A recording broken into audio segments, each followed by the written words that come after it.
The IELTS exam tests 4 distinct skills: listening, reading, writing, and speaking. It's crucial to view these sections not as isolated tasks, but as parts of one cohesive assessment of your English proficiency. Each section has a specific timing structure that you must manage effectively to maximize your score potential. Scoring across all modules uses an international band scale from 0 to 9. Remember that the goal is consistency and demonstrating range, not just knowing individual facts. Think of this entire exam as a performance review for your English skills. If you focus too much on one skill while neglecting another, your overall score will suffer. The key takeaway here is time management. Allocating your minutes efficiently across all 4 parts is half the battle. Here are 5 examples. Prediction in listening. Use the gap fill format to predict what kind of word or phrase is coming next. If it's a date, you are looking for numbers. If it's a location, look for proper nouns. Applying predictive reading listening skills. Don't wait for the question to be asked before thinking about it. As soon as you read the prompt or hear the context, your brain should start brainstorming potential answers. This preloading of knowledge gives you a massive advantage during the test. Skimming for main ideas. When reading, do not try to understand every single word. Instead, scan quickly to grasp the core argument and structure of the passage in under 5 minutes. Focus on topic sentences and headings. This technique is about getting the gist rather than the details. If you can identify who wrote it, what they are talking about, and why you have successfully skimmed the text. Keyword mapping in writing. Before starting any essay, underline 3 to 5 key terms from the prompt. These terms must be woven naturally throughout your introduction, body paragraphs, and conclusion, ensuring coherence and relevance. Mapping keywords ensures that every single paragraph relates directly back to the core topic of the question. This structural integrity is what examiners look for when they grade academic writing. Paraphrasing practice. Never use the exact vocabulary from the prompt in your speaking or writing answers. Rephrase ideas using synonyms and different grammatical structures. Demonstrating lexical resource. This is one of the fastest ways to improve your score because it proves you have a wide enough vocabulary to express complex ideas without simply copying phrases. Active note. Taking in speaking, when answering questions, pause briefly and mentally structure your response. Use signposts like firstly, furthermore, or in conclusion to guide the examiner. Improving fluency and cohesion. These transition words are your best friends in speaking. They make you sound organized, thoughtful, and highly articulate, even if you feel a little flustered during the actual test. Let's compare 4 pairs. Sticking to known vocabulary and simple sentence structures. Employing varied grammar conditionals, passive voice, and sophisticated linking devices. Focus on complexity, not just difficulty. The difference here is moving beyond just correct English into using advanced English. Examiners want to see that you can manipulate complex grammatical structures naturally. Treating each section as a separate subject test. Adopting an integrated strategy, linking ideas across the 4 skills. Thinking holistically about English communication. A high-scoring candidate doesn't just write a good essay, they demonstrate that the knowledge needed for writing is informed by their listening comprehension. Everything must connect. Spending time on questions they know how to answer quickly. Allocating proportional time based on weight and difficulty, saving time for challenging sections. Strategic pacing and risk assessment. It is better to leave a few unanswered questions than to rush through everything and make careless mistakes. You must manage your energy across the entire test duration. Responding directly to surface-level prompts only. Developing critical thinking by providing supporting examples, counter-arguments, and deeper personal reflection. Moving from description to analysis. Simply stating an opinion is basic. Expanding that opinion with evidence shows depth of thought. Always ask yourself, why, or how does this relate to other ideas? Here are 3 reasons why this matters. Consistency and reliability. Strategies build reliable performance under pressure. Test taking is a skill set, not just knowledge recall. By having a repeatable process like always outlining your essay first, you reduce anxiety and ensure consistent output quality. Demonstrating range. It proves fluency across complex linguistic registers. A high score requires evidence of vocabulary range, grammatical accuracy, and cohesive structure. Strategies are the tools you use to prove that mastery convincingly. Time management mastery. Efficiency is graded as well as content. Knowing exactly how much time to spend on each task prevents rushing and allows your brain to process complex ideas fully. Time management itself becomes a measurable part of your score. Here are 4 ways to practice. Timed section simulation. Practice full mock tests under strict, timed conditions. Mimic the test environment entirely to build stamina and pacing control. Don't just do practice questions. Simulate the entire experience. This trains your mental endurance and helps you stay calm when time pressure mounts in the real exam. Topic: Specific vocabulary journal. Create flashcards or notes for 10 academic synonyms related to common IELTS themes, e.g., environment, technology. This expands your lexical resource actively. Instead of just memorizing words, try linking them through collocations, for instance. Don't learn sustainable development. This makes the vocabulary sound more native. Peer teaching speaking groups. Engage with study partners to conduct mock interviews and debate topics aloud. This forces instant recall and fluid articulation. Speaking practice should always involve interaction. Discussing ideas out loud, even if they are mundane, helps you perfect the natural flow of conversation and spontaneous response. Reviewing model answers critically. After writing or listening to a model answer, analyze why it is strong. Isolate exemplary grammar structures and cohesive devices for later study. Don't just read the perfect answer, deconstruct it. Identify the aha moments, the linking phrases or complex clauses, and consciously practice recreating that level of sophistication yourself. The International English Language Testing System, or IELTS, is widely recognized as a global measure of proficiency in English.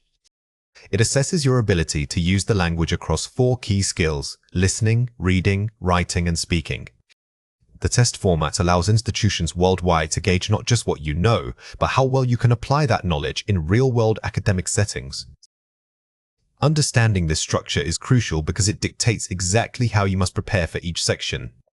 Think of IELTS less as a grammar quiz and more as a simulation of English use in an international classroom or workplace. The goal isn't to trick you with difficult vocabulary, but rather to see if you can communicate effectively under timed conditions. Here are 5 examples.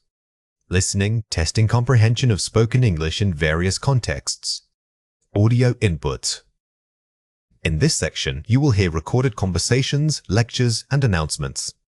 Because it is a listening test, having good focus and the ability to take quick notes are skills that must be practiced alongside your vocabulary. Reading, assessing the ability to understand academic texts efficiently. Text comprehension. The reading passages are typically drawn from journals or high-level publications. Since time is a major constraint here, you must learn skimming and scanning techniques, finding specific details quickly without having to read every single word. Writing Task 1, describing visual information, charts, graphs, processes. Report writing. This task requires you to synthesize data and present it objectively. You are not giving your opinion here. Instead, you must select the most important trends and summarize them clearly in a formal report style. Writing Task 2, writing an essay discussing an argument or viewpoint. Argumentative essay. This is where you demonstrate your ability to structure a complex argument. You must take a clear stance, support it with logical examples, and maintain formal academic tone throughout the piece. Speaking, a face-to-face interview covering familiar topics. Fluency interview. The speaking test is structured across 3 parts and focuses on your conversational flow. Remember that fluency and coherence are often weighted just as heavily as perfect grammar, so speak naturally and expand upon your ideas. The scoring system for IELTS uses a band scale from 0 to 9. Each component, listening, reading, writing, and speaking, receives an individual score, which then combines into your overall band score. It is important to understand that this number does not represent a percentage or a simple grade. Rather, it represents a measure of proficiency level relative to the CEFR framework. For example, Band 7 means you are a good user, able to use the language effectively but with occasional inaccuracies. Achieving your target band requires consistent performance across all 4 skills. When interpreting these bands, always remember that IELTS measures ability in an academic context. A high score shows international universities that you can handle complex scholarly materials and participate fully in advanced discussions. Let's compare 4 pairs. Academic module, General Training module. Purpose of study. The primary difference is the goal. If you are pursuing higher education, the academic module is required because it tests knowledge relevant to campus life and scholarly writing. The General Training module is designed for people moving to live or work in an English-speaking environment. Writing Task 1. Academic. General Writing Task Letter. Content Focus. The academic version requires factual reporting, like comparing data across graphs. The General Training section is more practical and personal. You might have to write a formal letter or describe local community issues. Onces. Speaking Test. Fluency. Writing Task 2. Structure. Skill Emphasis. Speaking test is spontaneous and interactive, requiring you to think and speak on the spot. Writing, by contrast, requires careful planning and sustained control over your grammar and vocabulary for a longer period. Band 5DO score. Band 7.0 score. Proficiency level. A Band 5 suggests that you are an intermediate user, understanding main points but making noticeable errors. A Band 7 shows a strong command of the language. You can handle most situations well while still having minor slips. Here are 4 ways to practice. Immerse in varied English media. Daily listening practice. Make sure your exposure isn't limited to one accent or topic. Watch documentaries, listen to podcasts on different subjects, and try to train your ear for natural speed and colloquial phrasing. Outline your essays before writing them. Mastering structure. Never write an essay without first drafting a detailed outline. This ensures logical flow, prevents topic drift, and helps you allocate time evenly between your introduction, body paragraphs, and conclusion. Take full-length mock tests under timed conditions. Simulating exam pressure. The biggest hurdle is often managing the clock. You must simulate the real exam environment by taking practice tests that cover all 4 sections and adhere strictly to the time limits. Study the official marking rubrics, focusing on criteria. Don't just aim for good English. Instead, focus specifically on improving coherence, lexical resourcial vocabulary range, and grammatical accuracy. As these are what examiners grade you on, the choice between academic and general training is fundamental to your preparation. These 2 modules are designed for people with different goals in mind. The academic module prepares you specifically for higher education at universities worldwide. Conversely, the general training module is structured for everyday functions such as vocational training or migrating for work. Understanding this distinction ensures that the skills you practice on the test directly align with what you will need in your life after passing. This choice isn't about which module is inherently better, but rather which one accurately reflects the context of your goal. Think of it as tailoring the exam experience to fit your specific post-study or work plan. Aligning your study materials with your true purpose is the most critical first step. Here are 5 examples. Academic module is designed for university entry. Goal setting. If your ultimate goal requires enrolling in a degree program or postgraduate study, the academic format is virtually always required. Universities use this test to gauge your ability to handle scholarly discourse and complex research topics.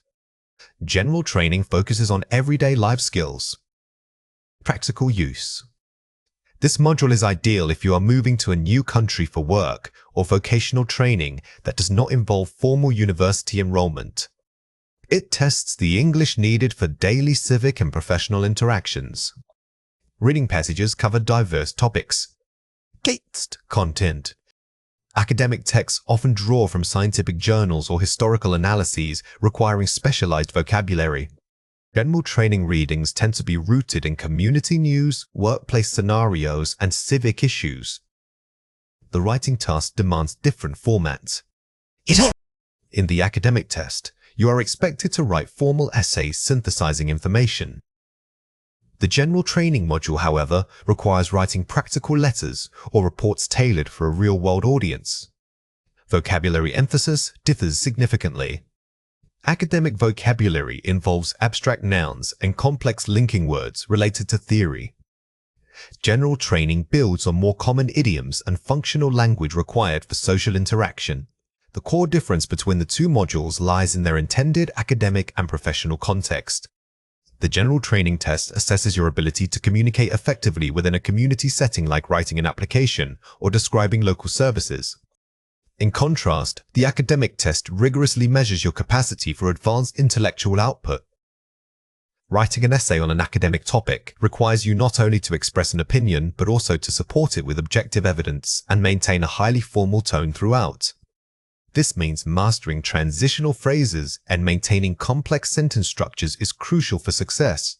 When we say academic, we are referencing the specific register of language used in scholarly environments. It is less about simply having good grammar and more about deploying discipline-specific vocabulary correctly to demonstrate fluency in critical thinking. Let's compare 4 pairs. Academic goal university, general goal work, primary purpose. Always remember that your test score is interpreted through the lens of your future goal. If a university requires academic, they are assessing your scholarly readiness, not just your general English survival skills. Academic writing, essay. General writing, letter. Task format. The structure of the writing piece is a huge clue. If you are drafting a formal letter to an organization, general training practices will be more helpful than essay theory. Academic reading, research. General reading, community news. Source material. Knowing where the reading material comes from helps you anticipate the necessary vocabulary. Scientific texts require a different kind of focus than articles about local government or housing. Academic tone, objective. General tone, semi-formal. Language register. A key difference is the appropriate tone. Academic writing should sound like a neutral analysis, while general training allows for more personal engagement or persuasive language depending on the task. Here are 4 ways to practice. Define your ultimate destination. Check university and employer websites for specific IELTS requirements. Do not guess your module type. Go directly to the source, the institution or company you plan to join. This stated requirement is the only score you should aim for. Take a module diagnostic test. Use practice tests that mimic the format of the desired module. Don't just take random IELTS mocks.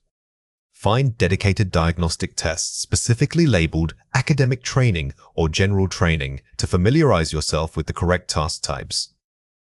Target vocabulary building. Focus your vocabulary acquisition on the field of study, e.g., medicine, business. Effective learners don't just memorize words, they learn field-specific vocabularies. If you are going into engineering, start learning academic terms related to physics and design. Simulate the exam environment. Practice writing tasks under strict time constraints for your chosen module. Time management is crucial. Simulate the full test environment, including timed breaks and focused study periods to build stamina and confidence before exam day. When we look at band scores 4 through 6, we are really looking at a crucial transition zone for English learners. These descriptors don't just mean average, they highlight specific areas of development and potential growth. A score in this range shows that you understand the core concepts, but struggle with consistent execution across all skills. For example, fluency might be okay, but coherence could falter when discussing complex ideas. Recognizing these nuances is key because it tells us exactly where to focus our study efforts. Understanding this middle band is empowering because it means you are not starting from scratch. You already have foundational knowledge. The goal of improvement isn't learning new material, but refining existing skills and increasing consistency under pressure. Think of it like moving from knowing the alphabet to actually writing a coherent story. Here are 5 examples. Mastering paraphrasing. Never use the same words twice. If you read rapid increase, write accelerating growth or sharp rise. Focus on synonyms and changing sentence structure. Paraphrasing is one of the quickest ways to boost your lexical resource score. Don't just swap out a single word, try swapping out the entire grammatical phrase. This demonstrates a high level of vocabulary control, which examiners notice immediately. The topic sentence rule: start every body paragraph with a clear statement that directly answers the prompt. This ensures immediate focus and strong structural signposting. In speaking or writing, establishing a topic sentence acts like a mental roadmap for both you and your reader. It provides instant coherence, preventing your argument from wandering off track, a common trap at lower band scores. Using complex connectors, move beyond because or and, try conversely, furthermore, or consequently. These advanced linking words improve flow and complexity. Linking words are not just filler, they signal a logical relationship between ideas. By consciously using these more sophisticated connectors, you show the examiner that your thoughts are structured and academically rigorous. The mini summary technique. After answering any question or writing any paragraph, dedicate one sentence to summarize your main point. This reinforces coherence and shows metacognitive awareness. This technique is about demonstrating that you understand the gravity of your own argument. It gives your response a polished, conclusive feel, making it sound thoughtful rather than simply recited. Proofreading for agreement. Before finishing, check subject-verb agreement and tense consistency across all paragraphs. Small grammatical errors can significantly pull down your overall score. Grammar mistakes are natural when speaking quickly, but in writing, they are easy to catch if you slow down. Dedicate the last 2 minutes of a timed test solely to this meticulous check. It pays huge dividends. Let's compare 4 pairs. Focusing on isolated grammar points, e.g., just practicing past tense. Integrating complex structures naturally into arguments. Holistic application. The biggest difference is the transition from rote practice to organic application.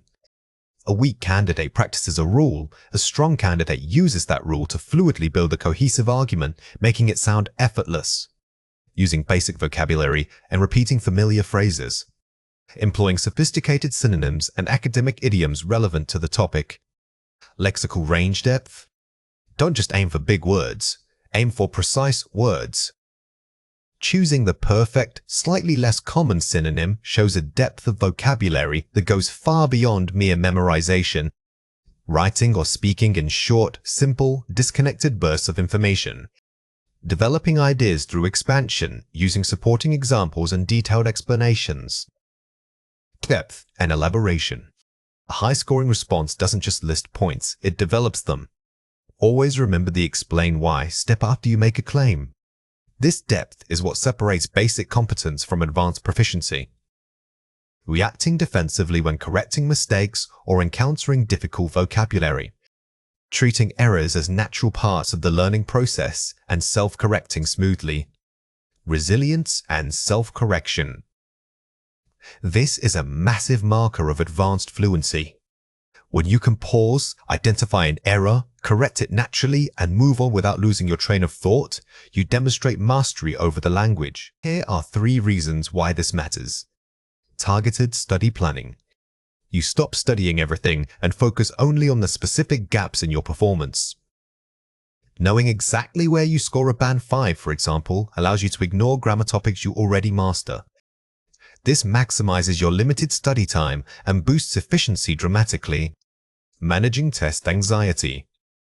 By understanding the descriptors, test questions become predictable metrics rather than intimidating academic challenges. Anxiety often stems from feeling overwhelmed by unknown standards. When you break down the scoring criteria into manageable skills like cohesion or tense consistency, test feels less like a giant puzzle and more like a checklist. Building confidence for higher bands. Recognizing small improvements builds momentum, making the leap to Band 6.5 feel achievable. Language learning is inherently incremental. By setting smaller, measurable goals based on specific descriptor areas like, I will use 3 complex connectors this week, you build positive reinforcement that fuels continuous improvement. Here are 4 ways to practice. The model answer deconstruction. Take 3 high-scoring sample answers and highlight every advanced feature. Identify the specific connectors, vocabulary types, and complex sentence structures used by Band 7+ candidates. Do not just read these model answers, act like a forensic linguist. Physically underline the linking words and circle the less common adjectives. This process helps internalize patterns, making them available in your own speech. Structured shadowing. Choose an academic podcast segment and repeat what the speaker says immediately after they do it. Focus not only on pronunciation, but on mimicking the rhythm and flow of natural, advanced English speakers. Shadowing is fantastic for improving your intonation and rhythm, which are crucial elements of fluency. It trains you to speak smoothly, linking words together naturally rather than pausing between each concept. Peer review with a focused checklist. When writing or speaking, ask a study partner to grade you only on one area at a time. First session, grammar. Second session, coherence. Third session, vocabulary usage. This targeted feedback is highly effective. Trying to fix everything at once leads to burnout and confusion. By giving focused, single-metric feedback, you make the learning actionable. You know exactly which tool, grammar, or vocabulary needs sharpening next. The Speaking Out Loud journal, select a complex topic, e.g., renewable energy policy, and speak about it continuously for 2 minutes without stopping. Record yourself, then listen back specifically to identify 3 recurring weak points, be it tense, agreement, or repetition. The act of recording forces you to become your own critical examiner. Listening back immediately reveals the gaps between what you think you said and what was actually uttered, which is invaluable for self-correction. Building a robust study plan is much more than just scheduling practice tests. It requires establishing a structured approach that aligns your current skills with your ultimate target band score. Think of it as creating a roadmap, not just a to-do list for the next 2 weeks. The goal is to identify specific weaknesses and allocate focused time to correct them before you even worry about the final exam date. A good study plan manages resources your time and energy smarter, rather than simply working harder. The key takeaway here is intentionality. Don't just read for hours, you must be studying with a specific objective in mind. Before writing down any dates or subjects, take an honest assessment of where your knowledge gaps truly lie. Here are 5 examples. Take a diagnostic assessment first. Identify weak areas. Never assume you know where your weaknesses are. Starting with a diagnostic test helps pinpoint if the issue is grammar structure, vocabulary range, or perhaps even time management under pressure. Allocate time by skill type. Balance all 4 skills. A common mistake is neglecting one skill because others feel difficult. Remember that reading and writing require different muscles than listening and speaking. They need dedicated practice time. Implement spaced repetition. Review over time. Instead of cramming vocabulary the night before a test, spread your revision out. Reviewing material at increasing intervals helps move information from short-term to long-term memory. Schedule deliberate practice. This means practicing exactly what you struggle with.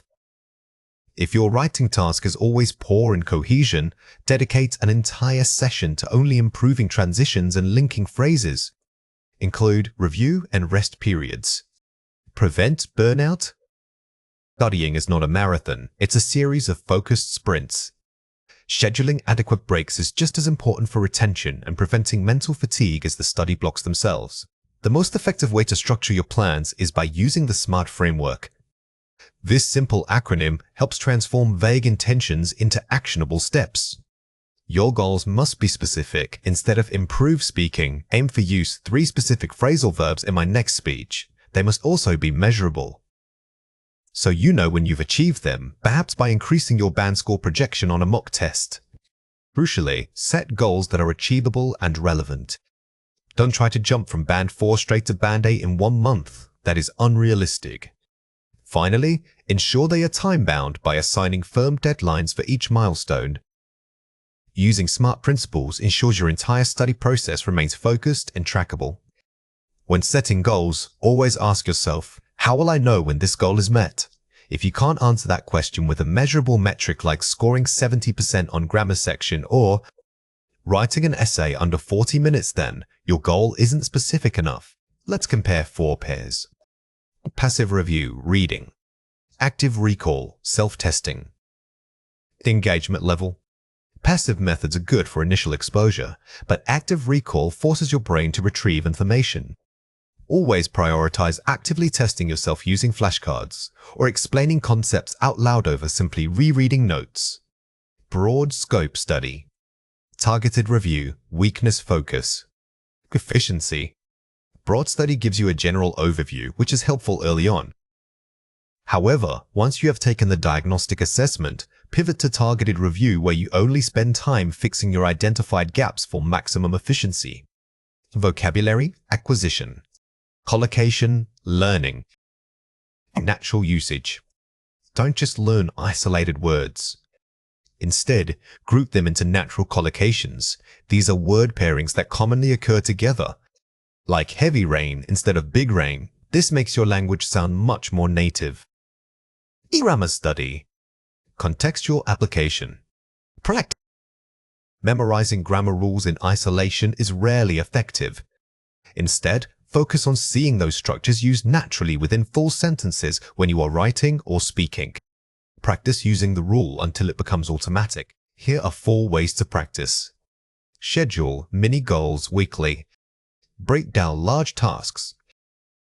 Instead of listing study grammar, break it down into something concrete like review relative clauses for 45 minutes. This makes the task feel manageable and gives you a clear sense of accomplishment. Keep a progress journal. Track achievements. This journal should be more than just notes. Record what worked well, what frustrated you, and why. Reviewing this journal helps you refine your methods as you progress through the study cycle. Simulate test conditions. Build stamina. As your test approaches, start doing full-length mock tests under strict time limits. This builds crucial mental stamina and helps reduce anxiety by familiarizing you with the pressure of the clock. Take feedback from experts. Refine execution. The single best way to improve is having someone else grade your work. Pay attention not just to the score, but specifically to the types of errors the examiner points out. That feedback is gold. Effective listening is much more than just hearing words. It requires active processing. One major challenge in advanced listening is filtering out background noise or irrelevant information. These are called distractors. A key strategy is pre-listening prediction. Before you even hear the passage, try to anticipate what might be discussed based on the title or context. Another powerful technique is note-taking, but not just writing down words. Focus on capturing keywords and main ideas while maintaining a sense of structure. Finally, don't panic if you miss something. Instead, try to use the surrounding context clues to infer the missing information. Remember that listening comprehension is a skill built over time, so patience is your best tool. When you feel overwhelmed by speed or accents, slow down your internal pace and focus on recognizing word chunks rather than individual words. By treating these listening tasks as puzzles where context provides clues, you can significantly boost both accuracy and confidence. You are about to hear a listening passage. Get ready to listen and take notes. Welcome to the Departmental Advisory Session. As you plan for your final year, remember that elective modules are crucial for building a diverse profile. I strongly recommend taking at least one course outside of your core subject area. This demonstrates intellectual curiosity to potential employers and enhances your overall academic portfolio. For instance, if you major in engineering, studying sustainable design or urban planning can give you a unique edge. Furthermore, don't overlook the importance of practical experience. Look into local internships that align with your field, as these are often weighted heavily during job interviews. We also have resources available for career mentoring, so please sign up for those sessions early in the semester. Remember to keep track of all deadlines, especially when coordinating between multiple departments. Preparation is key to a successful transition from student life into professional practice. Question 1. What does the speaker advise students regarding elective modules? Pause the video now and try to answer before we reveal it. The correct answer is, they should take at least one course outside their core subject area. This question tests your ability to grasp a main recommendation. Notice that the answer isn't just take electives, but specifically where they should be taken outside the core curriculum, which shows deeper understanding. Question 2. Why does taking diverse modules benefit the student? Pause the video now and try to answer before we reveal it. The correct answer is, it demonstrates intellectual curiosity and enhances their academic profile. Here, you must listen for cause and effect. The speaker links the action, taking diverse courses, to two specific benefits, demonstrating curiosity and improving their portfolio. Question 3. Besides coursework, what crucial steps should students take? Pause the video now and try to answer before we reveal it. The correct answer is, they need to look into local internships that match their field. This is a listening for detail question. The speaker mentions practical experience and then gives specific examples like internships, so you must pinpoint that concrete advice. Here are 5 examples. Building a diverse profile, meaning creating a varied and strong set of qualifications. This is an excellent collocation. Instead of just saying good record, using diverse profile sounds much more professional. It suggests breadth across different areas of knowledge. Intellectual curiosity, meaning a strong desire to know or learn something, inquisitiveness. This phrase is common in academic settings. It moves beyond simple interest. It suggests a deep, inherent drive to explore knowledge which employers value highly. A unique edge, meaning a special advantage or benefit that sets you apart. This is an idiomatic expression.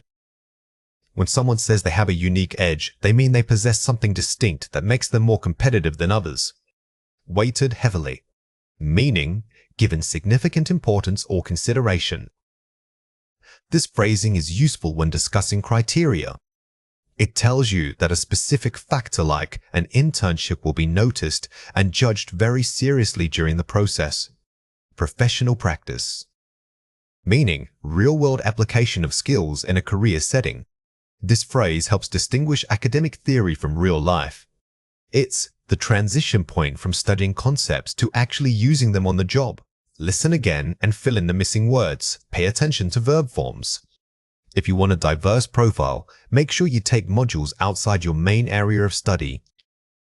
Pause the video now and fill in the blank before we reveal the answer. The correct answer is core. The word core here acts as an adjective modifying subject. It means essential or fundamental. Understanding this helps you categorize which skills are foundational versus those that broaden your scope. These experiences will help showcase your intellectual curiosity to potential employers. Pause the video now and fill in the blank before we reveal the answer. The correct answer is showcase. Showcase is a great verb for job applications. It means to display or exhibit skills openly, rather than just listing them on paper. Remember that internships are often weighted heavily when reviewing your final application. Pause the video now and fill in the blank before we reveal the answer. The correct answer is weighted. Focusing on weighted helps you understand the degree of importance. It's not just important, it carries a measurable, significant impact on your outcome. Preparation is key to making a successful transition into professional practice. Pause the video now and fill in the blank before we reveal the answer. The correct answer is transition. The transition period from school to career life is huge. Being able to use this word shows you understand the change in context, not just the change in location. Here are 4 ways to practice. Active listening. Focus on the speaker. Instead of planning your response, focus entirely on understanding the speaker's point. Paraphrase what they say immediately after they finish speaking to confirm comprehension. This is about shifting from being a responder to being a pure receiver. By mentally summarizing their points right away, you force your brain to process and retain the information in real time. Dictation. Write down what you hear. Listen for short segments of dialogue and write down exactly what is said. This trains your ear for specific phonemes and pronunciations, especially tricky grammar structures. Dictation is fantastic because it forces you to slow down the listening process. It bridges the gap between knowing a word and actually hearing it correctly spoken at speed. Shadowing. Speak immediately after hearing. Listen to native speakers and repeat what they say instantly, mimicking their pace, intonation, and rhythm. This improves fluency and helps map sound to speech. Shadowing is physical practice. It engages your mouth muscles as much as your ears. It's not just pronunciation practice, it trains you to process language at native speed. Pre-reading. Survey the material. Before starting any listening task, quickly read the questions or title to predict key vocabulary and potential themes. This gives your brain a framework to hang details upon. This is setting up mental anchors. When you know what kind of answer you are looking for, a date, a name, an opinion, your focus narrows, making it much easier to filter out distractions. Now it is your turn to practice. Read or listen to the following passage carefully. When preparing for a job interview, remember that the process is often as much about your communication skills as it is about your qualifications. Employers want to hear you articulate complex ideas clearly and confidently. Before the actual meeting, you should prepare detailed answers using the STAR method: situation, task, action, result. This structured approach ensures your response remains focused and impactful, avoiding rambling or going off topic. Additionally, research the company's culture thoroughly. Knowing their recent projects or mission statement shows genuine dedication. Finally, always prepare at least 3 thoughtful questions to ask the interviewer. Asking intelligent questions demonstrates that you are serious about joining their team and that you view this as a potential partnership. Question 1. What specific method is recommended for structuring answers during an interview? Pause the video now and write your answer before we reveal it. The correct answer is the STAR method: situation, task, action, result. This question tests listening for technical vocabulary. The acronym STAR isn't just random letters. It stands for a proven professional communication framework that you must remember. Question 2. According to the speaker, what benefit does researching the company culture provide? Pause the video now and write your answer before we reveal it. The correct answer is, it shows genuine dedication and interest in the potential partnership. The answer here is about interpreting intent. The speaker isn't just saying research, they are explaining that doing so signals a deeper level of commitment to the employer. Listening for comprehension is much more complex than simply hearing words. It requires active processing. You must analyze the structure of the argument and anticipate where the speaker is going. Key strategies involve identifying the main idea, predicting shifts in topic, and paying close attention to linking phrases like however or. In conclusion, don't try to write down every single word. Instead, focus on capturing key concepts and relationships between ideas. Remember, listening is a skill that requires deliberate effort. Many students fall into the trap of trying to memorize details immediately, but true comprehension means understanding the relationship between those facts. By focusing on structure first, you give your brain a framework, making the specific pieces of information much easier to recall later. You are about to hear a listening passage. Get ready to listen and take notes. When preparing for an oral exam or a listening assessment, remember that the format is often as important as the content itself. First, take advantage of the time given to scan the questions quickly. This allows your brain to preload key vocabulary and identify what information you are specifically hunting for. Next, during the recording, don't panic if you miss something. Try to use context clues and infer meaning from surrounding statements. If the speaker mentions a surprising statistic or a critical opposing viewpoint, pause mentally. These points are often where examiners place their most challenging questions. Finally, when the audio ends, take a final moment to quickly review your answers before submitting. Question 1. What is the primary benefit of scanning the questions beforehand? Pause the video now and try to answer before we reveal it. The correct answer is, it allows students to preload key vocabulary and identify what information they are hunting for. This question tests your global understanding or main idea. It requires you to synthesize the core advice given in the first part of the passage rather than just pulling out a single fact. Question 2. According to the speaker, where are the most challenging questions typically placed? Pause the video now and try to answer before we reveal it. The correct answer is when the speaker mentions surprising statistics or critical opposing viewpoints. This targets specific detail retrieval. Listen for keywords like often and most challenging as they signal important information that you must remember. Question 3. What should a student do immediately after the audio recording finishes? Pause the video now and try to answer before we reveal it. The correct answer is, take a final moment to quickly review their answers before submitting. This tests sequencing and process knowledge. It's important to listen for procedural advice, noticing that the speaker listed steps in order. Here are 5 examples. Take advantage of the time. To use available time wisely to maximize opportunity. This phrase is perfect for study advice. It means utilizing every minute effectively, so when you practice listening, don't rush your preparation phase. Preload key vocabulary.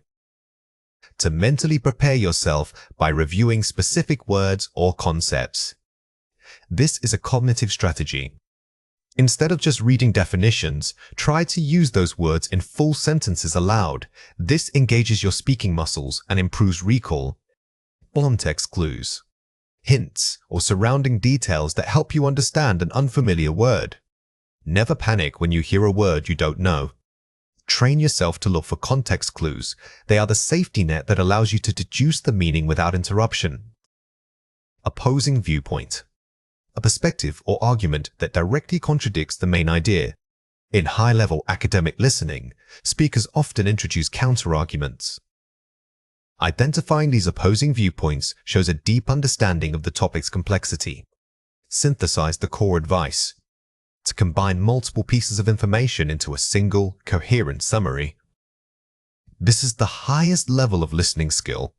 It means going beyond just repeating facts and creating your own unified understanding from disparate parts.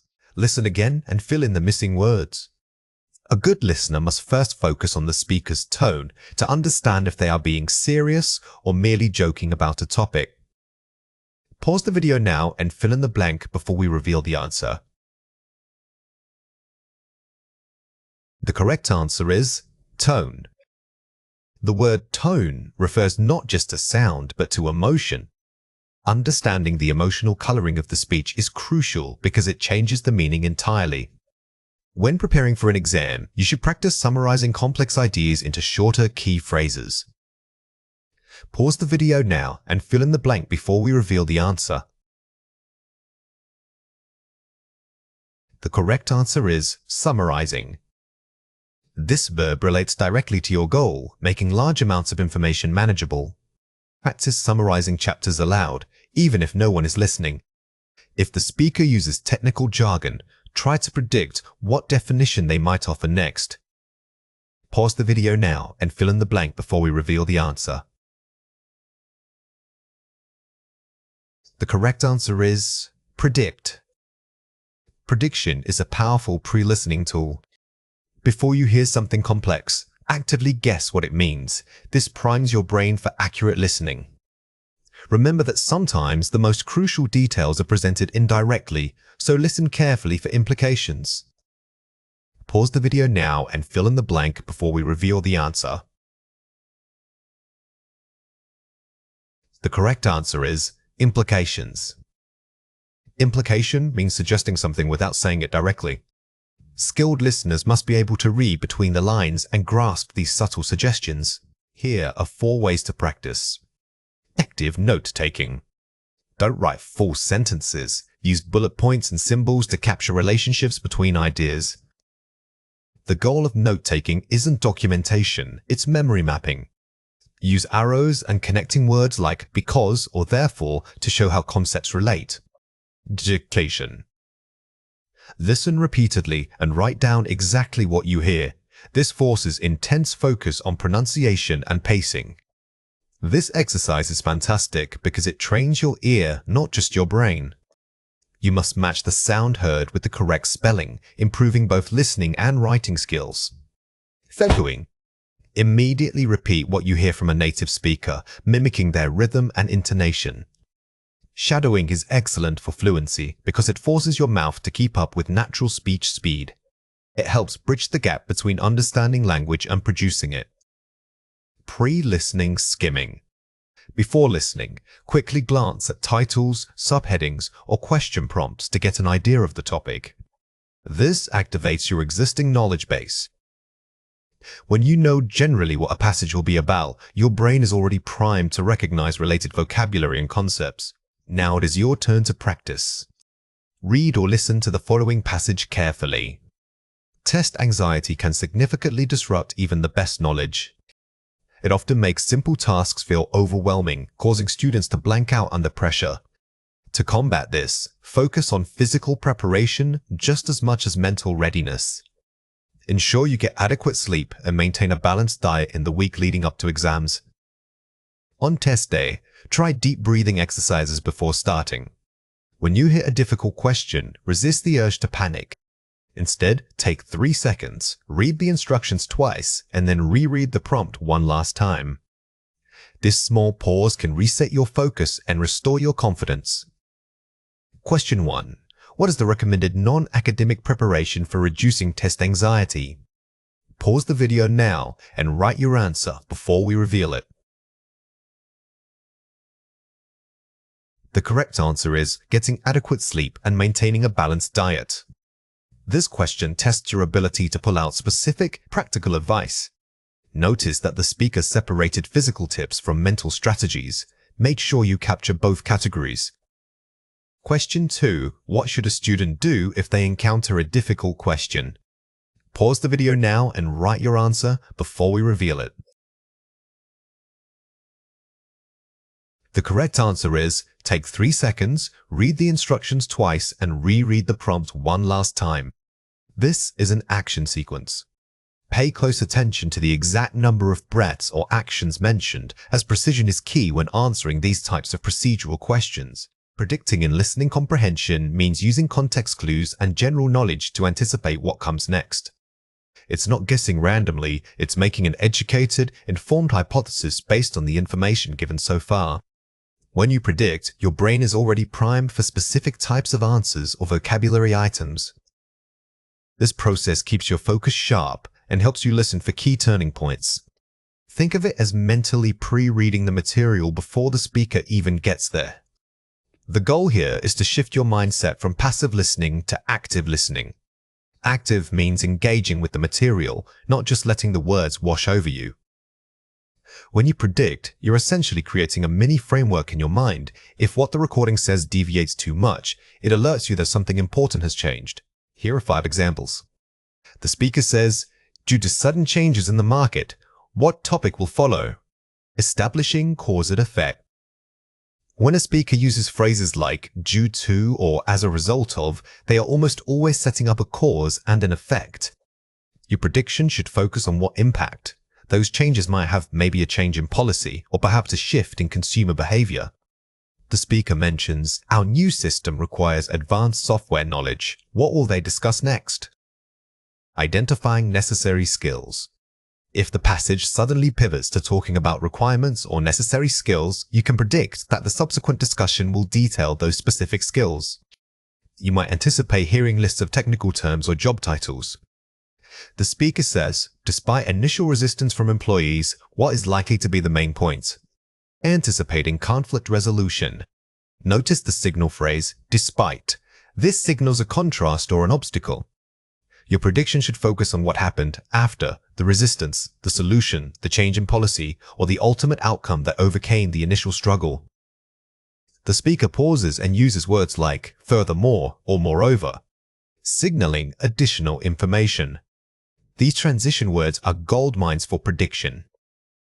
They act like road signs, telling you that the idea they are about to present is supporting evidence.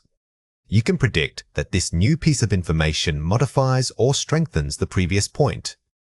The speaker says, in conclusion, what function will their next words serve? Marking conclusion.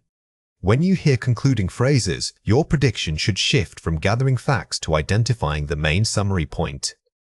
The final answer or takeaway is usually delivered right after this signal. Here are 3 reasons why this matters. It improves focus and retention. Prediction keeps your brain actively engaged in the material. Simply put, prediction prevents you from tuning out. When you have a hypothesis, I bet they're going to talk about cost. Next, your brain is forced to filter incoming information specifically for financial keywords. This intense focus dramatically improves how much you retain. It provides contextual anchors. Knowing the general topic helps you understand unknown vocabulary. If you hear a completely unfamiliar word, but your prediction tells you that the passage is about gardening tools, you can eliminate any definitions related to finance or medicine. The context acts as a powerful filter for meaning. It manages anxiety. A solid prediction gives you a sense of control over the material. Test anxiety often makes us feel overwhelmed by the sheer volume of information. By predicting, you impose a structure on the listening experience. This small feeling of preparation can significantly reduce stress and boost your confidence. Let's explore the topic of skill focus, predicting answers before the recording starts. This is an important concept to understand for learning English effectively. This is a foundational concept when learning English. Understanding skill focus, predicting answers before the recording starts deeply, will unlock many other areas of the language. Think about how often you encounter this in real life and try to notice it in the English you hear every day. The more you engage with this idea, the more natural it will feel. Here are 4 ways to practice. Summarize short podcasts immediately. After listening to a segment, pause and write down 3 key predictions you made or should have made. This is low-stakes practice because the goal isn't perfection, it's observation. Train yourself to identify transition phrases and signal words in everyday speech, not just academic lectures. Read headlines before articles. When reading news online, predict what the article will discuss based only on the headline and subheading. This transfers your prediction skills from auditory to visual comprehension. It trains the same cognitive muscle, what must be true if this title is correct. This strengthens your analytical anticipation. Use pre-reading questions for TED Talks. Before watching any informational video, spend 2 minutes reading about the topic and drafting 3 questions you expect the speaker to answer. This simulates test conditions perfectly. By formulating your own questions before listening, you are creating a custom prediction sheet for yourself, which maximizes your focus when the audio begins. Listen actively for why and how. Instead of just recording facts, listen specifically for the speaker's reasoning or mechanism. The most advanced learners don't just hear what happened, they hear why it happened. Always listen for the underlying rationale, the cause, the motive, or the process, because that deep understanding is what test questions often target. Specific information includes precise details, like people's names, phone numbers, financial amounts, and specific dates. When we hear these items, our goal shifts from general understanding to absolute accuracy. You need to listen for the core data points that move the conversation forward or confirm an appointment. Think of these elements as factual anchors in the stream of dialogue. When you are listening for specifics, you must adjust your focus entirely. Don't try to understand every single word. Instead, train yourself to filter out conversational filler and zero in on those key pieces of data. This selective listening is a powerful skill that dramatically improves comprehension. Here are 5 examples. The appointment is set for October 12, 2031. It ate said times. Notice how the speaker doesn't just say October, they specify the day and year. It's crucial to differentiate between a general date range and a fixed, precise point in time. Please listen for numerical identifiers like numbers and years. Please send the invoice to Jane Miller at this number 555-8219. Names. Numbers. Phone numbers often get run together when spoken quickly, so always try to segment the individual groups of digits. Similarly, names can be tricky because we rarely hear them spelled out for confirmation. The transaction will take place at 11:45 a.m. Be careful with time formats. Some people use the military format, while others use common language like quarter past or half to. Context clues are essential here to determine if it's AM or PM. I am expecting a call from Dr. Chen next Tuesday. Guys. Days. When hearing names, especially those from different cultures, don't assume the spelling. If you are taking notes, always write down exactly what you hear, even if it seems unusual. The total cost comes to $1,200. Financial details require careful listening for both the major units and the smaller denominations. Always pause mentally when you hear a number followed by currency or measurements. Here are 3 reasons why this matters. Professional impact. Mishearing a single digit can lead to missed meetings or failed orders. In professional settings, miscommunication about specifics isn't just an inconvenience, it can cost time and money. This confirms that listening for accuracy is a vital part of workplace communication. Security and safety. Incorrect names or addresses can endanger personal security or access. This applies to everything from booking travel itineraries to verifying identities. The stakes are high, which means your focus level must remain maximum throughout the conversation. Follow-up action. All subsequent actions depend entirely on the initial specific details captured. If you mishear the date or the name of the contact person, any action taken afterward, like sending an email, will be fundamentally incorrect. The first piece of information is the foundation for everything that follows.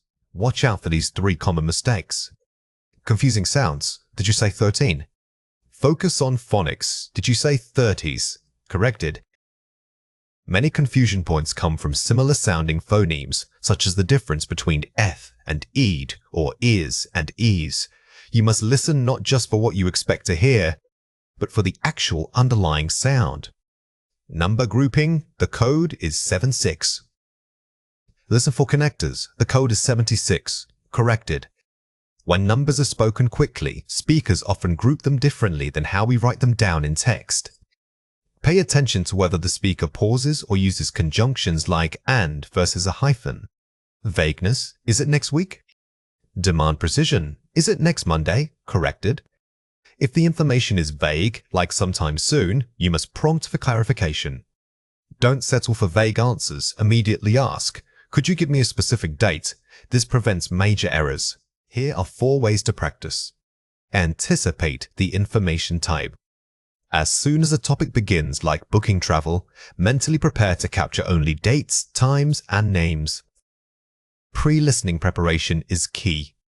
Before you even hear the conversation, ask yourself, what specific details do I need from this recording? This creates mental placeholders for the data. Immediate verification. If the speaker gives out a piece of vital information, repeat it back to them immediately. Never assume you heard correctly. The moment a crucial detail is mentioned, a date, an amount, or a name, you must confirm it by repeating it in your own words. Use structured notes. Instead of writing full sentences, draw simple labels: date, time, name, name. Don't waste time trying to transcribe dialogue. Use a standardized note-taking format that forces you to categorize the information as it comes in. This keeps your focus surgical. Slow down mentally. When processing difficult data, pretend you are slowing down the audio playback by half. If the speaker speeds up or uses an unfamiliar accent, take a fractional pause. It's okay to mentally slow the rate of information intake. Give your brain time to process and categorize that specific piece of data accurately. Effective note-taking during a lecture requires more than just writing down everything you hear. You need to organize your thoughts as the speaker does, capturing main ideas and supporting details efficiently.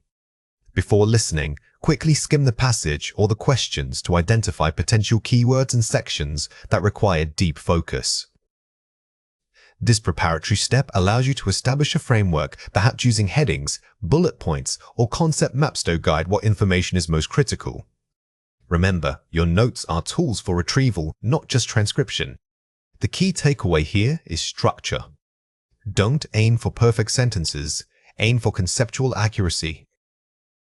Think of yourself as a linguistic architect. You are building a skeletal map of the argument using abbreviations and symbols. This system allows you to write faster without losing meaning. Here are 4 examples.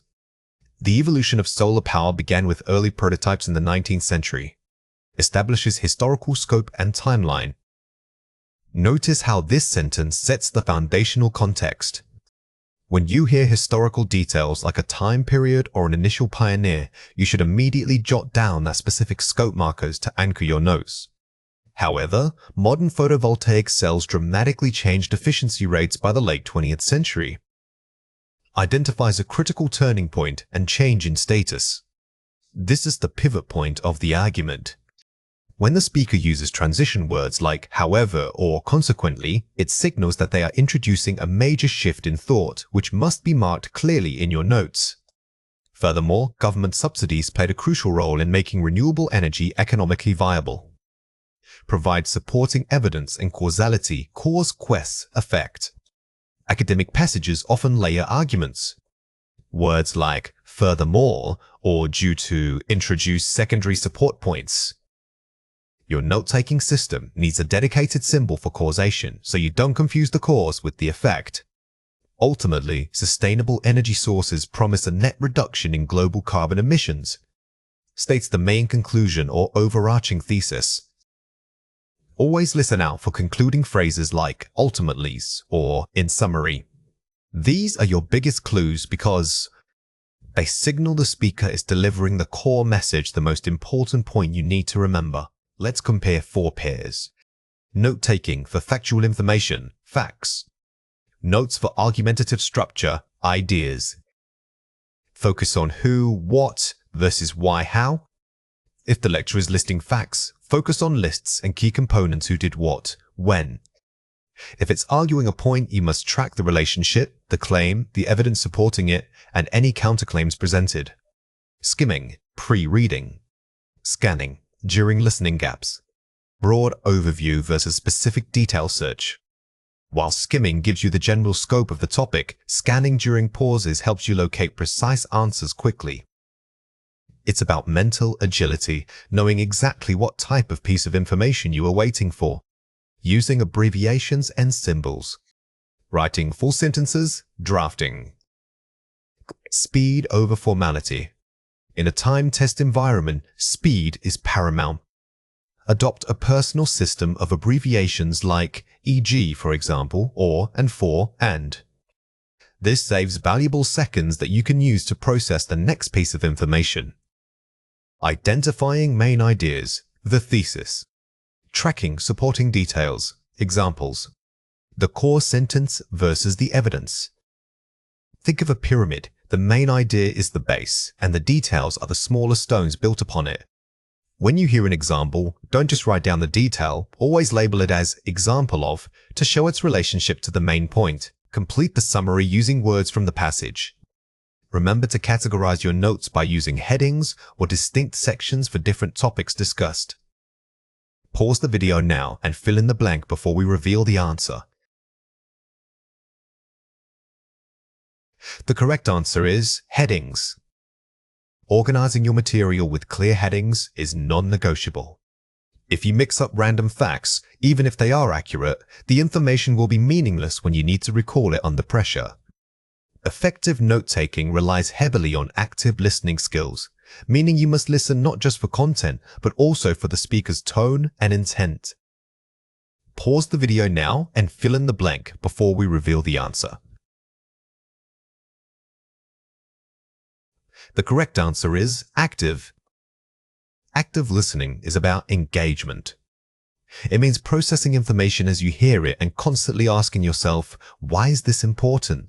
This shifts your focus from mere reception to critical analysis. Always review your notes immediately after the passage concludes while the material is still fresh in your memory. Pause the video now and fill in the blank before we reveal the answer. The correct answer is review. Taking time right away allows you to fill in any gaps, expand abbreviations, and convert rough jottings into clearer conceptual points. This step solidifies the memory connection far better than waiting until later. When summarizing complex ideas, try to paraphrase concepts rather than simply copying down key phrases. Pause the video now and fill in the blank before we reveal the answer. The correct answer is paraphrase. Paraphrasing proves that you truly understood the material, which is exactly what test takers want to demonstrate. It shows mastery of the content, not just superior note writing ability. Here are 4 ways to practice. Use a 2-column system. Divide your page into keywords and elaboration. The keyword captures the core concept, and elaboration adds necessary context or examples. This 2-column method forces conciseness. You are trained to distill an idea down to its absolute essence in the first column, making retrieval much faster during recall. Employ universal symbols. Develop a personal code for symbols like "for causes leads to" or "man" for something unclear. Consistency is key. Creating personalized symbols acts as mental shortcuts. When you see your symbol for contrast, your brain instantly recalls the concept of opposition without requiring full words. Focus on relationships, not items. Instead of listing points A, B, and C, write how they are connected. A affects B, which leads to C. Test passages rarely ask you for isolated facts. They want you to understand the flow of logic. By charting relationships, cause-effect, comparison, you demonstrate a higher level of comprehension. Practice with varied academic topics. Ensure your practice text covers science, history, and sociology to adapt your note-taking structure. If you only train on one type of topic, your system might break down when faced with something completely new. Exposure ensures your note-taking muscles are adaptable across different academic registers. Now it is your turn to practice. Read or listen to the following passage carefully. The study of urban migration suggests that economic opportunity is the primary driver for people moving from rural to metropolitan areas.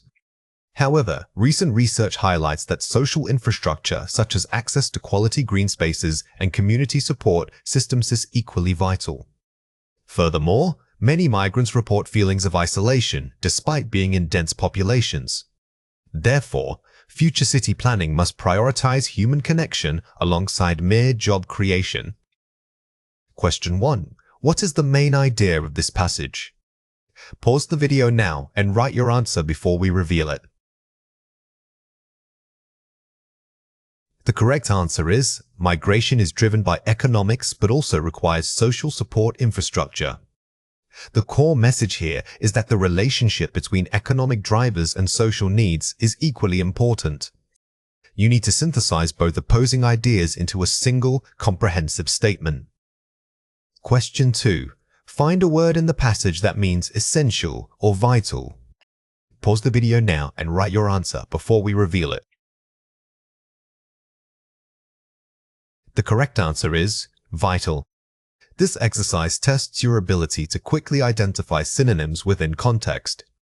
When you hear an academic word you are unsure of, look for surrounding phrases. They usually provide clues about its precise meaning. Gap fill exercises are challenging because they require you to listen for very specific details under pressure. The speaker might give a lot of surrounding information that is distracting. To succeed, you need 2 key strategies: active prediction and chunking. First, predict the type of word needed. Is it a date? Number? Knowing what category of answer you expect helps your brain filter out noise. Second, practice chunking, which means listening to small groups of words rather than single words. Stop trying to catch every single sound. Instead, listen for thematic units and key pieces of data. The biggest mistake students make is panicking when they miss a word, but remember that missing one detail doesn't mean you failed the whole task. Think of listening comprehension like detective work. You are looking for specific clues within a large amount of evidence. Always use context clues, and even if you only catch half of a piece of information, write down what you think it is based on the surrounding narrative. You are about to hear a listening passage. Get ready to listen and take notes. Welcome. To proceed with your application for the Master's Program, we need to confirm a few details. First, please state your current residential address and ensure you have your student ID card ready. Our records show that your previous institution was known as State University, and your graduation date was precisely May 15th of last year. We also require proof of English proficiency. Specifically, an IELTS score above 6.5 is mandatory for consideration. Furthermore, applicants must submit a personal statement detailing their research interests. When discussing your goals, focus on how the university's specific modules align with your career objectives in sustainable development. Remember that all required fields marked in red on the form are non-negotiable and must be completed accurately. Question 1. What is the mandatory minimum IELTS score for consideration? Pause the video now and try to answer before we reveal it. The correct answer is 6.5. This question tests your ability to pull out a very specific statistic. When you hear numbers or scores, pause mentally and repeat them in your head so that when they are spoken again, you can accurately transcribe them. Question 2. What subject area should the personal statement focus on? Pause the video now and try to answer before we reveal it. The correct answer is sustainable development. Here, you aren't listening for a direct name or date, you are looking for the guiding theme. Pay attention to qualifying phrases like focus on how. These often signal the main topic of discussion. Question 3. What is one crucial document required besides your ID card? Pause the video now and try to answer before we reveal it. The correct answer is proof of English proficiency. This tests recall of a list. When you hear a series of items like ID card, proof of, treat them as distinct points and try to mentally tick off each item as the speaker mentions it. Here are 5 examples. State your current residential address, a formal way to ask for someone's full home mailing location. Instead of just hearing address, the phrase state your current residential address tells you that the information needed is comprehensive and up to date. It signals a high level of formality, mandatory for consideration, meaning it is absolutely required to even be considered for the opportunity. This phrase is key because it establishes importance. If a word or concept is described as mandatory, you know that detail must be noted down regardless of how complex the surrounding information is. Align with your career objectives to match up perfectly with the goals you plan to achieve in your professional life. When listening for these comparative phrases like align with, don't just listen for 2 nouns. Listen for the relationship between them. It shows compatibility or suitability. Non-negotiable, meaning something cannot be discussed or changed under any circumstances. This is a strong adjective. When you hear non-negotiable, it's an immediate signal that the information following it, whether it's a rule, a fee, or a requirement, is absolute and must be recorded exactly as stated. Proof of English proficiency. Documentation showing you are skilled enough in the English language to continue your studies. Formal English often uses noun phrases like this instead of simple sentences. Train yourself to recognize these compound nouns. They compress a lot of meaning into just 3 or 4 words. Listen again and fill in the missing words. The student arrived at the office on time to submit his required forms. Pause the video now and fill in the blank before we reveal the answer. The correct answer is submitted. Notice that submitted is the past tense of the verb. This tells you that the action happened completely in the past, which helps anchor your understanding of the sequence of events being described. She needed to prove her previous degree when applying for the advanced course.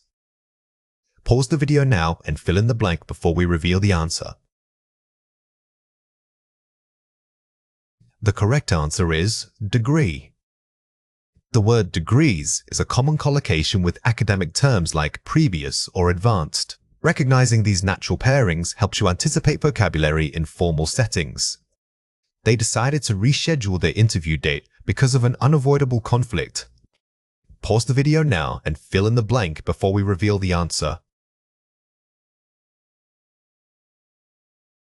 The correct answer is reschedule. Reschedule means to change the time or place. When you hear a word that relates to timing, it is often a verb like this one, indicating a necessary change in plans. The admissions officer gave him clear instructions about the next steps. Pause the video now and fill in the blank before we reveal the answer. The correct answer is instructions. In official contexts, instructions are more common than just saying directions. It implies verbal guidance or written rules that you must follow precisely to proceed. Here are 4 ways to practice. Active listening. Don't just wait for the speaker to finish. Actively engage by predicting what comes next based on the topic or flow of conversation. This is about mental preparation. If you know a passage is discussing university requirements, your brain should automatically start listing things like ID, scores, and documents. This keeps your mind engaged and ready for detailed recall. Dictation practice. Listen to short sentences and transcribe everything you hear word for word. Check your spelling and grammar afterward. Dictation is incredibly powerful because it forces you to process sound into written characters.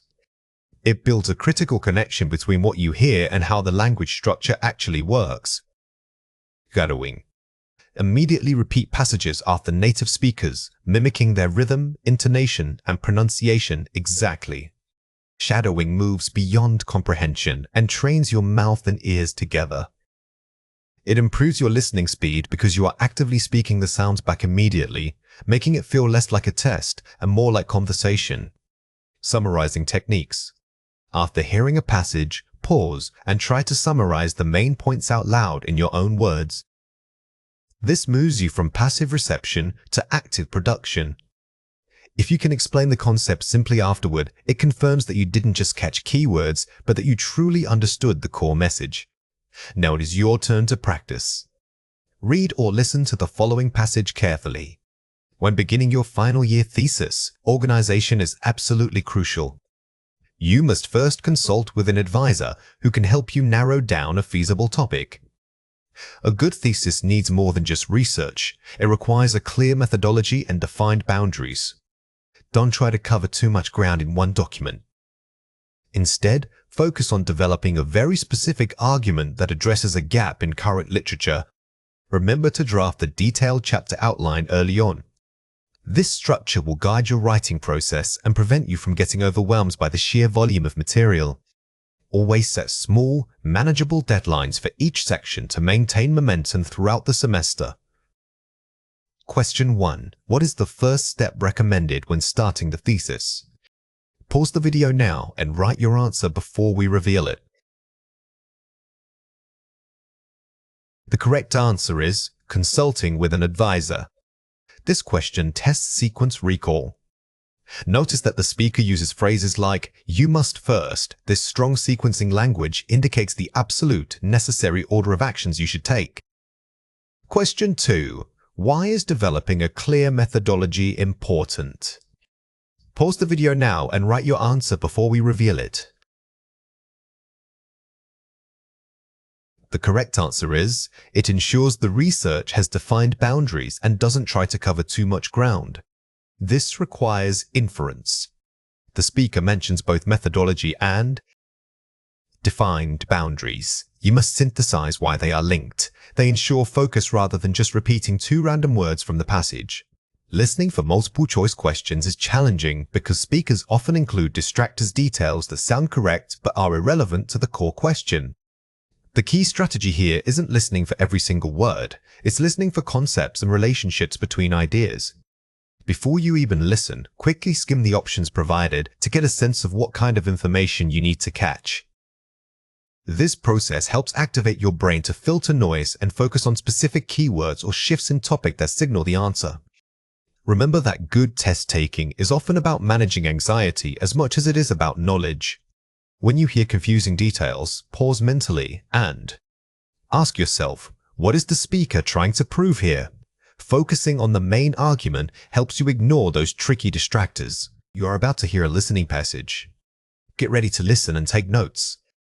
When preparing for any standardized test that uses multiple choice formats, candidates often feel overwhelmed by the sheer volume of information. It's essential to approach the material systematically. First, never read the question and options too early. Instead, try to grasp the overall context of what you are about to hear. Listen actively for transition words like however or on the other hand, because these signal a shift in thought that might be crucial to your answer.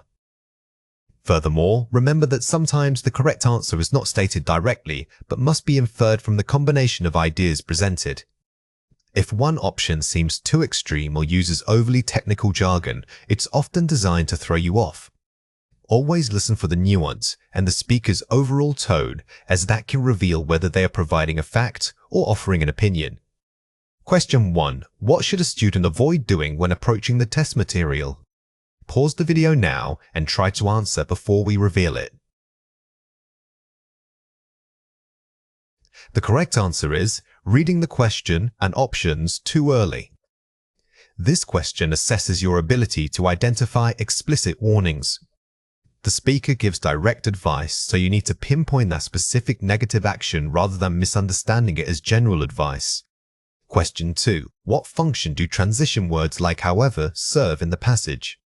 Pause the video now and try to answer before we reveal it.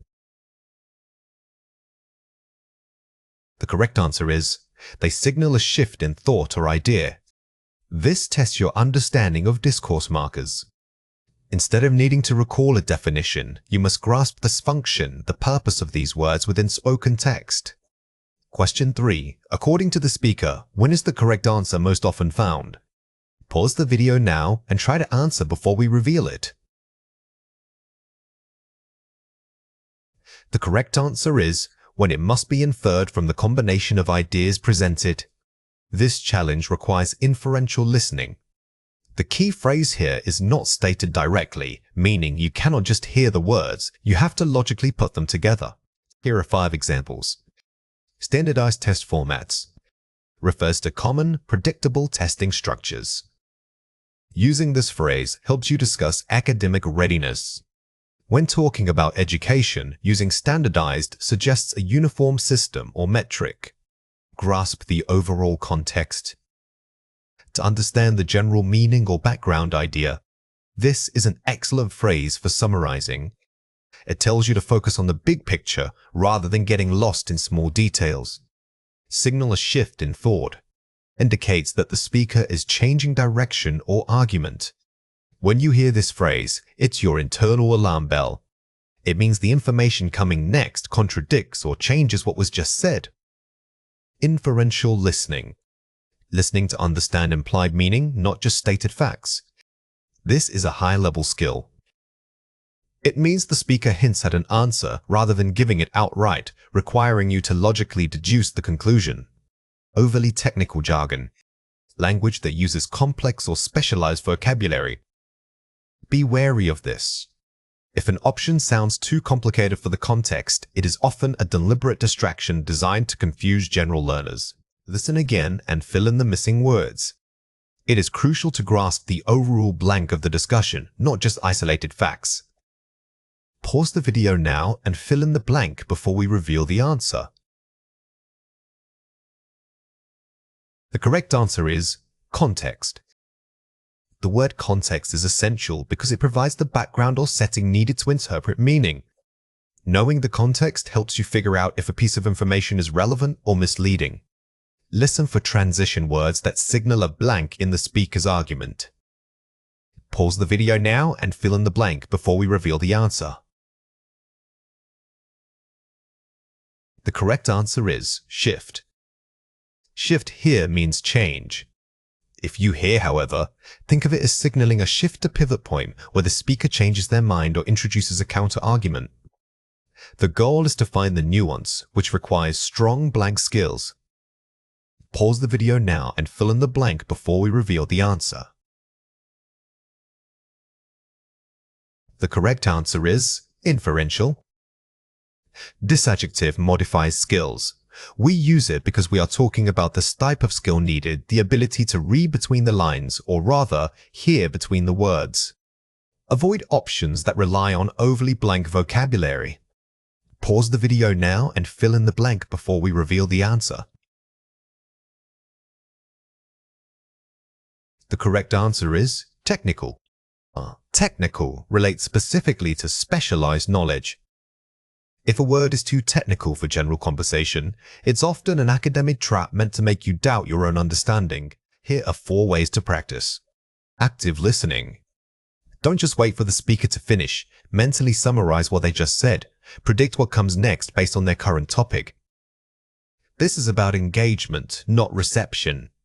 By summarizing constantly, you keep your brain engaged and force yourself to process meaning immediately rather than passively receiving sounds.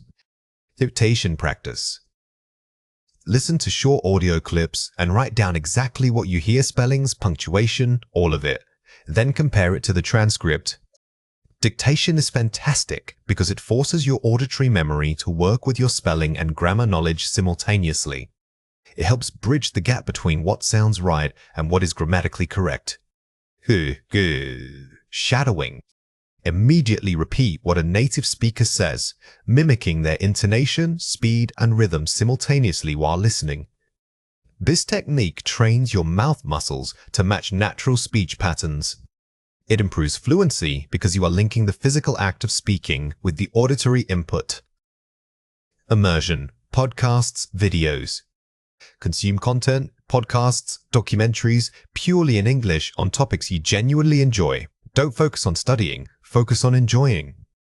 Learning must be enjoyable to stick. When you are interested in the topic, say, cooking or history, your brain is more receptive and your listening skills improve naturally without feeling like homework. Now it is your turn to practice. Read or listen to the following passage carefully. The marketing team needs to present 3 options for the new product launch. Option A suggests a major social media campaign across Instagram and TikTok, which requires a high initial investment but promises rapid visibility among younger demographics. Option B recommends a more niche approach, professional partnerships with industry experts, and targeted email campaigns.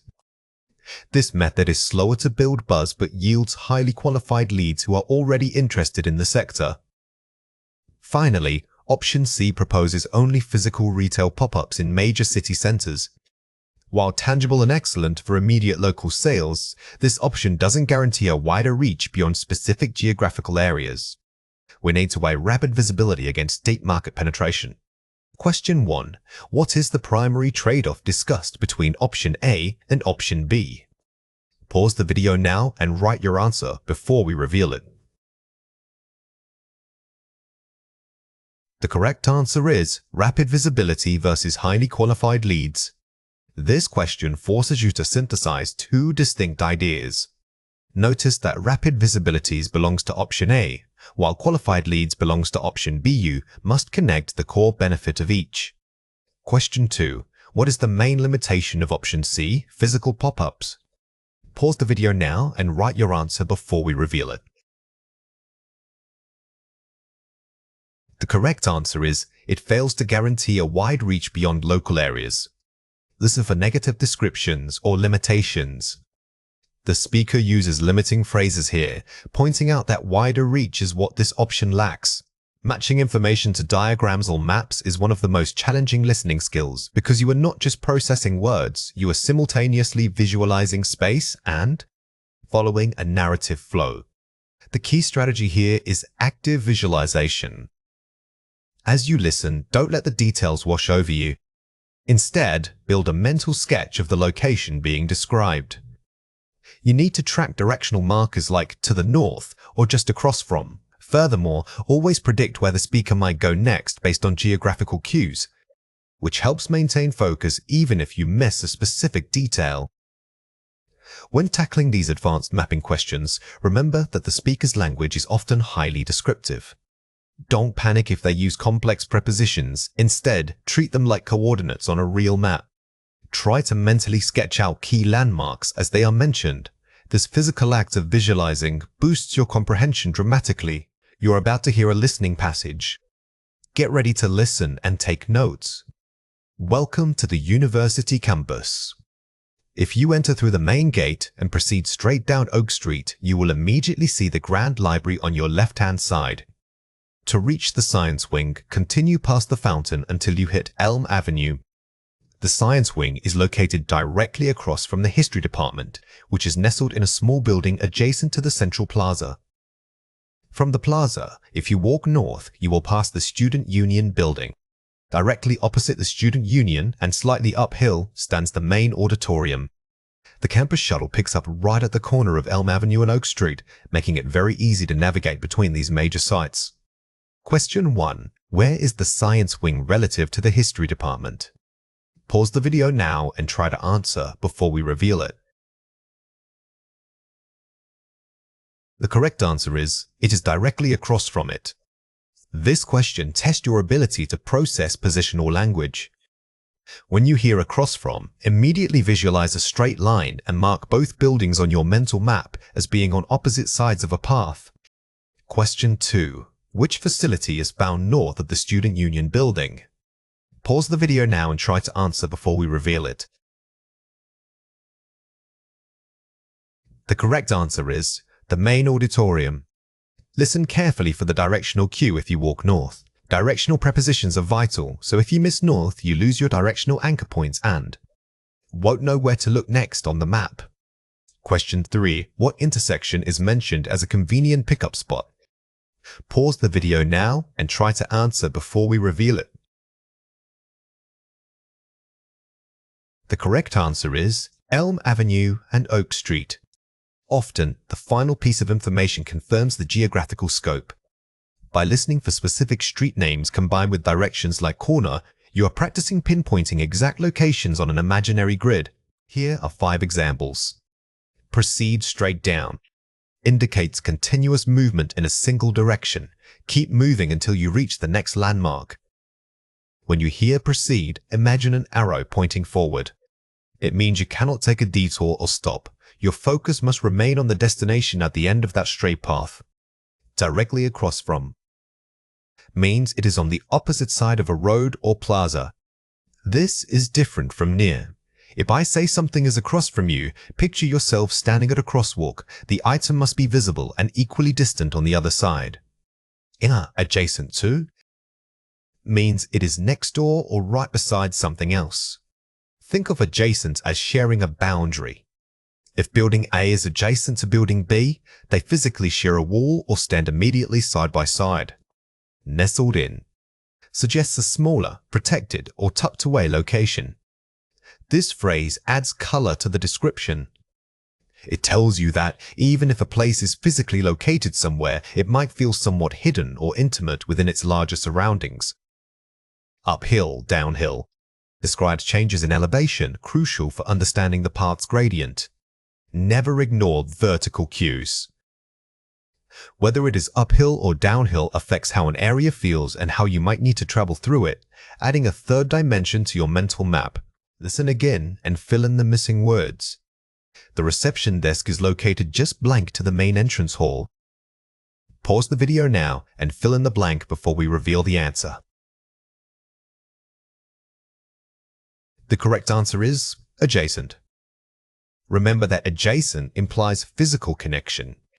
If you can draw a line showing they touch, then adjacent is the perfect word for that structural relationship. We need to walk 3 blocks blank the river to reach the old bridge. Pause the video now and fill in the blank before we reveal the answer.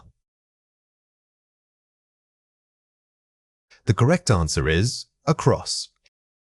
Using prepositions like across requires you to visualize a barrier, a river, a road, or a field that must be crossed to get from one side to the other.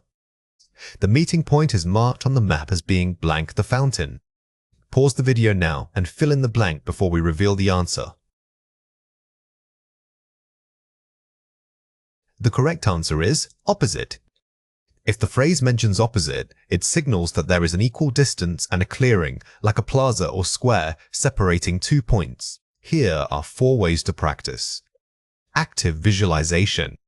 Instead of just hearing words, actively sketch the layout in the air or on paper as you listen.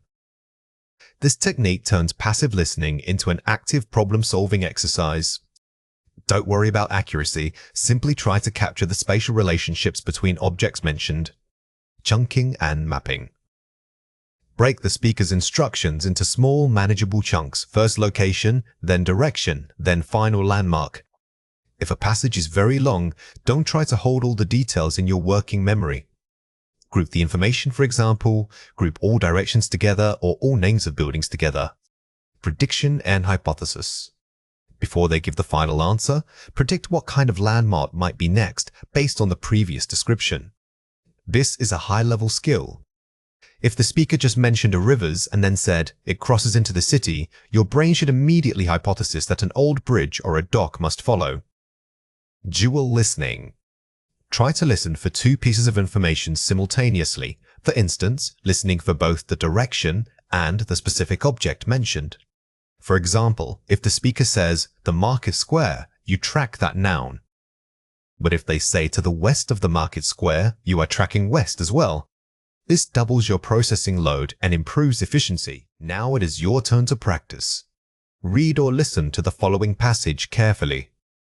This blueprint details the new community center layout. Start at the main entrance lobby. You will find the ticketing kiosk immediately to your right. From there, proceed straight past the central atrium for 50 meters until you reach the main corridor.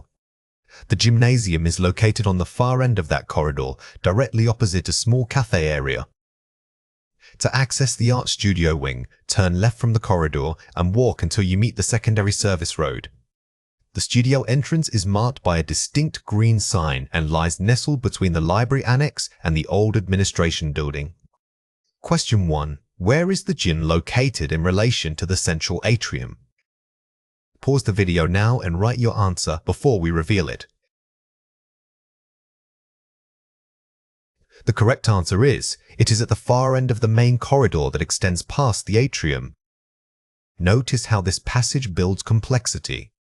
The gym isn't just far away, it is defined by its position at the terminus of a specific path, requiring you to follow the entire linear journey. Question 2. What landmark flanks the art studio entrance? Pause the video now and write your answer before we reveal it. The correct answer is the library annex and the old administration building. Listening for flanked by is a great way to test your understanding of surrounding elements. This phrase tells you that 2 things are acting as physical boundaries on either side of the target location. When we talk about accents, we are really talking about how different communities place stress and modify sounds.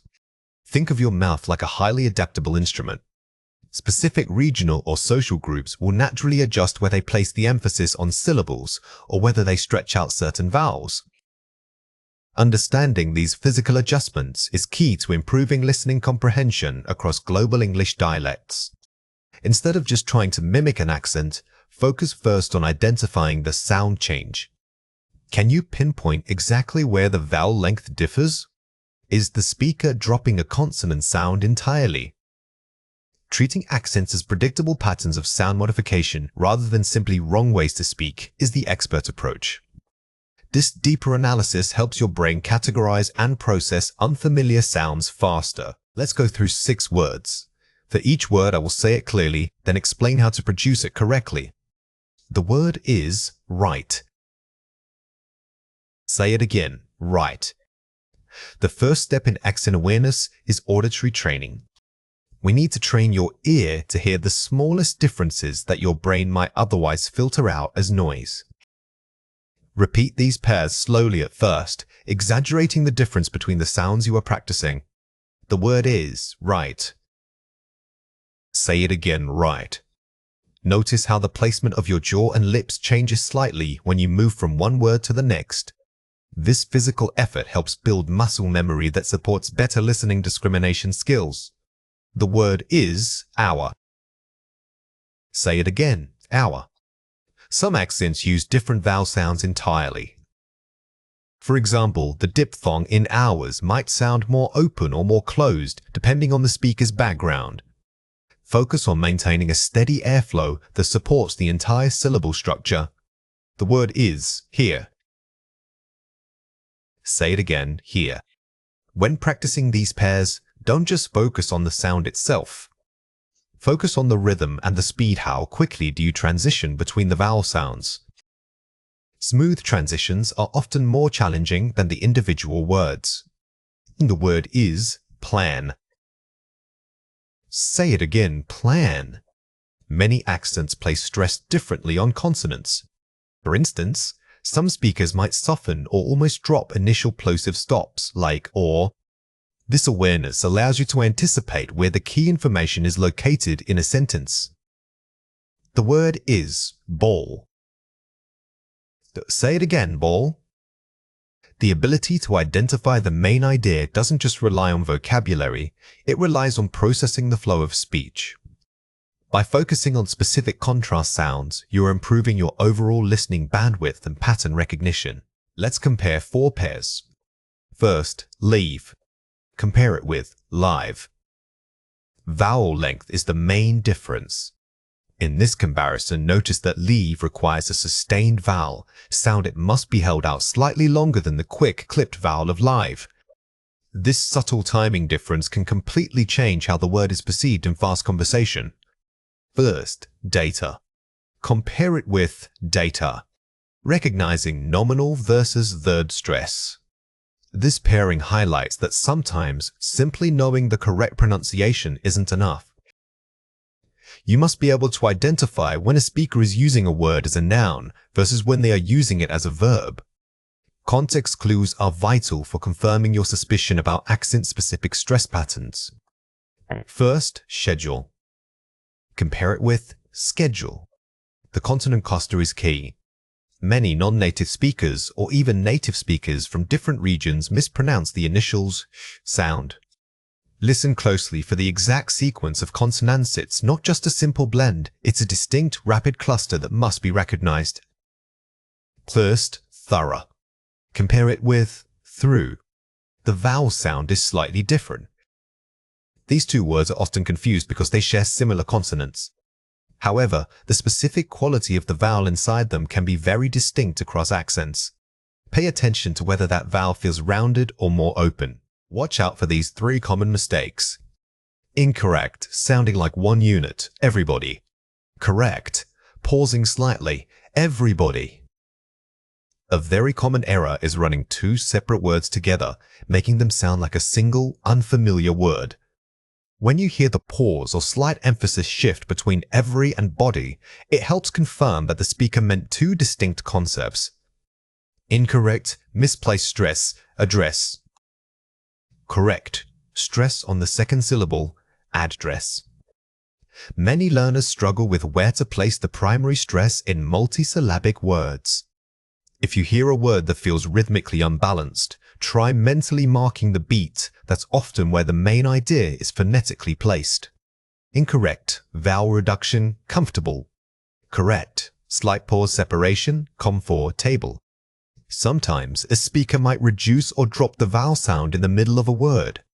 Instead of focusing on what you think you hear, try to listen for that crucial moment where the energy dips. That dip often signals the structural boundary between syllables. Here are 4 ways to practice. Shadowing technique. Listen to a segment of natural speech and immediately try to mimic the speaker's rhythm, intonation, and sound quality after they finish. Don't just repeat words, copy the music. This is one of the most powerful techniques because it forces you into active production matching. You are not thinking about grammar rules. You are modeling how sounds actually move in real-time conversation, which greatly improves your auditory pattern recognition. Focused listening for contrast. Take a short audio clip and assign yourself one specific sound to track. For example, only the R sound or only the vowel. Ignore everything else. By narrowing your focus this intensely, you train your brain to filter out background noise and concentrate solely on a single acoustic feature. This targeted approach makes your ear incredibly precise at identifying specific phonemes regardless of the speaker's accent. Role-playing with partners. Find speaking partners from different regional backgrounds and ask them to read short articles aloud, specifically asking you to identify any sounds that are unusual to your ear. Real human interaction provides the most natural pressure testing for your skills.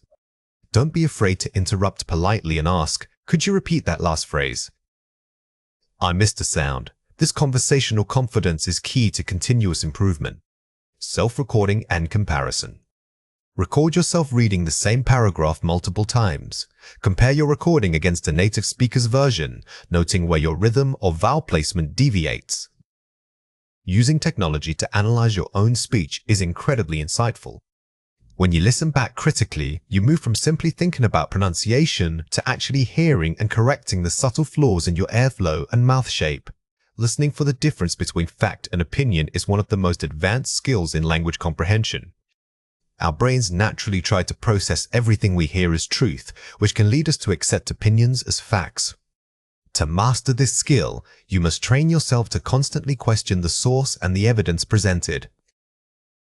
A fact can be proven with verifiable data, whereas an opinion is a personal belief or judgment that cannot be universally proven. When you're listening, don't just focus on the words, listen for the markers.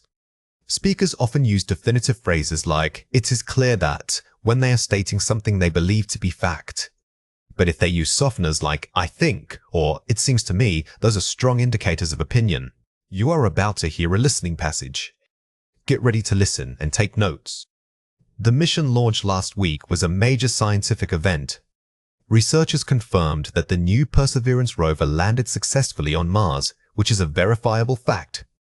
This achievement represents humanity's greatest strides in planetary exploration to date. Now, some critics argue that the funding allocated for this project is excessive and unnecessary. They believe we should instead focus our limited resources on terrestrial climate change solutions. However, others maintain that exploring space is an intrinsic human drive and will ultimately benefit all life forms on Earth. The data collected by the rover about Martian geology is certainly revolutionary, providing insights into early solar system formation. Nevertheless, I personally feel that until we understand Mars fully, the return on investment for this project remains questionable. Question 1. What verifiable fact did the passage confirm? Pause the video now and try to answer before we reveal it. The correct answer is, the rover landed successfully on Mars. This question tests your ability to distinguish concrete, undeniable information, the core, what of the event, from the surrounding commentary or debate. Remember that facts are objective statements that exist regardless of who says them. Question 2. What is presented as a counter-argument regarding funding? Pause the video now and try to answer before we reveal it. The correct answer is that resources should be focused on terrestrial climate change solutions. Here, we are listening for the specific points of contention. The passage presents this criticism to give balance, so you need to filter out the speaker's emotional tone and capture only the core argument being made. Question 3. What is the speaker's personal conclusion about the rover's investment? Pause the video now and try to answer before we reveal it. The correct answer is that the return on investment remains questionable. Notice how the speaker uses phrases like "I personally feel" to signal that this last point is an opinion, not a factual statement derived from the evidence. This is key for analyzing rhetoric. Here are 5 examples. Verifiable fact, meaning information that can be proven true by evidence. When you hear verifiable, immediately associate it with proof. If the speaker uses this phrase, they are guiding you to accept the statement as objective truth, regardless of how convincing the rest of their argument might be. Critics argue that meaning signals a dissenting or opposing viewpoint.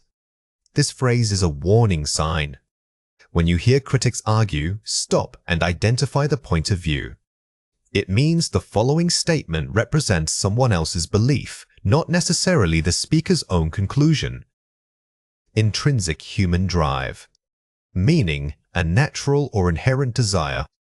This phrase is often used to elevate an idea beyond mere practicality. While intrinsic sounds profound, it is usually a highly subjective word that signals a philosophical opinion rather than measurable science. The data collected is certainly revolutionary. Meaning suggests extreme significance, opinion hyperbole. Be cautious when hearing strong adjectives like revolutionary or unprecedented. While the underlying facts might be new, these powerful words are often used to sway emotion rather than convey neutral information. Nevertheless, I personally feel that meaning introduces a subjective personal viewpoint. The combination of nevertheless and I personally feel is the strongest indicator in this passage that what follows is purely opinion. It acts as a clear verbal boundary between objective analysis and subjective belief. Listen again and fill in the missing words. The scientist must first gather sufficient blank before forming a conclusion. Pause the video now and fill in the blank before we reveal the answer. The correct answer is evidence. This sentence highlights the necessity of evidence. If you can't back up a claim with concrete proof, it remains speculation regardless of how confidently the speaker presents it. It is important to separate what is merely conjecture from what is an established blank. Pause the video now and fill in the blank before we reveal the answer. The correct answer is fact. Focusing on established fact forces you to look for universal agreement. Don't accept a claim just because it sounds authoritative. Ask yourself, who else knows this? The proposal suggested that the budget should be reallocated based on blank needs. Pause the video now and fill in the blank before we reveal the answer. The correct answer is economic. In academic or professional listening, identifying the type of criteria like economics versus moral can tell you whether the speaker is basing their argument on objective metrics or subjective values. The research team advised that more field work was needed to confirm the blank nature of the discovery. Pause the video now and fill in the blank before we reveal the answer. The correct answer is geological. This emphasizes discipline-specific language. Recognizing terms like geological or statistical helps you contextualize the source of information, which is key to determining if it's a proven fact. Here are 4 ways to practice. Active listening and note-taking. Don't just hear words, listen for the relationship between ideas. As you take notes, use symbols like a question mark or an arrow to identify where the speaker shifts from evidence to personal belief. Active listening means engaging with the material critically while you listen. Instead of trying to write down every single word, focus on capturing signal words, the markers that tell you if the tone is objective or subjective. Dictation and transcribing. Pick short clips and try writing out exactly what you hear. This trains your ear to recognize subtle differences in pronunciation, pacing, and filler words. This technique is tough but incredibly effective because it forces you to slow down the process of listening. It builds muscle memory for recognizing specific phonetic patterns, improving accuracy dramatically. Shadowing. Listen to a native speaker and immediately repeat what they say, trying to match their intonation, rhythm, and speed perfectly. Do this after the initial listening exercise. Shadowing helps you internalize natural speech patterns, which improves your overall comprehension flow. It bridges the gap between knowing grammar rules and actually sounding fluent in conversation. Pre-listening preparation. Before listening to a passage, quickly read the topic or skim related articles. Knowing general background knowledge gives you hooks to hang new information on.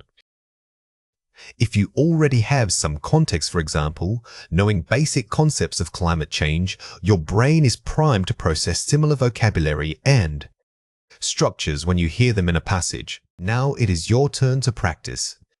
Read or listen to the following passage carefully. The local news report on the new stadium funding is quite dramatic. Apparently, the council voted to approve a massive bond issue last night. This decision, they claim, will revitalize the entire downtown area and guarantee thousands of jobs for years to come. While historians point out that similar projects in other cities struggled with long-term viability, the reporter only focused on the positive economic projections. Furthermore, the article heavily featured quotes from local business owners who expressed extreme enthusiasm. This coverage certainly presented a positive picture, however, it omitted any mention of the potential tax burden placed on existing residents, which is crucial information for an informed public. Question 1. What specific element did the news report fail to include? Pause the video now and write your answer before we reveal it. The correct answer is the potential tax burden placed on existing residents. In this passage, the failure to mention key negative data points is a sign of bias. You must listen not only for what I said, but also for what is conspicuously left out. The omission often carries as much weight as the inclusion. Question 2. How does the speaker indicate that the coverage was biased? Pause the video now and write your answer before we reveal it. The correct answer is by mentioning that it omitted any mention of the tax burden. The key here is recognizing the shift in tone from reporting to analysis. The use of words like however signals a critique, prompting you to analyze the source's completeness rather than just accepting its narrative. Listening comprehension isn't just about hearing words, it's about filtering meaning. Sometimes the most challenging part is dealing with distractors host pieces of information that sound important but are actually irrelevant to the main point. Traps occur when speakers use emotionally charged language or overly technical jargon to mislead you into thinking one idea is more critical than another. The key strategy here is core message extraction.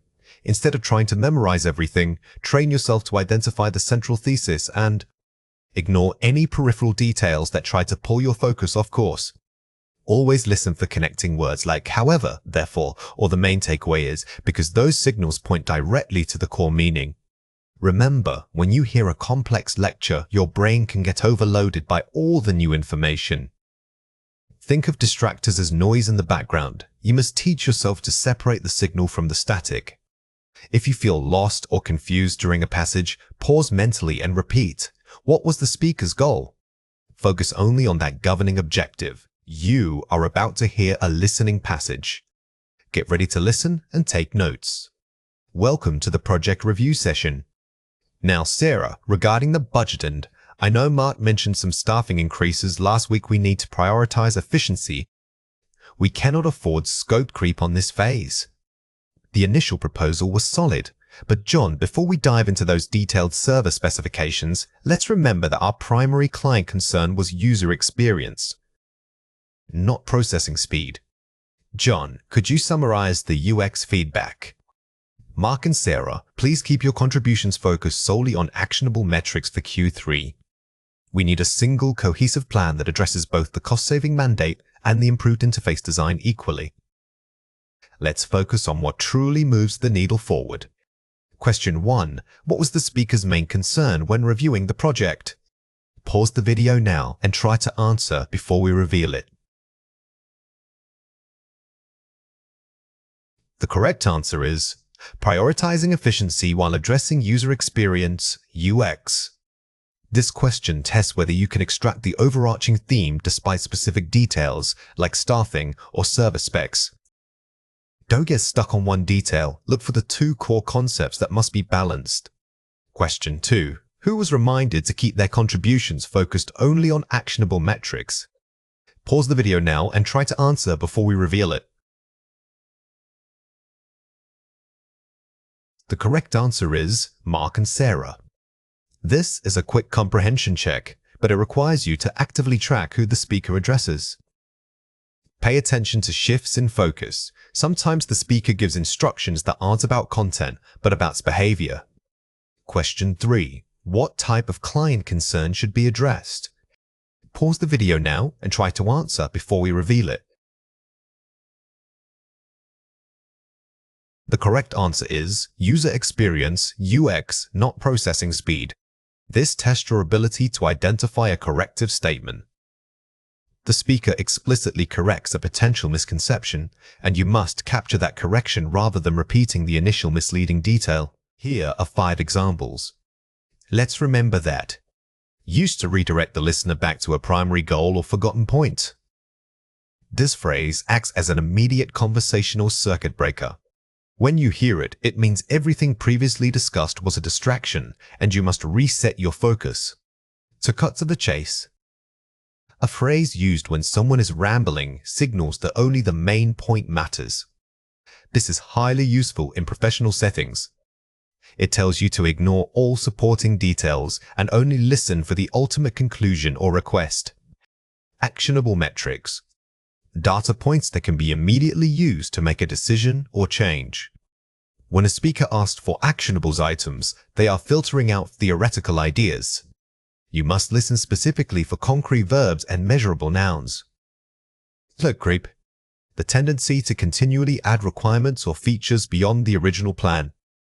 This vocabulary is critical in project management. If you hear this phrase, it's a warning sign that the discussion is drifting off topic and losing focus. What truly moves the needle? The most important factor or change that will result in noticeable progress. This phrase signals the ultimate determinant of success. It means you need to disregard secondary suggestions and pinpoint the single biggest priority. Listen again and fill in the missing words. Before you conclude, please summarize your main points to ensure we are all on the same page. Pause the video now and fill in the blank before we reveal the answer. The correct answer is summarize. Summarizing immediately after listening is a powerful technique. It forces you to process the information and find the key idea before moving on. The professors stress that students must concentrate on the main theory, not peripheral examples. Pause the video now and fill in the blank before we reveal the answer. The correct answer is concentrate. Using verbs like stress or focus helps cue your brain. When you hear these words, know that the speaker is emphasizing a core instruction. We need to avoid any talk of unnecessary details and instead focus on the central objective. Pause the video now and fill in the blank before we reveal the answer. The correct answer is avoid. The word avoid acts as a negative constraint. It tells you what not to pay attention to. Recognizing these warnings is key to filtering noise. If we can identify the core issue, we won't get derailed by side discussions. Pause the video now and fill in the blank before we reveal the answer. The correct answer is identify. To identify means more than just hearing, it means pinpointing or recognizing something specific. This skill is central to fighting distractors. Here are 4 ways to practice. Predicting the outcome.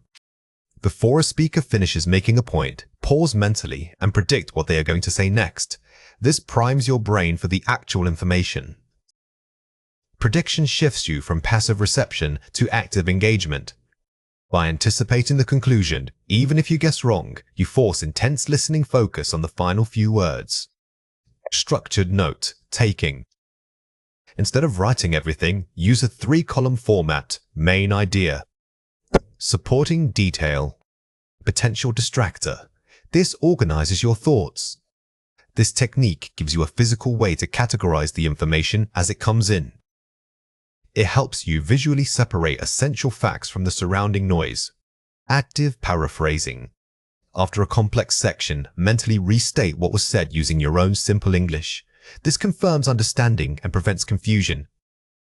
Paraphrasing is proof of deep listening. If you can explain it simply in your head, you successfully filtered out the unnecessary complexity and jargon. The wait and confirm strategy.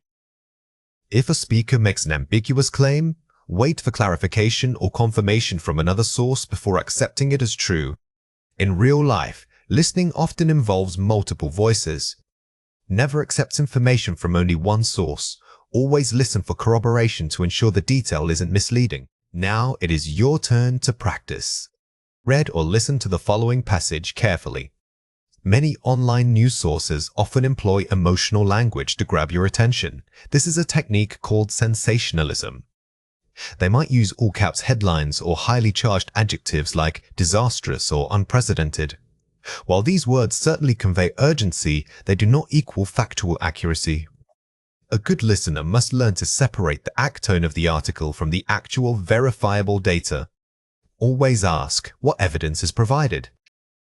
Is there a source cited for this claim? Remember that merely repeating a startling piece of information does not make it true.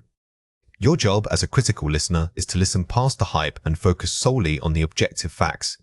Question 1. What technique do sensational news sources use? Pause the video now and write your answer before we reveal it. The correct answer is emotional language, all caps headlines, or charged adjectives. This tests if you can identify a named concept from the passage. Instead of listing examples, understanding the category emotional language is the key takeaway.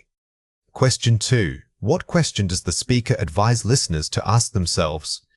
Pause the video now and write your answer before we reveal it. The correct answer is, what evidence is provided? Is there a source cited for this claim? This requires you to listen specifically for critical advice. The passage gives you tools, and you need to capture those actionable questions that promote deeper thought. Skimming is a reading technique used to quickly grasp the general meaning of a text without getting bogged down in details. Think of it as surveying a landscape from a distance. You aren't looking at every leaf, but rather understanding the overall shape and feel of the forest. The goal here is not comprehension deeply knowing everything but identification, finding the core message or main idea. When we skim effectively, we are training our brains to ignore unnecessary noise and focus only on structural signals. Key areas to watch for include topic sentences, headings, bolded terms, and concluding paragraphs. Remember, skimming is a strategic art. It's about knowing where the author places their most important ideas. Here are 4 examples. The Industrial Revolution fundamentally shifted human life from agrarian societies to urban factory work. Identifying the main topic sentence, first sentence. Notice how this first sentence immediately sets the historical scope. This is the hooks that tells you exactly what the following paragraphs will elaborate on the shift itself. By reading only this opener, you have established the entire context for your reading. Key supporting details include rapid urbanization and a massive change in labor structure. Scanning subheadings or bolded keywords, e.g., urbanization. Instead of reading every word about urbanization, your eyes should jump to the headings or any words that appear repeatedly. These signals act like signposts, showing you the main supporting pillars of the argument. Ultimately, these changes created new economic classes and social complexities. Reading the concluding summary sentence. The conclusion often restates the thesis in a slightly different way. Always glance at the final paragraph because authors tend to summarize their biggest takeaways right there for the reader. Thus, while disruptive, the revolution laid the groundwork for modern global economies, identifying the author's overall conclusion takeaway message. The final sentence solidifies the main point. It doesn't just summarize, it gives a judgment or a consequence. When skimming, you are looking for this ultimate "so what" statement. Let's compare 4 pairs. Skimming goal, main idea. Scanning goal, specific fact. Direction and focus. The key difference is the direction of your focus. When skimming, your eyes move broadly across the page, looking for patterns. When scanning, your eyes are like a laser pointer. You know exactly what piece of information you need and look only for that specific keyword or date. Academic text, source, journal. Journalistic article, source, news website. Density and tone. Academic texts are dense, using specialized vocabulary, requiring you to find the arguments. News articles tend to be more narrative, meaning they focus on telling a story quickly. Your skimming approach must adapt to whether you need an argument or just a sequence of events. Reading for pleasure, fiction. Reading for study, non-fiction. Emotional versus logical flow. When skimming fiction, you are looking for plot points and character motivation, the emotional beats. When skimming non-fiction, you must track the logical progression of evidence supporting a core concept. Question: what is this about? Question: when did X happen? The nature of inquiry. If your question starts with what, why, or how, you need to skim for the general concept. If it involves numbers, dates, names, or specific definitions, you must switch into scanning mode. Complete the summary using words from the passage. The study revealed that consistent physical activity significantly improves cognitive function, particularly in the areas of memory and focus. Blank. Pause the video now and fill in the blank before we reveal the answer. The correct answer is boosts. Notice how significantly was used here to emphasize magnitude. It's not just better, it is substantially better.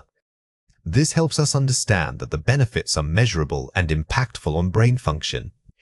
Researchers recommend incorporating at least 30 minutes of moderate exercise into a daily routine for optimal outcomes. Blele. Pause the video now and fill in the blank before we reveal the answer. The correct answer is daily. The inclusion of dailies is crucial because it establishes the frequency required, which changes the entire context of the advice. It shifts the focus from occasional activity to consistent habit formation. Furthermore, dietary adjustments, specifically reducing processed sugar scan, complement exercise efforts effectively. Blank. Pause the video now and fill in the blank before we reveal the answer. The correct answer is complement. The word complements suggests that diet and exercise work together, not as separate tasks. They enhance each other, they are working in synergy to achieve the best results. Ignoring these lifestyle factors can lead to a measurable decline in overall mental acuity over time. Blank. Pause the video now and fill in the blank before we reveal the answer. The correct answer is decline. The use of measurables here is important because it implies that the negative effects are not just subjective feelings, but things that can be tracked by objective testing methods. Here are 4 ways to practice. Pre-reading preparation: skim the entire text first. Read headings, captions, and introductory paragraphs to establish context before diving in. This mental mapping helps your brain organize incoming information instantly. Always treat the introduction as a map key. It tells you what subjects and vocabulary to expect. By doing this preliminary survey, you prime your mind so that when you read the details, they connect immediately to established concepts. Pacing yourself: use finger tracking or an index card. Physically guide your eyes down the page at a steady pace. This technique forces your brain to maintain momentum and prevents you from rereading the same sentence multiple times. This physical act of guiding your eye forces systematic movement, which is actually part of improving reading fluency. It helps train your focus muscles and boosts your overall reading word count per minute. The SQ3R method: survey, question, read, recite, review. This structured method provides a framework for all types of academic reading. Don't just read, engage with the material by asking questions before you even start. SQ3R is fantastic because it turns reading from a passive activity into an active investigation. By questioning the text, you are forcing your brain to predict answers, making retention much stronger than simple rereading. Focus on keywords and signal phrases.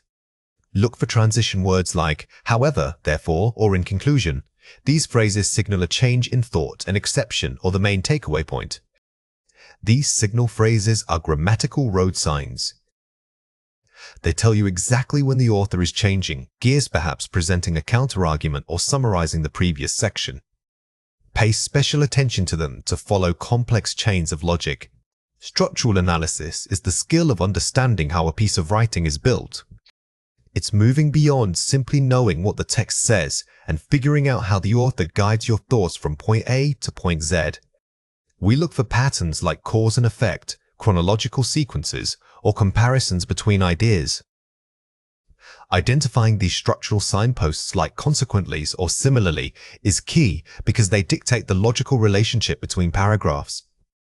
Mastering this technique helps you predict what major idea is coming next, even if it's not explicitly stated. When you encounter a complex academic passage, don't read it like a novel, treat it like an architectural blueprint. Instead of focusing on every single noun or verb, train yourself to spot the connective tissue, the transition words and phrases. These are your best friends because they tell you if the next paragraph is going to be building upon the previous point, contrasting it, or providing evidence. Here are 4 examples. Early studies indicated a sharp correlation between climate and migration patterns. However, later research complicated this view. Shift in focus, contrast marker, howevers.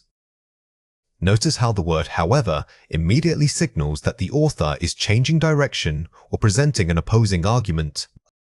When you see these contrast markers, it tells your brain to mentally brace itself for a counter-argument, even if you don't know what it is yet. First, the researchers collected raw data through field observation. Subsequently, they analyzed this information using advanced statistical modeling. Sequential order marker, subsequently. The use of subsequently establishes a clear timeline or process. If you are reading something that describes a scientific method or historical event, look for these sequential adverbs to understand the necessary order of events. Taxonomy suggests 3 primary types of energy sources: solar, geothermal, and tidal. These methods offer distinct benefits. Listing gay classification marker, colon. A colon or a numbered list often means the author is about to break down a major concept into its constituent parts. When you see this structure, pause and prepare to memorize 3 or 4 key items that fall under that main category. This suggests environmental policy must evolve alongside technological advances. Concluding implication marker suggests. Ending a section with a word like suggests or therefore is the author's way of forcing you to draw a conclusion. It signals that everything in the preceding text was evidence leading up to this final important implication. Let's compare 4 pairs. Skimming, general idea. Structural analysis, content map. Purpose, speed versus depth of logic. If skimming helps you grasp the what, the general topic, structural analysis helps you understand the how. It's not enough to know that a passage is about climate change. Structural analysis tells you if it argues A causes B and B causes C. Reading a narrative story. Reading an argumentative essay. Structure, plot versus thesis development. Narratives build tension through plot points. The character's journey is the structure. In an argumentative essay, the structure builds support for a single, central claim or thesis statement. Finding specific facts, scanning. Identifying main ideas, structural analysis. Focus, detail versus relationships. When you scan, your eyes are hunting for a specific date or name. When performing structural analysis, your eyes must hunt for the relationships because while, and consequently, you're looking for the glue, not the individual pieces. Reading poetry, imagery. Reading scientific reports, evidence. Tone, subjective versus objective. Poetry relies heavily on mood and subjective imagery, which is fine to feel. Scientific reports are objective. Their structure must be clear, predictable, and built solely on verifiable evidence presented in logical steps. Complete the summary using words from the passage. The blanks require understanding cause and effect. The initial discovery of oil significantly impacted industrialization, leading to a rapid expansion of global transport networks. Pause the video now and fill in the blank before we reveal the answer. The correct answer is expansion. This sentence requires you to understand the direct consequence. The word leading tells us that the impact wasn't just related, it was a cause and effect relationship that drove the subsequent development.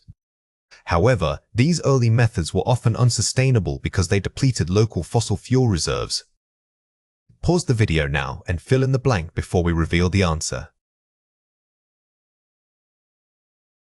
The correct answer is depleted. The structural marker because is crucial here. It signals causality. The depletion was the direct reason for the subsequent shift in policy or technology. Consequently, modern research has focused on alternative sources such as wind and solar power. Pause the video now and fill in the blank before we reveal the answer. The correct answer is consequently. The word consequently acts like a verbal bridge. It tells you that the answer to this blank must be the logical result of everything mentioned in the previous sentences. This pivot toward renewables shows a global commitment to minimizing carbon emissions and ensuring long-term stability. Pause the video now and fill in the blank before we reveal the answer. The correct answer is minimizing. To fill this gap accurately, you must synthesize the entire passage. It's not just one fact, it's the conclusion drawn from the structural shift, the movement towards sustainability. Here are 4 ways to practice. Before reading a section, quickly review all titles. This creates an intellectual map of what you are about to learn. Do not read the material until you have mentally sketched out the flow indicated by those headings. Treat them like signposts on a road trip. They tell you exactly which direction your knowledge is going. Identify thesis statements early. Determine where the author makes their central claim. It might be in the introduction, or it might appear as a transitional summary. The thesis is the backbone of any academic text. If you can pinpoint where the author states their main argument, you have an anchor point to return to when your reading gets confusing or overwhelming. Track signal words. Keep a running list of transition words. Similarly, conversely, in addition, therefore, these guide the logic. When you are reading quickly, your brain tends to skip over these transitional phrases. Actively hunting for them forces you to pay attention to the logical relationships that link ideas together. Summarize after each major section. Don't wait until the end of the chapter. Stop every few paragraphs and write a 1-sentence summary of what was just covered. This habit forces active processing. If you can summarize a section in 1 sentence, it means you have successfully grasped its core structural contribution to the overall argument. Now it is your turn to practice. Read or listen to the following passage carefully. The early development of printing technology significantly democratized knowledge. Previously, books were laboriously copied by hand in monastic scriptoriums, making them prohibitively expensive and rare. The invention of the movable type press revolutionized this process. This standardization allowed information to disseminate rapidly across social strata.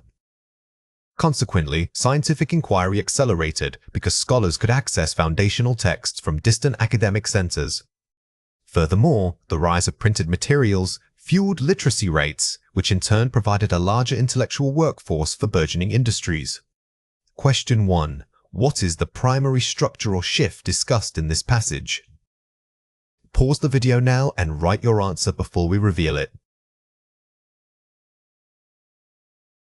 The correct answer is, the shift was from rare, hand-copied knowledge to cheap, easily disseminated printed materials. When answering a main idea question, don't just pull out keywords. Instead, synthesize the transformation, describe the shift, or the before and after, state your answer with more depth. Question 2. Find a word in the passage that indicates a direct result of the printing press. Pause the video now and write your answer before we reveal it. The correct answer is consequently. This tests your ability to identify signal words. Consequently is a strong structural indicator, immediately telling you that what follows is a logical outcome or result of the action mentioned previously. Skimming is a rapid reading technique used to grasp the main idea or general overview of a text without focusing on specific details. It's like quickly looking at the headlines and pictures of a magazine before deciding if you want to read an entire article. Our goal when skimming is broad comprehension, not deep understanding. We are searching for the central message that the author wants us to take away overall. Remember that skimming is about predicting structure. When you first approach a passage, your brain should be asking itself, what is this piece really about? Don't get caught up in complex vocabulary. Instead, focus on the topic sentence of each paragraph and look for repeated keywords to build a mental picture of the overall theme. Here are 4 examples. The rapid expansion of renewable energy sources is transforming global power grids. This opening sentence introduces the main topic and argument. Notice how this first sentence sets the stage. This is often your best clue because authors tend to state their core thesis right at the beginning, especially in academic writing. Treat these initial sentences as potential signposts for the entire reading piece. Furthermore, government subsidies have dramatically lowered the upfront cost of solar technology. The transition word "furthermore" signals a point that supports the main idea. Transition words are gold mines for skimmers. Words like however, therefore, in addition, or consequently act as road signs, telling you exactly how the author is building their argument step by step. Thus, investing in these foundational technologies represents a critical move towards sustainable economies. This concluding sentence summarizes the entire section's implication. When you get close to the end of a paragraph or an article, pay attention. The conclusion often restates the main idea using slightly different words, which helps confirm your understanding. While initial investment is high, long-term operational savings prove immensely beneficial. This contrast highlights a key benefit that supports the overall argument. Skimming isn't just about finding positive statements. It's also highly effective at identifying contrasts or limitations. If an author says, while X is true, Y is better, they are signaling a crucial point of comparison. Let's compare 4 pairs. Skimming, main idea. Scanning, specific fact. Purpose, big picture versus detail. The difference here is purpose. If you are skimming, your eyes float across the text looking for patterns and themes. But if you are scanning, your eyes are laser focused, searching for a specific name or date, like finding a phone number on a directory. Academic passage, formal. News article, informal. Structure, thesis statement versus immediate hook. In academic writing, the main idea is often introduced formally in an abstract or introduction. But a news article might grab your attention with a dramatic anecdote first, which you must read through to find the actual central point. Identifying keywords. Reading syntax, grammar. Focus, topic versus sentence construction. Don't get bogged down analyzing every sentence structure that's too much effort for skimming. Instead, hunt for the repeating subject nouns or concepts. Those keywords are the threads that hold the entire argument together. Skimming, high speed. In-depth reading, slow pace. Goal, overview versus retention.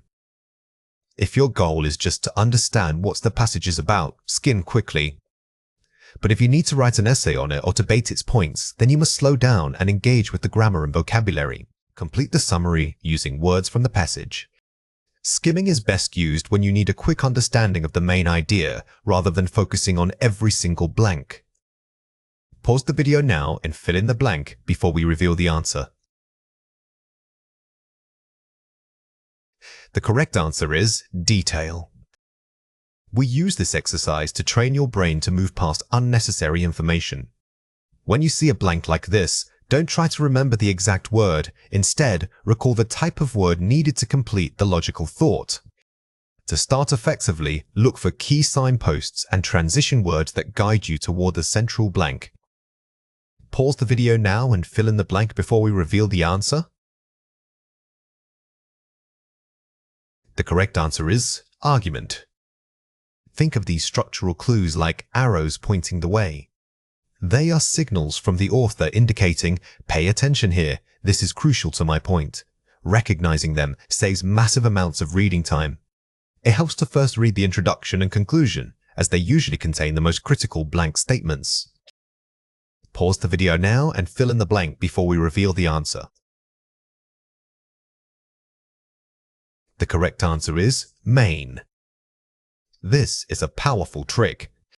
Most authors make sure their thesis statement, the most important point, is visible at both ends of the piece. Always check the first paragraph and the last paragraph first. Remember that skimming builds your overall context, which improves your ability to tackle complex passages during blank exams. Pause the video now and fill in the blank before we reveal the answer.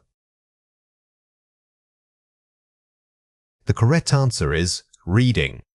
This skill isn't just for reading comprehension tests. It's a life skill. Whether you are quickly reviewing meeting notes or deciding if an article is worth sharing, skimming helps you manage your attention and time effectively. Here are 4 ways to practice. You read questions. Before you even skim, look at the questions. This gives your brain a mission and tells you what to listen for. This is perhaps the single most valuable tip. Never approach a passage blindfolded. By reading the questions first, you activate your schema, meaning your brain starts filtering information immediately for relevance. Visual mapping. As you skim, mentally map out the structure. Is it problem, solution, cause effect, chronology? Structure is king. If a passage starts with historical context and moves to modern solutions, you are looking at a chronological framework. Recognizing these patterns helps you predict what information will come next. Use topic sentences. Treat the first sentence of every paragraph as your primary source for that section's theme. If a paragraph starts with, "Many scientists agree that Mo," you know immediately that this entire block is going to be about scientific consensus. This allows you to skim the supporting details much faster. Practice contextual clues. When unsure, don't stop. Use the surrounding words and sentences to guess the meaning of an unknown term. Don't let a single difficult word derail your momentum. If you hit a vocabulary wall while skimming, look at the 2 sentences immediately before and after it. They usually provide enough context to keep moving forward. Scanning is a rapid reading strategy used when you know exactly what piece of information you are looking for. Unlike skimming, which gives you a general feel for the whole passage, scanning requires laser focus. Think of it like using a detective's magnifying glass. You aren't reading everything, you are searching for specific clues or keywords. Our entire goal is speed and precision in locating discrete facts, dates, names, or statistics. The key difference between skimming and scanning comes down to your purpose. Skimming helps you answer, "What is this about?" while scanning helps you answer, "When did X happen?" By training your eyes to hunt for specific anchors like proper nouns or numbers, you drastically reduce the time spent reading unnecessary context. Here are 4 examples. The initial findings were published on March 14, 1987. Identifying a specific date. When your question asks for a timeline or a key historical moment, your eyes must jump straight to the numerals and years. Do not read the surrounding descriptive language. Hunt only for that sequence of numbers. Dr. Evelyn Reed, lead researcher at Coastal University. Identifying a proper name. Names are often clustered near the start or end of paragraphs and always contain capitalized words. Train yourself to spot these specific patterns instantly when searching for an individual. A marked increase of 45% in juvenile populations. Locating a specific statistic or percentage. Statistics are often presented with symbols like percent signs, colons, or dollar amounts. If the question asks how much or by what amount, these numerical markers are your immediate targets. The primary pollutant identified was microplastics. Finding a specific technical term or subject matter. If you were looking for the central theme of a section, look for bolded terms, italicized words, or specialized jargon. These keywords act as signposts pointing directly to the piece of evidence you need. Let's compare 4 pairs. Scanning, finding when or who. Skimming, finding the general idea. Targeted keywords versus overall impression. Remember that scanning is surgically precise. You need a target in mind. Skimming, conversely, requires you to move your eyes quickly down supporting sentences to build a general mental picture of the topic.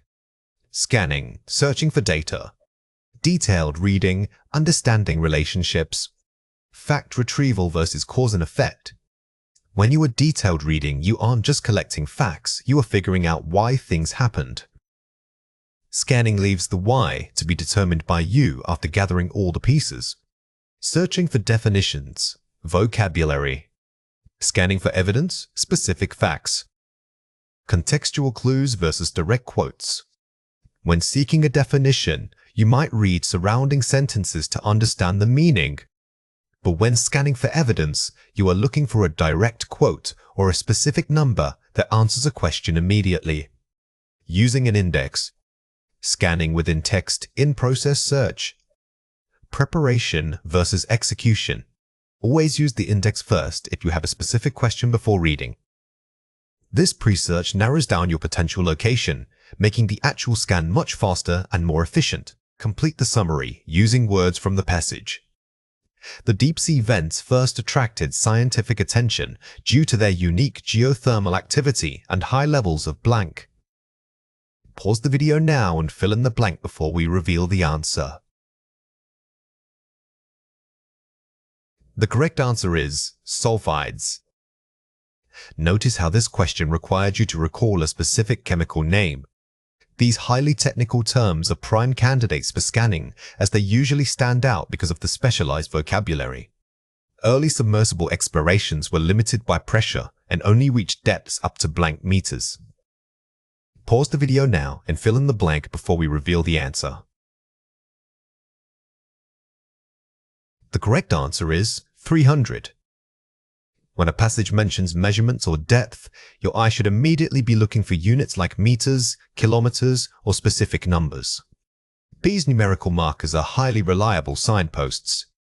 The biological community found there is entirely independent of sunlight, relying instead on chemosynthesis using blank. Pause the video now and fill in the blank before we reveal the answer. The correct answer is chemical energy. If the blank asks for a process or an alternative source, look for contrasting phrases like instead of or relying upon. These signal the key concept you need to extract. Dr. Chen theorized that these unique ecosystems existed globally, predating known forms of blank. Pause the video now and fill in the blank before we reveal the answer. The correct answer is life. Phrases like predating or earlier than are strong indicators that the passage is discussing historical timelines or evolutionary context. Focus on the core noun following those temporal markers. Here are 4 ways to practice. Previewing keywords. Before reading, read all headings and subheadings. This primes your brain for the types of evidence you will encounter. Think of previewing as creating a mental map of the text. If the section is titled Economic Impacts, you know exactly to scan for words like cost, revenue, or market value. It sets your focus. Question formulation.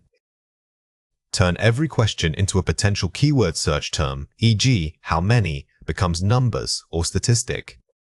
Don't wait until you read the passage to formulate your questions. Writing down those keywords before you start transforms reading from passive reception to active hunting. Using visual scanning. When reviewing a page, let your eyes draw an imaginary line through the text, stopping only when they hit a keyword. This physical technique forces you to slow down just enough to register the important information while maintaining overall speed. It turns reading into a visual tracking exercise. Chunking information. After scanning, pause and mentally group related pieces of evidence together. This builds your answer rapidly. Don't just list facts, connect them immediately. If you find a date, a name, and an event, take 1 second to link those 3 clues into a single coherent piece of evidence. Now it is your turn to practice. Read or listen to the following passage carefully. The study of extremophiles organisms thriving in extreme environments has revolutionized biology. Deep-sea hydrothermal vents, for example, support unique life forms that rely on chemosynthesis rather than photosynthesis. Initial research proved these ecosystems existed at depths exceeding 2,000 meters and contained bacterial mats unlike any found near the surface. These vent communities first garnered major scientific attention following a significant expedition in 1977. Furthermore, analysis of the microbial film revealed high concentrations of hydrogen sulfide, suggesting that such energy sources are globally widespread, potentially predating complex multicellular life. Question 1. What is the primary energy source supporting deep-sea vent ecosystems? Pause the video now and write your answer before we reveal it. The correct answer is chemosynthesis using chemical energy from sulfides. To answer this, your eye should have skipped over deep seas and jumped straight to finding phrases related to energy source. The keywords here were chemosynthesis, rely on, and the specific chemicals mentioned. Question 2. According to the text, what milestone allowed scientists to study these environments? Pause the video now and write your answer before we reveal it. The correct answer is the Significant Expedition in 1977. This question is designed purely for finding a date. You should have ignored the scientific details and only scanned for temporal identifiers like years or dates associated with discoveries or attention. True means the information provided in the statement directly matches what the text says. False means the statement contradicts or goes against specific details mentioned in the reading passage. Finally, not given means that while the statement might seem plausible, the text simply does not provide any information to confirm or deny it. Think of these three options as a system for validating claims based only on textual evidence. We must locate proof before making any judgment. It's crucial to remember that not given is not an option you choose because you are unsure. It means the text genuinely remains silent on the topic. When analyzing these statements, never rely on your own background knowledge or assumptions about the world. Your entire analysis must be grounded in what the author actually wrote. Here are 4 examples. The new policy requires all employees to attend a mandatory 3-day seminar. Trillo T. Here, the statement is supported by specific details in the text. If the passage says all staff must complete a 3-day workshop, then this statement correctly reflects that requirement. Always look for key nouns and verbs to ensure all parts of the claim match. Researchers believe that artificial intelligence will revolutionize the global job market by 2035. False F. Be careful not to confuse false with not given. If the text stated that AI will not change jobs but this statement claims it will, then it is a direct contradiction and must be marked false. Funding for renewable energy sources has seen steady growth over the past decade. Not given in G. If the passage talks about funding in general but never specifies that it has been steady or only discusses a specific period, we cannot confirm this claim. The absence of information is key to deciding not given. Only highly educated individuals are eligible to participate in the program. False F. Even if the text mentions qualifications but specifies entry requirements for some groups and not all, this statement might be too absolute. If it contradicts a specific inclusion or exclusion, it's false. Here are 3 reasons why this matters. Nos. Contradiction. The statement directly contradicts the text's evidence. A false statement is a clear, measurable disagreement.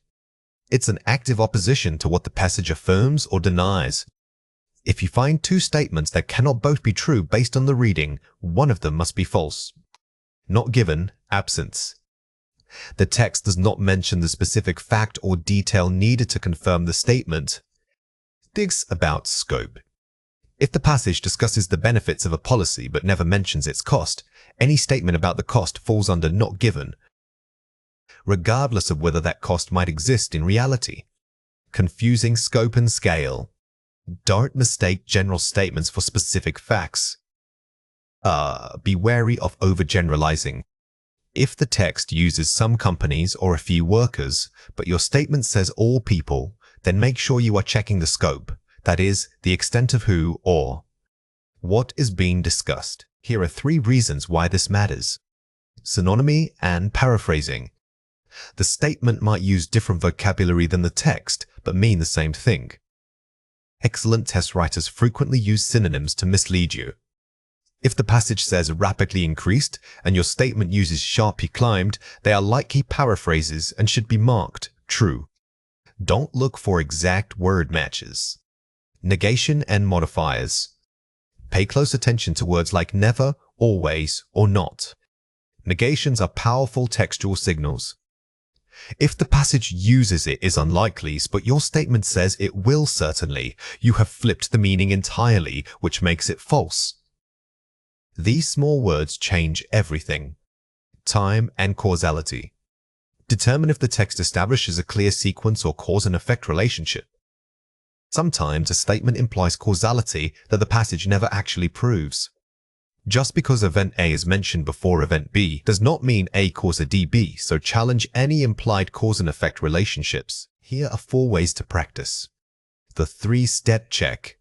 First, identify the key claim. Second, scan for keywords. Third, confirm if the text definitively supports it. Before settling on true, false, or not given, mentally walk through this 3-step process. This systematic approach prevents you from jumping to conclusions based only on a feeling of familiarity with the topic. Focus on verbs and nouns.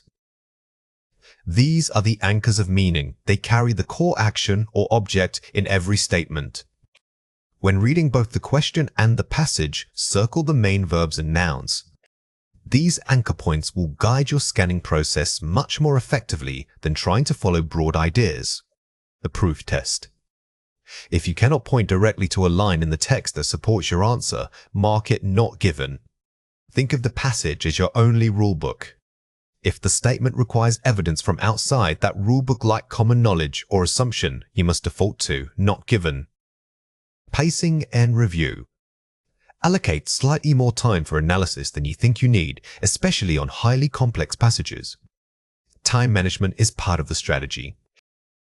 Don't rush through your options. Spend a few extra moments confirming that not given is truly correct before moving on to the next question. Matching headings is a crucial reading comprehension skill that tests your ability to understand the main idea of an entire passage. Instead of simply finding a keyword match, you must read the paragraph and determine its overall theme or purpose.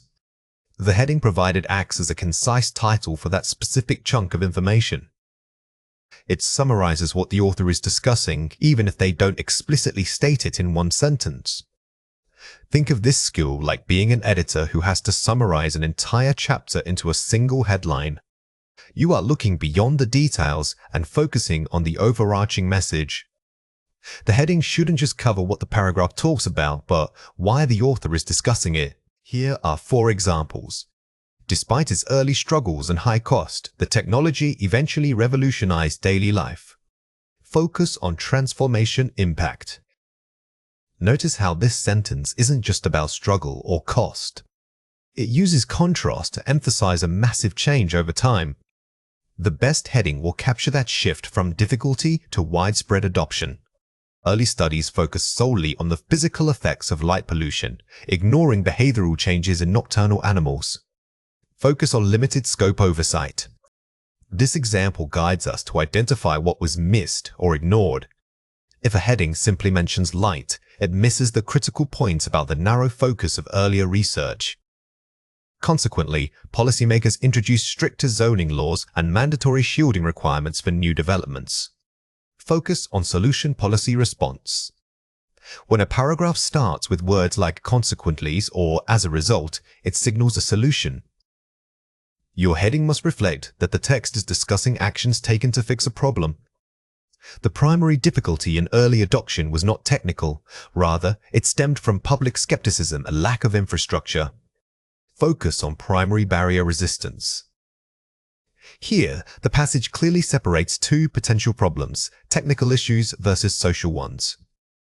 The heading must reflect that the main obstacle was human or systemic resistance. Here are 3 reasons why this matters. Deep comprehension assessment. It proves you understand the main idea, not just keywords. This task moves beyond simple recall. It confirms that you have grasped the author's argument structure and overall intention for writing that specific section. Identifying structure. It teaches you how academic texts are organized. Mastering this skill helps you anticipate the rest of an article. You learn to spot shifts in focus, transitions between causes and effects, or changes in perspective. It's an academic success. It is common in standardized testing formats. Many high-level exams use this format because it measures critical thinking. Knowing how to approach these questions can significantly boost your overall score and confidence. Let's explore the topic of matching headings, connecting topic sentences to entire paragraphs. This is an important concept to understand for learning English effectively. This is a foundational concept when learning English. Understanding matching headings, connecting topic sentences to entire paragraphs deeply will unlock many other areas of the language. Think about how often you encounter this in real life and try to notice it in the English you hear every day. The more you engage with this idea, the more natural it will feel. Here are 4 ways to practice. Scan all available options before reading anything. By looking at the headings first, you prime your brain for specific concepts. You are now actively searching for those themes rather than just passively reading the text. The 3-pass method. First pass, skim the paragraph. Second pass, identify the core argument. Third pass, match. This structured approach prevents you from getting lost in details. By segmenting your reading into distinct phases, you ensure that your focus remains on the main idea. Underline key connectors. Look for transition words like however, therefore, or in addition. These linking words are signposts left by the author. They show you how one idea leads to another, which is the exact structural information needed to choose the best heading. Test your heading. Mentally replace the heading into the paragraph. Once you pick a heading, quickly read it aloud and then reread the passage. Does the heading feel like an accurate summary? If it feels forced or too limited, reconsider your choice. When tackling summary or completion questions, you are often faced with gaps where the perfect word is missing. You might not know the exact vocabulary needed, but that's okay. The key strategy here is utilizing context clues. Context clues mean using the surrounding text, the sentences before and after the blank to infer the meaning of a word or select the most appropriate fit. Think of it like detective work. You use all available evidence to solve the missing piece.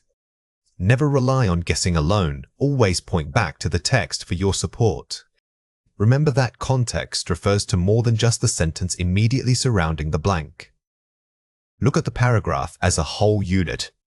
By understanding the overall flow of ideas, you build a strong framework that guides your choice, even if the specific vocabulary is difficult.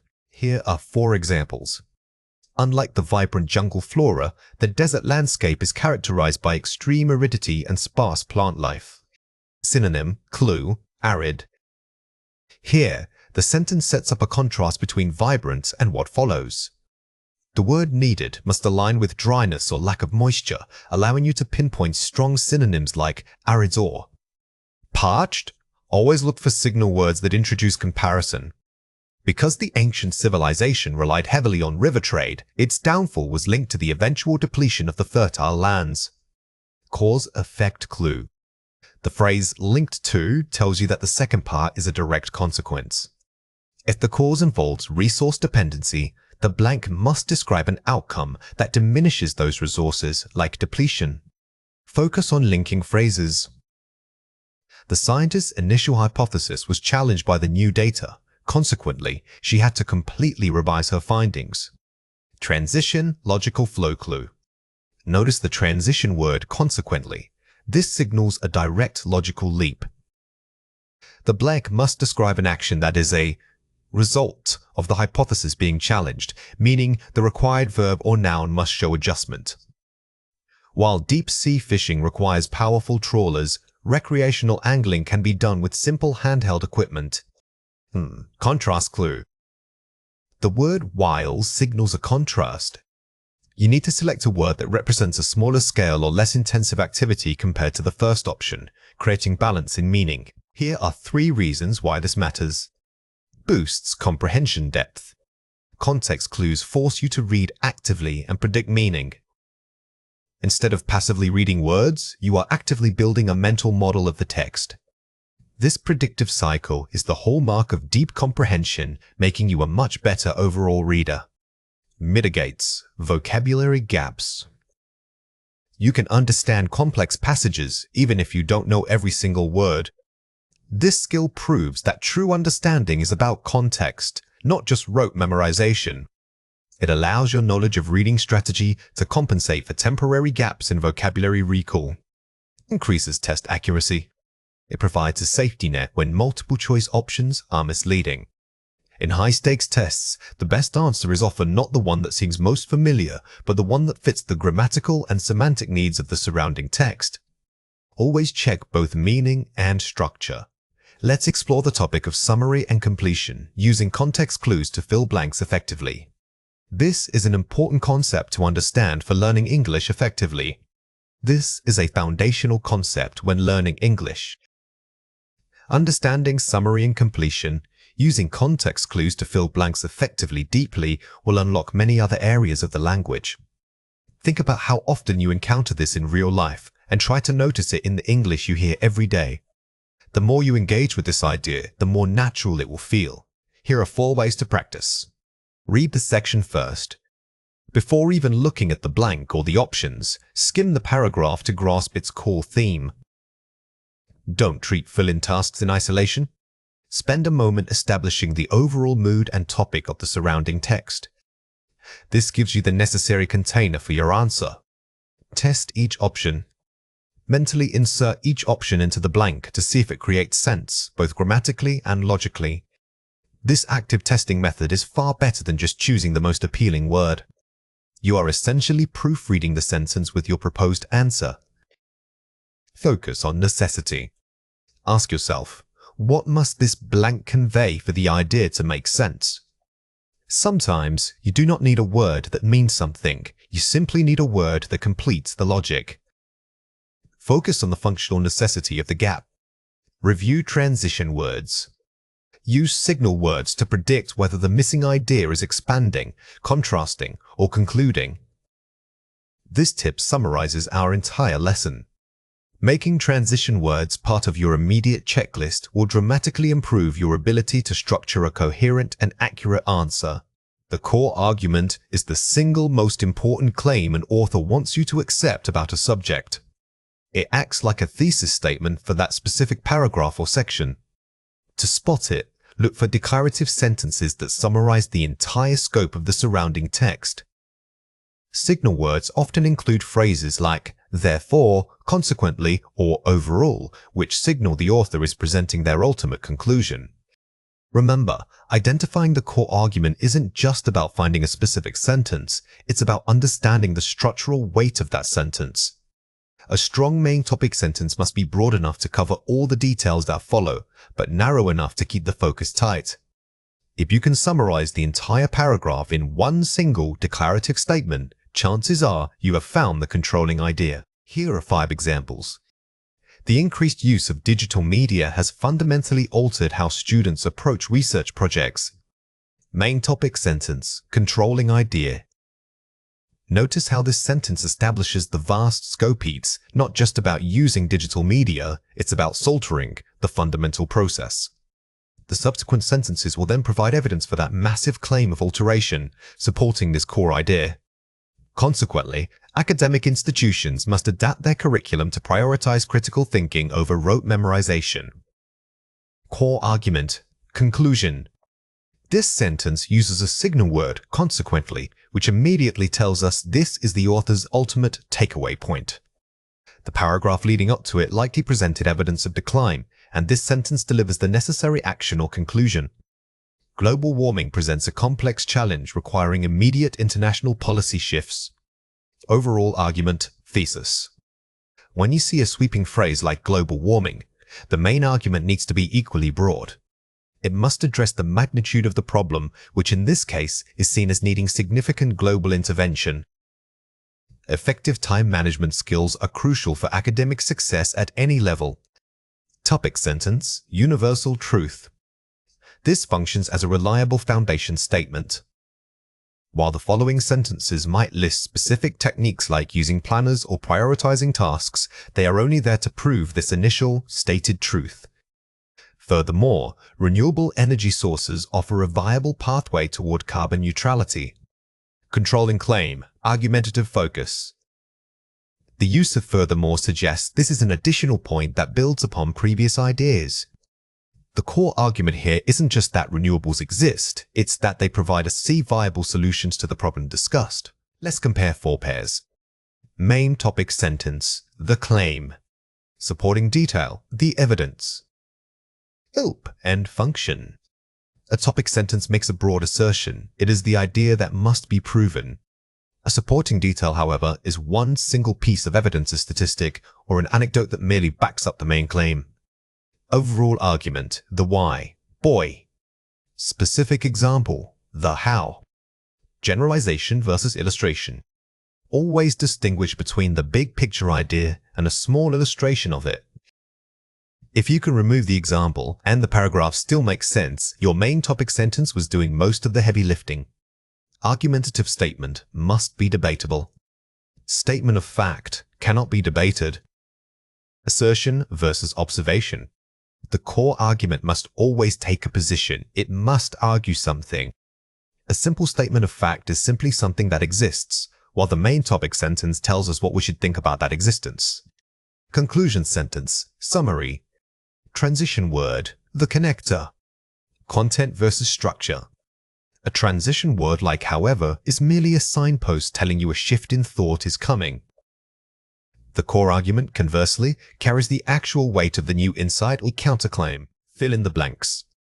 While initial reports focus on economic impact, the primary concern should be the loss of biodiversity. Pause the video now and fill in the blank before we reveal the answer. The correct answer is, the local ecosystem's decline threatens regional stability. Here, the blank requires a central controlling idea that encapsulates the seriousness and scope of the problem. The answer needs to synthesize the surrounding information economic issues must yield to ecological ones. The author suggests that for true academic growth, students must cultivate intellectual curiosity. Pause the video now and fill in the blank before we reveal the answer. The correct answer is, curiosity is a self-sustaining force that drives lifelong learning. We are looking for the generalized principle, or why. The blank demands a statement that elevates mere interest into a foundational capability needed for success. Although the initial design was complex, the simplest solutions often prove to be the most sustainable. Pause the video now and fill in the blank before we reveal the answer. The correct answer is, simplicity should guide engineering efforts moving forward. The surrounding text implies an analysis of various designs. Therefore, the missing core argument must provide a guiding principle for future action or thought. Finally, when reviewing historical patterns, it becomes clear that social resilience is key to recovery. Pause the video now and fill in the blank before we reveal the answer. The correct answer is, community strength proved more valuable than immediate financial aid after the crisis. This passage uses examples of crises. The blank must provide a powerful synthesis that generalizes those examples into a single, non-negotiable takeaway point. Watch out for these 3 common mistakes. Incorrect. Listing details. The library contains old books and reference materials. Correct. Core argument. The library's rich collection makes it a vital academic resource for every student. This is the most common error, mistaking a list of facts for the main point. A fact merely describes. An argument must interpret or evaluate that fact, giving it meaning. Incorrect. Over-relying on cues, using 3 different signal words like however, therefore, and in addition to identify the core idea. Correct semantic analysis, focusing on the overall semantic relationship between the opening claim and the closing consequence. While signal words are helpful, they are merely guideposts. True mastery requires you to look beyond the words themselves and analyze how the idea progresses logically from beginning to end. Incorrect, too narrow factual, stating that the internet was invented in 1980s is the main point. Correct, broad implication, the rapid development of the internet transformed global communication structures forever. Remember that a core argument must deal with impact or significance. Simply stating when something happened is just trivia. Arguing its impact elevates it to an academic claim. Now it is your turn to practice. Read or listen to the following passage carefully. Solar power technology has seen exponential growth in the last decade. Installation costs have dropped dramatically across continents. Furthermore, governmental subsidies worldwide encourage greater adoption rates. However, these advancements do not solve all problems. The core issue remains energy storage. Batteries are still too expensive and inefficient for large-scale grid use. Question 1. What is the main controlling idea of this passage? Identify the single overarching point. Pause the video now and write your answer before we reveal it. The correct answer is, while solar power shows immense promise, its full potential remains limited by current energy storage capacity and cost. When you read through a paragraph like this, don't stop at the growths or the subsidies. The author uses those details to build up to a crucial counterpoint. That counterpoint is the actual main idea that needs your attention. Question 2. Write one sentence summarizing the most important takeaway from this passage. Pause the video now and write your answer before we reveal it. The correct answer is, future advancement in clean energy must prioritize breakthroughs in affordable and efficient large-scale battery storage. This final step requires synthesis. You aren't just repeating an idea, you are distilling the entire message down to its single, actionable conclusion that the author wants you to remember. Understanding vocabulary is more than memorizing definitions. It's about understanding how words function within a surrounding text. We call this contextual awareness. Collocation practice is key. It means learning which words naturally go together, like heavy rain rather than big rain. When you encounter an unfamiliar word, don't panic. Look at the sentence structure and the surrounding ideas for clues. By analyzing the context, you can make highly informed guesses about a word's meaning and usage. The main idea here is shifting your focus from rote memorization to pattern recognition. Think of context as a detective's toolkit. It helps you gather evidence. Instead of needing a dictionary for every unknown term, you are learning how to read the narrative itself to fill in the gaps. This skill elevates your reading comprehension significantly. Let's go through 6 words. For each word, I will say it clearly, then explain how to produce it correctly. The word is implicit. Say it again, implicit. This word is essential for academic writing because it moves beyond simple statement. Whenever you find yourself thinking it was hinted at, try using implicit. Remember that something implicit exists only in suggestion, requiring the reader to draw a conclusion themselves. The word is corroborate. Say it again, corroborate. When you are talking about facts, data, or arguments, corroborates is a very strong academic verb. It means bringing multiple sources together to confirm one single idea. If something merely supports an argument but doesn't definitively prove it, remember that difference. The word is discrepancy. Say it again, discrepancy. A discrepancy usually implies an error, conflict, or gap in information. It's stronger than just saying difference. When you use this word, it signals that there is a measurable disagreement, often requiring investigation to solve. The word is plausible. Say it again, plausible. Plausible is about believability, not necessarily truth. A theory can be highly plausible, meaning it makes sense based on current evidence, even if we haven't proven it yet. It's the perfect word to use when discussing hypotheses in research. The word is nuance. Say it again, nuance.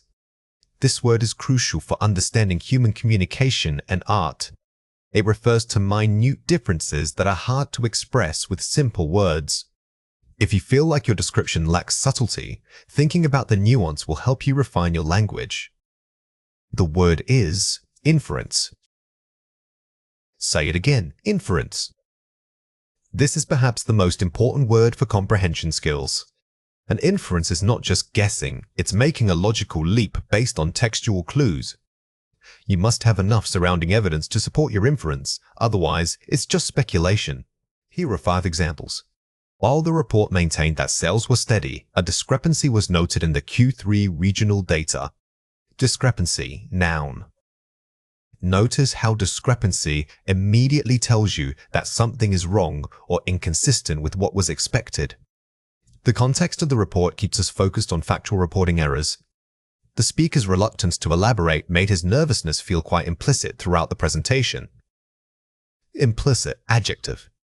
Here, we use implicit because his nervousness wasn't stated in a sentence, it was conveyed through action and tone. The surrounding description helps us understand that the feeling was suggested, not declared. The expert testimony helped corroborate the preliminary findings regarding the ancient civilization's trade routes. Corroborate, verb. When you see a word like testimony or findings, your brain should immediately think about confirmation.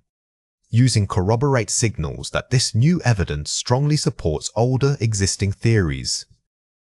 The witness offered several plausible accounts, but the inconsistencies made it difficult to draw a firm conclusion. Plausible adjective. This sentence contrasts plausible with inconsistencies. The accounts were believable on their own, but they couldn't all be true together. This highlights that plausibility is not the same as absolute truth. She noticed a subtle nuance in his tone, a mix of concern and weariness that revealed his true feelings. Nuance noun. This example shows that nuance often applies to nonverbal things like tone or art. It's about the delicate blend of emotions or meanings, requiring careful listening or deep observation. Let's compare 4 pairs. First, difference. Compare it with discrepancy. Conflict in data facts, formal. While difference is a general word, discrepancies elevates the meaning by implying a conflict or inconsistency that needs resolving. Using discrepancy makes your writing sound much more analytical and academic. First, suggest. Compare it with imply. How the suggestion is made, implicit, unstated. A key distinction is between what is stated, explicit, and what is suggested, implicit. If you are discussing a text, remember to analyze whether the evidence is outright said or merely implied by context. First, hypothesis. Compare it with inference. The basis of the thought, inference, drawing a conclusion. A hypothesis is an educated guess that needs testing. It's the starting point. An inference, on the other hand, is a logical step you take during reading to connect facts and reach a temporary conclusion. Confirm. Compare it with corroborate. Support with multiple sources. Stronger formal. Confirm works for simple verification, but corroborates implies that you have gathered several independent sources' testimony, data points, etc. that all point to the same conclusion. Here are 4 ways to practice. The 3-word test. When you see a complex word, try to replace it in the sentence using 3 simpler words. This forces deeper understanding. Don't try to define the word immediately. Instead, paraphrase its function within the sentence. If replacing it with simple language keeps the original meaning intact, you understand the context well. Collocation mapping. Keep a list of common pairings, e.g., plausible theory, not good theory. This is more useful than single vocabulary lists. Instead of writing down corroborate, write down phrases like corroborate findings or corroborating evidence. The pairing gives you a functional unit that is much easier to recall and use naturally. Pre-reading prediction. Before reading, skim the title and headings. Predict what kind of vocabulary might appear based on the topic. This active technique primes your brain for certain academic registers. If you know the passage is about scientific data, you should anticipate words like discrepancies or corroborate. It greatly speeds up initial comprehension. Annotation highlighting. Physically underline why a word works in context. Circle the supporting evidence. When studying passages, don't just highlight the unknown word.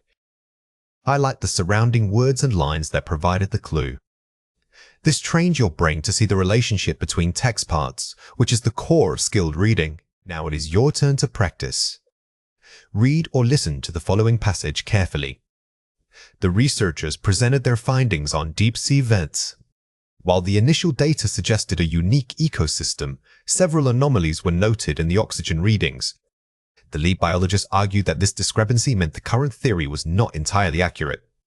She proposed an alternative model suggesting life could be sustained by chemosynthesis, an idea which seemed highly plausible but required more direct evidence to corroborate. Question 1. Find a word in the passage that means a lack of agreement or inconsistency. Pause the video now and write your answer before we reveal it. The correct answer is discrepancy. The context clue here is anomalies were noted, which immediately signals something unusual or conflicting. The sentence structure tells us this word refers to an actual measurable gap between expected and recorded data. Question 2. Use the word plausibles in your own sentence. Pause the video now and write your answer before we reveal it. The correct answer is, based on the limited evidence, a plausible explanation is that the delay was due to bad weather. When you use plausible, remember it means believable enough to be considered. By saying limited evidence, you are subtly suggesting that while the explanation makes sense, it isn't 100% proven. Efficient reading is about managing your cognitive load, not just increasing your speed. Instead of trying to absorb every word, we need to train our brains to identify the core structure and meaning immediately. This involves a technique called chunking grouping related ideas into manageable segments. When you see transition words like however or phrases that introduce examples, mentally flag these as signposts. These points guide your understanding much more effectively than reading every single adjective. Remember that true efficiency is about selective processing. You aren't just moving your eyes faster, you are teaching your brain where to focus its limited attention. When practicing this, treat the text like a map, look for the major rivers and roads, the thesis statements, and key supporting details, and don't get bogged down in the surrounding foliage. Here are 4 examples. The initial hypothesis suggested a direct linear relationship between variable A and B. Identifying the main claim thesis statement, start of paragraph. This sentence is the anchor. It establishes the premise that the author intends to argue against or refine later on. When reading for structure, immediately identifying this initial thesis allows you to understand what information needs to be presented next. However, subsequent longitudinal data indicated a more complex, curvilinear correlation. Transition signal, contrast shift in argument. The word, however, is gold. It signals a pivot point, and that means the author is about to challenge or refine the earlier idea. Instead of reading the data details, focus solely on recognizing this strong contrast marker. This suggests that human behavior may operate within threshold limits. The "so what" statement, implication synthesis. A great reader doesn't just absorb facts, they predict the implication. This phrase tells you the author has synthesized 2 or more points into a broader conclusion, which is worth remembering. Therefore, future research must account for external environmental variables. Concluding statement, call to action, final takeaway. Every academic passage needs a wrap-up. This final sentence is the author's definitive recommendation or call to action. When you finish reading, this kind of sentence should be your primary memory retrieval point. Let's compare 4 pairs. Reading for general comprehension, skimming. Reading for specific proof, scanning. Goal difference. If you are skimming, you want the forest, the big picture and tone. If you are scanning, you need the single tria-specific date, name, or statistic. Never confuse the two. Knowing your goal dictates where your eye should travel first. Narrative, text, fiction. Expository text, academic essay. Focus difference.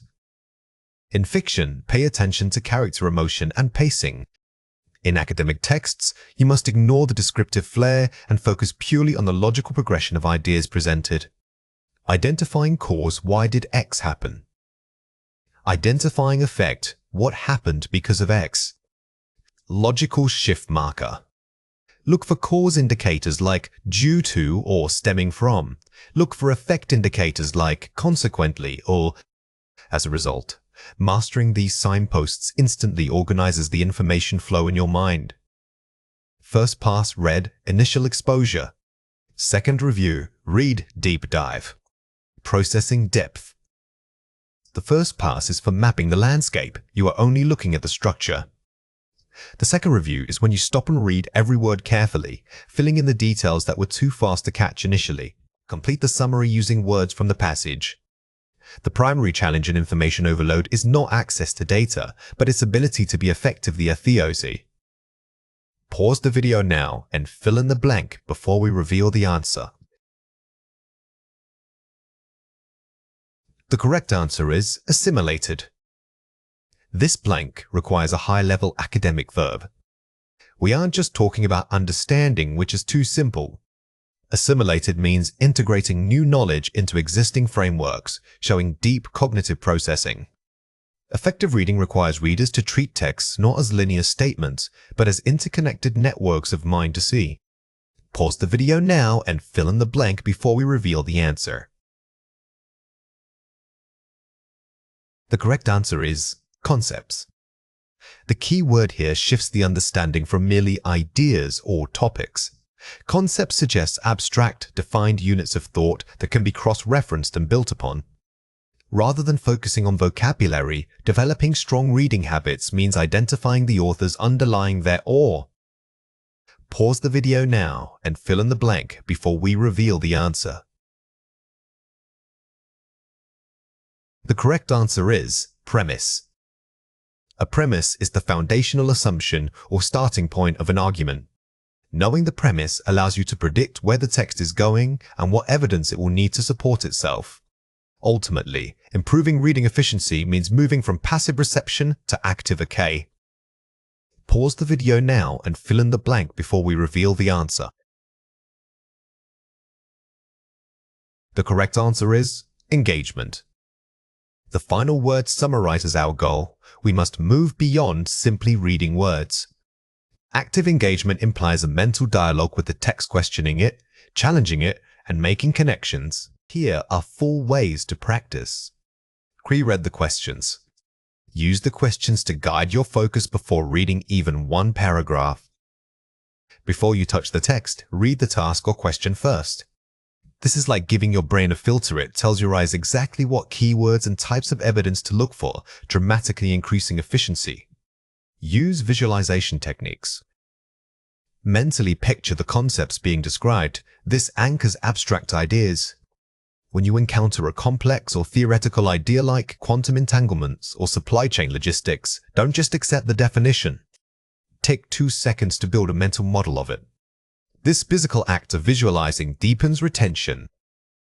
Pace and control, the pacer method. Use your finger or a pen to guide your eyes at a consistent, slightly accelerated pace. This technique forces you out of the habit of subvocalization, the tendency to read every word silently. By physically guiding your eye faster than your internal voice can keep up, you improve processing speed dramatically. Interrogation reading. Treat the author like a panel of experts and constantly ask, why or how does this relate to X? Don't be a passive recipient of information. Actively challenge the text in your head. Asking critical questions forces you into deeper processing, which is far more efficient than simply marking facts. Now it is your turn to practice. Read or listen to the following passage carefully. Effective academic reading requires a shift from passive reception to active engagement. Rather than treating texts as linear streams of information, advanced readers must view them as interconnected networks of knowledge. To achieve maximum efficiency, we recommend pre-reading the target questions and using visualization techniques for abstract concepts. Furthermore, constantly questioning the author's premise, asking, "Why is this true?" forces critical thinking. This sustained level of cognitive activity ensures that speed does not compromise depth of understanding. Question 1. What is the primary shift required in academic reading? Pause the video now and write your answer before we reveal it. The correct answer is moving from passive reception to active engagement and network viewing. The main idea here emphasizes a fundamental change in mindset. It's not about speed, it's about the quality of interaction with the material, transforming you from a listener into an investigator. Question 2. Find a word that means foundational assumption. Pause the video now and write your answer before we reveal it. The correct answer is premise. The text uses premise to mean the foundational assumption. When looking for synonyms in advanced reading, remember that academic vocabulary often replaces common words like starting point or basic idea. Effective reading isn't finished when you write your final answer. The most crucial phase is the review process itself. This strategy involves treating every question and every option as potentially misleading. We must learn to identify common traps, distractors, overgeneralizations, and semantic shifts. A trap is an answer that sounds correct or uses keywords from the text, but fundamentally misrepresents the author's meaning or scope. Always cross-reference your initial answers with the passage's specific details. Remember, simply knowing how to find information isn't enough. You must know how to verify it. When reviewing, never accept an answer at face value just because it seems plausible.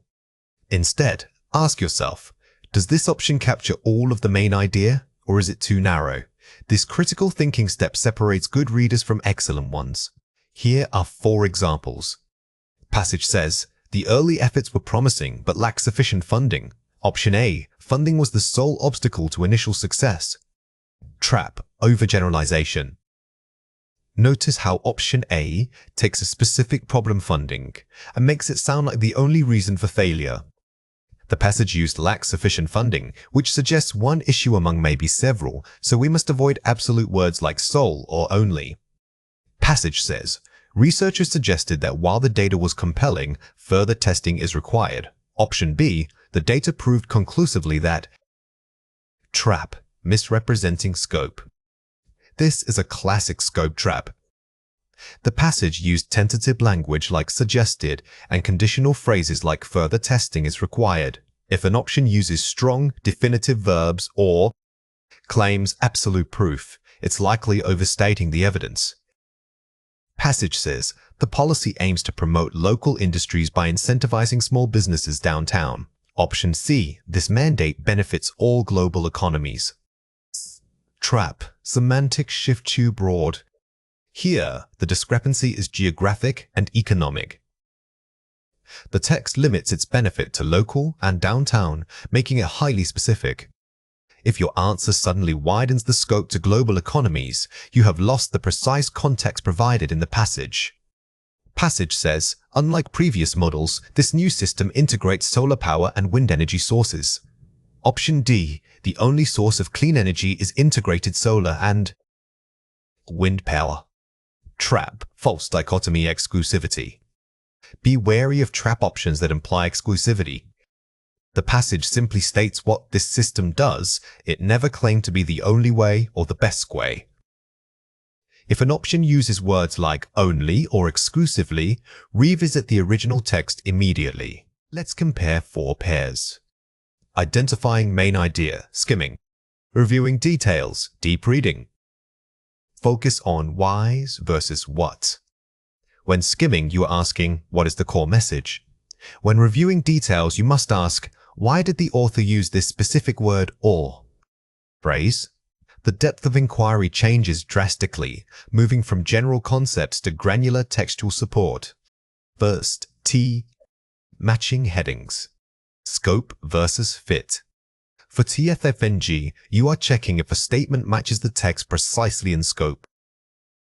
For matching headings, you must check if the options captures the entire paragraph's theme.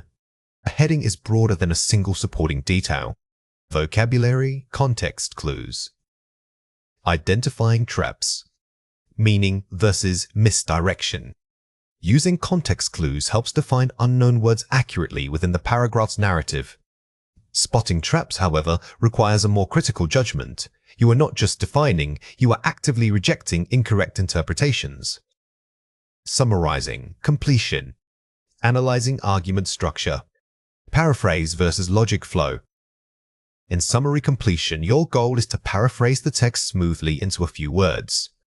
In argument analysis, you are mapping the logical relationship. Does the author state a premise and then provide an example, or does the author introduce conflicting theories? Complete the summary using words from the passage. Mark your initial answers by referring directly to the specific section in the text that supports them. This step helps you avoid simply recalling an answer without evidence. Pause the video now and fill in the blank before we reveal the answer. The correct answer is directly. The act of underlining or annotating the supporting evidence is non-negotiable during review. It shifts your focus from remembering a conclusion to proving a claim, which drastically reduces careless errors. Next, cross-check your answer against common trap language like only, always, or never. These words often exaggerate the author's original meaning. Pause the video now and fill in the blank before we reveal the answer. The correct answer is exaggerate. Words of absolute certainty are frequently used by question writers to create plausible but incorrect options.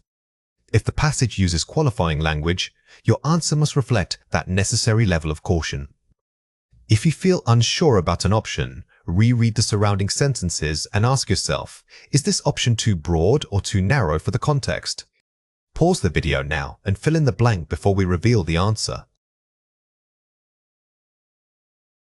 The correct answer is broad. This internal dialogue is key. If your answer is trying to cover too much ground, it's likely overgeneralizing beyond what the text actually stated. Be ruthless in limiting your scope to the passage's boundaries. Finally, write down a quick summary of each question and its correct answer before looking at the options again. This forces you to synthesize the core idea. Pause the video now and fill in the blank before we reveal the answer. The correct answer is synthesize. Synthesizing means combining your own understanding of the text into a concise statement, completely separate from the wording used in the passage or the options. Practice this ability, and you will find that trap questions lose their persuasive power. Here are 4 ways to practice. The plausibility test. If an answer sounds perfect but you can't point to the exact textual proof, it is wrong. Always demand primary evidence. This test forces accountability. Don't trust your memory or gut feeling. Trust only the text itself. If the connection isn't explicit or at least strongly implied, you must reject the option. The scope check. Ask, does this answer cover everything mentioned, or is it ignoring a key limitation? Never pick an answer that is too wide. Think of scope as defining boundaries. The passage sets the limits: time, place, people, etc., and any correct answer must operate strictly within those established boundaries. The paraphrase substitution drill. When reviewing a summary question, rewrite the option in your own words and check if the meaning remains exactly the same as the source text. This drill prevents you from getting fooled by similar sounding but subtly incorrect synonyms. If changing one word changes the core meaning, that's often where the trap lies. The exclusion method. When faced with multiple options, eliminate 2 answers immediately because they are demonstrably false or irrelevant, leaving your choice clearer. Don't waste time trying to prove an answer right. It is far faster and more reliable to definitively prove why 3 options are wrong. This boosts confidence and speeds up decision-making. Now it is your turn to practice. Read or listen to the following passage carefully. Contemporary education emphasizes critical thinking skills far more than rote memorization. While disciplinary knowledge remains vital, the ability to synthesize information from diverse fields is now paramount for professional success. Experts suggest that integrating arts and sciences into curricula helps students develop a holistic understanding of complex global issues. This interdisciplinary approach prepares graduates not just for specific jobs, but for adapting to unpredictable career shifts in the modern economy. Question 1. What is the primary focus of modern educational philosophy according to the passage? Pause the video now and write your answer before we reveal it. The correct answer is developing critical thinking and synthesizing knowledge across diverse fields. The trap here would be focusing on a single element, like art or science. The correct answer must capture the relationship, the synthesis between these areas. Look for phrases that connect multiple concepts. Question 2. Find a word in the passage that means extremely important. Pause the video now and write your answer before we reveal it. The correct answer is paramount. When looking for synonyms, don't settle for the first word you see. Check if the context justifies the meaning. Paramount specifically refers to being of supreme importance, fitting the academic tone perfectly. Writing Task 1 requires you to describe, summarize, or explain visual information like graphs, charts, processes, or maps. You are not asked to give an opinion. Your job is purely objective reporting. This means sticking strictly to the data presented and avoiding any personal assumptions or arguments about why the trend exists. To score highly here, you must demonstrate sophisticated language variety, accurate academic vocabulary, and impeccable structural coherence. Remember that effective Task 1 writing requires grouping related data points rather than listing them one by one. The biggest mistake students make is attempting to persuade the examiner. Since this task is purely descriptive, your strongest tool is synthesis grouping trends together. Focus on using transitional phrases that show relationships like contrast, proportion, or correlation. Here are 4 examples. The line graph reveals a clear upward trend in renewable energy usage between 2005 and 2015, starting at a modest figure of 10%. This rate climbed steadily to nearly 55% by the end of the decade. Effective use of quantifying adverbs, steadily, and strong verb choices reveals climbed. Notice how the writer doesn't just say it went up. Using verbs like climbed, soared, or rose dramatically makes the description much more vivid. Always quantify your analysis using precise numbers when possible. In contrast to oil consumption, which remained relatively stable throughout the period, natural gas saw a significant dip in the second quarter before recovering slightly. Excellent use of comparison and contrasting phrases. In contrast to, contrastive language is vital for comparing different data sets. Phrases like whereas, conversely, or in stark contrast help you guide the reader through complex comparisons smoothly. The diagram illustrates a multi-stage process beginning with raw materials being harvested and subsequently transported to a central processing facility before final packaging. Using sequence vocabulary, subsequently, following, initial stage for processes. When describing processes or cycles, the order of information is everything. Use linking words that dictate time sequences, sutures following this, next, or ultimately to maintain clarity. The map suggests that while the main residential area expanded considerably to the west, agricultural lands continued to shrink eastward, suggesting changing land use patterns. Identifying key changes and inferring implications, suggesting changing patterns. Maps require spatial language. Use directional prepositions like adjacent to the north of, or shifting westward. Furthermore, summarizing the implication like changing land use shows higher level analysis. Let's compare 4 pairs. Sales increased from 20% to 40%. Overall sales saw a substantial increase, more than doubling from 20% to 40%. Using academic intensifiers and synonyms, substantial, doubling. The weak version is too basic. The strong version elevates the language by using sophisticated adverbs and quantifying the change, more than doubling. Always aim for varied vocabulary over simple repetition. People used less public transport in 2010. Public transportation usage declined sharply in 2010, falling to its lowest point shown on the graph. Replacing weak verbs used with precise academic vocabulary declined. Never use simple, everyday words when describing data. If you see a decline, don't write went down, use plummeted, dropped sharply, or witnessed a downturn. Be specific about the nature of change. The North is bigger than the South. Geographically speaking, the northern region covers a considerably larger area than its southern counterpart. Shifting from simple comparative language to formal academic phrasing.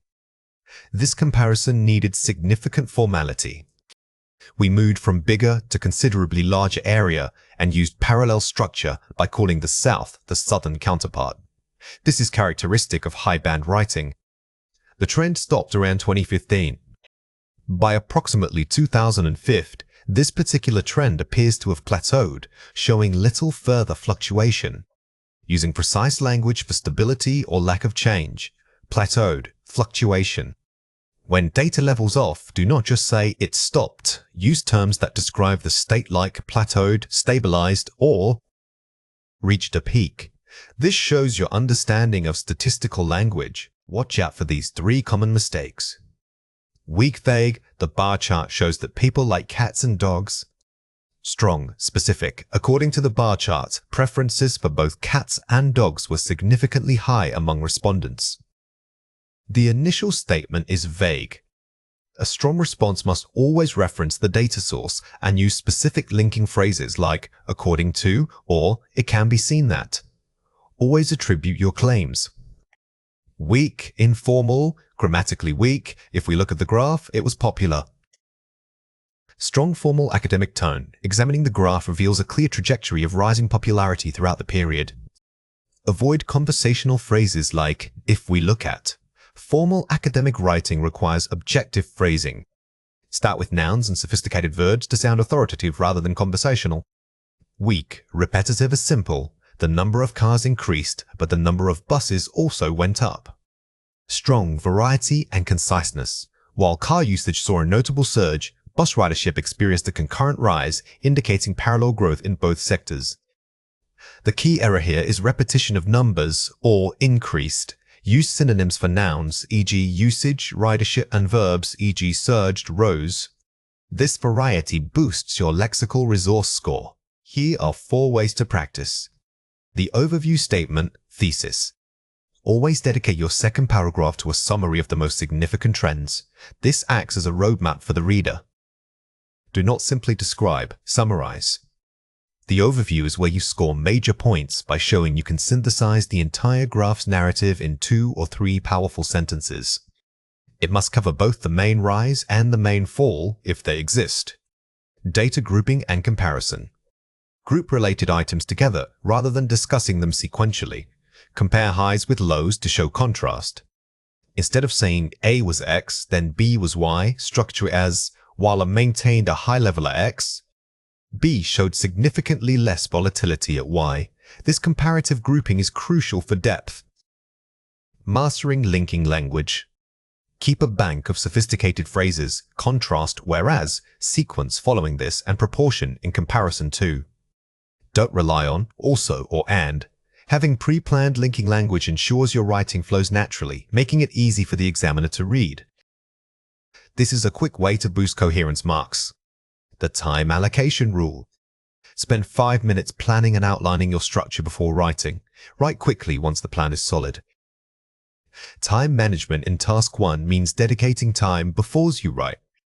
Outline your overview, then your body paragraph 1, main trend, and your body paragraph 2, secondary details. This prevents rambling. Now it is your turn to practice. Read or listen to the following passage carefully. The chart illustrates the percentage use of different energy sources, coal, natural gas, and renewables in a major European economy between 1990 and 2020. The lines show distinct shifts over these 3 decades. Question 1. What is the key requirement of this task? Pause the video now and write your answer before we reveal it. The correct answer is, you must summarize the overall shift, noting the dominant trend, e.g. decline in coal, rise in renewables, and providing supporting details without excessive description. The most critical element here is synthesis, the overview. You cannot just describe what happened to coal. You must summarize the story of energy transition told by all 3 lines together. Focus on global trends, not just numbers. Question 2. What would a Band 7 response focus on first? Pause the video now and write your answer before we reveal it.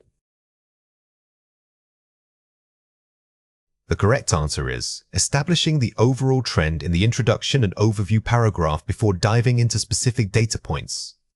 A high-scoring task starts broad. Don't begin by describing coal usage. Start with an overarching statement about the entire energy sector, for instance, that there was a clear move away from fossil fuels toward cleaner sources. Summarizing data is much more than simply rewriting sentences. It requires you to identify the core structure and the overarching criteria presented in a text. You must determine not just what the author says, but how they are building their argument or presenting their data set. Think of it as being an editor who needs to capture only the essential skeleton of the information.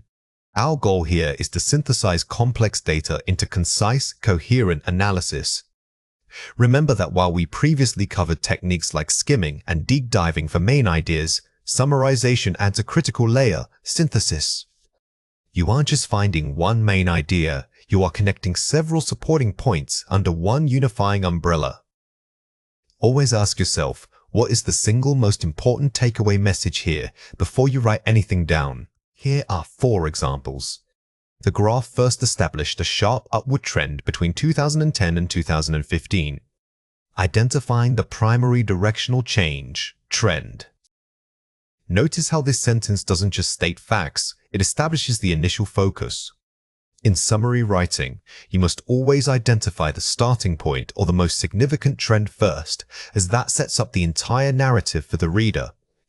However, by 2018, this growth plateaued and began to reverse sharply. Pinpointing structural shifts or reversals, contrast. The signal word, however, is extremely important here. Whenever you see contrasting conjunctions like but, contrastingly, or nevertheless, flag that point immediately. These moments of reversal are often the most critical piece of data to summarize. This suggests external factors were responsible for the sudden drop in consumer spending. Identifying the cause or implication, causality. Good summarization doesn't just report data, it reports conclusions. This sentence tells you the author's interpretation of the numbers. When summarizing, make sure to include the stated implications, not just raw figures. Future projections indicate a return to moderate growth by Q3 next year. Capturing future scope or prediction, forecasting. Finally, pay attention to time markers like future, predicts, or forecast. These sections give you the author's outlook, which is a distinct component of data analysis and must be separated from historical facts in your summary. Let's compare 4 pairs. Skimming for main idea. Summarizing data structure. Focus scope versus focus synthesis. While skimming helps you grasp the overall topic quickly, summarizing forces you to deep dive into how that topic is structured. You move from what is this about to how does the author prove it? This requires much more detailed selection. Matching headings. Summarizing data structure. Topic scope versus detail integration. Remember that matching headings deals with matching a theme to an entire paragraph. Summarizing is more complex because you must integrate details from multiple, disparate points within the text into one seamless summary narrative. First, T and summarizing data structure. Verifying truth versus constructing new meaning. When tackling TFSNG questions, your job is verification. You are checking if a statement matches the text. When summarizing, your job is construction. You take verified facts and weave them into an original, coherent summary that did not exist before. Identifying core arguments. Summarizing data structure. Argumentative thesis versus empirical evidence. An argument gives you the why, while data provides the what. A strong summary must balance both. It needs to state the empirical findings and then conclude with the author's stated implication or conclusion. Complete the summary using words from the passage. The initial analysis showed a significant increase in sales, peaking in Q2 before beginning to blank. Pause the video now and fill in the blank before we reveal the answer. The correct answer is decline. Notice how we use a strong transition word like before to link 2 opposing actions. Choosing the correct verb here ensures that the chronological sequence of events remains accurate for the reader. This decline was primarily attributed to several blank factors, especially changes in consumer habits. Pause the video now and fill in the blank before we reveal the answer. The correct answer is external. The word attributed suggests causality. When you use a linking phrase like this, the missing word must fit grammatically and logically explain the source of the problem or change described. Therefore, future strategies should focus on mitigating these external risks by diversifying into blank markets. Pause the video now and fill in the blank before we reveal the answer. The correct answer is emerging. The word, therefore, signals a solution. When you hit this transition, the gap requires a proactive or suggested remedy based on the problems identified in the previous sentences. Overall, maintaining vigilance regarding market shifts remains the central blank for industry stakeholders. Pause the video now and fill in the blank before we reveal the answer. The correct answer is priority. This concluding sentence summarizes the entire passage's recommendation. Look for high-level nouns like priority, recommendation, or focus. These words signal the ultimate takeaway message. Here are 4 ways to practice. Pre-read for structure mapping. Before reading, scan the headings and subheadings to predict the flow of information. Don't treat the passage as one solid block of text. Actively look for structural signposts like firstly, secondly, or in contrast, because these markers tell you exactly how the author plans to build their case. Draft with signposting language. Use transition words like consequently and furthermores in your summary. Since you are writing a synthesis, your language needs to be highly cohesive. Don't just list facts, guide the reader through them by using sophisticated transitions that show the relationship between ideas. Prioritize data over detail. Focus on trends and percentages rather than listing every single supporting example. This is a major shift from simple comprehension. If the passage gives you 3 examples of market failure, do not list them all. Instead, state market failures were diverse, ranging from "this shows mastery," "maintain objective distance." Use neutral language and avoid expressing your own opinion or judgment. When you summarize, you are acting as a faithful conduit for the author's ideas. Do not inject personal agreement or disagreement. Simply report what the passage itself communicates. Now it is your turn to practice. Read or listen to the following passage carefully. Effective academic writing requires more than just correct grammar. It demands a clear structure and strong evidence. A strong paper introduces a central thesis statement early on, which acts as the main roadmap for the reader. Throughout the body paragraphs, supporting arguments must be consistently linked back to this core premise. Furthermore, all claims should be backed by credible sources, whether they are statistical data or expert citations. The goal is not merely to present information, but to build a compelling, logically structured narrative that convinces the reader of your viewpoint. Question 1. What is the primary function of a thesis statement in academic writing? Pause the video now and write your answer before we reveal it. The correct answer is, it acts as the main roadmap for the entire paper. The passage tells us this directly, but understand that its function is to create immediate expectation. When you summarize, identifying the thesis or central claim is always your highest priority because everything else supports it. Question 2. Find a word in the passage that means essential or crucial. Pause the video now and write your answer before we reveal it. The correct answer is crucial. In academic texts, signal words like demands, must, and requires often point toward essential elements. Learning to spot these structural verbs helps you quickly pinpoint indispensable information during your reading. The overview is arguably the most important sentence in your Task 1 report.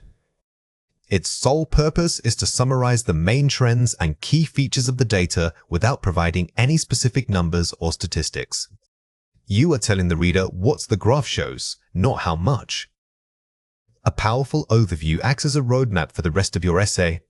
It should be placed immediately after your introductory paraphrase.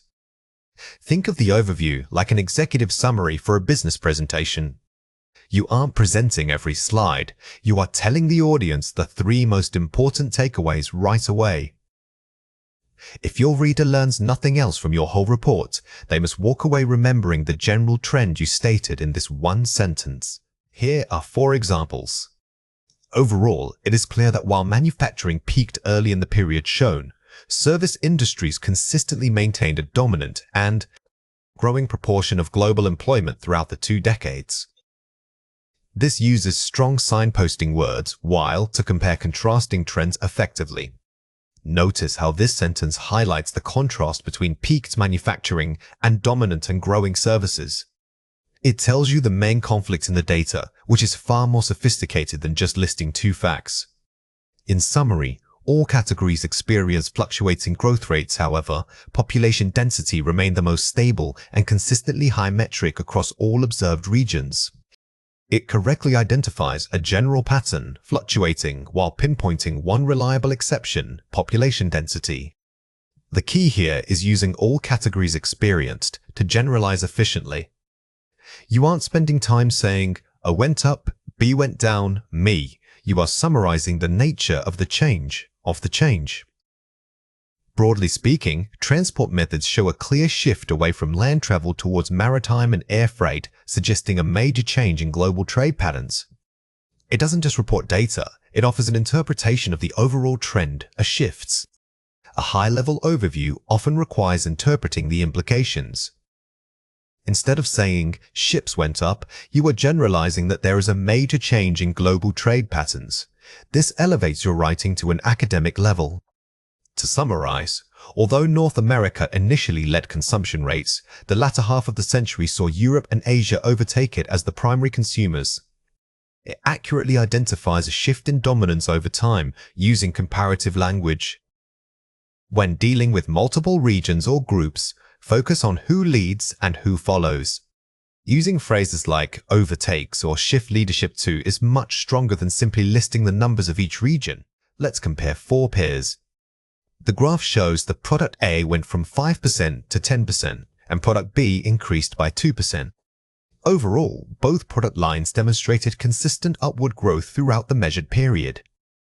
Generalize the pattern, don't list details, focus on the unifying trend. The weak version is a mere data dump. It tells me numbers but doesn't help my grade. The strong version synthesizes those two pieces of information into one cohesive statement about consistent upward growth, making it much more sophisticated. People in country X used less electricity, and people in country Y used more. Overall, there was a noticeable divergence in energy consumption habits between the two nations over time. Use academic verbs divergence, fluctuation to describe movement rather than just stating it. Instead of saying less and more, use powerful vocabulary like decline, increase, or diverge. This shows the examiner that you have a wide range of descriptive language at your disposal. The biggest trend was in technology, but farming also went up slightly. Generally speaking, technological sectors were the primary drivers of economic growth, overshadowing slower increases in agriculture. Use comparative language, overshadowing, dominant, to show relationships between datasets. The word biggest is casual and subjective. By using terms like primary drivers or dominant, you adopt the objective tone required for academic writing, making your analysis sound more authoritative. In conclusion, there were changes in all departments. Overall, while most departments saw some decline, a marked recovery was observed in administrative services by the end of the period. Avoid vague signposts like, in conclusion. Be specific about the main finding immediately. Never use phrases that sound like filler. If you write, in conclusion, it suggests this is your final paragraph, not a summary sentence. Always start with words like overall or generally speaking to signal the overview. Watch out for these three common mistakes. Too simple informal. The graph shows that most people preferred coffee and tea. Academic generalization overall, beverages derived from leaves were the most popular choice for consumers across all demographic groups. The mistake here is using overly simple language and failing to generalize. The correction elevates coffee and teas into the broader category of beverages derived from leaves, which demonstrates a more sophisticated understanding of the data. Informal tone-net vague phrasing, this graph was really high in 2010. Objective and precise language. The highest point recorded occurred during the year 2010, marking an exceptional peak in consumption rates. Academic writing must remain completely objective. Replacing really highs with highest point recorded or exceptional peaks instantly raises your lexical resource score, making your tone sound more scholarly. Casual phrasing, lack of scope. A lot of people move from the city to the country. Technical vocabulary and analysis. There was a pronounced rural-urban migration trend, indicating a significant shift in population distribution. Students often struggle to move beyond simple descriptive terms. Using technical phrases like pronounced rural-urban migration shows you know the academic terminology associated with that data, which is a huge plus point. Here are 4 ways to practice. Identify the main trend, the what's. Ask yourself, what is the most dominant feature? Is it growth, decline, stability, or fluctuation? Before writing anything, you must mentally categorize the data. If everything goes up slowly, your main trend word should be gradual increase, not just listing partial increases. This focuses your statement. Use comparative language. Focus on relationships, X contrasted with Y, Z outperformed A. Don't treat all data points equally. The scoring criteria, reward comparison, and contrast. Always look for the relationship, whether it is a cause, an effect, or a reversal, and build your overview around that relationship. The 3-point rule. Aim to summarize 3 distinct characteristics. 1. The highest lowest point. 2. The biggest trend. 3. A major contrast. If you can successfully hit these 3 structural points in your overview, you have covered the necessary scope of the graph without becoming bogged down in specifics. It ensures comprehensive coverage. Time delay and synonym usage. Vary your verbs and adverbs, e.g., steadily increased, plummeted, gradually declined. Repetitive language is a major penalty in academic writing. By consciously replacing words like increased with synonyms such as surged, rose sharply, or expanded, you demonstrate fluency and lexical range. When analyzing a line graph, our goal is not just to read numbers, but to narrate the story those lines tell. We use specific vocabulary to classify movement. An upward trend means the data point is consistently increasing over time. Conversely, a downward trend shows a steady decline or decrease in value. When a line moves up and down without a clear direction, we say it fluctuates. Finally, if the line remains level across several points, that indicates stability. It's helpful to think of these terms as verbs describing motion over time. Instead of just saying the graph goes up, using words like rose steadily or climbed rapidly makes your description much more academic and sophisticated. Remember that the overall trend, whether increasing or decreasing, is often the most important takeaway for the reader. Here are 4 examples. From 2018 to 2020, the sales volume experienced a sharp rise. Rapid increase, sharp rise. The key here is sharp. We use strong adverbs or adjectives like sharply or dramatically when the change happens very quickly. This tells the reader that the rate of increase was high over a short period, which is important context. The unemployment rate decreased gradually throughout the first quarter. Steady decrease gradually. Notice gradually. This suggests a consistent, slow movement downward. We use this phrasing when the decline is noticeable but not sudden. It conveys stability in the negative direction. Between June and August, the market data fluctuated wildly. Fluctuation wildly. When we say fluctuated, we mean there's no pattern. To make your writing richer, you can intensify that word with adverbs like wildly or erratically. This captures the volatility of the data better than just saying it moved a lot. The population remained stable at approximately 50 million people. Stability remained stable. If the line is flat, simply stating it was stable works. However, adding an approximate number gives precision to your summary. It solidifies the idea that there was no meaningful change in the measurement. Here are 3 reasons why this matters. Speed of change matters. We must differentiate between a rapid change and a gradual one. It is crucial to understand that increased is too vague. By specifying if the increase was rapid, is steady, or slow, you are adding analytical depth. This level of detail demonstrates higher-level reading comprehension.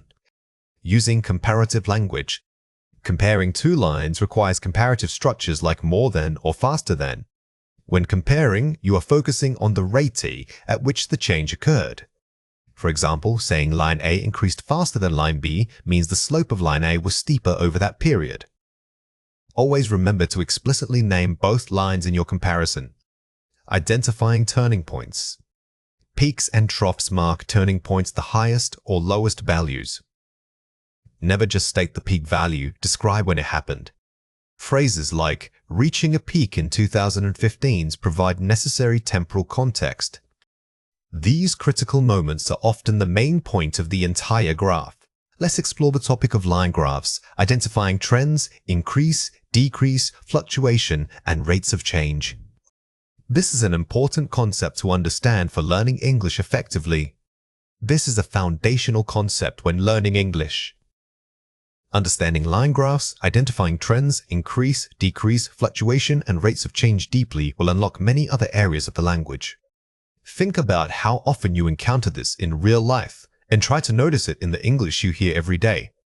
The more you engage with this idea, the more natural it will feel. Here are 4 ways to practice. Structure your report. Start with an overview statement before diving into details. Always structure your writing, overview, body paragraphs, details, and a conclusion. The overview must summarize the main trend without mentioning specific data points. Think of it as setting the stage for the rest of your analysis. Use signposting language. Employ phrases like initially or subsequently to guide the reader. Signposting language is vital because it tells the reader how the information is organized.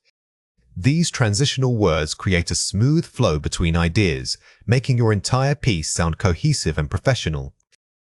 Group similar trends. Don't describe every single up and down movement. Group them into phases. Look for patterns of behavior.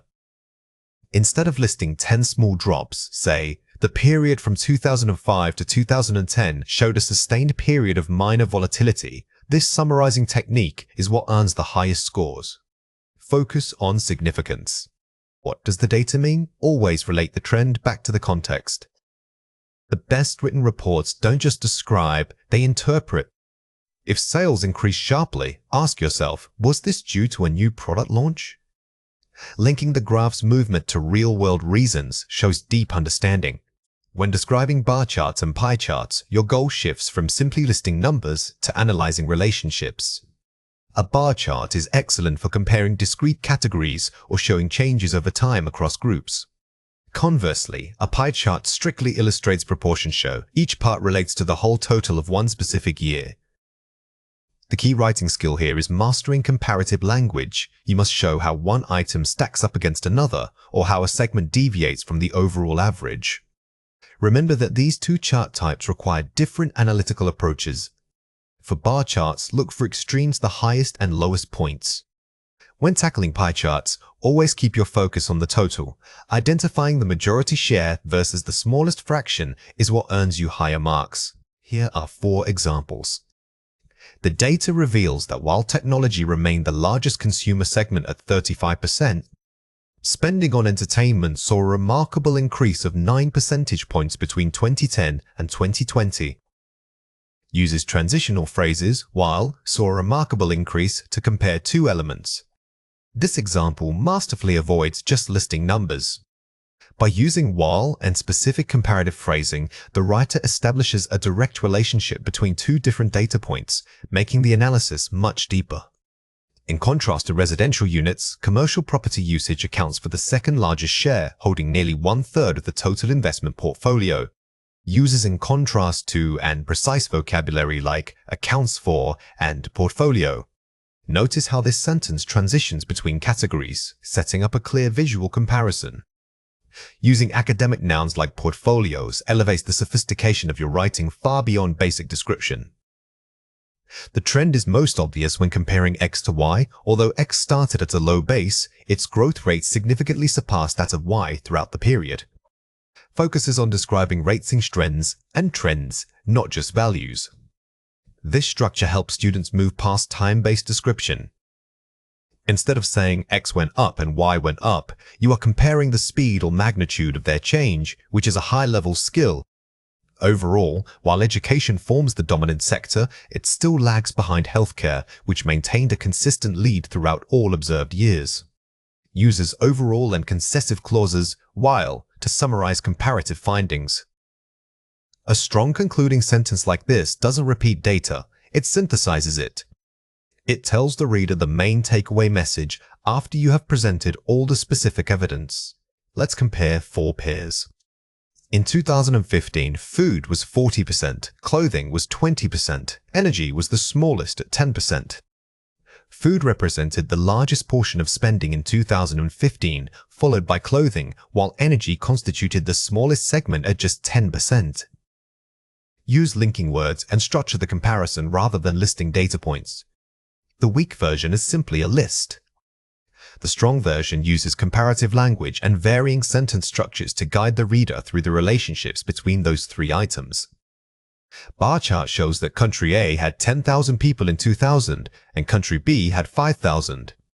In 2000, country A had twice the population of country B, which recorded 500,000 fewer residents. Use descriptive verbs, e.g., recorded, stood at, and relative comparisons twice the. We are improving passive description into active comparison. Instead of stating 2 facts separately, we relate them using mathematical or comparative terminology to show their direct link. The pie chart shows that water was 50%, but oil was only 10%. Water constituted a clear majority, comprising 50% of the total, whereas the petroleum sector held a mere 10% share. Use sophisticated synonyms for shows and is, such as constitutes or comprises. A key part of high-scoring writing is lexical resource. Swapping out common verbs like shows or be for more formal academic alternatives immediately boosts your score. There were big changes in sales over the decade, from 2010 to 2020. Sales underwent substantial fluctuation over the decade, rising sharply before leveling off towards the end of the period. Use specialized vocabulary related to trends, e.g., fluctuation, peaked, plateaued. This helps you move beyond generic terms like big change. By using precise trend vocabulary, you demonstrate a deep understanding of data visualization language. Watch out for these 3 common mistakes. Weak, sales increased from 10,000 to 20,000%. Strong, sales saw a substantial increase, rising from 10,000 to 20,000 units. The most common mistake is confusing percentages with raw numbers. Always check the unit of measurement. Is it people, money, or a percentage? This little detail shows precision in your report. Weak, most students prefer online learning because it is more convenient. Strong, online learning was preferred by the majority of students due to its perceived convenience. When paraphrasing, avoid simply swapping words. You must change the grammatical structure of the sentence itself, for instance, changing a simple statement into a nominalized clause. Weak, the chart shows that X was higher than Y in all years. Strong, throughout all the years documented, X consistently outperformed Y. Instead of using higher than, which is basic comparison, professional writing uses strong verbs like outperformed or exceeded. Strong verbs make your analysis feel much more authoritative and polished. Here are 4 ways to practice. Select key features first. Do not try to report every single data point. Instead, identify the most dramatic increases, decreases, or disproportionate shares. Think of yourself as a journalist. You must lead with the most interesting news. Always structure your writing around the 2 or 3 biggest takeaways. This is where you prove analytical depth. Group your data.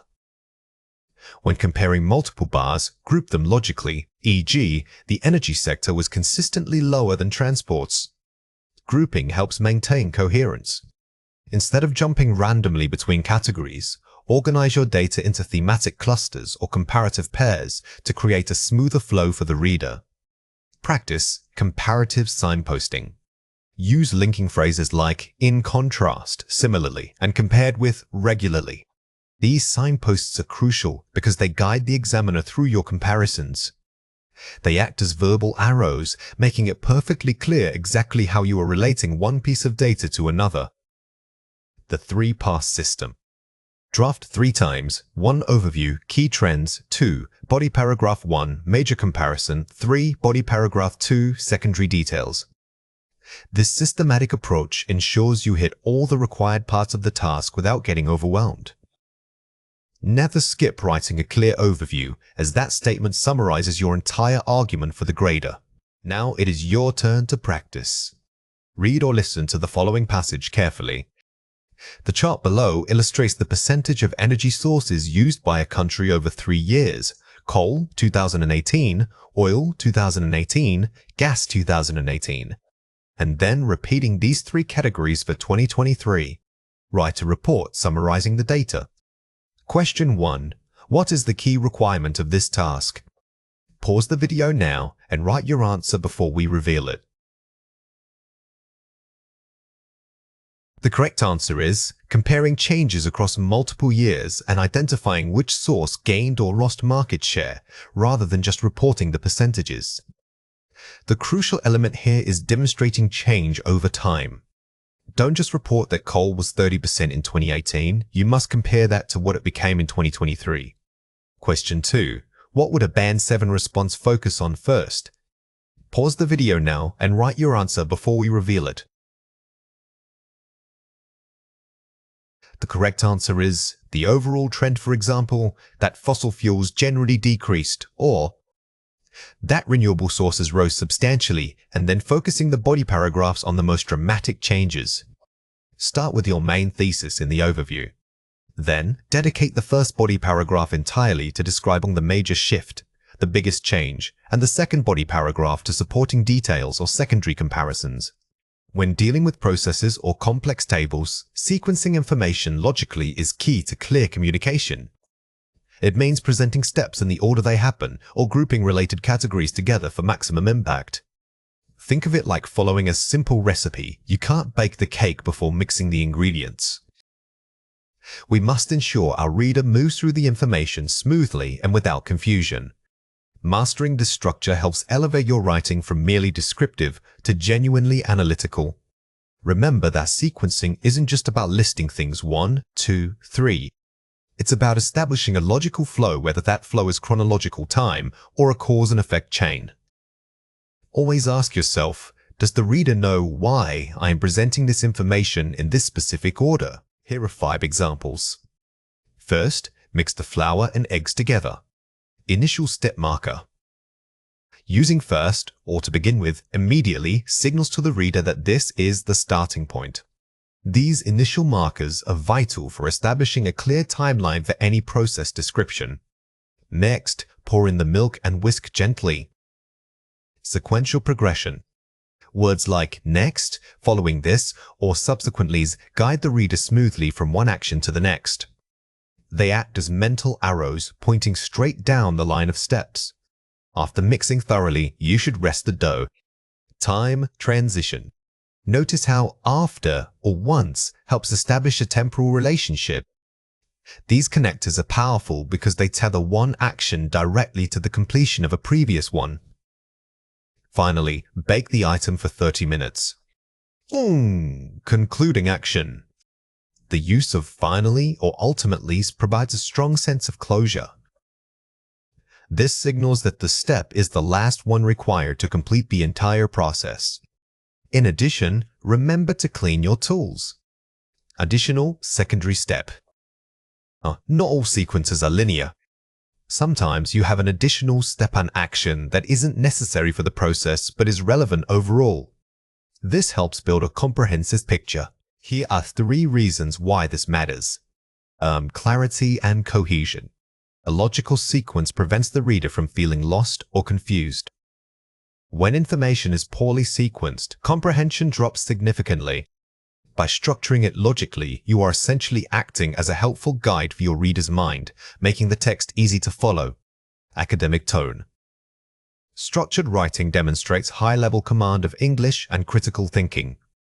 In an academic or professional context, structuring information logically is a sign of expertise. It shows that you not only know the facts, but also how to present them effectively. Efficiency for the reader. The reader knows exactly what to expect next, improving their reading speed. Good sequencing respects the reader's time.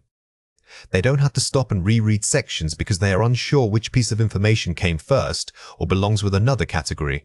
When you move from simple steps to complex data presented in tables, your sequencing strategy must shift.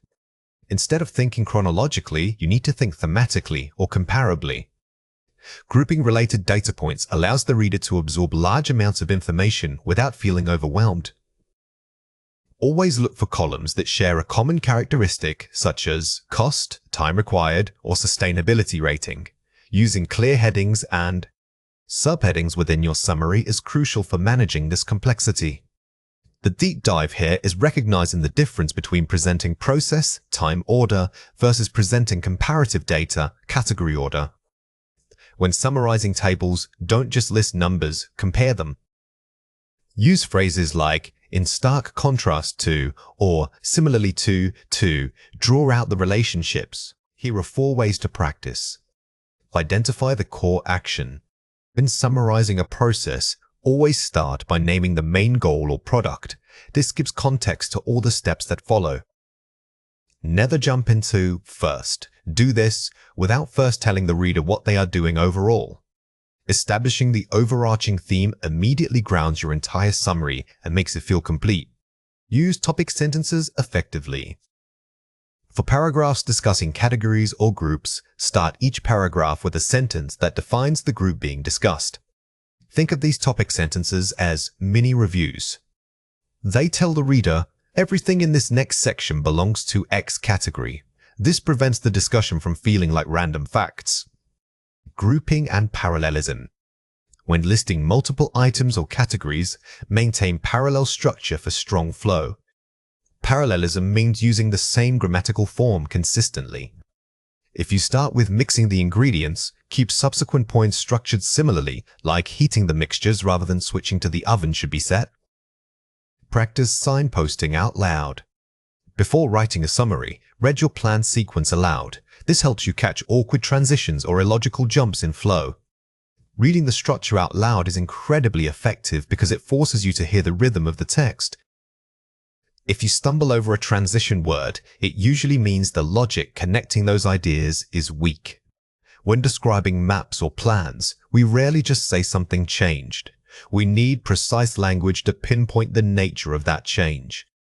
Key phrases include expanded significantly or was gradually absorbed by. Also useful are directional markers like to the northeast corner and phrasal verbs such as giving way to, which means one feature replaced another. Remember that effective description moves beyond simple location to describing transformation. The key here is moving from static descriptions of where things are to dynamic descriptions of how they became. Instead of listing places, you are telling a story of growth or decline over time. Pay close attention to the adverbs used with these verbs. Words like gradually suggests slow change, while suddenly suggests an abrupt shift. Here are 4 examples. The industrial zone, once covering the entire western quadrant, has since been replaced by residential housing. Phrasing of replacement. This structure is powerful because it establishes a clear timeline and magnitude of change. By using since been replaced, we aren't just stating what exists now, we're explicitly contrasting the present state with the former one. A narrow canal, previously connecting the 2 villages, was gradually diverted to accommodate new transport links. Describing gradual modification. The verb diverted is much stronger than saying the canal moved. It suggests a deliberate human action and implies engineering or planning. Always look for specific verbs that describe how the change occurred. Unlike its predecessor map, this plan shows the Central Park having significantly expanded into adjacent commercial areas. Comparing 2 sources. When comparing maps, it is helpful to use comparative phrases like unlikes or in contrast to. This immediately signals to the reader that you are engaging in a direct comparison between 2 distinct pieces of visual data. The old market square remains intact, though its surrounding buildings have been redeveloped into modern office spaces. Identifying what persists. Sometimes the most important detail is what didn't change. Using phrases like remains intact gives balance to your description and shows that you are reading the entire map, not just the parts undergoing transformation. Here are 3 reasons why this matters. Showing degree of change. We must quantify how big or small the change was. Simply stating that something got bigger is insufficient. By using adverbs like marginally, drastically, or dramatically, you give your reader a sense of scale. This elevates your writing from mere description to analytical commentary, establishing causality, linking the change to its reason. In academic reports, reporting the what is only half the job. You should also explore the why. Using linking phrases that suggest cause and effect shows a deeper level of critical analysis beyond just describing lines on paper. Structuring the narrative. Guiding the reader through chronological or spatial shifts. A well-written description has flow. Use transition words to guide the reader logically, whether you are moving from north to south across a map or from an earlier date to a later one in time. Let's explore the topic of maps and plans, comparing spatial changes over time or area. This is an important concept to understand for learning English effectively. This is a foundational concept when learning English. Understanding maps and plans, comparing spatial changes over time or area deeply will unlock many other areas of the language. Think about how often you encounter this in real life and try to notice it in the English you hear every day. The more you engage with this idea, the more natural it will feel. Here are 4 ways to practice. The overview checkpoint. Before writing anything else, write a single sentence stating the main overall trend. Was it growth, decline, stability? Treat your first paragraph like an abstract for a scientific paper. The goal of this overview is to give the reader the definitive conclusion immediately so they know what pattern you'll be detailing throughout the rest of your writing. The 3-point rule. Structure your main body paragraphs around 3 distinct points of evidence. Don't overwhelm your reader with every single detail. Select 3, maybe 4, key areas or trends that best illustrate the overall change. Focusing on selection makes your analysis skill more authoritative. The synonym bank. Keep a list of 10+ synonyms for common verbs, e.g., built, expanded. Over-relying on the same verb or adjective makes your writing sound repetitive, regardless of how accurate it is. Building a personal synonym bank specifically for spatial and change vocabulary will exponentially improve your flow. Reading aloud practice. Read your entire description aloud to check for natural rhythm and transitions. This final tip is invaluable because it forces you to hear the gaps in logic or the awkward phrasing that your eyes might skip over. If it sounds clunky when spoken, it will sound clunky written down. In academic writing and data visualization description, simply saying something went up or went down is rarely enough. To achieve a professional tone, we need precise vocabulary that describes the manner of change. This specialized language allows you to communicate not just what happened, but how dramatically, steadily, or unpredictably it changed over time. The key here is moving from general verbs to descriptive adverbs and stronger action verbs. Instead of saying sales rose rapidly, we can use a word like surged or describe the rate as exponential. Mastering these terms elevates your writing instantly, giving you an academic edge. Let's go through 6 words. For each word, I will say it clearly, then explain how to produce it correctly. The word is fluctuated. Say it again, fluctuated. Remember that fluctuate implies instability. The movement isn't predictable. It's up then down, over a period of time. Use this when you see no clear trend line on your graph whatsoever. The word is stabilized. Say it again, stabilized. This word is excellent for marking the turning point in a dataset. It suggests that after some chaotic movement, the variable finally found equilibrium or settled down. Think of it as finding a temporary plateau. The word is peak. Say it again, peak. You can use peaks as both a noun describing the high point and a verb meaning to reach that maximum level. When discussing peaks, always try to clarify the time frame. Was it a short-term peak or a sustained one? The word is diverged. Say it again, diverged. This is particularly useful when comparing multiple datasets, like comparing country A's growth to country B's growth. Diverge means the paths are separating, they are no longer moving together. The word is exponentially. Say it again. Exponentially. This adverb is powerful because it describes the rate of change, not just the change itself. If something grows exponentially, it means the growth gets faster and faster, which is much more dramatic than linear growth. The word is mitigated.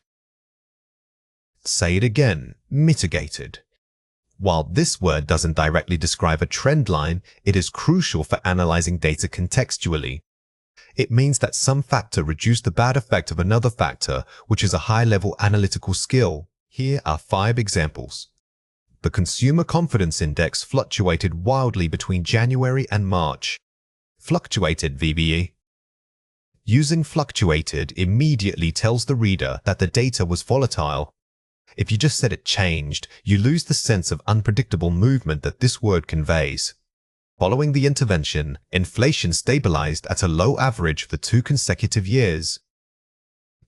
Stabilized for K. This example shows stability lasting over time. We use at a low average to qualify how stable it was, providing necessary precision alongside the powerful verb. The market share peaked sharply during the holiday season before declining. Peaked, V4's asses. When describing a peak, adding an adverb like sharply's or dramatically's enhances the description. It tells us not only that it reached a high point, but how quickly it got there. The spending patterns of Generation X and Millennials began to diverge significantly after 2015. Diverged, V. Remember that a diverge is always comparative. You must have at least 2 groups or lines that are moving apart from each other. It highlights a growing gap between variables. The use of renewable energy sources increased exponentially in the last decade. Exponentially add the IDE. This is one of your most impactful adverbs. It suggests a compounding effect that for every unit increase, the next unit increase is even larger than before. Let's compare 4 pairs. First, increased. Surged, synonym. Intensity, suddenness. Increased is neutral and general, suitable for most contexts. However, surged implies a sudden, forceful, and dramatic rise. Think of water rushing out of a dam. Use it when the change was immediate and powerful. Rose, less formal. Escalated, more formal. Register severity. Roses is perfectly fine in spoken English, but escalated carries a higher academic register. It often suggests that the rise was not only large, but also grew in seriousness or magnitude. Fell simple. Compare it with declined. The degree of drop. Fell is too casual. Declined suggests a gradual downward trend, making it suitable for steady drops. If the drop was extremely rapid and sharp, use plummeted to capture that dramatic effect. Showed change. Evolved, different concept. Process versus measurement. When discussing data points on a chart, stick to verbs like fluctuated or stabilized. Evolved, however, suggests a gradual organic transformation over time, often used for ideas or social structures rather than simple metrics. Here are 4 ways to practice. Tracking verbs of change. Keep a personal list of verbs that describe movement, soared, dipped, plateaued. Don't just memorize the words, categorize them by function. By grouping them like all the upward trend verbs versus the downward trend, verbs you build instant recall and can mix and match them effectively. Collocation check. Always check which adjectives pair best with your chosen verb. Does sharply increase sound better than drastically ascend? Try both. Vocabulary isn't just knowing the word, it's knowing its natural partner or collocation. For instance, we often say a sector sees a dip rather than shows a decline. These small pairings are key to sounding native. Intensifier pairing. Pair your core verbs with adverbs like significantly, marginally, or exponentially for maximum effect. Think of the adverb as a volume control knob. By adding marginally, you signal to the reader that the change was very small, which is just as important as signaling a dramatic surge. Varying sentence structure. Don't start every sentence describing data with "the graph shows." Instead, lead with the finding, with sales surging in Q3. A strong academic writer embeds the descriptive language naturally into the flow of the paragraph.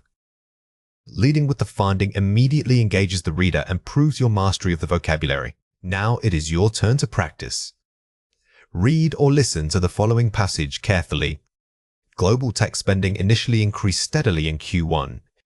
However, after the mid-year recession hit, investments sharply fluctuated between Europe and Asia. By Q3, Chinese investment began to diverge significantly from European trends. Furthermore, US infrastructure funding stabilized at a high level for the remainder of the year, while overall expenditures continued to climb exponentially. Question 1. Find a word in the passage that means changed irregularly and often. Pause the video now and write your answer before we reveal it. The correct answer is fluctuated. The context clue here is between Europe and Asia following a recession hit. The surrounding text suggests instability, which is exactly what fluctuated describes no predictable path. Question 2. Use one of the target words in your own sentence. Pause the video now and write your answer before we reveal it. The correct answer is, due to policy changes, the market share stabilized at 45% last year. When building your own sentences, try to picture a graph in your mind. Think about what kind of movement you are describing. Is it a sharp dip? A slow climb? This visual technique helps solidify the meaning. Cohesion refers to how smoothly your writing flows from one sentence to the next. In Task 1, where you are constantly comparing data, using strong linking words is vital for clarity and flow. We aren't just listing facts, we are telling a story about the data relationships. The key rule here is variety. Don't overuse and or also. Instead, use specific cohesive devices like contrast markers, such as whereas or in stark contrast to, or comparison structures like similarly or by comparisons. Mastering these linkages elevates your writing from a simple description of data points to an academic analysis. Remember that cohesiveness is what gives you fluency marks. When you successfully use varied linking words, it shows the examiner that you have not only understood the data, but you also understand how English discourse works structurally. Think of these connectors as signposts guiding your reader through the data comparison. Here are 4 examples.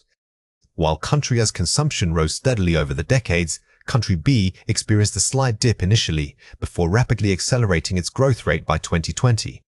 Effective use of while and temporal conjunctions to establish contrast and sequence. This sentence is powerful because it doesn't just state 2 facts, it establishes a clear relationship between the 2 datasets. Using while immediately signals a contrasting comparison, which is exactly what examiners look for. In contrast to the consistent rise in organic sales, the figure for synthetic goods remained relatively static throughout the period shown. Using in contrast to and focusing on a comparison of trends rather than just numbers. Notice that we are comparing the trend, the consistency versus the stability. This phrasing is much more sophisticated than simply saying organic sales went up, but synthetic sales stayed the same. It shows higher level analysis. Similarly, renewable energy sources showed a gradual increase. Moreover, this growth outpaced fossil fuels by a margin of over 10%. Employing similarly to connect shared trends and using a strong additive connector like moreover. The word moreovers helps build on the previous point, showing that the second piece of data is an added layer of evidence supporting the trend you just mentioned. This creates a logical progression in your writing. Although investment in the North increased significantly, the South maintained a stable, albeit slower, rate of development. Using, although to foreground a concession or an unexpected difference between 2 areas. The structure, although X happened, Y still, is excellent for showing nuance. It acknowledges one major trend while gently correcting the reader with another important detail, which scores highly on academic language. Let's compare 4 pairs. Japan's sales were higher than Korea's. They both increased. While Japan maintained higher sales figures throughout the period, both nations demonstrated a consistent upward trajectory. Using precise linking words and academic verbs, e.g., maintained, demonstrated. The weak version is choppy because it uses short, simple statements. The strong version combines these ideas into one flowing sentence using subordinating conjunctions like while to create sophisticated comparison. Food consumption went down in Europe, but Asia increased. Conversely, while food consumption slightly decreased across Europe, Asian markets registered a substantial growth rate. Using precise contrast markers like conversely and integrating the initial concession, whiles. Instead of just using but, which is conversational, we use conversely. This signals to the reader that the second piece of data directly opposes or contrasts with the first, giving immediate clarity. Oil used less, gas was similar. Compared to oil usage, gas consumption remained stable. Furthermore, it showed minimal fluctuation over time. Starting with a comparison structure compared to and using an advanced additive linker, we are moving beyond simple less than phrasing. By starting with compared to, we set up the comparative framework immediately for the reader, making your writing feel more structured and deliberate. The two groups were equal in 2015, but after that, Group A was much bigger. Though both groups reported parity in 2015, this balance was disrupted thereafter, with Group A exhibiting a markedly larger proportion. Using formal vocabulary, parity, exhibiting, and sophisticated phrasing to describe equality disruption. The key here is formality. We are moving away from casual phrases like much bigger toward academic adjectives such as markedly larger. This helps boost your lexical resource score dramatically. Watch out for these three common mistakes. Weak. The population grew fast. However, the income did not. Strong. Although the population experienced rapid growth, income levels remained stagnant. Simply using however often creates sentence fragmentation. By combining the ideas into one complex sentence structure starting with although, you create a cohesive flow that is grammatically superior. Weak. In 2010, X was high. Then, in 2015, it dropped sharply. Strong. X registered a peak level in 2010. However, this figure saw a sharp decline by 2015. Using then is too casual for academic writing. Replacing it with stronger temporal phrases like by 2015s and using a more sophisticated verb like saw a decline improves the overall tone. Weak. The North was good and the South was also decent. Strong. While the North performed well, the South demonstrated comparable stability across the period. We are avoiding simple additive conjunctions like and or also. By using while, you inherently create a comparison and. Elevate the language by replacing weak adjectives with measurable verbs like demonstrated. Here are 4 ways to practice. The signpost outline. Before writing, list all required connections, contrast A versus B, similarity A and B, sequence time 1 to time 2. This technique forces you to categorize your relationships before the vocabulary even comes out. If you pre-plan your connector SIF, you know you need a contrast point later, your writing will feel much more intentional. The thematic mapping. Group data points by underlying themes, e.g., economic growth or resource depletion, rather than following the chart order. This helps you move beyond simply describing what is next on the graph. Instead, you synthesize information to create thematic paragraphs, which naturally require stronger linking words between ideas within that theme. The connector bank. Keep a list of 10 high-level alternatives for common links, however, therefore, furthermore, etc. Don't wait until the test to brainstorm these words. By keeping a mental or physical bank, you build automatic retrieval speed for advanced cohesive devices, which can be crucial under timed pressure. The topic sentence first. Ensure every paragraph begins with a clear statement that previews the comparison or trend discussed in the body. A strong opening sentence directs the reader's attention and sets up expectations. When you start with your main point, the rest of the paragraph becomes simply supporting evidence for that cohesive idea. Now it is your turn to practice. Read or listen to the following passage carefully. The chart shows annual sales figures in millions of USD for electric cars and gasoline cars in 3 countries, France, Germany, and Italy, between 2015 and 2025. Write a report summarizing the main trends and comparing the performance differences among the three nations. Question 1. What is the key requirement of this task? Pause the video now and write your answer before we reveal it. The correct answer is direct comparison structure focusing on contrast, similarity, and temporal shifts across multiple groups. The difficulty here isn't just describing the lines, it's comparing how they change relative to each other. You need connectors that signal relationship like whereas or in comparison to score highly. Question 2. What would a Band 7 response focus on first? Pause the video now and write your answer before we reveal it. The correct answer is the overarching trend of electrification and the major divergence points between countries. Don't waste time detailing every single number. First, establish the main narrative that electric cars are growing rapidly globally. Then, use strong cohesive links to compare how France and Germany accelerated at different rates. Task 2 requires you to write a full academic essay in response to a complex prompt. Unlike describing data, here you must formulate and support an original argument. You will need to clearly state your position in the introduction, develop distinct body paragraphs, and conclude by synthesizing your points. The core rules are maintaining focus, developing depth, and using sophisticated linking devices.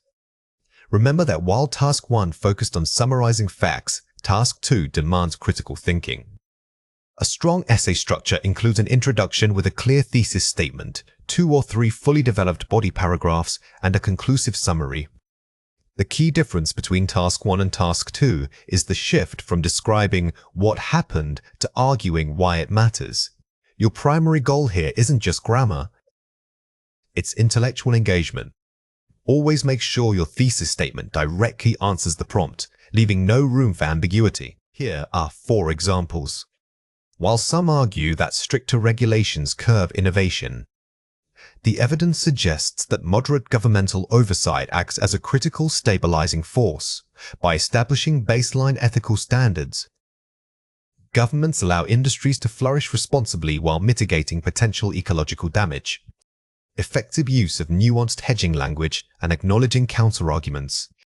Notice how this paragraph doesn't take an extreme stance. It uses phrases like some argue and the evidence suggests. This balanced academic tone is crucial for achieving a high lexical resource score in the IELTS exam. Furthermore, investments in public transportation dramatically reduces urban congestion. When commuters rely less on private vehicles, not only does air pollution decrease, but the overall quality of life and economic productivity also rise. Strong transition, furthermore, followed by a clear cause and effect chain. A causes B, which results in C. This example demonstrates excellent cohesion. It doesn't just state facts, it builds a logical chain reaction to support the central idea. Always look for opportunities to connect effects beyond the immediate scope. The primary impediment to global health equity remains economic disparity, rather than a lack of medical knowledge. Wealthy nations possess the infrastructure and funding necessary to distribute life-saving treatments universally. Highly assertive topic sentence that establishes a clear, debatable argument immediately. This is powerful because it makes a specific claim about causation that economics is the problem, not science. When writing for Task 2, don't just list points, identify the root cause or the central conflict. In conclusion, although technological advancement offers undeniable convenience, it risks diminishing genuine human interaction. Therefore, educational institutions must integrate mandatory modules focused on digital literacy alongside emotional intelligence. A comprehensive conclusion that summarizes the argument and provides a concrete solution recommendation.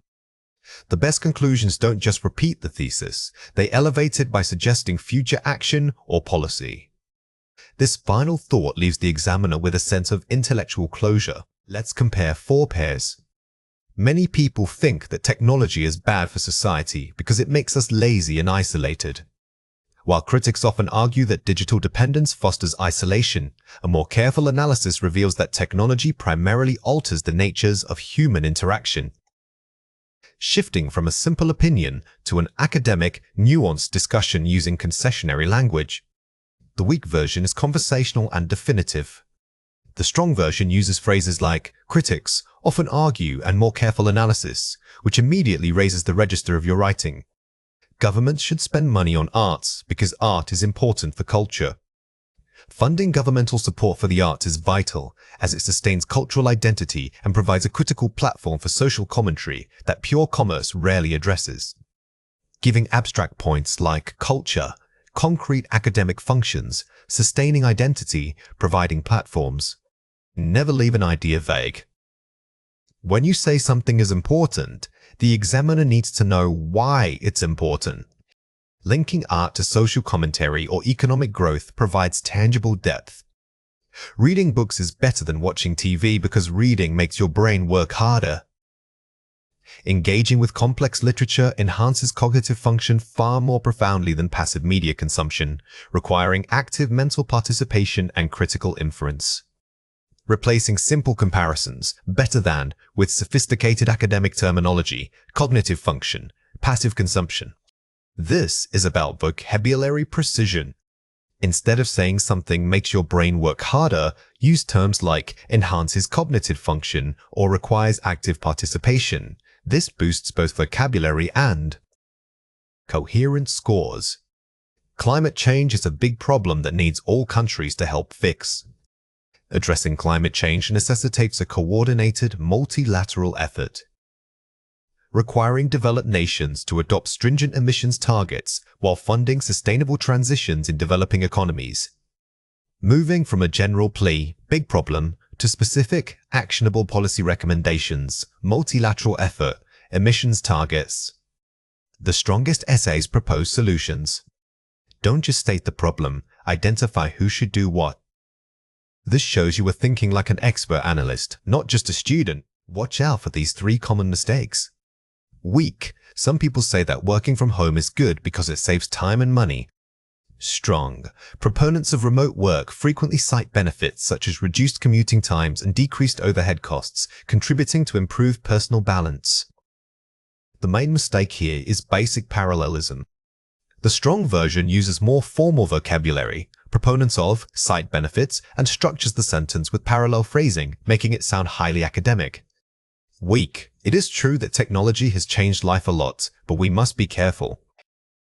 Strong. While technological advancements have undeniably transformed modern existence, caution must be exercised regarding the potential erosion of privacy and deep social connections. This correction addresses vagueness. Phrases like changed life a lot are too general. We replace them with specific academic concepts such as erosion of privacies or social connections. Always aim for specificity. Weak. Because the government should make rules on everything, we can't innovate. Strong. Over-regulation by governing bodies risks stifling entrepreneurial innovation, creating a regulatory environment that disincentivizes risk-taking and creativity. The weak version is accusatory. The improved version uses measured language, risk-stifling, disincentivizes. In academic writing, it's always better to analyze the risk of an action rather than simply criticizing it directly. Here are 4 ways to practice. The thesis statement funnel. Don't just state your opinion. Drill down, general topic, your specific stance, the main reasons you will argue. Treat writing this sentence like a reverse pyramid. Start broad, but end with a laser-focused promise to the reader about what the next few paragraphs will prove. This guides both the writer and the examiner. The 3 pillars method. Structure your arguments by identifying 3 distinct, non-overlapping pillars: cause, effect, and solution. Dedicate 1 body paragraph to each. This is a structural safeguard against superficial writing. If you can organize your entire argument into these 3 categories: cause, effect, solution, you guarantee comprehensive coverage of the prompt. Counter-argument integration. Pre-write the opposing view and then refute it immediately in the same paragraph. Example, although X might be true, this overlooks Y. This technique dramatically increases your score for coherence and cohesion because you are showing intellectual mastery. You are not just presenting an argument, you are mastering the debate. Topic sentence mapping. Before writing, write a single sentence for every body paragraph that encapsulates only that paragraph's main idea. This acts as your structural skeleton. This is perhaps the most critical pre-writing tip. If you cannot summarize a full body paragraph in one clear topic sentence, it means the paragraph itself lacks focus and needs to be restructured. Now it is your turn to practice. Read or listen to the following passage carefully. Some people believe that professional education is primarily necessary for career success, while others argue that skills learned through life experience and personal interest are more valuable. Discuss both views and give your own opinion. Question 1. What is the key requirement of this task? Pause the video now and write your answer before we reveal it. The correct answer is balanced discussion, discussing both sides followed by a clear, supported opinion. The instruction, discuss both views, means you cannot simply pick a side. You must dedicate substantial space to opposing viewpoints before asserting your own thesis. This demonstrates objectivity. Question 2. What would a Band 7 response focus on first? Pause the video now and write your answer before we reveal it.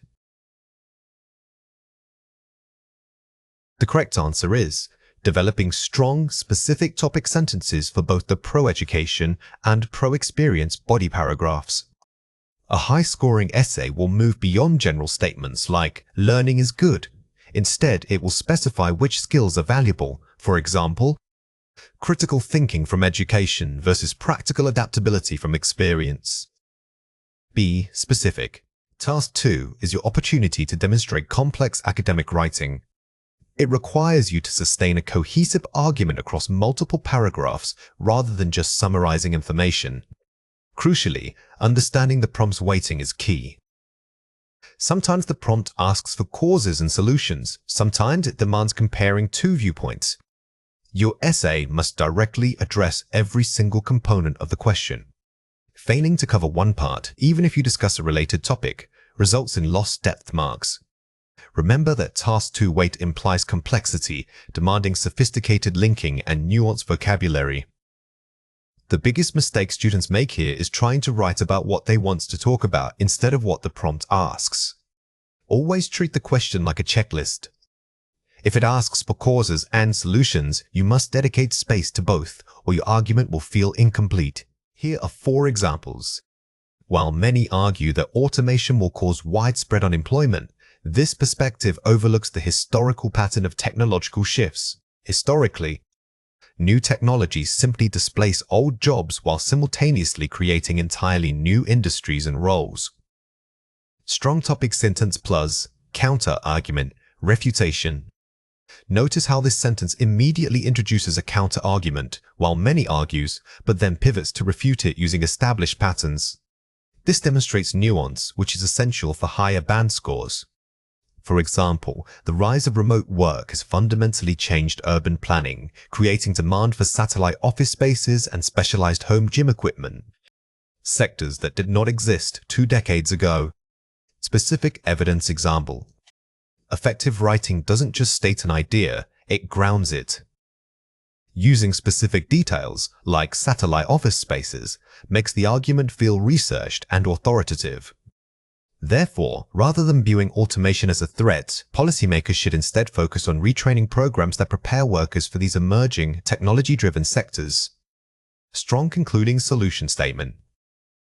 This sentence successfully transitions from the problem, automation, to a clear, actionable solution. This shows mastery of the cause and solution structure. Consequently, governments must invest heavily in universal digital literacy programs, ensuring that workforce participation remains high and sustainable across all socioeconomic groups. Powerful link concluding thought. This final sentence brings the entire argument back to a broad policy recommendation. It elevates the discussion from merely stating facts to proposing systemic change. Let's compare 4 pairs. Technology is bad because people will lose jobs and society will become too reliant on machines. Although the rapid adoption of technology presents risks, such as job displacement, its overall impact is more likely to be transformative than destructive. The key lies in proactive governmental retraining initiatives. Moves from simple negative assertion to complex acknowledgement and proposed solution. The weak version makes a blanket statement without acknowledging any positive aspects. The strong version uses sophisticated transition words like although and shifts the focus toward finding solutions. People should eat more vegetables because they are healthy for you.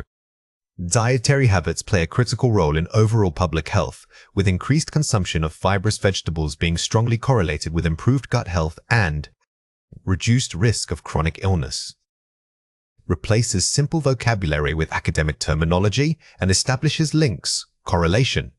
We are moving away from conversational language toward the formal register expected in IELTS. Note how healthy for you becomes strongly correlated with improved gut health. This is a major upgrade. Studying at home is good because it saves money and gives you freedom. The flexibility of studying remotely offers undeniable economic advantages, allowing students to save on commuting costs while also fostering a level of personal autonomy vital for self-directed learning. Uses parallel structure, fostering, and more precise vocabulary than general adjectives. Instead of listing benefits simply, this version groups them by concept economic advantages paired with psychological needs.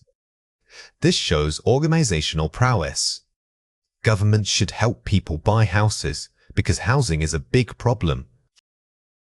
Given the current housing crisis and resulting affordability gap, targeted government subsidies are necessary to stabilize the market and ensure that shelter remains an accessible right for all citizens. Defines the scope of the problem, affordability gap, and frames the solution as a right. The best arguments don't just point out problems, they define what the core issue is. By mentioning the affordability gap, you demonstrate precise understanding of socioeconomic issues. Watch out for these 3 common mistakes. Week 2 General. Many people agree that technology is beneficial. Technology helps us talk to our family members overseas. Strong nuanced thesis. While the benefits of modern communication are undeniable, such as enabling constant contact with international family, these conveniences often mask deeper societal issues regarding digital dependence. The initial mistake is too agreeable and fails to develop a clear argument or tension. The correction successfully acknowledges the benefit, but immediately pivots to critique, creating academic depth. Weak, emotional, informal. I think that education should be free because rich people pay for it. Strong academic framing, access to quality education, should be treated as a fundamental human right rather than a commodity dependent on an individual's economic status or parental income. Avoid basing arguments on personal feelings or simple accusations. Using terms like fundamental human right, you elevate the discussion to a philosophical and policy level. Weak, vague claim, if we recycle more, it will be better for the environment. Strong, specific scope and necessity. Implementing comprehensive national recycling mandates is crucial because current voluntary measures are insufficient. Only mandated systemic change can effectively mitigate global waste accumulation. The mistake makes a vague claim, it will be better. The improvement specifies how it will be better by requiring mandates and addressing the weakness of voluntary measures. Always define your scope. Here are 4 ways to practice. Deconstruct the prompt's command words. Highlight key verbs like discuss, assess, or to what extent. These dictate your entire essay structure. Don't just read the question, interrogate it. If the prompt asks you to assess, it means you must weigh pros, cons, and give a judgment. It demands balance. Identify the core tension. Every good Task 2 essay has 2 opposing ideas or viewpoints. Pinpoint this conflict immediately. The tension is your argument's engine. If you can't find a disagreement, it means the prompt isn't complex enough for an academic essay and you need to reread it. Develop thesis statements in advance. Don't wait until the introduction to decide your stance. Outline 3 solid topic sentences that represent your main points. Treating this like an outline ensures logical flow and depth. Your thesis isn't just one sentence, it's a blueprint guiding all your body paragraphs. Build from specificity to generality. Start with concrete examples and evidence, then link those specific points back to broad global principles. This structure is called funneling. It keeps the essay grounded in reality while maintaining an academic scope. Use strong transition phrases to make this movement seamless. Now it is your turn to practice. Read or listen to the following passage carefully. Some people believe that all university education should be free for every citizen. Others argue that tuition fees are necessary to maintain the quality and funding required by modern institutions. Discuss both views and state which approach you think is most beneficial. Question 1. What is the key requirement of this task? Pause the video now and write your answer before we reveal it. The correct answer is, it demands a balanced discussion. Discuss both, followed by a clear, justified personal opinion. State which approach. The crucial word here is and. You cannot simply discuss one side and then give an opinion. You must dedicate equal weight to the free education argument and the tuition fee necessities argument. Question 2. What would a Band 7 response focus on first? Pause the video now and write your answer before we reveal it. The correct answer is, a strong introduction will explicitly list both sides of the debate and promise a nuanced conclusion, addressing complexity rather than taking an easy stand. Do not commit to your position too early. A high-scoring answer builds suspense by giving fair consideration to both viewpoints before finally presenting its reasoned conclusion. Writing a strong essay starts long before you type the first word. It begins with deconstruction. This means taking the prompt and breaking it down into its core components to understand exactly what is being asked. We are looking for keywords, scope limitations, and any implied relationship between ideas. Your thesis statement is your answer. It must be a single, clear sentence that directly responds to the prompt. It is not merely stating an opinion, it is making an arguable claim that you will spend the entire essay defending. A powerful thesis acts as a roadmap for both yourself and the examiner. Remember, examiners want evidence that you are responding precisely to the question asked, not just writing about the topic generally. If the prompt asks, to what extent, your response must contain nuanced language reflecting degrees of agreement. By mastering deconstruction, you prove immediately that you understand the parameters of the assignment. Here are 4 examples. While automation boosts industrial efficiency, the accompanying decline in human job roles necessitates comprehensive governmental retraining programs to maintain social stability. This thesis is specific, acknowledges complexity while it and names solutions retraining programs. Notice how this statement immediately establishes attention benefits versus costs. A great model thesis doesn't just agree or disagree, it identifies the key conflict points that your body paragraphs must address. This sophistication is what moves you toward higher bands. The prioritization of arts education at school levels should be mandatory because creative skills are fundamentally linked to 21st century problem-solving abilities. This thesis takes a clear stance, mandatory, and provides 2 supporting pillars, creative skills, problem-solving. Here, the writer uses because to signal their primary argumentative pillar. When you see this structure in an example, it means your argument is built on a cause and effect relationship. Always make sure your body paragraphs follow through on that causal logic.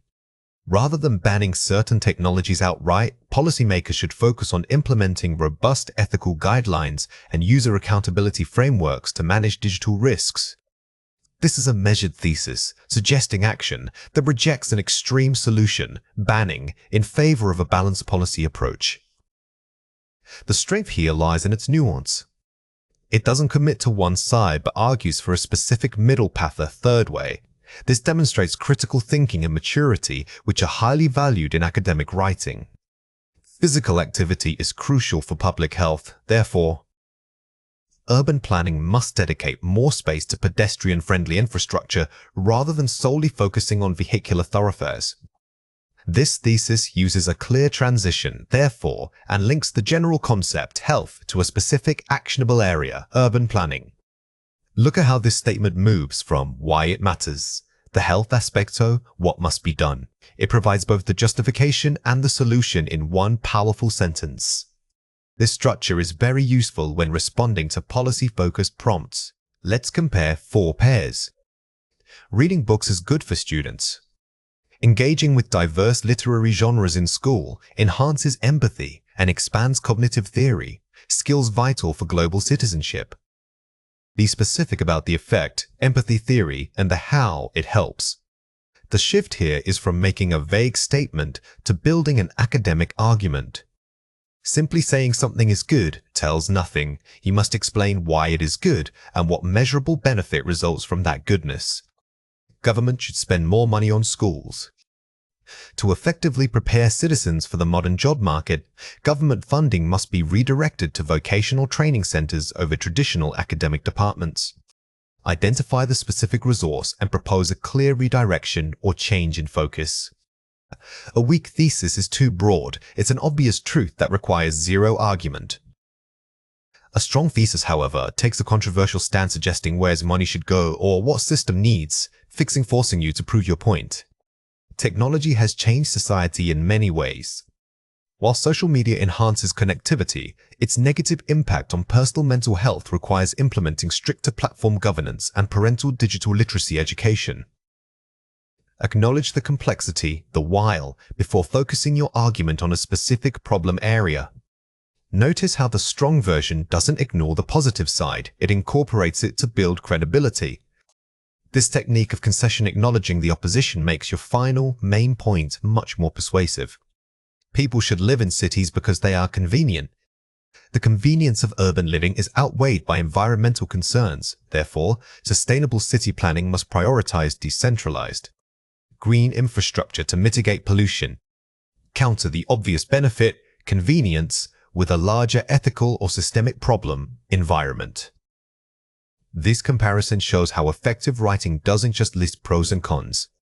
Instead, it establishes a hierarchy of values, arguing that one major issue in this case, environment, must take precedence over convenience. Watch out for these 3 common mistakes. Vague claim, education is important for economic growth. Specific and arguable, investment in early childhood education offers the highest return on investment because it directly boosts foundational cognitive skills necessary for specialized labor markets. The mistake here is stating a universally accepted fact. All of us know education is important. That's not an argument.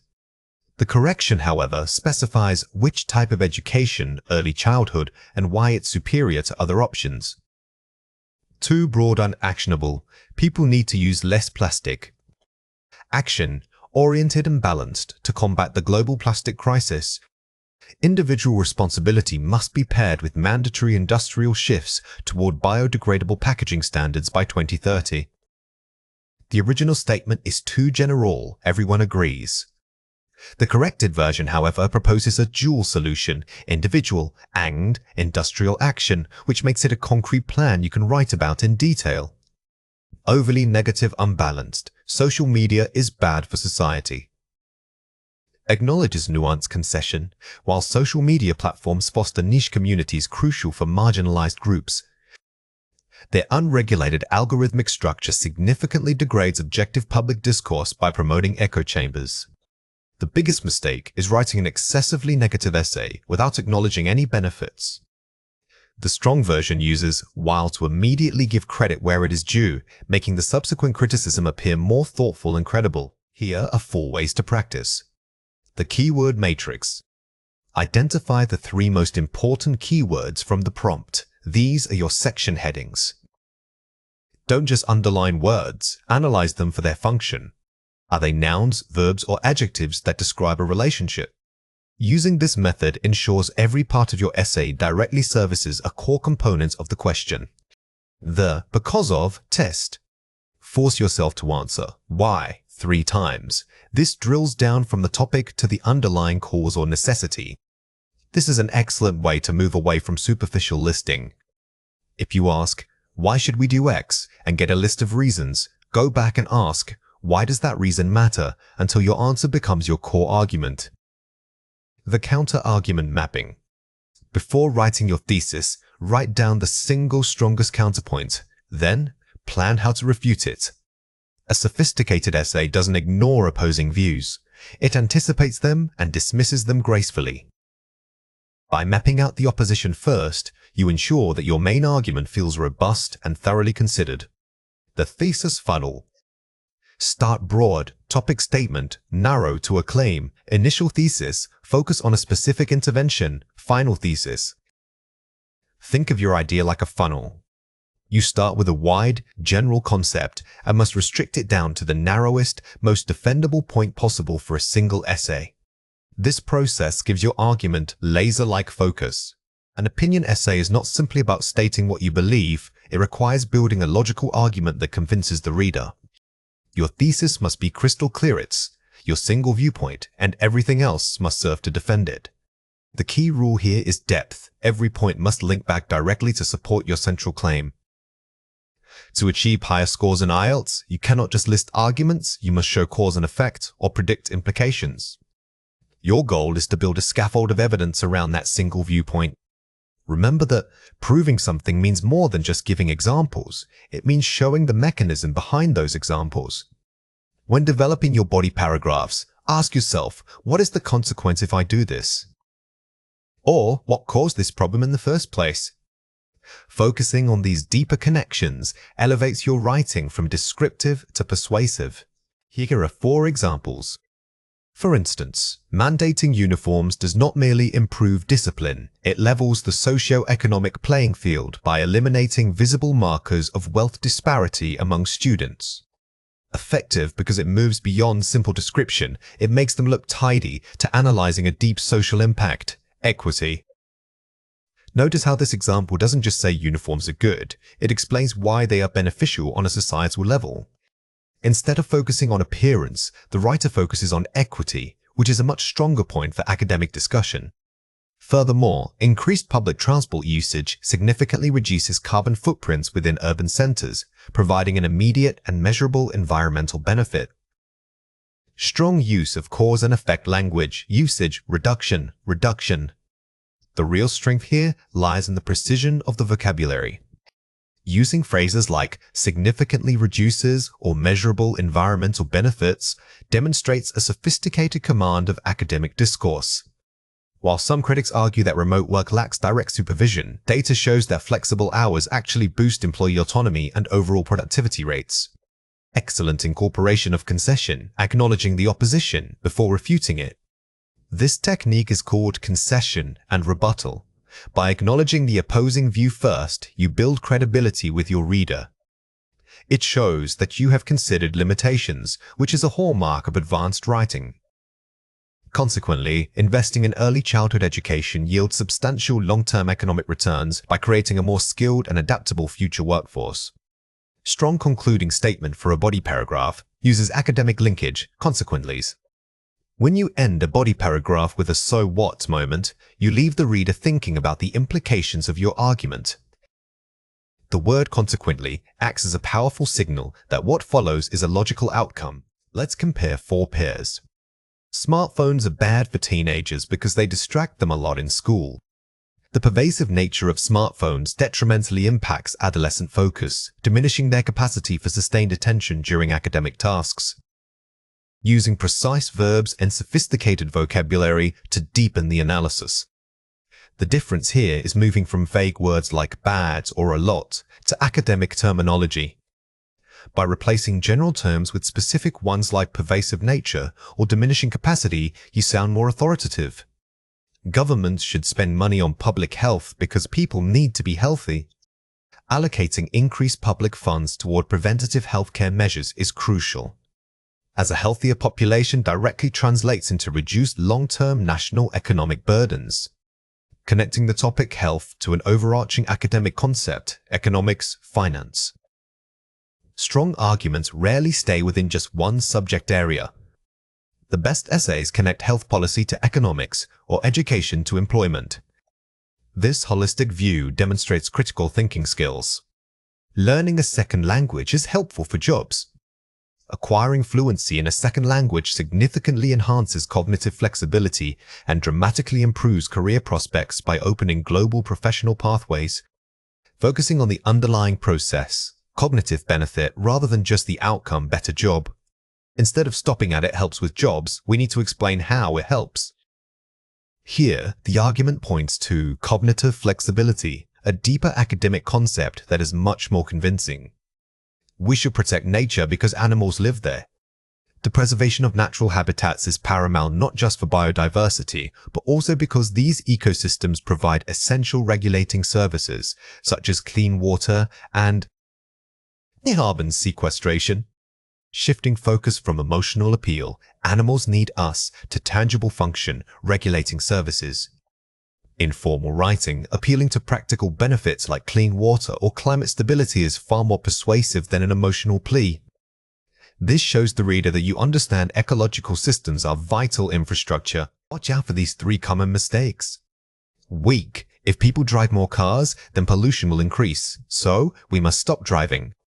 Strong. While increased vehicle usage is correlated with higher pollution levels, a comprehensive strategy involving improved public transit and electric infrastructure is necessary to mitigate this threat. The first mistake here was making an immediate, unsupported leap. The strong version corrects this by using cautious language like is correlated with and suggesting a complex solution instead of an extreme one. Weak. School rules are too strict because they limit freedom. Strong. Although some argue that school policies restrict personal liberties, these rules often exist to ensure a structured environment where students can actually develop the self-discipline required for future independent life.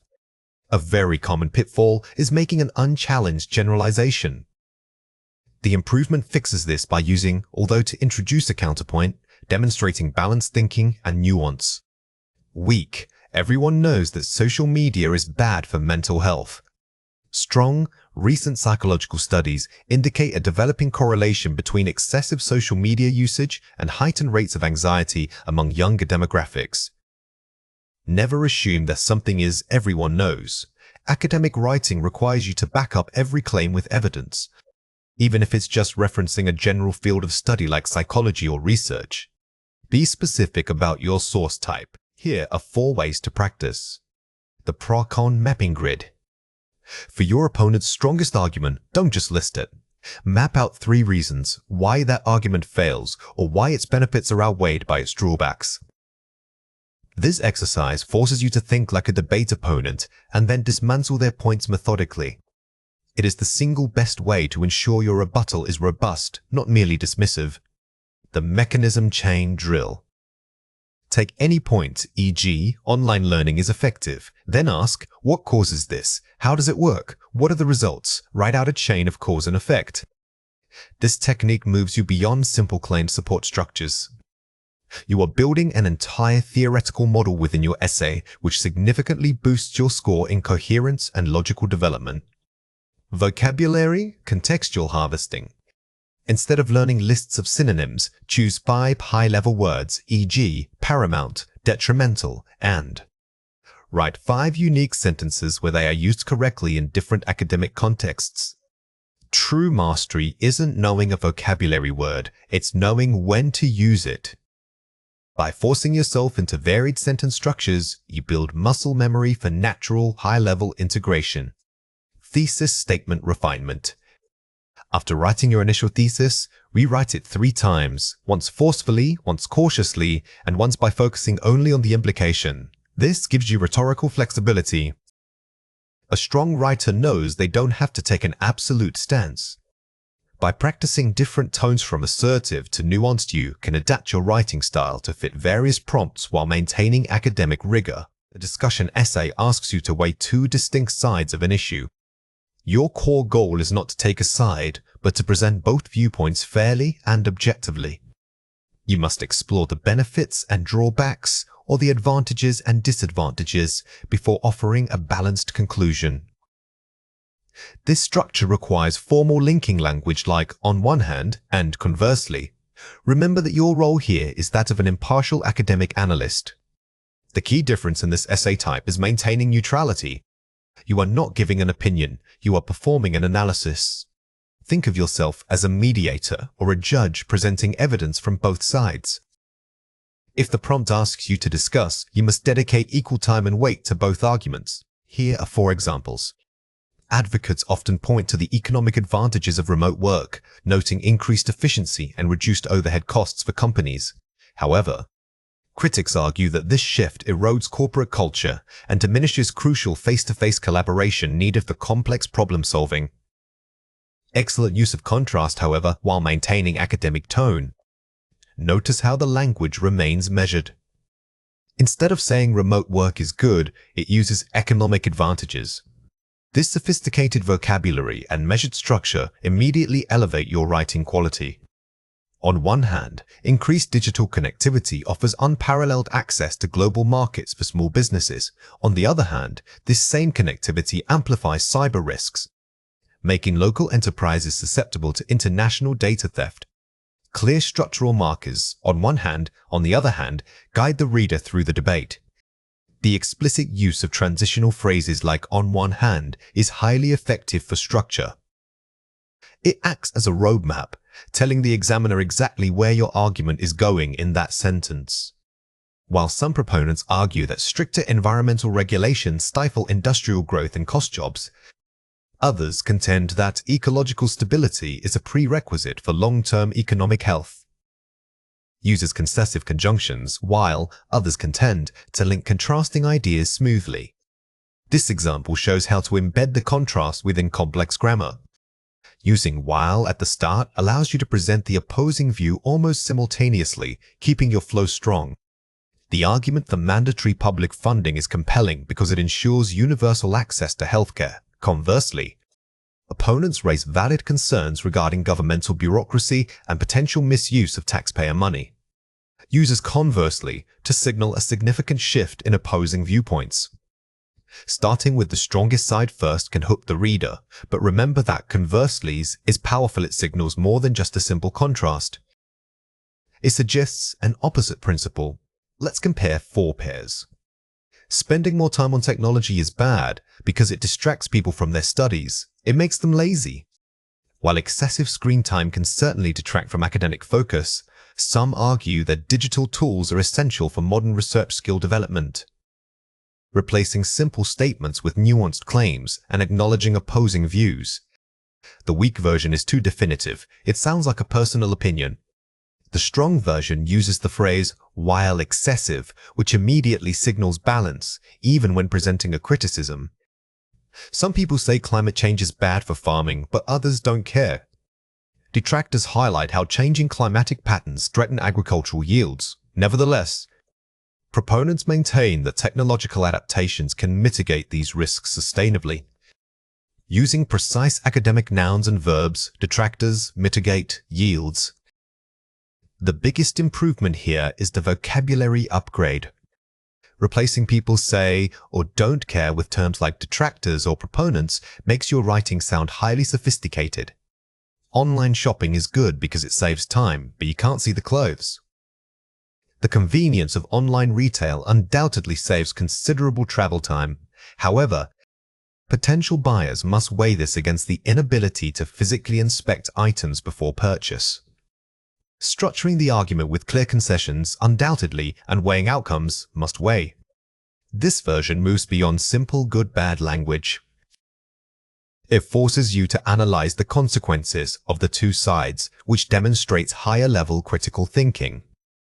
Governments should spend money on arts because it is fun, but they also need to fix roads.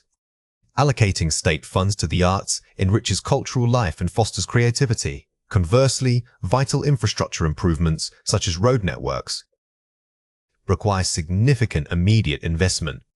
Using formal register, allocating state funds, and clear contrasts, conversely. Notice how we replaced fun with enriches cultural life. Always aim to use conceptual language rather than emotional or colloquial terms. This is crucial for academic writing. Watch out for these 3 common mistakes. Weak. Although cars are bad for the environment, they are necessary because we need to go to work. Strong. While vehicular transport certainly poses an environmental burden, it remains indispensable for maintaining connectivity in modern urban centers. The original sentence is conversational and lacks formal academic framing. The correction elevates the tone by using sophisticated nouns like vehicular transports and abstract concepts like connectivity. Weak. On one side, there are benefits for students getting online, but on the other side, it is too hard to focus. Strong. Proponents of digital learning cite enhanced flexibility for students. Conversely, critics point to increased difficulties in maintaining deep concentration and self-discipline. The main mistake here was simply listing observations. The improved version uses stronger verbs, cite, point to, paired with sophisticated phrasing, making the argument sound authoritative. Weak. Everyone knows that money is important for life, but some people think education is more important. Strong. While financial stability provides immediate material security, many scholars argue that a comprehensive education system offers greater long-term social mobility and fulfillment. Never use vague qualifiers like everyone knows or some people think. Instead, attribute the ideas to respected groups like scholars, economists, or opponents. This immediately boosts your credibility. Here are 4 ways to practice. The 3 pillars plan. Before writing, list the 3 strongest points for side A and the 3 strongest counterpoints for side B. This ensures balance. Don't just brainstorm, create a structured inventory of arguments. By forcing yourself to find equivalent weight on both sides, you naturally structure your essay for maximum balance. Signposting language bank. Memorize and categorize transition phrases on one hand, however, conversely, furthermore. Don't overuse them, but keep them ready. These signposts are your scaffolding. They guide the examiner through your complex thought process. Knowing these phrases makes the essay sound organized and highly structured. The concession statement. Draft a single sentence that acknowledges the opposing view before presenting yours, e.g., although X is true, Y is more critical. This technique shows maturity in your writing. It means you have considered all angles, even if you ultimately lean one way. This depth of thought boosts coherent scores. Thesis as a roadmap. Your introduction should state that the essay will explore both X and Y, rather than declaring your own stance. In an academic discussion essay, your thesis is a promise to the reader. I will discuss A, and then I will discuss B. It sets expectations of balanced coverage. Now it is your turn to practice. Read or listen to the following passage carefully. Some people believe that all educational institutions should require students to learn vocational skills alongside academic subjects. Others insist that a purely academic focus is necessary for high-level intellectual development. Discuss both these views and give your own opinion. Question 1. What is the key requirement of this task? Pause the video now and write your answer before we reveal it. The correct answer is to dedicate equal space to discussing vocational skills and pure academics, maintaining neutrality throughout the body paragraphs. Remember that you can only give your opinion in the conclusion. The bulk of your essay must be purely descriptive and analytical. If one side is much shorter than the other, your score will suffer for imbalance. Question 2. What would a Band 7 response focus on first? Pause the video now and write your answer before we reveal it. The correct answer is a thorough exploration of both viewpoints, using complex linking devices and presenting concrete examples, e.g., plumbing versus philosophy. Don't just list points, elaborate on the impact of those points. For instance, instead of saying vocational skills are useful, say vocational skills provide immediate employment pathways. This level of depth is what separates Band 7 from Band 6. A body paragraph should not just state an idea, it must prove it. We use the Claim Evidence Explanation Model, or CEE. First, your claim is a clear topic sentence that states your main argument for that single paragraph. Next, you provide evidence. This could be statistics, facts, examples, or expert opinions. Finally, and most critically, you write the explanation. This section connects the evidence back to your original claim for maximum impact. Remember that the explanation is where higher scores are earned. Don't assume the reader will make the connection. You must guide them through it step by step. Think of CEE as a three-part argument pyramid. Claim at the top, evidence in the middle, and explanation fully supporting both. Here are 4 examples. Firstly, increased public awareness is crucial for promoting recycling. For instance, a recent study by Greenpeace found that urban areas with mandatory composting saw waste diversion rates rise by 20%. This substantial increase proves that targeted governmental policies directly motivate behavioral change among city dwellers. The paragraph moves smoothly from the general claim to specific data and then analyzes what that data means for the argument. Notice how the evidence the study statisticist not just dropped in. The final sentence takes that number and explains its significance, solidifying the connection between policy and results. Furthermore, digital learning platforms offer unparalleled accessibility for remote students. For example, during lockdowns, universities successfully shifted their entire curriculum online, proving that physical location is no longer a barrier to higher education. This flexibility ensures equitable educational opportunities across diverse geographical regions. The claim addresses a broad social issue, and the evidence, lockdowns, provides an immediate, relevant, real-world example. When discussing technology or societal shifts, use strong transitional phrases like "furthermore" to signal that you are adding another distinct point. The core function remains proving your initial statement. Another key factor is the undeniable link between diet and mental health. Research has repeatedly shown that individuals consuming a Mediterranean-style diet exhibit lower rates of anxiety. Therefore, improving local food availability and promoting whole foods should be prioritized to enhance community wellness. This example uses research findings, evidence, to support an argument for policy action claim, leading to a clear recommendation. The evidence here is research generally, which is fine. But the strength comes from turning that general evidence into a concrete call to action in the final sentence. Finally, promoting public transportation significantly reduces carbon emissions.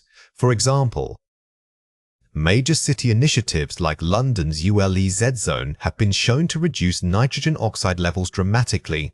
Consequently, investing in efficient mass transit is a vastly more effective climate solution than simply planting trees. The argument is comparative mass transit versus trees, and the evidence provides measurable proof of effectiveness. When you need to compare 2 solutions or methods, make sure your explanation clearly shows why one option surpasses the other. This adds depth beyond simple description. Let's compare 4 pairs. Argumentative paragraph about climate change. Firstly, global warming is a serious threat. For instance, polar ice caps are melting at record rates, and sea levels rise constantly. These dramatic changes confirm that immediate international policy intervention is necessary to protect vulnerable coastal communities. The strong version links the evidence, melting directly back to the consequence policy need. The first passage only presents facts. It lacks interpretation. The second passage achieves structure by using "these dramatic changes confirm that," which is the perfect bridge into the concluding explanation. On education, funding needs to increase. Education requires greater governmental funding. For example, many under-resourced schools report outdated textbooks and limited facilities. Therefore, allocating more public money directly addresses systemic inequalities and improves student outcomes across the board. The weak version is a simple statement. The strong version provides specific evidence, outdated books, and structural analysis. When discussing social services or needs, use concrete examples of resource shortages. This turns an abstract plea for more funding into a tangible argument about systemic failure. Technology is good because it speeds up communication. Modern technology greatly improves communication speed and reach. For instance, instant messaging apps allow families separated by continents to communicate in real time. This ability fundamentally shrinks the world and maintains essential social connections globally. The strong version uses a specific example, instant messaging, rather than just saying technology generally. Always strive for specificity when presenting evidence, even if it is anecdotal. Instead of vague statements about communication, name the technology or the platform involved. people should eat more vegetables to be healthy. Adopting a diet rich in vegetables is vital for long-term health. Evidence shows that regular consumption of leafy greens significantly boosts vitamin intake and aids digestion. Consequently, incorporating diverse fresh produce into daily meals is the most effective preventative measure against chronic illness. This version elevates simple advice, eat more veg, into a structured argument about preventative health measures. When giving recommendations, avoid simply listing items. Instead, explain why those items are beneficial by referencing their specific nutritional value or function. Watch out for these 3 common mistakes. Weak missing explanation. Traffic congestion is a major problem in big cities. Many cars are always stuck on the roads. Strong, full CEEE cycle. Severe traffic congestion significantly hampers city productivity. For instance, multiple studies show that average worker commute times increase by 20 minutes due to gridlock. This economic loss demonstrates that urban planning must prioritize public transit over car-centric design. The first mistake only makes a statement and provides general evidence. The improved version completes the argument by explaining the consequence of the gridlock, making it an economic problem. Weak vague evidence. Learning foreign languages is important for career advancement. Strong, specific example and solution. Acquiring fluency in a second language greatly enhances professional opportunities. For example, many multinational companies require employees to speak Mandarin or Spanish for regional markets. Therefore, language skills should be integrated into university curricula as job-specific training. A general claim about career advancements is too broad. By specifying which companies and what languages are needed, the evidence becomes much more persuasive and relevant. Weak, lacks specific focus. The government must enforce stricter environmental rules. Strong historical geographical evidence. Stricter government enforcement of environmental regulations is absolutely necessary. Evidence shows that lax industrial oversight led to severe pollution events in regions like the Rhine River. This history confirms that only powerful, monitored legislation can prevent ecological collapse and protect public health. Instead of just saying stricter rules, anchor the argument using a specific historical or geographical example. This grounds your claim in reality and adds authority to your writing. Here are 4 ways to practice. The evidence bank. Don't wait until you write to find supporting facts. As soon as you plan your essay, list at least 3 different types of evidence for each main idea data points, famous examples, and expert quotes. Thinking about evidence before writing forces you to be more specific in your brainstorming phase. This pre-planning step is crucial because high scores depend on the breadth and depth of your support. Drafting the explanation first. Once you have a claim and evidence, mentally write the explanation first. Ask yourself, so what? If you cannot answer that question, your paragraph is incomplete. This technique ensures you don't just summarize information, you analyze it. The so what forces you into critical thinking, which is exactly what examiners are looking for in the highest bands. The transition bridge. Start each body paragraph with a strong signposting phrase, e.g., moreover, conversely, furthermore. This helps guide the reader through your argument's progression. Think of these phrases as road signs for your reader. They don't just link sentences, they signal that you are beginning a fully developed, separate point of discussion. Focus on depth over breadth. It is far better to write 1 deeply analyzed CEE paragraph than 3 superficially supported ones. Develop your best idea fully. When time is limited, prioritize depth. If you can elaborate powerfully on a single point using rich explanations and precise evidence, it will score higher than listing many weak ideas. Cohesion in academic writing means creating a smooth, logical flow between ideas. We are moving past simple linking words like and, or. But advanced cohesion relies on sophisticated signposting using specific vocabulary to signal the exact relationship between 2 thoughts. These connectors guide your reader through your argument, showing them whether you are adding evidence, suggesting a contrast, or establishing a result. Mastering these structures elevates your writing from competent to truly academic. Remember that good cohesion isn't just about placing transition words, it's about signaling the logical relationship. Think of yourself as a guide leading the reader through your argument map. By choosing the precise connector, you are telling the reader exactly what mental step they should take next. Let's go through 6 words. For each word, I will say it clearly, then explain how to produce it correctly. The word is, moreover. Say it again, moreover. This is a highly formal way to say in addition. When you use moreover, it indicates that the point you are about to make is equally important and builds upon the previous idea. Speaking of collocations, remember it often follows a semicolon. The word is, conversely. Say it again, conversely. If you want to introduce a strong opposition or reversal of ideas, conversely is perfect. It is much stronger than simply using but. Use it when you are presenting 2 opposing viewpoints that cannot be easily reconciled. The word is, hence. Say it again, hence. Hence is an excellent way to signal cause and effect in formal writing. It suggests a clear, logical chain of reasoning that leads directly from one fact to another conclusion. Whenever you can point to a direct consequence, hence works well. The word is, notwithstanding. Say it again, notwithstanding. Notwithstanding is a powerful word that signals concessionet means even though. It's formal and literary, making it ideal for high-level essays. Remember that it usually precedes a noun or gerund phrase. The word is, thereby. Say it again, thereby. Unlike hence, which focuses on the conclusion, thereby emphasizes the mechanism or the action that caused the change. It literally means in this way. If you can frame a sentence using by doing X, then thereby is your best friend. The word is, albeit.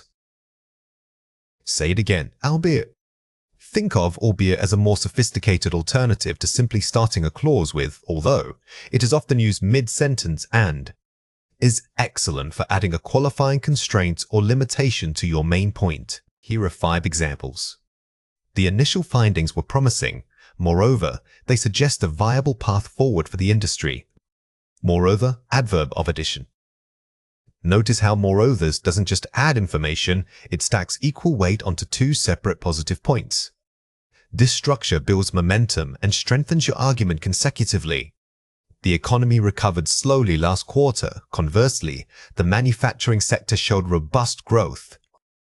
Conversely, adverb of contrast. Here, conversely, immediately signals a sharp break from the previous idea. It is essential when you are comparing 2 distinct sectors or groups within your analysis. The data indicated a severe resource deficit, hence immediate policy changes were required. Hence, adverb of result. This sequence creates a perfect cause and effect relationship. The first clause presents the evidence the deficit and, hence directs the reader straight to the logical necessity, the response. Notwithstanding the setbacks, the team managed its goals due to superb leadership. Notwithstanding, preposition of concession. Using notwithstanding at the beginning establishes a powerful literary tone. It immediately acknowledges an obstacle while asserting that the main action happened regardless of it. The new software streamlined the workflow, thereby cutting down on administrative time considerably. Thereby, adverb of means result. This sentence beautifully shows action leading to a direct result.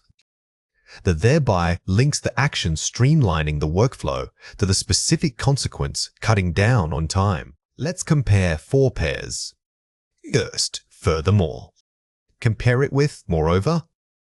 Formality, emphasis, difference. While both mean in addition, moreovers often implies adding a point of equal or greater weights to the central argument. Furthermore is slightly more general and can be used when listing supporting details. First, consequently. Compare it with, hence. Intensity, flow difference. Both show results, but consequently feels like a logical deduction that follows smoothly. Hence, however, often carries a bit more formal weight and suggests an almost inevitable outcome. First, although. Compare it with, albeit. Grammatical placement. This is primarily about placement. although can start a clause, but albeit is specialized for placing a qualifier or limitation mid-sentence. This makes your writing sound much more sophisticated. First, however, compare it with conversely. Scope of contrast. However, can introduce any mild contrast, like a simple disagreement. Conversely is far stronger. It signals that the second idea is the direct mirror image or opposite pole of the first. Here are 4 ways to practice. Collocation, completion. Fill in the blank with the most natural advanced connector. Don't just think of the word's meaning. Think of which words naturally appear alongside it. Try to build phrases like significantly moreovers or critically conversely. This deepens your fluency. Synonym, substitution. Rewrite a simple sentence using an advanced connector. This exercise forces you to elevate your register. If the prompt asks you to sound more academic, immediately scan for moreover, hence, or notwithstanding as replacements for basic connectors. Consequence chain building. Link 3 ideas using a cause and effect sequence. A, bar, C. This is the ultimate test of cohesion. You must maintain logical consistency across multiple links, requiring you to transition between hence, thereby, and consequently fluently. Sentence pairing drill. Choose the best connector based on the directional shift, add, contrast, result. Before writing, pause and ask yourself, am I adding more information? Am I reversing direction? Or am I stating a clear outcome? Identifying this required shift will guide your choice of advanced linking word. Now it is your turn to practice. Read or listen to the following passage carefully. Global energy consumption has risen steadily over the last decade. Moreover, developing nations are rapidly increasing their industrial output. The initial prediction was that solar power would suffice. Conversely, new fossil fuel technologies have seen a massive resurgence. Notwithstanding these global shifts, renewable investment continues to grow, thereby stabilizing future energy grids. Question 1. What advanced connector signals the addition of supporting data in the passage? Pause the video now and write your answer before we reveal it.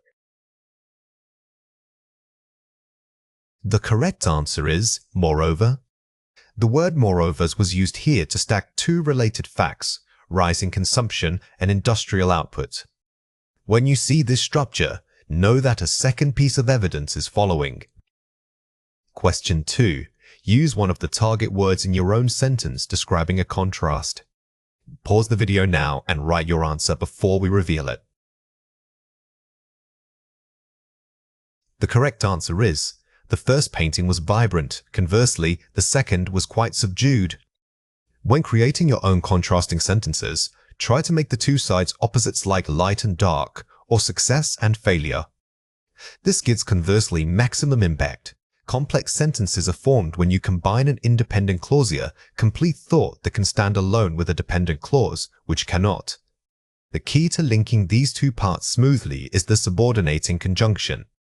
These signal the relationship between the ideas. They tell the reader whether one idea is a cause, a result, or a contrast to the other.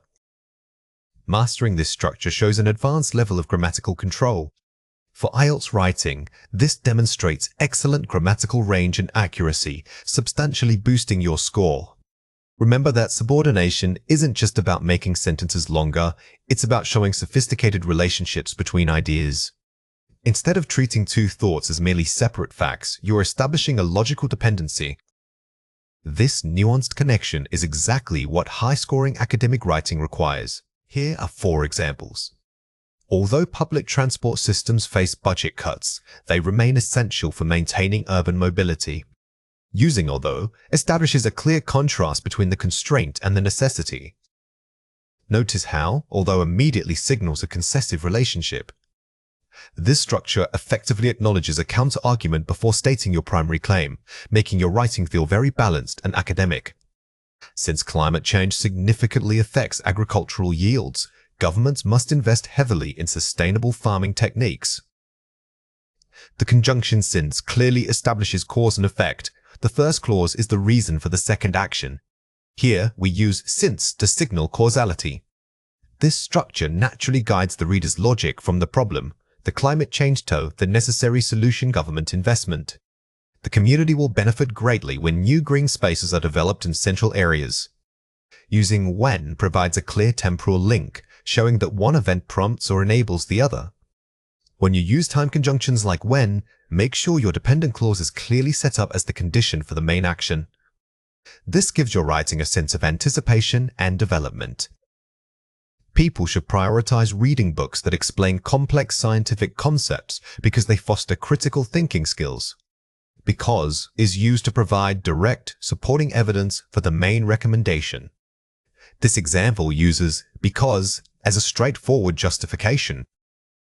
When writing arguments in Task 2, always look for opportunities to justify your claim using this cause and effect structure. Let's compare 4 pairs.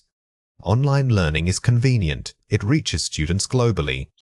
Because online learning offers unprecedented accessibility, it is now reaching students globally. Using because connects the two ideas logically and elevates the tone. The simple version just lists facts. The strong version shows that one fact causes or explains why the other is true. Always look for that underlying cause and effect relationship to bridge your sentences. Many cities face traffic congestion. People still prefer driving cars. Although many cities face severe traffic congestion, most people continue to prefer driving private vehicles. Although introduces a direct contrast, making the argument more sophisticated and nuanced. This is powerful because it presents an apparent paradox. By using although, you show that your writing can handle complexity, acknowledging a difficulty while maintaining your point.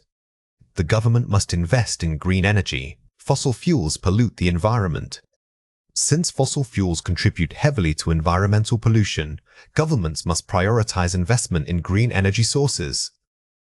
Since clearly establishes that the second idea is the undeniable reason for the first action.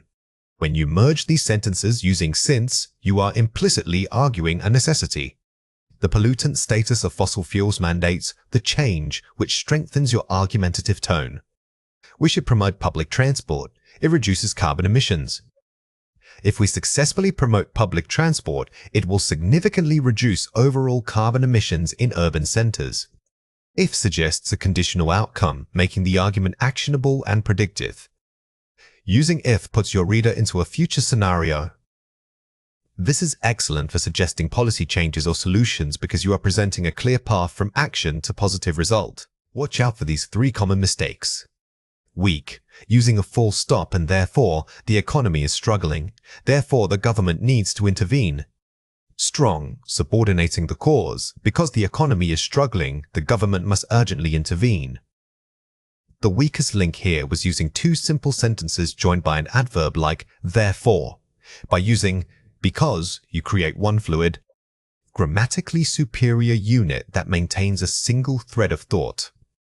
Weak missing comma after dependent clause. When I finished my presentation, the audience applauded loudly.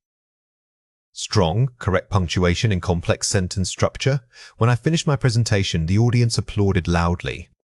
This is a crucial punctuation rule. Whenever you start a sentence with an introductory dependent clause starting with when, because, or although you must follow it immediately with a comma. Weak, using simple coordination but. The policy was implemented, but the results were negative. Strong, subordinating conjunction for better flow. Even though the policy was implemented rapidly, its overall results proved to be disappointing. While but is perfectly fine, subordinating structures like even though elevate the formality. This move helps your writing sound less conversational and more academic. Here are 4 ways to practice. The idea mapping technique. Before writing, map your main claim and then draw arrows labeled with conjunctions, e.g., because, although, to related supporting ideas. Thinking visually about the relationship helps you choose the perfect linking word rather than just grabbing a conjunction that sounds good. This pre-writing step is invaluable for ensuring structural accuracy. The conjunction bank. Keep a list of advanced subordinating conjunctions, e.g., x given that, tac, provided that, tac, whereas. Force yourself to use 3 new ones each week. Don't rely only on because or although. Expanding your bank allows you to choose the precise nuance here you show in concession, time, cause, or condition. The precision is key. to a revision check. When editing, specifically hunt for pairs of simple sentences. Challenge yourself to combine them using a subordinating conjunction and appropriate punctuation. Treat grammar revision like detective work. Don't just read for typos. Actively look for structural weaknesses, host short, choppy statements, and rebuild them into complex arguments. Role-playing arguments. Practice discussing a controversial topic with a partner, forcing yourself to use subordinating conjunctions verbally until it feels natural. This shifts the skill from passive knowledge to active recall. If you can speak complexly and correctly in conversation, your ability to write it down is significantly higher.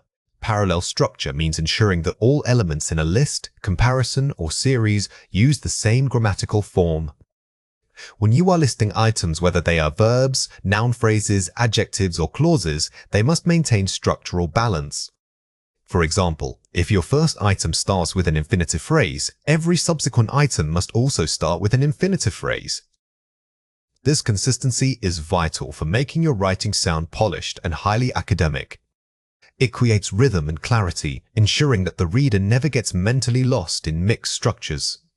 Think of parallel structure like a musical beat. If one part of the sentence hits a strong rhythm, every other part should match it. When you maintain this balance, your writing sounds professional, clear, and easy to follow. This is especially important when integrating observations from text or summarizing data points. Here are 5 examples. The report discussed the rising costs, declining profits, and increased competition. Correct noun phrases NP.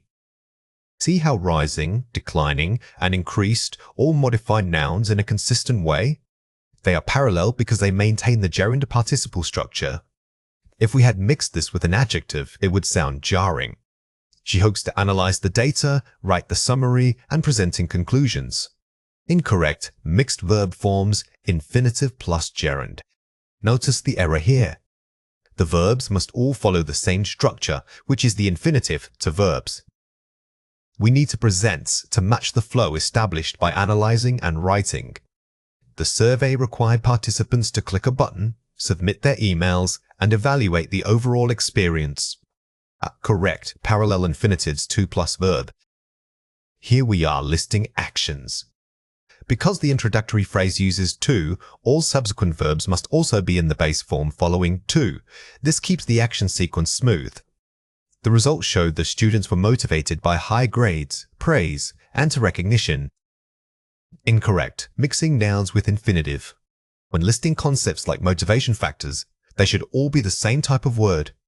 Changing to recognition to simply recognition restores the structural balance. The proposal requires funding for research, equipment purchase, and staff training. Correct parallel noun phrases NP. This example is perfect because every item in the list is a clear noun phrase. The structure of 4 noun modifiers is maintained throughout. Let's compare 4 pairs. Listing verbs run, jump, swim. Listing phrases running quickly, jumping high, swimming laps. Maintain the form you start with. If your list starts with a simple base verb, all subsequent items must also be simple base verbs. If you choose the more descriptive gerund phrase structure, stick to that. It adds detail but requires consistency. Using clauses, which improves scores. Using prepositional phrases due to better resources. Match the grammatical function. If you are listing reasons, all the listed items must function grammatically as a reason. Do not mix an entire subordinate clause with a simple noun phrase. Choose one structural tool for the whole list. Adjectives, red, blue, green. Noun phrases, the red ball, the blue sky, the green grass. Adjust complexity level. Sometimes you want to make your description richer. Instead of just listing adjectives, try building out a consistent noun phrase for every item. This gives your writing more depth and academic weight. Cause-effect, because X, Y happened. Consequence, listing X, consequently Y occurred. Varying structure versus maintaining parallelism. When you are transitioning between ideas, remember that while complex sentence structures are great for showing cause and effect, the list of effects itself must still adhere to parallel rules to maintain flow. Fill in the blanks. The committee recommended studying the data, analyzing user feedback, and ADA. Pause the video now and fill in the blank before we reveal the answer. The correct answer is presenting a final report. Since the first two items are gerund phrases ending in "ing," the third item must match that structure. This ensures all three actions feel equally weighted and structurally consistent. The policy aims to reduce costs, increase efficiency, and ender. Pause the video now and fill in the blank before we reveal the answer. The correct answer is boost overall morale. Here we are listing goals using base verbs. Maintaining this simple form makes the list punchy and assertive, which is helpful when you need your claims to sound decisive. The study focused on how climate change impacts coral reefs, marine life, and NWA. Pause the video now and fill in the blank before we reveal the answer. The correct answer is the local fishing economy. We are listing complex subjects. To keep the structure parallel, we must ensure that all three elements reefs, life, and economy are presented as distinct noun units. Successful arguments involve data collection, careful interpretation, and ages. Pause the video now and fill in the blank before we reveal the answer. The correct answer is a clear thesis statement. This sentence requires a parallel list of abstract concepts. By using noun phrases like data collection and careful interpretation, we maintain the academic tone while listing necessary steps. Watch out for these three common mistakes.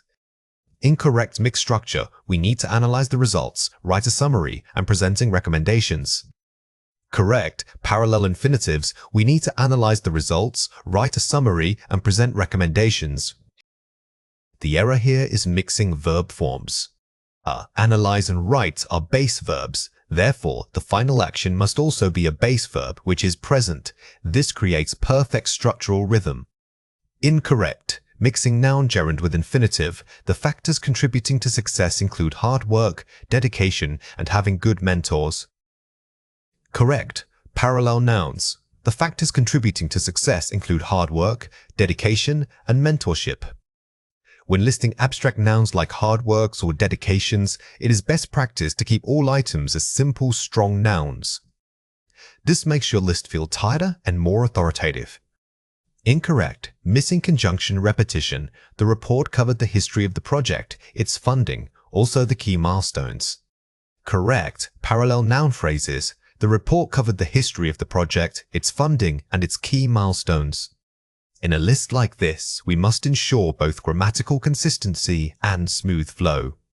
Adding the conjunction and repeating the possessive it helps the reader track what specific element is being discussed. Now it is your turn to practice. Read or listen to the following passage carefully. Despite initial resistance from the local community, the proposal was adopted.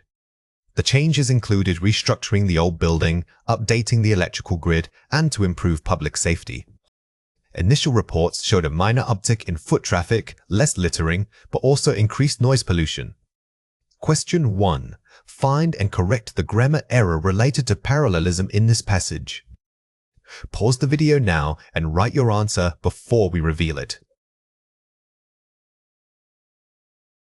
The correct answer is, the changes included restructuring the old building, updating the electrical grid, and improving public safety. Take a moment to look at the three items describing the changes. They must all be presented as gerunds or noun phrases. Changing to improve to simply improving instantly fixes the structural break. Question 2. Rewrite the final sentence, ensuring parallel structure when listing observations. Pause the video now and write your answer before we reveal it. The correct answer is, initial reports showed a minor uptick in foot traffic, reduced littering, and increased noise pollution. When you list contrasting observations like this following an increase or decrease pattern, it is most effective to keep all items as simple nouns or noun phrases. This keeps the comparison sharp and concise. When an examiner listens to you speak, they are evaluating 4 key areas: fluency, coherence, pronunciation, and lexical resource.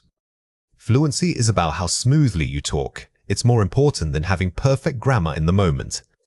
Coherence means your ideas follow a natural, logical path from one point to the next. Pronunciation covers both individual sounds and your overall rhythm. Finally, lexical resource refers to the range and appropriateness of vocabulary you use. Remember that these four skills work together. They are not separate grades. For example, if you have a fantastic vocabulary but deliver it with choppy pauses, your fluency score will suffer. Always focus on maintaining momentum. It helps mask minor grammatical slips and keeps the conversation flowing naturally. Let's go through 5 words. For each word, I will say it clearly, then explain how to produce it correctly.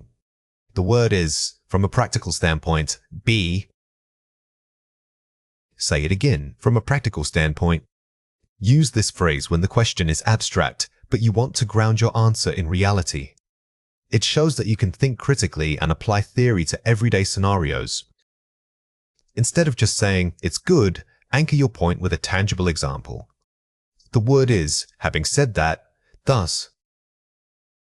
Say it again, having said that, doubly. This is a sophisticated alternative to simply saying but. It signals a balanced viewpoint and demonstrates your ability to consider opposing arguments. This phrase naturally helps you transition between two different ideas without losing flow. The word is to summarize my thoughts. Say it again, to summarize my thoughts. Never end a detailed answer abruptly. Using a concluding phrase like this helps give your speech a sense of completion and authority. It allows you to briefly reiterate your main point, leaving the listener with a strong final impression. And the word is, I'd argue that. Say it again, I'd argue that. This phrase immediately flags your opinion while sounding academic. Unlike just saying, I think, the inclusion of I'd argue suggests you have thought deeply about the topic and are presenting a structured argument. Use it when you feel confident in your perspective. The word is, for instance, consider, W. Say it again, for instance, consider. When you need to move from a general statement to concrete proof, this phrase is perfect. It acts as a signpost for the listener and shows that your argument isn't just opinion, it's backed by reasoning. Always follow this phrase with a detailed example. Let's compare 4 pairs. Totally agree. I wholeheartedly concur with that point. Use formal agreement to sound academic. The biggest difference here is the shift from emotional language to measured, intellectual vocabulary. Instead of sounding enthusiastic, you are demonstrating measured support for an idea. This elevates your entire speaking register. It presents considerable difficulty to replace weak verbs and adjectives. Notice how we replaced really with considerable. High-level English relies on precise descriptive adjectives rather than intensifiers. Always look for a stronger noun or adjective to replace common adverbs. Yay, a lot of people think. Many individuals believe that. Avoid vague quantifiers. In formal speech, we need specific academic ways to quantify groups. Phrases like a lot are too conversational for an examination setting. Using many individuals or a substantial number of peoples adds immediate polish. To clarify my point, replace fillers with structural phrases. Avoid filler words like you knows or like. They eat up time and decrease your fluency score. Instead, use a structured phrase to buy yourself thinking time while sounding academic. This makes the pause intentional, not nervous. Watch out for these 3 common mistakes. Hesitation filler noise? So I think it's because. Structured pause. On reflection, I believe this is due to. The goal is not silence. The goal is a controlled pause. When you feel yourself trailing off, replace an with a sophisticated signposting phrase like, to elaborate on that. This gives your brain time to organize thoughts while sounding fluent. Vague language weak adjectives? I saw that film and it was really good. Precise vocabulary. The cinematic experience of the film was truly captivating. This is about moving from general descriptions to specific, impactful vocabulary. Instead of saying something was good, use a word like captivating or compelling. This shows range and depth in your lexicon. Grammatical redundancy repetition. Well, the environment, it affects us. Concise phrasing. The environment has a profound impact on human life. Pay close attention to subject-verb agreement and unnecessary repetition. Cutting out redundant words makes your speech sound tighter, more mature, and significantly more professional. Here are 4 ways to practice. Recording yourself regularly. Record answers to varied prompts for 5 minutes every day. Treat your phone like an examiner's microphone. Listening back is difficult but essential because you will catch the specific filler words or grammatical slips that you don't notice while speaking. This conscious self-correction is vital. Shadowing advanced speakers. Listen to podcasts or TED Talks and immediately mimic the speaker's rhythm, tone, and intonation. Shadowing isn't just repetition, it's absorbing the music of English. You are training your mouth muscles to produce natural stress patterns and linking sounds, which dramatically improves your speaking rhythm and flow. Role-play scenarios. Imagine debating a controversial topic with a partner or friend. Practice arguing both sides of an issue. This forces you to use cohesive devices like on one hand and on the other hand, keeping your speech dynamic and balanced, which is excellent for high scores. Timed speaking drills. Give yourself 1 minute on a prompt. Force yourself to speak continuously without stopping. This trains fluency under pressure. If you run out of things to say, simply use expanded definitions or elaborate on the implications of your point rather than pausing. The goal is unbroken thought flow. When speaking naturally, we rarely pronounce every syllable with equal effort. Many unstressed words and grammatical function words get reduced or swallowed by the surrounding sounds. This natural reduction is key to sounding fluent rather than robotic. Understanding when and how your mouth should relax allows you to mimic native rhythm and pace effectively. Remember that perfect pronunciation isn't about hitting every sound perfectly, it's about maintaining a consistent, natural flow. Focusing on where the stress falls. The strongest beat in a phrase will naturally guide your pacing. This technique makes your speech sound more effortless and conversational for the examiner. Let's go through 6 words. For each word, I will say it clearly, then explain how to produce it correctly. The word is to. Say it again, to. When you say this in quick speech, focus on making it very short and weak. It shouldn't take up much time to think of a fleeting echo rather than a pronounced word. Practicing these minimal reductions helps your speaking sound less staccato. The word is for. Say it again, for. This word frequently reduces in rapid speech, especially when used as a connector. Don't pronounce the full vowel sound if you can help it. Let the rhythm carry you through. This subtle adjustment instantly improves your perceived fluency. The word is the. Say it again, the. When the is unstressed and precedes a consonant sound, it should almost blend into the word before it. Practice linking it so smoothly that you barely feel where one word ends and the next begins. The word is always. Say it again, always. The stress falls firmly on al, but remember to let the final syllables glide away quickly. This prevents your speech from sounding labored or overly deliberate. Focus on letting the rhythm carry you through that end. The word is schedule. Say it again, schedule. Many speakers tend to over-articulate every single syllable in longer words like this. Instead, focus on the primary stress point and allow the rest of the word to flow naturally from it. The word is enough. Say it again, enough. This is a great example of natural reduction in action. The opening syllable needs to be extremely quick, barely audible at all. This helps you maintain speed without sounding rushed or panicked. Let's compare 4 pairs. Present noun, present verb. Stress shift is everything. The stress determines the meaning. Notice how moving the primary stress from the first syllable to the second completely changes your message. It's not just about sound, it's about grammatical function and emphasis in speaking.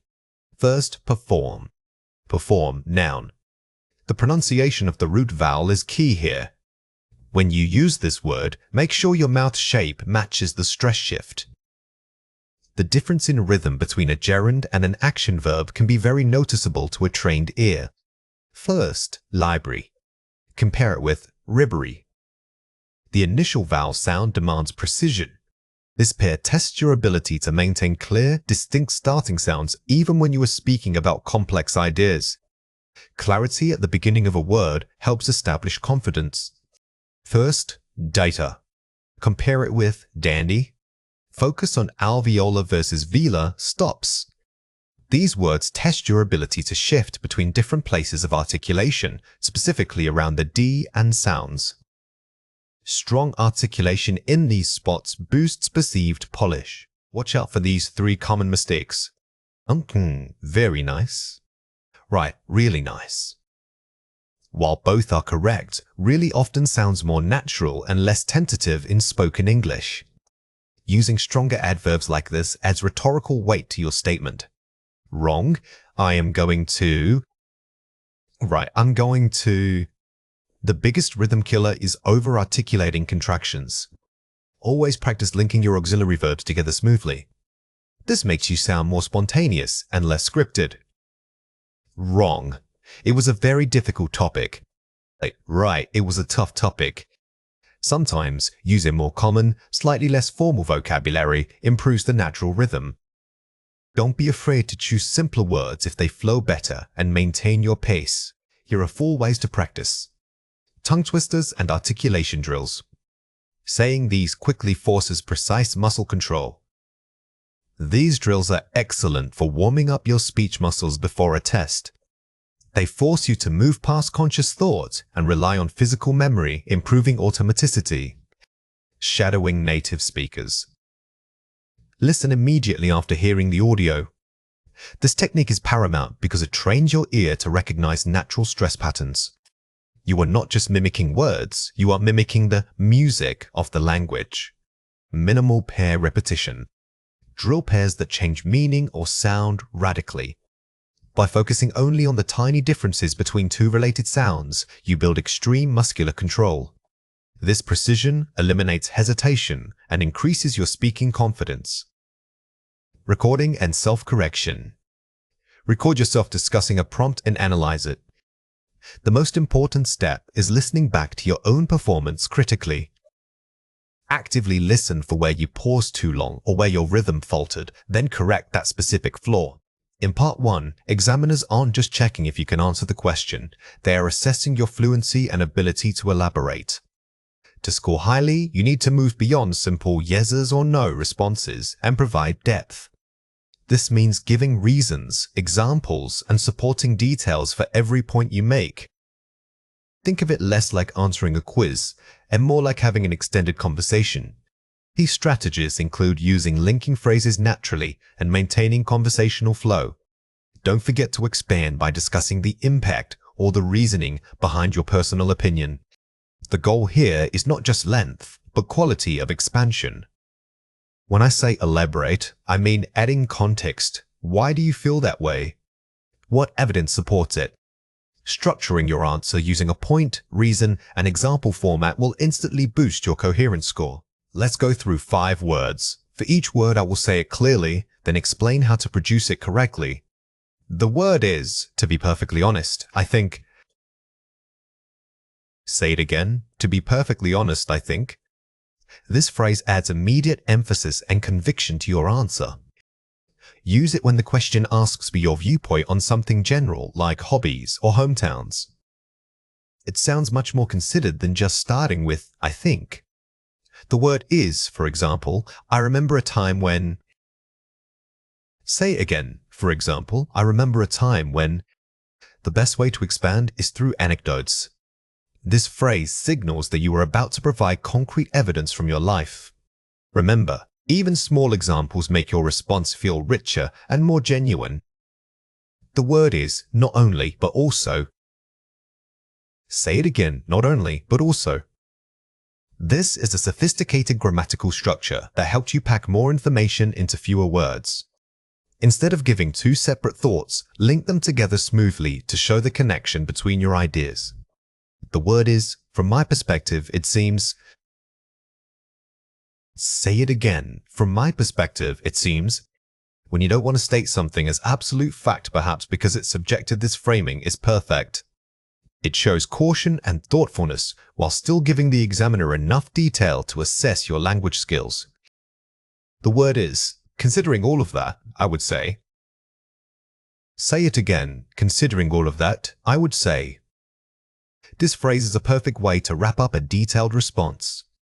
It acts as a concluding signpost, letting the examiner know you have fully developed your thought and are ready for the next question smoothly.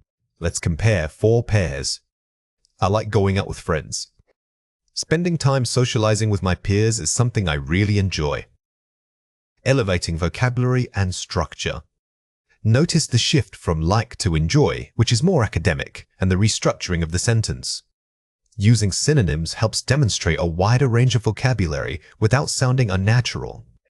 It's pretty easy because this process is quite straightforward because replacing informal intensifiers. Avoid filler words and casual modifiers like pretty or really. Switching to more formal adjectives such as quite makes your speech sound measured and academically polished.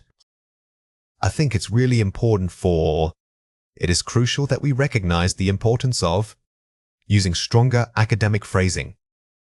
Instead of simple verbs like is's or casual intensifiers, use high-level adjectives such as crucial, integral, or paramount. These words instantly boost your lexical resource score, but that's not really true. However, I must disagree with the assertion that formal disagreement and hedging. When disagreeing in an academic setting, never use short, blunt phrases. Using a phrase like, I must disagree, or while I see your point, is much more diplomatic and sophisticated. Watch out for these 3 common mistakes. Avoid hesitation filler, I don't know, it was fun. Better fluency expansion. To be honest, it was a really enjoyable experience because the biggest fluency killer is the overuse of or like. Practice pausing instead. A brief silent pause sounds far more confident than using filler words. Remember to expand past just saying it was fun. Avoid grammar slip tense. I went to the park yesterday and I saw a dog. Better accuracy vocabulary. Yesterday, I visited the park where I observed some dogs playing. Focus on making your grammar consistent. If you are telling a past story, use the simple past tense correctly throughout. Also, upgrading basic nouns like dog to more descriptive verbs or phrases helps greatly. Avoid topic drift a weak link. I like reading books because I learn things, and sometimes I watch TV too. Better focus comparison. While I enjoy watching educational television, my primary interest lies in reading as it provides a deeper understanding of complex issues. When you drift off topic or offer weak connections, you lose momentum. Use contrastive conjunctions like while or although to show a sophisticated relationship between 2 ideas. Here are 4 ways to practice. Structured recording. Record yourself answering a single part 1 question 3 different ways: basic, expanded, and highly detailed. Don't just record one answer. Record the same prompt multiple times, focusing on improving one element each time. Maybe first focus only on linking phrases, then only on using academic vocabulary. IELTS part practice simulation. Use timed practice where you treat every question as if it were the real test. Keep a stopwatch visible. Simulating the pressure is key to solidifying your performance under stress. Because these questions are short, this exercise trains you to expand rapidly without losing structure. Shadowing technique. Listen to fluent speakers like podcast hosts and immediately repeat their responses aloud, mimicking rhythm and intonation. This technique helps naturalize your speech rhythm. Pay attention not just to the words they say, but how long they pause between ideas. This is crucial for sounding thoughtful. The why, how, what if method. For every answer you give, force yourself to address. Why do you think that? How does it affect you? What if the opposite were true? This is a powerful method for depth. Instead of giving one solid statement, tackle 3 related angles. This naturally extends your talk and demonstrates high-level critical thinking. Now it is your turn to practice. Read or listen to the following passage carefully. Describe a place in your local community that you find particularly enjoyable. You should say what this place is, why people go there, what activities can be done there. Aim to speak for 60-80 seconds. Question 1. What is the most important thing to include in your answer? Pause the video now and write your answer before we reveal it. The correct answer is, don't just list facts, you must weave a narrative. Structure your response by introducing the place, giving specific reasons for its popularity, and then adding descriptive details. Remember that descriptive details is where your vocabulary shines. Instead of saying, "It was nice," use sensory language to describe what it smelled like or how the light felt. This paints a vivid picture for the examiner. Question 2. What language feature should you demonstrate? Pause the video now and write your answer before we reveal it. The correct answer is, demonstrate complex linking and conditional language such as, "If I were to go there," or "This is largely due to pi." By using these advanced connectors, you show that your ideas are interconnected logically. This sophisticated use of grammar elevates the whole performance from merely descriptive to genuinely analytical. When assessing fluency, examiners are not just listening for content, they are analyzing the smooth flow and rhythm of your speech. They want to hear sustained speaking, even if you pause briefly to gather a thought. Key strategies involve pre-planning your responses and using structured discourse markers. Remember that pausing is natural, but excessive hesitation or filler words can break the illusion of confidence. A key shift in mindset here is realizing that fluency isn't about speaking non-stop, it's about managing pauses effectively. Instead of resorting to or like, practice using transitional phrases we discussed, which signal to the listener that you are still formulating a thoughtful response. This maintains your momentum and makes you sound more deliberate. Let's go through 5 words. For each word, I will say it clearly, then explain how to produce it correctly. The word is, to be perfectly honest with you. Say it again, to be perfectly honest with you. Wash. This phrase is excellent because it adds an element of personal conviction, making your opinion sound more authentic and researched. Use this when the prompt asks for a clear judgment or moral stance on a topic. The word is, on reflection, bag. Say it again, on reflection. This is a powerful tool for Part 3 answers, where you need to develop abstract ideas. It signals that you are pausing to think deeply about the question before giving your nuanced answer. This instantly boosts your perceived intelligence and thoughtfulness. The word is, from my vantage point, D. Say it again, from my vantage point.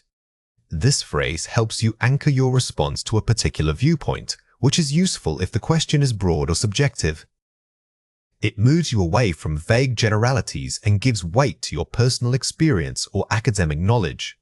The word is, I'd say that generally speaking, say.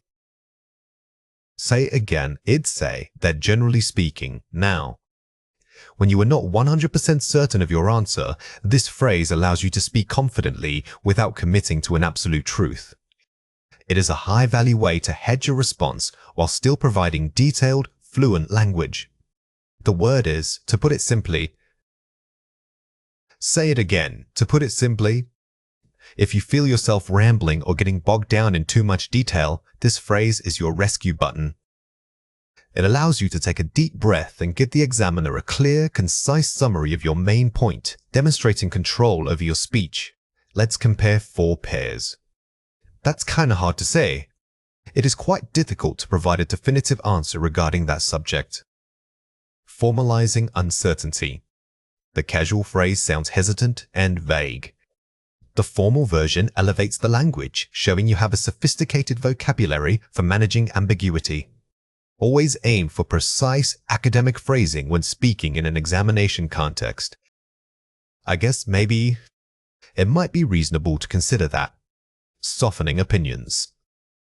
Starting with "I guess" diminishes the perceived weight of your argument. Using it might be reasonable to consider as maintains politeness while simultaneously lending academic structure and authority to your suggestion. It sort of messes up the whole thing. It significantly disrupts the overall integrity of the system. Using high-level verbs. Casual speech often uses weak, informal verbs like messing up. Replacing these with powerful academic verbs helps you sound more articulate and immediately raises your score in lexical resource. Like, people need to do something. Therefore, it is necessary that individuals take proactive measures. Improving subject-verb structure. The casual phrase lacks proper grammatical structure. The formal version uses a clear transition, therefore, and precise terminology, which demonstrates both grammar mastery and advanced rhetorical control. Watch out for these 3 common mistakes. A hesitation, vagueness, the economy is bad. Precision structure. To be perfectly honest with you, the current economic climate presents significant challenges. The best way to combat and filler words is preparation. Instead of pausing and searching for a word, use one of our structured phrases like "on reflection" to buy yourself time while sounding eloquent. Repetitive nouns, verbs. He went shopping and then he bought clothes. Synonym, integration. After going shopping, he purchased several new items of clothing. Repeating the same simple nouns and verbs signals low lexical range. Actively replacing basic words with synonyms like purchased for bought is a direct, measurable way to boost your fluency score. Oversimplification, weak claim. The government should do something about pollution. Academic depth specificity. In my opinion, proactive governmental policies are necessary to mitigate environmental degradation caused by pollution. Making vague claims like "do some things" is too general for a high score. Always try to be specific. Mentioning policies, mitigate, or environmental degradation shows that you understand the topic at an academic level. Here are 4 ways to practice. Shadowing technique. Listen to native speakers and immediately repeat what they say, mimicking their rhythm, intonation, and pacing. Shadowing is gold for fluency because it forces you to speak at a natural speed without the pressure of formulating new ideas. Focus less on understanding every word and more on replicating the sound flow. Timed monologue recording. Choose a familiar topic like your job and record yourself speaking about it for exactly 2 minutes without stopping. This exercise builds stamina. The goal isn't perfection, the goal is persistence. If you stumble, simply pause and restart the sentence rather than letting the momentum completely break. Delayed response drill. When practicing with a partner, force yourself to count mentally or take 3 deep breaths before answering any question. This technique helps you convert physical hesitation into controlled verbal fillers. Instead of saying you can quietly use one of our structured phrases like "on reflections" while taking those few seconds. Topic card chain. Draw 3 random, unrelated subject cards, e.g., space travel, cooking, taxes, and link them into a single cohesive story or argument. This simulates the unpredictable nature of real speaking tests. By forcing you to connect disparate ideas smoothly, you drastically improve your ability to maintain complex narrative flow under pressure. Now it is your turn to practice. Read or listen to the following passage carefully. Describe a skill you recently learned or improved. You should say what the skill is, how difficult it was to master, and how having this skill has impacted your daily life. Question 1. What is the most important thing to include in your answer? Pause the video now and write your answer before we reveal it. The correct answer is maintain a consistent, steady pace. Structure your story using clear signposting language throughout the entire 3 minutes. Do not rush through the detail sections just because you feel nervous. By clearly signposting your points, such as "firstly" and "finally," you manage expectation for both yourself and the examiner.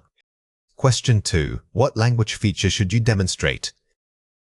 Pause the video now and write your answer before we reveal it. The correct answer is, use at least 3 advanced transitional phrases from our drill, specifically those that signal reflection or detailed elaboration. By intentionally weaving in these structured phrases, you are proving to the examiner that you not only know them, but that they feel natural when under pressure. This controlled use of complex language is key to scoring highly. When tackling a cue card prompt, simply describing something isn't enough. You need a clear narrative backbone. The what, why, how method provides that essential structure. First, describe what the object or event is. Give it context and detail. Second, explain why it is important to you or to society. This adds depth. Finally, conclude by describing how this thing affects your life or how it could be improved. This ensures a satisfying conclusion. The key mastery point here isn't just remembering the 3 parts, it's ensuring smooth transitions between them. Think of what as your introduction, whys as your body arguments, and hows as your concluding thought or future projection. This systematic approach prevents rambling and keeps your response highly focused. Here are 4 examples. I'd like to talk about a community garden in my neighborhood. What it is, physically speaking, is a shared plot of land used for growing vegetables and it's incredibly vibrant. Strong what provides concrete details, shared plot, specific items rather than vague statements. Notice how the speaker immediately grounds the topic in reality. Instead of just saying, it's a garden, they describe its nature and atmosphere. This specificity is what boosts your fluency score because it shows detailed vocabulary.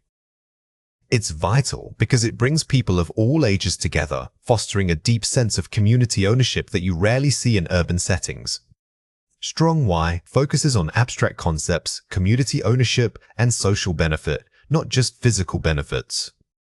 Moving beyond mere description to discussing the impact, the emotional or sociological value is what separates a good answer from a Band 7+ answer. You're analyzing the topic, not just describing it. And finally, I've noticed how much better my routine has become since joining. The garden teaches us sustainability and teamwork, skills that extend far beyond gardening itself. Strong how connects the specific topic back to personal growth or broader life lessons. The how section must always have a takeaway message. You need to elevate your answer by linking the small details of the topic like weeding or watering to larger themes like discipline or collaboration. Overall, this garden is more than just plants. It's a microcosm of perfect civic engagement. It truly enhances the quality of life for everyone nearby. Strong conclusion summarizes the core idea using sophisticated language and strong metaphors. A powerful conclusion doesn't just repeat yourself, it synthesizes your points into one memorable statement. Using figurative language, like calling it a microcosm, demonstrates high-level lexical resources. Let's compare 4 pairs. It was a trip to the mountains. It had big trees and clean air. This scenic mountain excursion provided an invaluable opportunity for physical and mental rejuvenation. The sheer scale of the pine forest was breathtaking. Weakly descriptive, strong adds sophisticated vocabulary and emotional impact. The weak version is purely literal.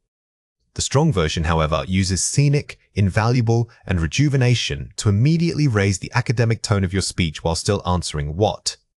I like it because it makes me feel calm and relaxed when I'm stressed at work. Its importance lies in its ability to serve as a crucial mental decompression zone. The peaceful environment allows my mind to reset, improving my focus upon returning to professional life. Focus is on this function, decompression rather than just the feeling calm. Notice how we moved from feeling relaxed to discussing its function. This shifts your answer from personal anecdote into sophisticated analysis, which examiners love. I think it is good because everyone should go on trips like this sometimes. Furthermore, these experiences are pivotal for promoting holistic well-being across all age groups. They teach us the importance of disconnecting from digital stress. Moves beyond simple recommendation to discussing a broader societal necessity. To elevate your answer, broaden the scope.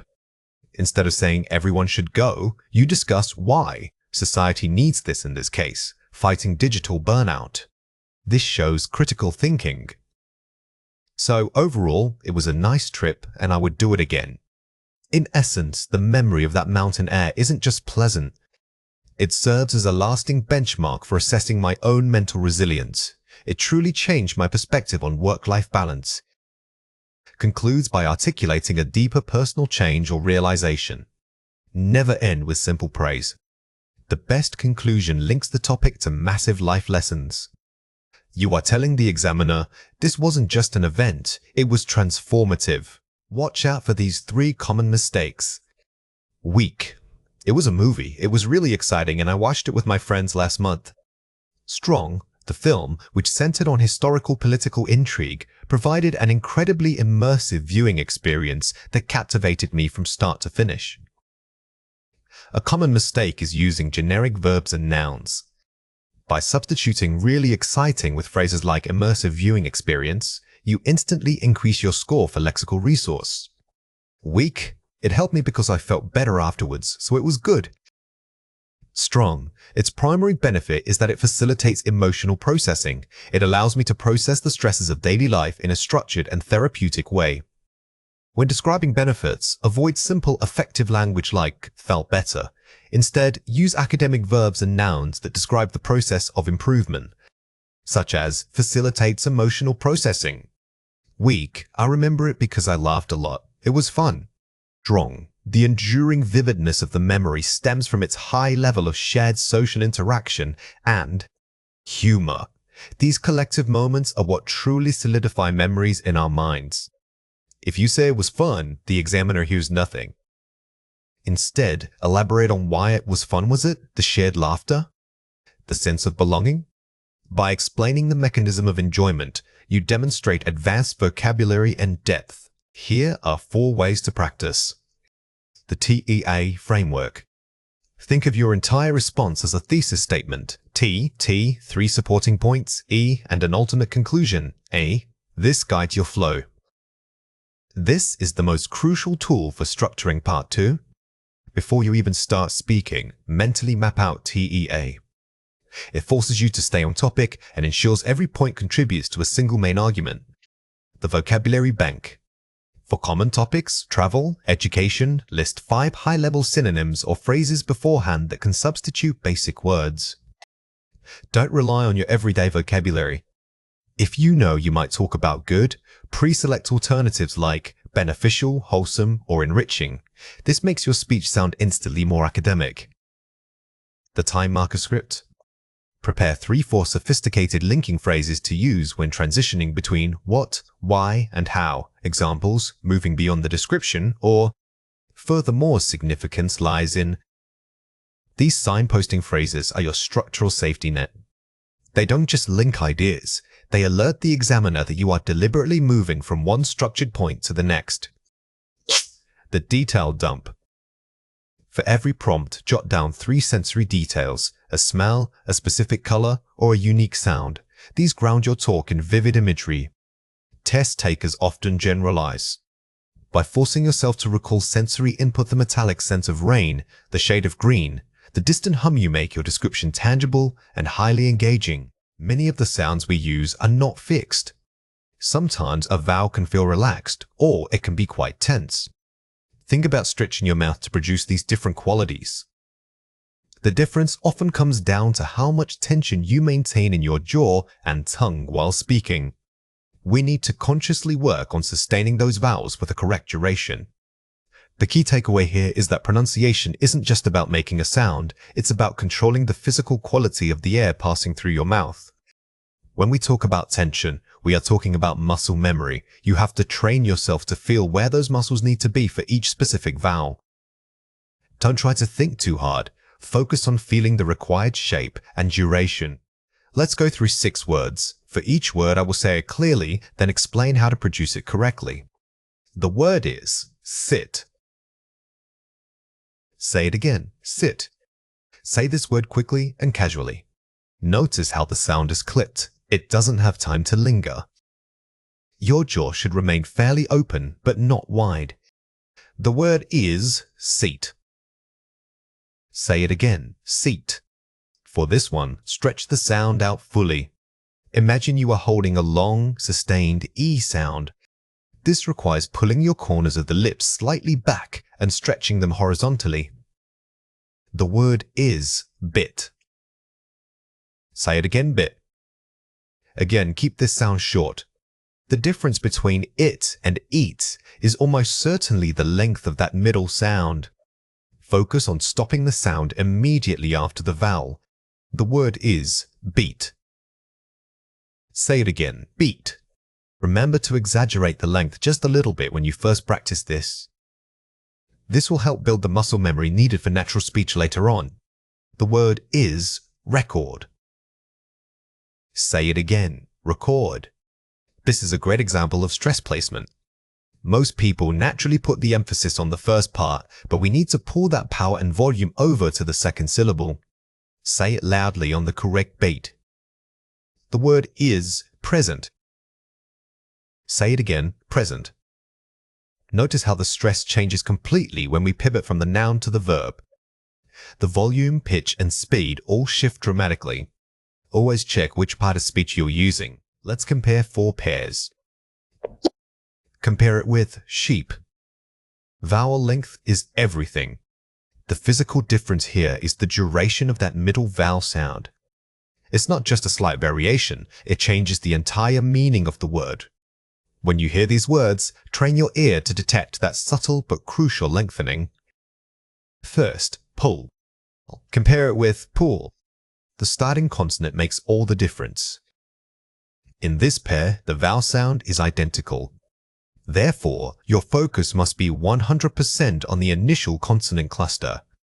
Make sure you are articulating that PP and B sound cleanly before you even start the vowel.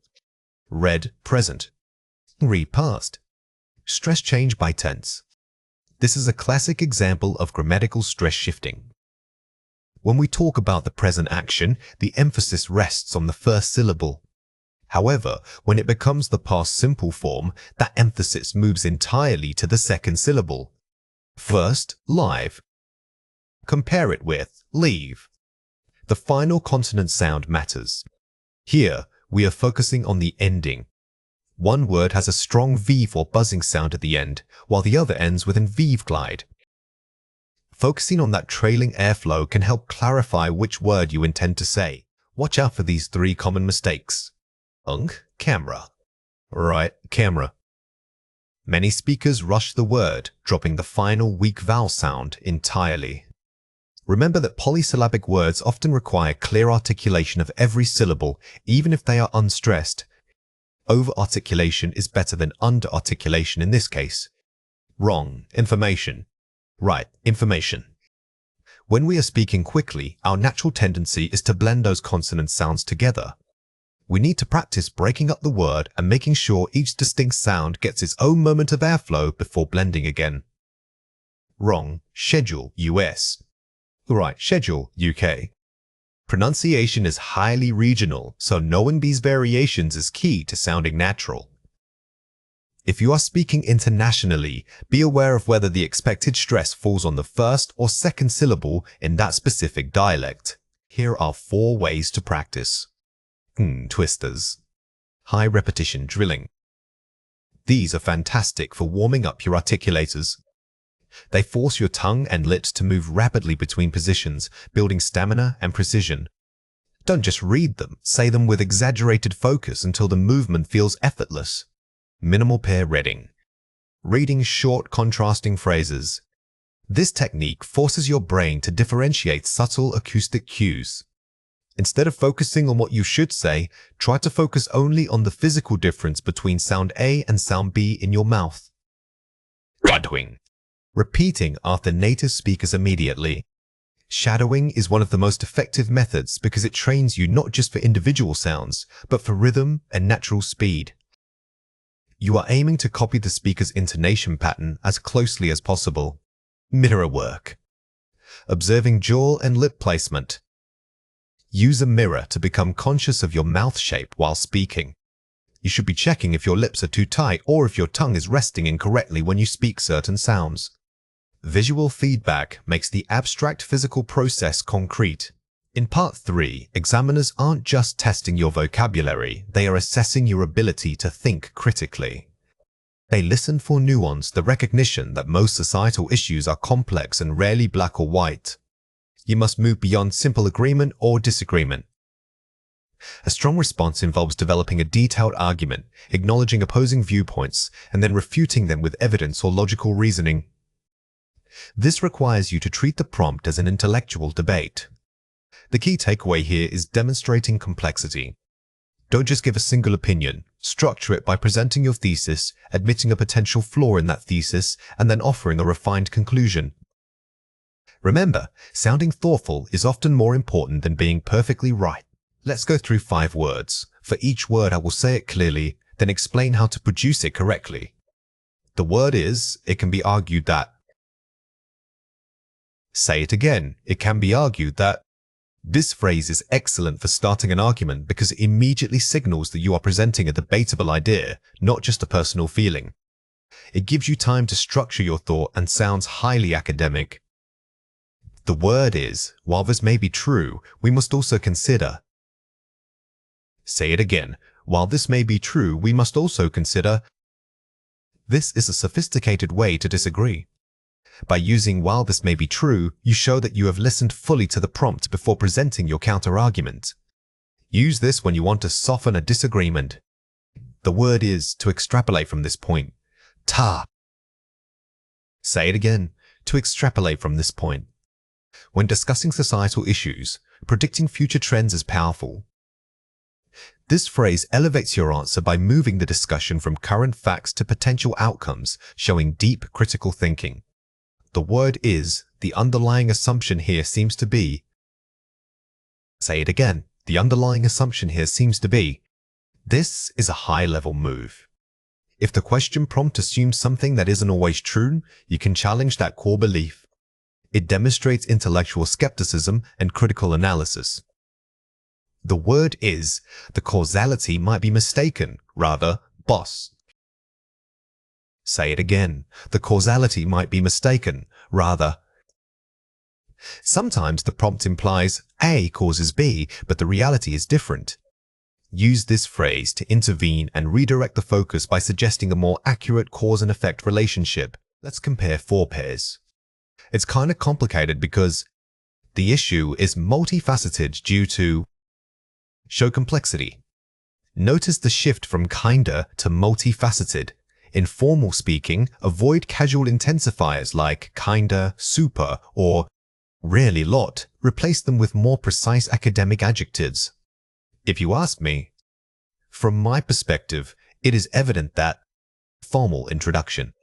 Simple phrases like, if you ask me's are too conversational. Use structured academic framing devices to establish your viewpoint with authority and sophistication. It makes people feel bad. This can negatively impact the psychological state of individuals. Precision. Always aim for lexical precision. Instead of general emotional descriptors, use specific vocabulary to describe the mechanism or outcome, be it detrimental or psychological. We need to fix this problem. It is imperative that policy measures are implemented to mitigate this challenge. Action solution suggestion. When suggesting solutions, elevate the language. Replace vague verbs like fix or help with powerful nouns and academic verbs such as mitigate, implement, or ameliorate. Watch out for these 3 common mistakes. Vague agreement? Yes, I agree. It's a big problem. Specific and deep. I concur that this is a significant global challenge, particularly regarding its long-term implications. Simply agreeing isn't enough. You must immediately elevate your agreement by specifying why it is a problem and what the scope of that problem is, using strong vocabulary. Binary thinking. I mean, technology is good, but also bad. Balanced viewpoint. While technological advancements offer undeniable benefits, there are equally valid concerns regarding data privacy and societal dependence. Avoid the trap of good but also bad. A better approach is to treat them as 2 distinct opposing forces that exist simultaneously. This shows sophisticated critical thought. Disengagement nonsense? I don't know what you mean. Probing for clarity, could you perhaps clarify your point regarding the economic feasibility of this solution? Never just admit confusion. Instead, rephrase what they said and ask a targeted question about a specific element like feasibilities or implementation. This keeps you engaged and thoughtful. Here are 4 ways to practice. The devil's advocate's roleplay. Intentionally argue the opposite side of the prompt, even if you disagree. This trains quick structural pivoting. This technique forces you to build a cohesive argument from a position you don't naturally hold. It proves that your language skills are flexible and adaptable, which is crucial for high scores. Hypothetical scenario mapping. Answer questions by adding "what if" or "imagine," forcing speculation on future societal shifts. These speculative prompts force you to use conditional language like would, could, and would, might. This demonstrates advanced grammatical control while addressing abstract concepts. Concept synthesis practice. Read 3 unrelated statements on a topic, e.g., environment, economy, education, and synthesize one unified argument. Synthesis is the highest form of thinking required here. You are not summarizing, you are merging disparate ideas into one logical, overarching conclusion in your own words. Focused discourse marker integration. Record yourself answering a prompt and deliberately force the use of 5 different advanced linking phrases. Don't just memorize these phrases, practice integrating them so naturally that they feel like part of your natural thought process. This makes the sophisticated language sound effortless. Now it is your turn to practice. Read or listen to the following passage carefully. Topic: the growing reliance on digital technology, e.g. smartphones, has fundamentally changed human social interaction. Discuss the positive changes and discuss who might be negatively affected by this trend. X must cover economic benefits versus mental health risks. Must address age groups that are most vulnerable to change. X time, speak for 2 minutes. Question 1. What is the most important thing to include in your answer? Pause the video now and write your answer before we reveal it. The correct answer is a structured concession, present a strong argument, acknowledge its weakness, concede, and then refine your overall view. Do not give a simple yes or no conclusion. The structure here is everything. Think of it like this: intro thesis, a supporting point 1, counterargument sex, concession, extekia, a rebuttal. Conclusion. This depth shows mastery. Question 2. What language feature should you demonstrate? Pause the video now and write your answer before we reveal it. The correct answer is high-level conditional structures and nominalization, turning verbs into nouns. Example: the accelerations of technology leads to disruption. Using complex grammar like conditionals helps you explore possibilities. If this continues, society might become. Nominalization makes your speech sound more formal by abstracting actions into concepts. When examiners listen for advanced grammar structures like perfect tenses and conditionals, they are assessing your control over time relationships. They aren't just checking if you know the rules, they want to hear how naturally and accurately you can shift between times. Using these structures allows you to move beyond simple statements of fact. You can hypothesize about the past, speculate on future outcomes, or suggest possibilities without presenting them as absolute certainties. Remember that grammar is a tool for precision, not just complexity. The goal is natural flow. If forcing a complex tense makes you hesitate, it will sound unnatural. Focus instead on making the function of the grammar clear. Array you speculating. Are you talking about an impact that lasts until now? Clarity always beats complication. Let's go through 5 words. For each word I will say it clearly, then explain how to produce it correctly. The word is, if I had known X, I would have. Say it again. If I had known X, I would have. This phrase is invaluable for discussing regrets or alternative histories. It demonstrates a high level of control because it requires you to talk about something that definitely didn't happen, making your speech highly nuanced. Practice saying this naturally when talking about pivotal moments in history or personal decisions. The word is, it seems as if we have been neglecting. Say it again. It seems as if we have been neglecting. Bus. Using have been plusing is perfect for academic discussions about trends. Instead of saying, people ignore the environment, say, it seems we have been neglecting our planet. This makes your argument sound ongoing and critically analytical. The word is, the results suggest that if we were to change. Say it again. The results suggest that if we were to change. When proposing a solution, avoid definitive language. Using, if we were to signals polite suggestion and academic distance, which is exactly what you want in an IELTS-style discussion. It shows careful consideration rather than mere opinion. The word is, by the time I got here, they already had. Say it again. By the time I got here, they already had. The past perfect helps you clearly sequence events in a story or argument. It makes your narrative incredibly detailed and organized by establishing which action happened before the main event. This adds impressive clarity to storytelling. The word is, I might have misinterpreted what was said earlier. Say it again. I might have misinterpreted what was said earlier. This is a great way to manage conversations, especially when you are unsure of the details. Instead of directly contradicting someone, using might have shows intellectual humility and allows you to rephrase your argument while maintaining politeness. Let's compare 4 pairs. I think if I knew more about global warming, I would act. If one were to possess a deeper understanding of climate change, they would likely adjust their behavior. Using conditionals for hypothetical action. Notice how we moved from the personal I to the impersonal one. This immediately elevates the register. By focusing on generalized hypotheticals, you sound like an expert discussing societal norms rather than just sharing a feeling. People always complain about traffic in the city. It has become apparent that people have been complaining about urban congestion for many years. Using present perfect continuous. The shift from always complain to have been complaining emphasizes the duration and continuous nature of the problem. This subtle grammatical change makes your description sound much more academic and research-based. If I were rich, I would buy a big house. Were I to have substantial means, I might consider investing in property development instead. Formalizing of clauses inversion. The formal version uses inversion starting with were I. This is advanced grammar that instantly signals a high level of fluency. It allows you to express complex ideas without sounding overly dramatic. I didn't understand why they left so soon. By the time I arrived, it was clear that they had already departed for other commitments. Using past perfect for sequencing events. The use of had already departed correctly positions their action before your arrival.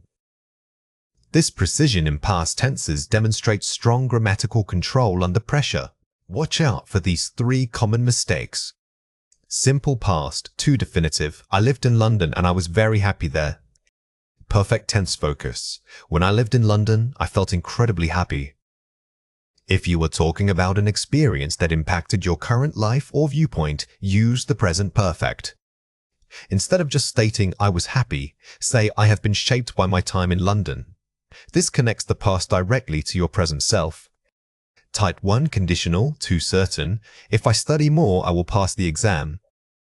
Softening with second conditional. If I studied more, I would likely pass the exam. When you want to sound sophisticated, avoid absolute certainty. Changing will to would makes your prediction a possibility rather than a guarantee. This is key for maintaining an academic tone. Vague phrasing and tense shift. It was bad because many people were not recycling. Precise vocabulary and perfect aspect. The problem persisted because the community had failed to implement robust recycling programs. Focus on replacing weak verbs like was or were with stronger, more academic nouns. Using the perfect aspect allows you to explain that a problem was already established before your observation. Here are 4 ways to practice. Conditional prediction chains. Choose a topic like technology and make 3 linked hypothetical statements. Example, if AI improves, then jobs will change. If jobs change, societies must adapt. This forces you to use the if. which structure multiple times in one burst, building fluency and confidence with conditionals. Don't worry about perfection. Focus on maintaining the logical flow from one clause to the next. Perfect tense time travel. Narrate a significant event using only perfect tenses, e.g., by the time I left, they had already finished. This exercise trains your ear and mouth to quickly identify when an action finishes before another one starts. It's excellent for improving sentence structure precision under speaking pressure. Guided reframing drill. Listen to a short podcast clip. Pause it, then summarize the speaker's main point using perfect tenses and conditional language. This technique trains you to be an active listener and a grammatical transformer simultaneously. It moves beyond just speaking yourself. You are interpreting complex speech accurately. The why extension. When answering any question, force yourself to extend the answer by explaining why something might have happened or what would happen if conditions changed. This is a powerful way to naturally integrate conditionals. Instead of giving a simple yes, explain yes, and this is because past policies haven't addressed. This adds depth and complexity instantly. Now it is your turn to practice. Read or listen to the following passage carefully. You are discussing potential changes in your city over the next 50 years. Use this prompt to guide your response and ensure you demonstrate complex grammar naturally. Topic: Future urbanization. Describe one major change, e.g., transport, housing. Discuss how past decisions influence this trend. Predict what society should do to manage the impact. Question 1. What is the most important thing to include in your answer? Pause the video now and write your answer before we reveal it. The correct answer is the 3 required elements linked by logical progression and complex tenses. Structure is key here. Don't just list things. Connect them with causal language like consequently or if this happens, then that must follow. This cohesion will make your advanced grammar feel natural rather than forced. Question 2. What language feature should you demonstrate? Pause the video now and write your answer before we reveal it. The correct answer is a mix of third conditionals, past failure, and present perfect continuous ongoing trends. By using the third conditional, you can critique past policy failures. For example, if they had invested in public transport years ago, this shows critical thinking while demonstrating high-level grammar control. In speaking tests, 2 common pitfalls significantly lower your score, relying on repetitive language and providing vague responses. Repetitive language means using the same words or grammatical structures repeatedly without variation. Vague responses are answers that lack specific detail, leaving the examiner unsure of your actual point. Both issues signal a lack of vocabulary range and underdeveloped critical thinking. Remember, when we talk about repetition, it's not just repeating a word, it's falling into predictable sentence patterns too often. To avoid this, you must actively think about synonyms and varying your grammatical structures on the spot. Similarly, vagueness suggests that while you might understand the question, you haven't fully developed your thoughts yet. Here are 5 examples. This city is good because it has many shops. Vague and simple. The word good is weak, and many shops doesn't tell us much. We need to replace general adjectives with specific descriptions of why the shops make the city attractive. It's difficult because it requires a lot of time. Repetitive structure. Notice how it and because are used too frequently. Try to rephrase using different subjects or causal conjunctions like due to or owing to. I think that we should do this thing. Wordy and weak opening. Instead of using phrases like I think that, which are filler language, jump straight into your main argument. This shows immediate confidence in your opinion. The best part is the food and the nice people. Lack of depth. This answer lists points but doesn't explain them. Excellent speakers don't just list, they expand on how or why those things are appealing. The local culture is rich and unique. Needs expansion. Saying something is rich isn't enough. You must immediately follow that up with evidence, for example, mentioning specific festivals or traditional crafts. Here are 2 reasons why this matters. Impression of limited vocabulary. Repetition suggests you don't have enough synonyms or varied phrasing. Examiners are looking for evidence that your vocabulary is flexible. If you reach for the same 5 adjectives repeatedly, they assume your word bank is small. Superficial understanding. Vagueness signals that you haven't fully processed or considered the prompt's depth. A detailed answer proves intellectual engagement with the topic. It shows you can connect abstract ideas and support your views with reasoning. Watch out for these 3 common mistakes.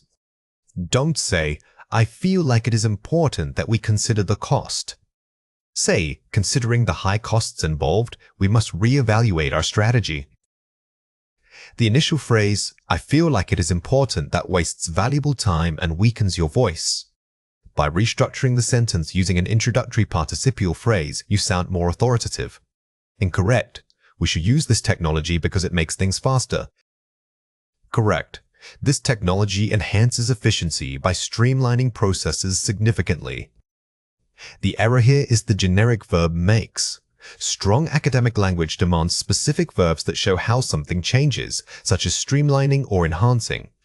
Don't say, "It was a big problem for many people." Say, "This issue affected numerous members of the community greatly." Instead of relying on general quantifiers like many, use more precise vocabulary such as numerous or a significant portion. This immediately elevates your lexical complexity. Here are 2 ways to practice. The synonym bank method. Identify 5 core words or ideas before the test and pre-select 3 synonyms for each. Don't wait until you are speaking to find a synonym. Preparation allows your brain to access alternatives instantly, preventing repetitive language. The why, how, what if expansion. For every point, immediately ask yourself, why is this true? How does it work? What if? This forces elaboration. This technique is a mental scaffolding tool. When you get stuck, simply asking these questions provides immediate structure and guarantees that your response will be detailed. Inversion is a powerful grammatical tool that involves reversing the typical subject-verb order. Instead of saying, "I have never seen such beauty," we use inversion to create a much more formal and emphatic statement. "Never have I seen such beauty." This structure is typically triggered by certain negative or restricting adverbials, which you must place at the very beginning of your sentence. Signal words include rarely, little, hardly ever, never, and phrases like not until or only when. Remember that once you start a sentence with one of these adverbs, you must immediately follow it by an auxiliary verb, then the subject, and finally the main verb. The key takeaway here is that inversion isn't just about changing word order, it's about shifting emphasis. By placing a negative constraint at the beginning, you signal to your listener or reader that what follows is extremely noteworthy. This sophisticated technique immediately boosts your academic writing score and makes your spoken English sound much more articulate. Here are 5 examples. Rarely do I encounter such dedication to a craft. Negative adverbial plus auxiliary verb. Notice how rarely forces the structure. We move from the standard subject-verb order to placing the auxiliary verb, do, right after the initial adverb. This dramatic shift in word order is what delivers the powerful emphasis. Not until the drought hit did farmers rethink their irrigation methods. Time clause plus auxiliary verb. This example uses a time clause to delay the main action. The structure, not until, requires inversion in the main clause, making it clear that nothing changed before this specific point in time. Little did she know how much her speech would impact her future. Negative adverbial plus auxiliary verb. The phrase, little did she know, acts as a sudden realization. The structure is perfect for storytelling or reflective writing because it creates a sense of dramatic timing and surprise. Only after years of research have scientists reached this breakthrough. Limiting phrase plus auxiliary verb. When you use only with a time phrase, you are emphasizing the condition that had to be met first. The inversion structure highlights the long journey or effort required before success could happen. Never have I tasted such complex blend of flavors. Negative adverbial plus auxiliary verb. This is a classic use case for never. It instantly elevates your vocabulary and grammar usage. Instead of just saying, "I never tasted," the inversion makes the statement sound more academic and polished. Let's compare 4 pairs. Standard order: she did not study enough. Inverted emphasis: not until she studied enough did she feel confident. Emphasis and timing: the standard sentence is simple, but the inverted version changes the focus entirely. It tells the reader that the time of studying was the crucial factor that changed everything. Simple negation: I have hardly ever seen this place. Inversion with hardly: hardly had I arrived when the storm began. Tense and immediate action: when using hardly or scarcely, we often deal with sequential actions in the past. The inversion structure, combined with the past perfect tense, shows that one event immediately followed another. Comparative structure: this is better than I thought. Inversion for contrast: little did I imagine it would be this good. Expressing surprise underestimation: if you want to express surprise or a sense of underestimating something, inversion is far more impactful. It immediately signals that the following description is remarkable. Standard question: did they finish the project? Inverted statement: never did they complete such an ambitious project. Formal tone shift: while question word order is predictable, turning a statement into an inverted one adds formal weight. It takes simple observation and elevates it to a profound declaration. Fill in the blank with the correct form. Rarely tang with such commitment to community service. Pause the video now and fill in the blank before we reveal the answer. The correct answer is, have we seen? Remember that rarely is your trigger word. Because it starts the sentence, you need to bring the auxiliary verb, have, right after it, followed by the subject, we. This correctly forms the inverted structure. Not until the evidence was presented was the truth. Pause the video now and fill in the blank before we reveal the answer. The correct answer is, did they realize? The phrase, not until forces inversion. We must use the auxiliary verb did before the subject, they, to maintain grammatical parallelism and strong emphasis. Little did the students know that the exam would be so difficult. Pause the video now and fill in the blank before we reveal the answer. The correct answer is no. In this specific case, the structure is set up with little did. The verb following the inverted auxiliary, did, must remain in its base form or infinitive without to. Never ever said, I faced such dedication before. Pause the video now and fill in the blank before we reveal the answer. The correct answer is have.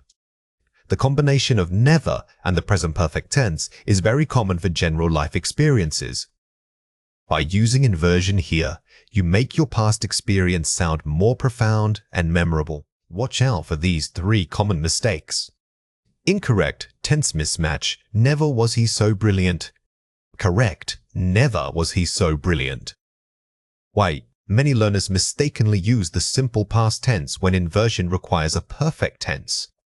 Always check if your negative adverbial suggests an experience over time, which would require have, has, or had. Incorrect, missing auxiliary: only after working hard he passed the exam. Correct, only after working hard did he pass the exam. The most common error is simply forgetting to include the auxiliary verb. When you front a limiting phrase, this grammatical pivot point demands that you correctly place the helping verb immediately after it. Incorrect, missing auxiliary and tense: hardly we left the room when the phone rang. Correct, hardly had we left the room when the phone rang. Watch out for hardly with past actions. This conjunction almost always requires inversion using the auxiliary verb and often necessitates a perfect tense like had. This is a key marker of advanced fluency. Now it is your turn to practice. Read or listen to the following passage carefully. The recent study showed that citizens are generally unaware of the deep historical roots of their local culture. It seems they take these traditions for granted, failing to appreciate how much effort went into preserving them. We must encourage people to recognize that such profound cultural heritage is not something that arrived by accident. It was built over generations. Question 1. Rewrite the first sentence using rarely at the beginning of the sentence. Original, citizens are generally unaware. Pause the video now and write your answer before we reveal it. The correct answer is, rarely are citizens aware of the deep historical roots of their local culture. To transform this simple statement, you simply move the negative adverbial to the front and ensure the auxiliary verb are immediately follows it. This small structural change gives your writing incredible punch. Question 2. Write a sentence about environmental conservation using an inversion structure beginning with not until. Pause the video now and write your answer before we reveal it. The correct answer is, not until we drastically reduce consumption will the environment begin to recover. When creating your own sentences, think of a major turning point or key condition. Using not until forces you to build suspense and emphasize that nothing could happen before that specific condition was met. We are focusing on the 3 foundational simple tenses: simple present, simple past, and simple future. The simple present describes habits, routines, or universal facts. It uses the base form of the verb, adding NS for third-person singular subjects. The simple past is used for actions that were completed at a specific time in the past, often signaled by words like yesterday or last week. Finally, the simple future predicts events, intentions, or spontaneous decisions about the future, typically using will plus the base verb. Remember that mastering these 3 tenses gives you the structural backbone for almost all English conversation. Think of them not just as rules, but as tools to categorize time in your speech. Is it always true? Did it happen already? Or will it happen later? Here are 5 examples. She always drinks coffee in the morning. Simple present routine. The key here is always, which signals a recurring habit. The simple present keeps us anchored to general truths or daily routines about her life. We visited the museum yesterday. Simple past, completed action. The time marker yesterday's is an absolute signal that this action is finished and unrepeatable in our current conversation context. They will start the project next month. Simple future, plan prediction. When discussing future plans like this one, will gives a clear indication that we are looking forward to a time yet to come. The Earth orbits the Sun. Simple present, universal fact. This is a scientific fact. It doesn't depend on when we speak about it. That timeless quality means the simple present tense is perfect for general knowledge. I will call you as soon as I arrive. Simple future, spontaneous decision. Notice how will can also mark a quick decision made at the moment of speaking. This gives your speech immediacy and spontaneity. Let's compare 4 pairs. Simple present, I walk to work every day. Simple past, I walked to work yesterday. Distinction between habit and completion. The biggest difference is the time frame. If the action repeats forever, use present. If it finished in a specific past moment, you must use the past tense. Simple present, the train leaves at 8. Simple future, the train will leave at 8. Scheduled events versus prediction. When discussing official schedules like public transport times, we often use the simple present even though it's in the future. This treats the schedule as a fixed fact. Simple past, life was difficult last year. Simple present, life is challenging sometimes. Past condition versus general reality. If you are describing a state of being that ended, use the past tense. But if you want to generalize about human experience or conditions, stick with is in the present. Simple present, it rains often here. Simple future, it will rain later today. Frequency versus specific instance. One emphasizes typical frequency, while the other points to a specific instance or prediction for an upcoming period of time. Fill in the blank with the correct simple tense form. My sister usually sings karaoke on Fridays. Pause the video now and fill in the blank before we reveal the answer. The correct answer is sings. Because of usually, we know this is a recurring routine, so the simple present tense and third-person singular agreement are required. We really enjoyed that movie last weekend. Pause the video now and fill in the blank before we reveal the answer. The correct answer is enjoyed. Last weekend sets the time firmly in the past. Therefore, regardless of whether the verb is regular or irregular, we must use the simple past form. I think they will adopt a new policy next year. Pause the video now and fill in the blank before we reveal the answer. The correct answer is will adopt. The phrase I think introduces a prediction about an event in the future. Using will makes this clear and grammatically appropriate for forecasting. What time did you arrive at the station? Pause the video now and fill in the blank before we reveal the answer. The correct answer is, did you arrive? What time suggests asking about a specific moment completed in the past, which requires the simple past structure using did plus the base verb. Watch out for these 3 common mistakes. Incorrect, I go to the cinema last night. Correct, I went to the cinema last night. The error here is mixing time markers. Last night's forces us into the simple past, so we must use the irregular past form went, not the base verb go. Incorrect, she always loved chocolate. Correct, she always loves chocolate. This is a classic subject-verb agreement mistake. Remember that the third-person singular subject she, in the simple present, we must add an s to the main verb. Incorrect, we arriving in London tomorrow.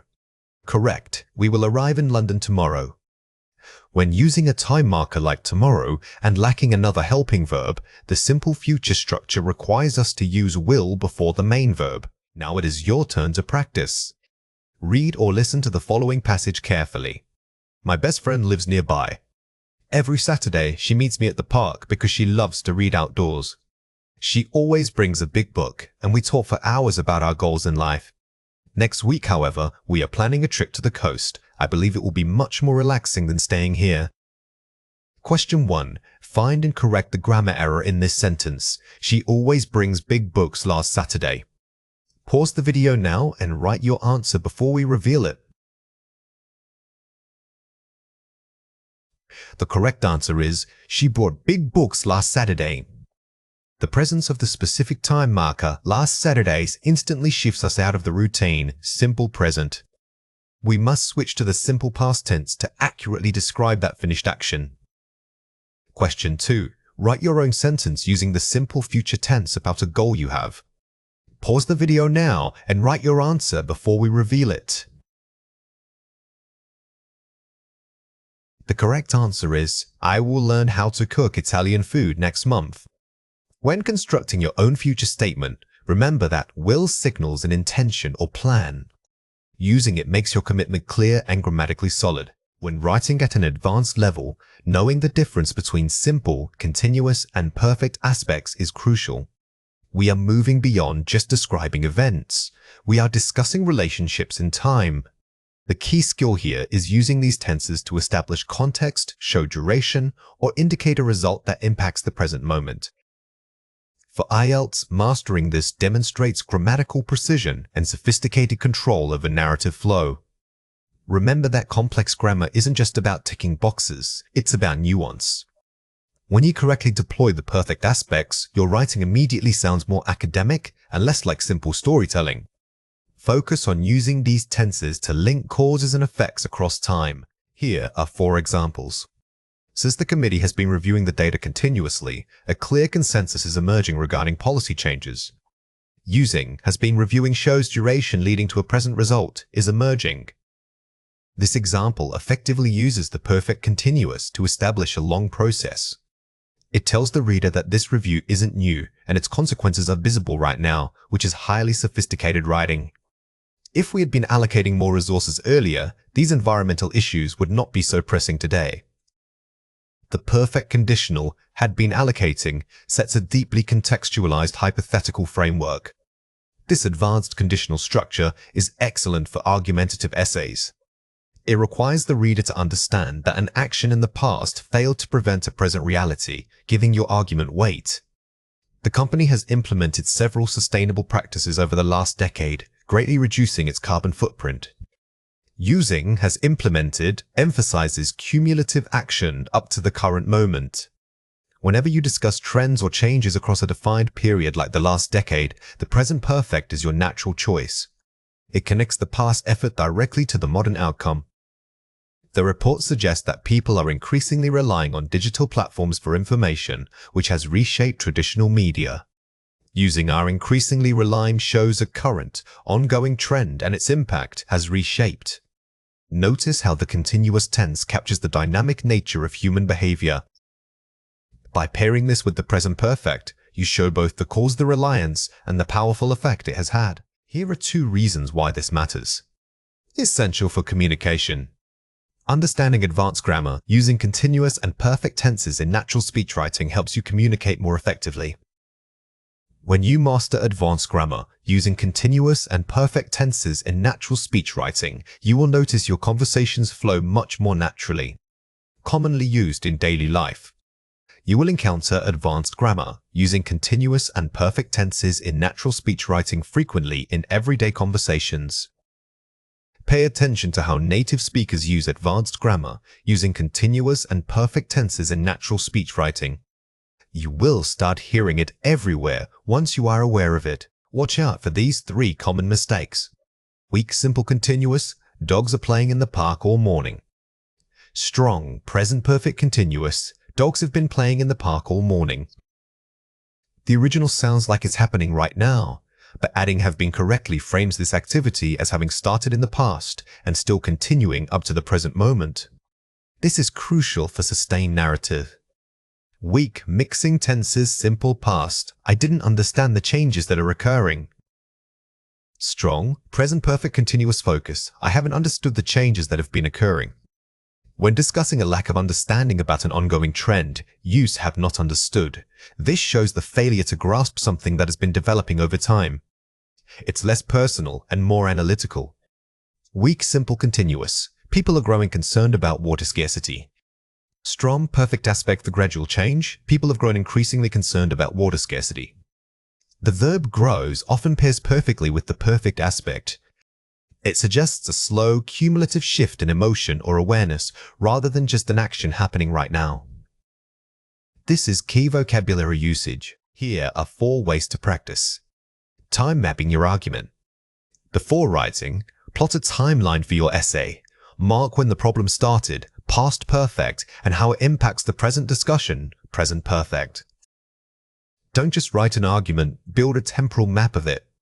By physically mapping out when things happened, the background, the turning point, and the current state, you will naturally know which perfect tense to use for maximum impact. Use time markers strategically. Integrate adverbs like over the past decade, by this time, or since childhood directly into your topic sentences. These phrases are signals to yourself and your reader. When you see over the last few years, immediately think present perfect. This simple trick helps trigger the correct, advanced grammatical structure. Focus on aspect, not just tense. Instead of asking, what tense should I use? Ask, am I describing a completed event, an ongoing process, or a lasting result? Think of tenses as tools for showing aspect. If you are writing about trends, you need the progressive aspect. If you are discussing cumulative impact, you need the perfect aspect. Pre-write transitional phrases. Draft 3-4 complex linking phrases using perfect aspects, e.g. having witnessed. It has become evident that by pre-writing these high-level transitions, you ensure your writing starts and moves with sophisticated grammar from the first sentence to the last. This elevates the overall academic tone immediately. Relative clauses allow you to combine 2 simple ideas into one sophisticated sentence. They act like extra descriptive information attached to a noun. Remember the key distinction, use who for people and which or that for things. Using these structures correctly immediately raises your writing complexity score. Don't just think of relative clauses as grammar points, view them as tools for conciseness. Instead of separate sentences, you are now layering detail efficiently. This ability to integrate complex information smoothly is what examiners look for when assessing sophisticated language use. Here are 4 examples.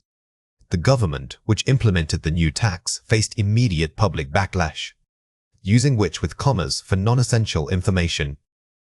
Notice how the commas isolate the clause. This signals that the information is extra and not vital to identifying the subject, the government. This specific use of punctuation demonstrates a high level of grammatical control. Students who commit to consistent reading habits often find their academic focus improves. Using who and omitting the relative pronoun for flow. Here we use who because our antecedent is a person. Furthermore, by restructuring slightly, we avoid repeating the noun, making the sentence feel more natural and academic. The policy change, which was highly controversial, sparked debate among economists. Using a participial phrase structure reduced clause. This is an advanced technique called reducing the relative clause.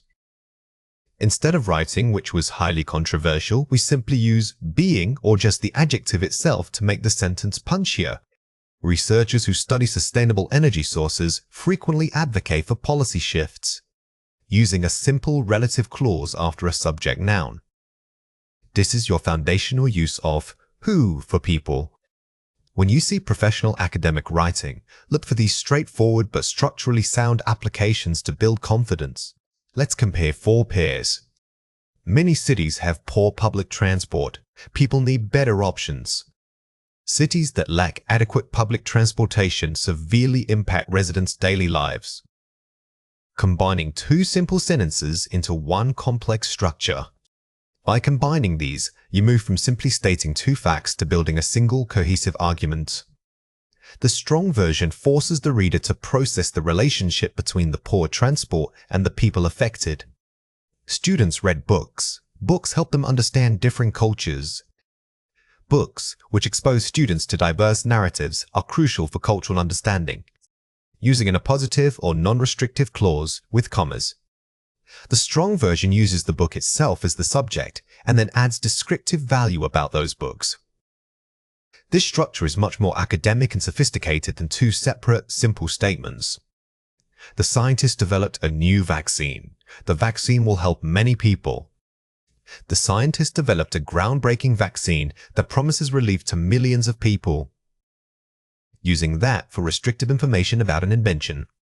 Here, the knowledge that it helps people is essential to defining which vaccine we are talking about. Using that makes this crucial piece of information feel integrated and necessary. The committee decided on new guidelines.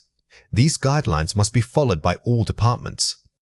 New guidelines, which the committee approved, must now be adhered to by every department. Restructuring for better flow and formal tone.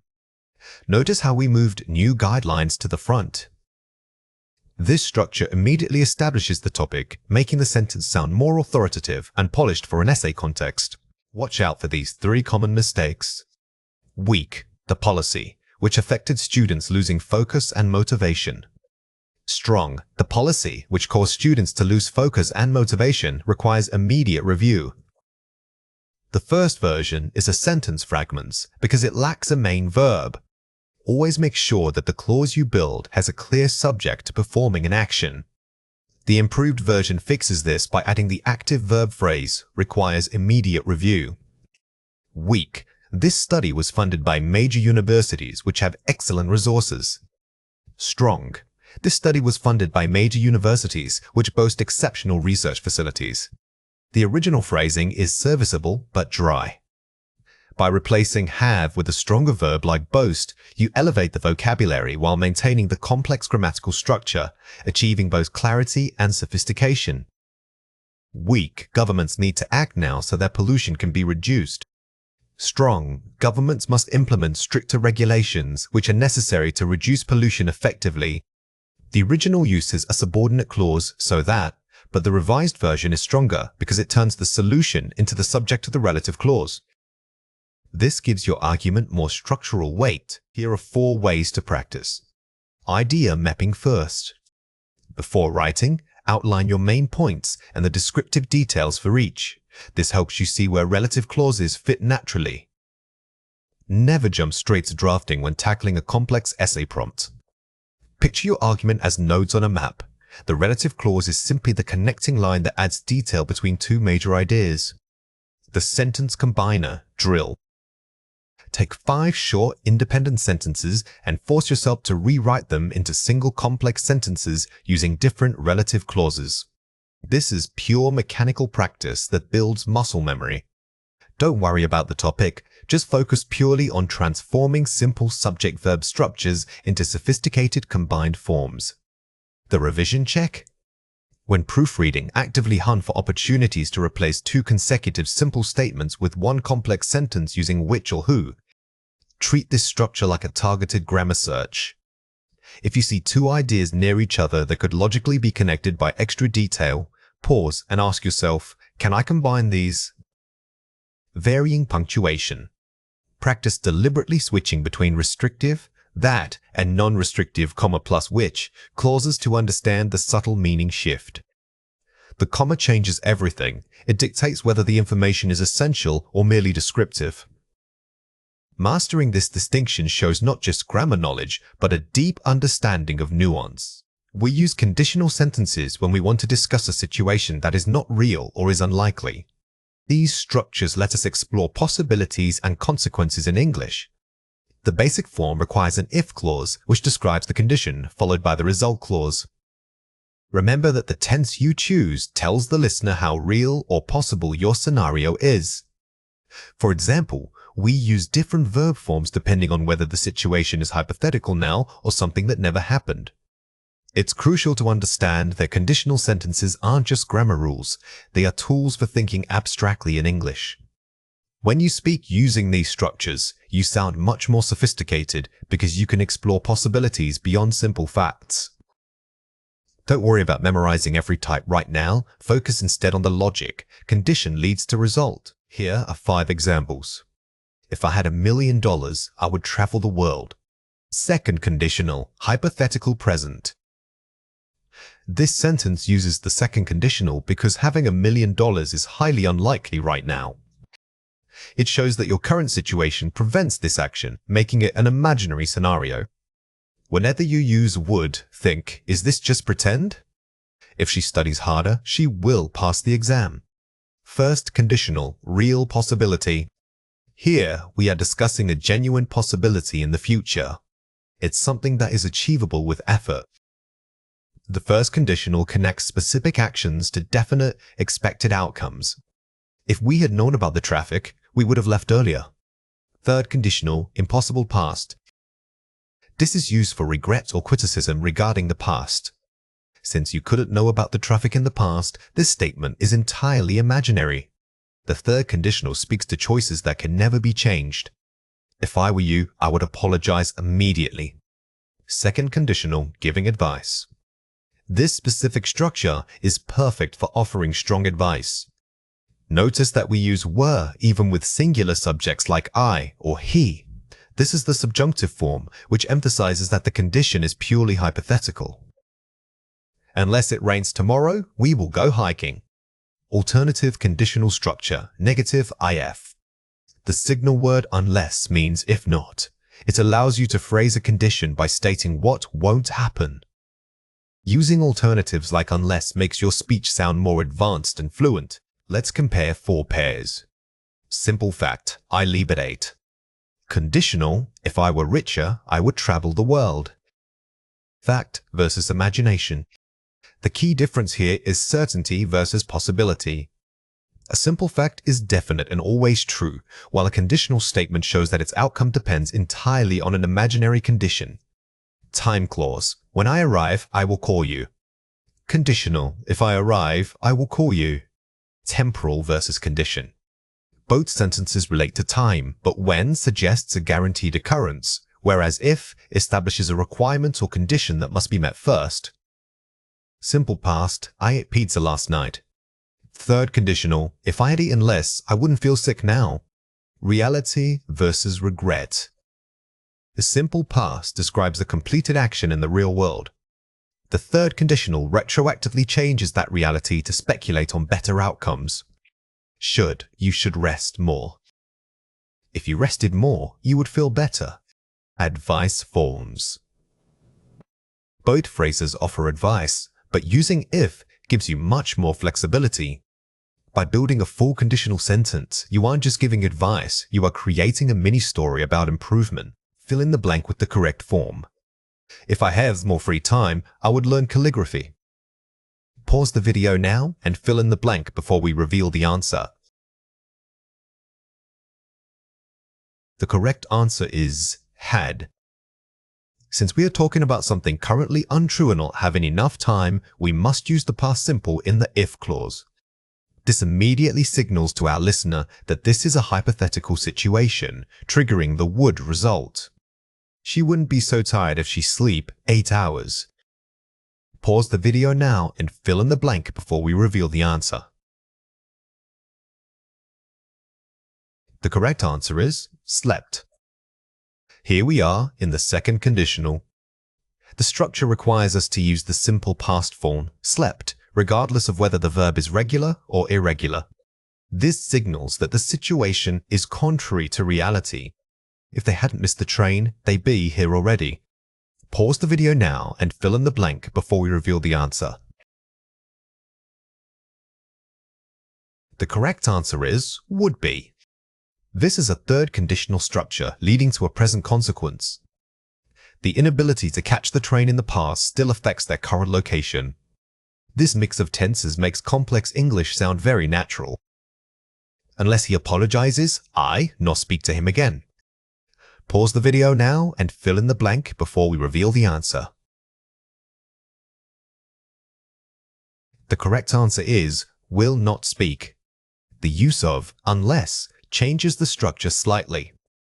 Because it functions as a negative conditional, the consequence clause immediately takes on a real-time future possibility using will. Pay attention to that signal word. Watch out for these 3 common mistakes. Incorrect tense mix. If I will study more, I pass the exam. Correct second conditional. If I studied more, I would pass the exam. The biggest mistake is mixing future tenses like will into the if clause. Remember that when you use if, the first part of your sentence must always be in a past form, even if it relates to the present. Incorrect subjunctive. If she was taller, she could play basketball. Correct hypothetical were, if she were taller, she could play basketball. When discussing an unreality or a wish, you must use the subjunctive form, which is were. It doesn't matter what subject comes before it. Always default to were for maximum accuracy in hypothetical speech. Incorrect verb form. If I were rich, I would buy a yacht. Correct base verb. If I were rich, I would buy a yacht. After the modal auxiliary verb would, you must always use the base form of the main verb. It's an important rule. Wouldn't, couldn't, might not all are followed by the simple infinitive. Now it is your turn to practice. Read or listen to the following passage carefully. Imagine you could change one thing about your daily routine.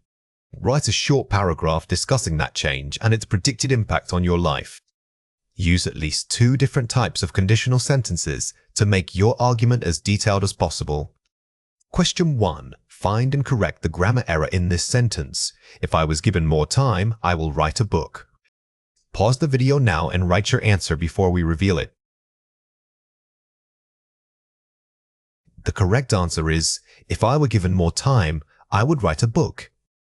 This correction addresses 2 problems simultaneously. First, we change was to were for the subjunctive mood, and second, we must change will to would because the condition itself is hypothetical. Question 2. Write your own sentence using the third conditional impossible past scenario. Pause the video now and write your answer before we reveal it. The correct answer is, if I had studied engineering in college, I would be working for a tech company now. The third conditional allows you to review hypothetical parts not taken. It's fantastic for academic discussions or reflecting on personal regrets. Practice making these sentences sound dramatic and thoughtful. Many complex English words share a single root, but they function as different parts of speech. By understanding these word families, you can boost your academic vocabulary dramatically. For example, the root analyze relates to an action, making it a verb to analyze it. If we add the suffix sis, we get the noun form analysis, which is the process itself. Finally, adding ticks creates the adjective analytical, describing something that is related to analysis. Recognizing these patterns allows you to predict and correctly use word forms even if you haven't seen the specific word before. The key takeaway here isn't memorizing definitions, it's recognizing morphemes, the smallest meaningful units of language. Notice how suffixes like tien, al, or I've act like grammatical signposts, signaling exactly what part of speech the resulting word will be. Here are 5 examples. The committee conducted a thorough analysis of the data. Count analysis. Remember that analyze is the action, but when we talk about the results or process of thinking it through, the noun form analysis is required. This demonstrates converting an action into a concrete topic. We must analyze the historical patterns before forming conclusions. Verb, analyze. Here, analyze is functioning as the main action of the sentence.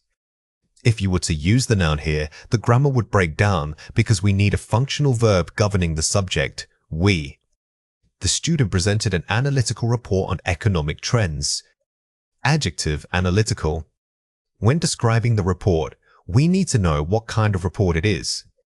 Since analytical modifies the noun report, it must take the adjective form, indicating its connection to analysis. His insightful proposal convinced the board members. Adjective, insightful. While insight is a noun meaning deep understanding, adding full turned it into an adjective. This allows us to describe something like a proposal that possesses that quality of insight. The board decided to revise the initial recommendations. Verb, revise. This example shows how even common verbs can be part of a family. By knowing that revision is the noun and revised is the adjective form, you are more likely to use the correct verb tense when discussing action. Let's compare 4 pairs. The study found significant correlations. The correlation was significant. Noun versus adjective usage, correlation. This comparison highlights the difference between naming a concept and describing it. If you want to say that the result itself is important, use the noun correlation if you are describing an adjective. Like significant, make sure it modifies the correct noun. The researchers made strong recommendations. The recommendation was strongly made. Adjective versus adverb, strongly, strong. We often confuse adverbs and adjectives regarding sentence structure. Remember, an adjective modifies a noun's strong recommendations. An adverb modifies a verb or another adjective. It tells you how the action was done. The team performed effective. The team performed effectively. Adjective versus adverb, effectively.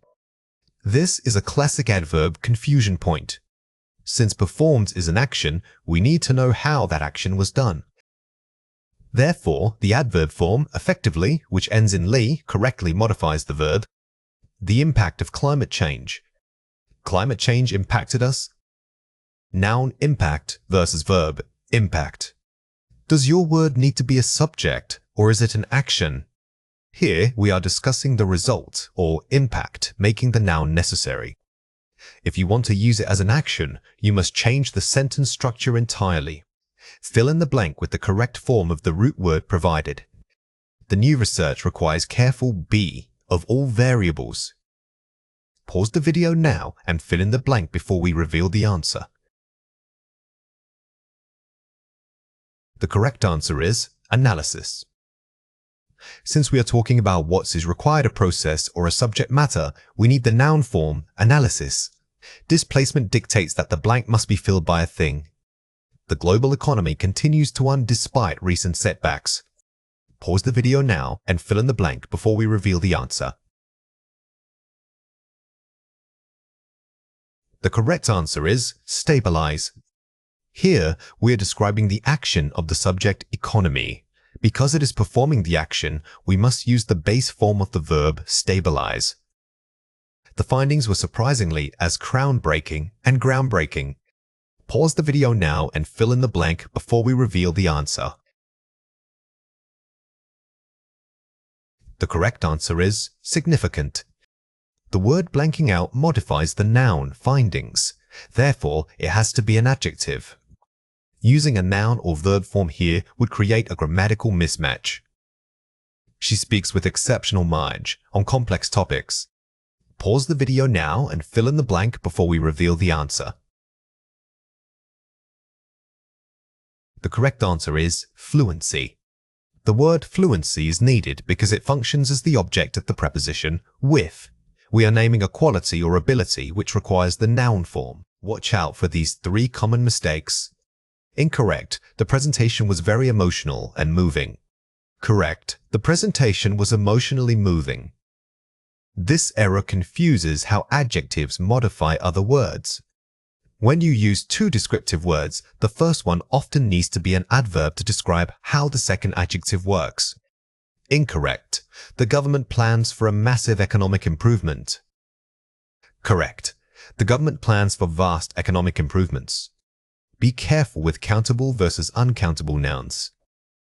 Improvement is singular, but since the context implies multiple areas of change over time, using the plural form, or perhaps a different noun entirely like growth, is more natural. Incorrect. Researchers must analyze data carefully. Correct. Researchers must analyze the data carefully. While grammatically correct, in academic writing, we often need to specify which data. Adding a definite article like the or using an adjective might make your focus clearer and more precise for the reader. Now it is your turn to practice. Read or listen to the following passage carefully. The recent climate models predict significant increases in global temperatures. Experts are analyzing the data to understand the long-term consequences. This analysis suggests that immediate policy changes and a shift towards sustainable energy sources are necessary for survival.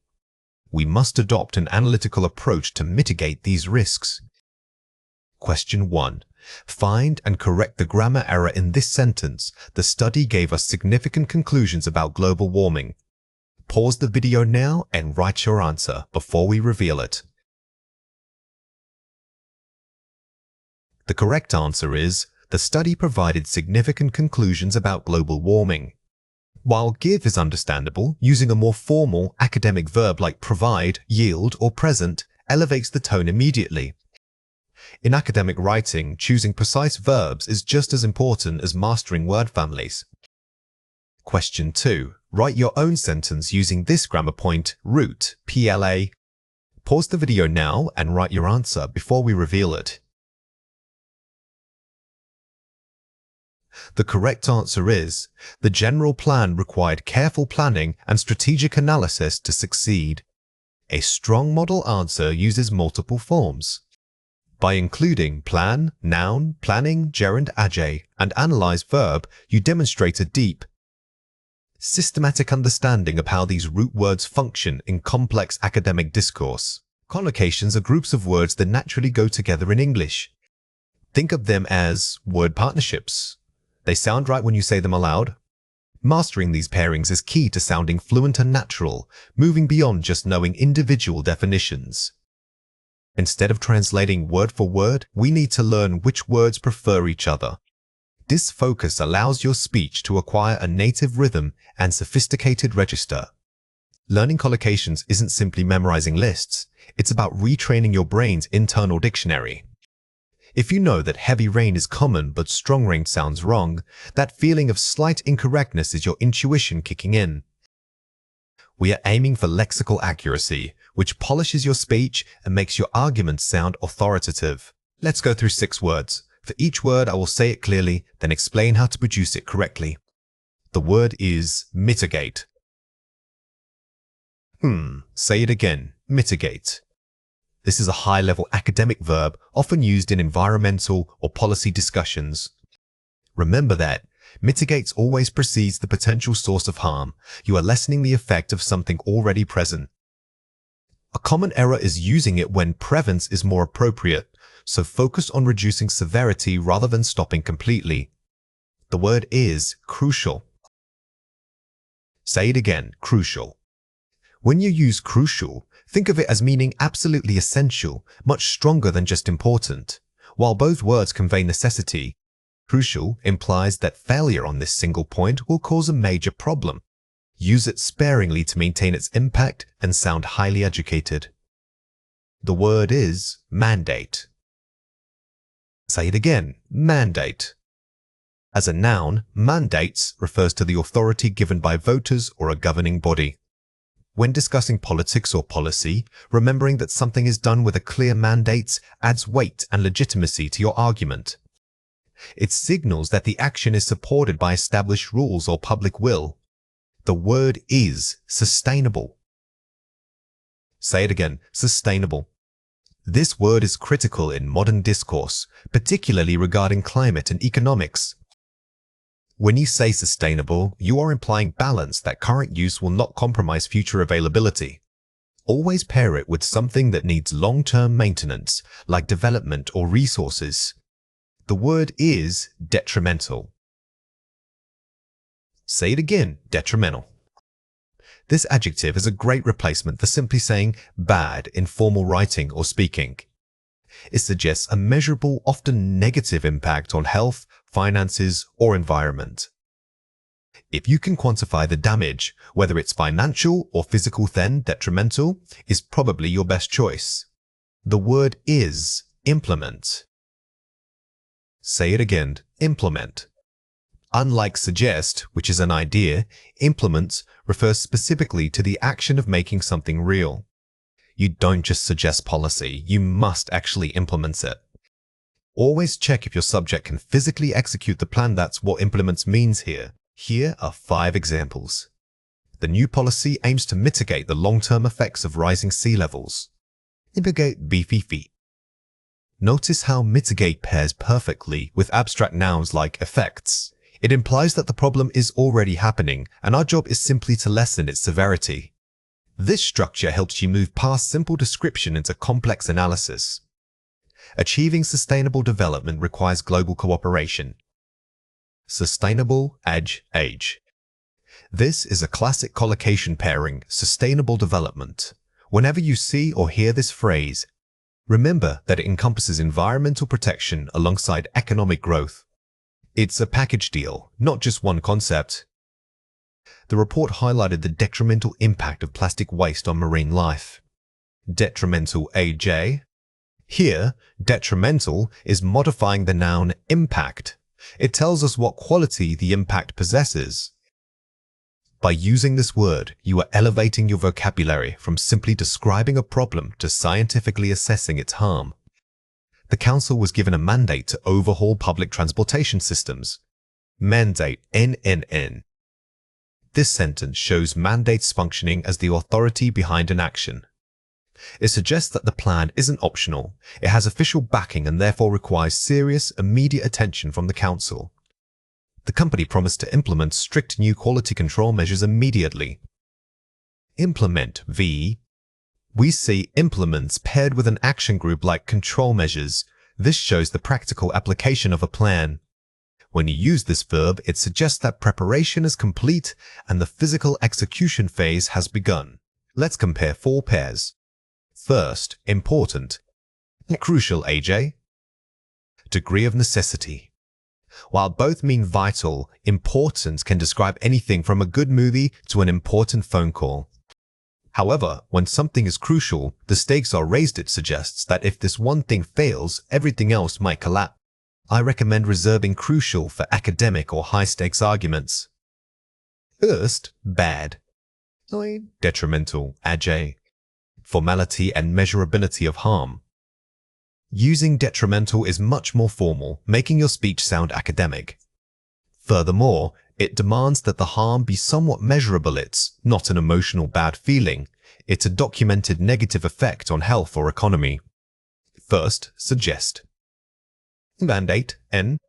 Source of authority. Think about who is speaking. If someone merely suggests something, it's an opinion. But if they act based on a governmental mandate, their words carry the full weight of law and official backing. The shift from suggestion to mandate changes the entire tone of your argument. First, maintain.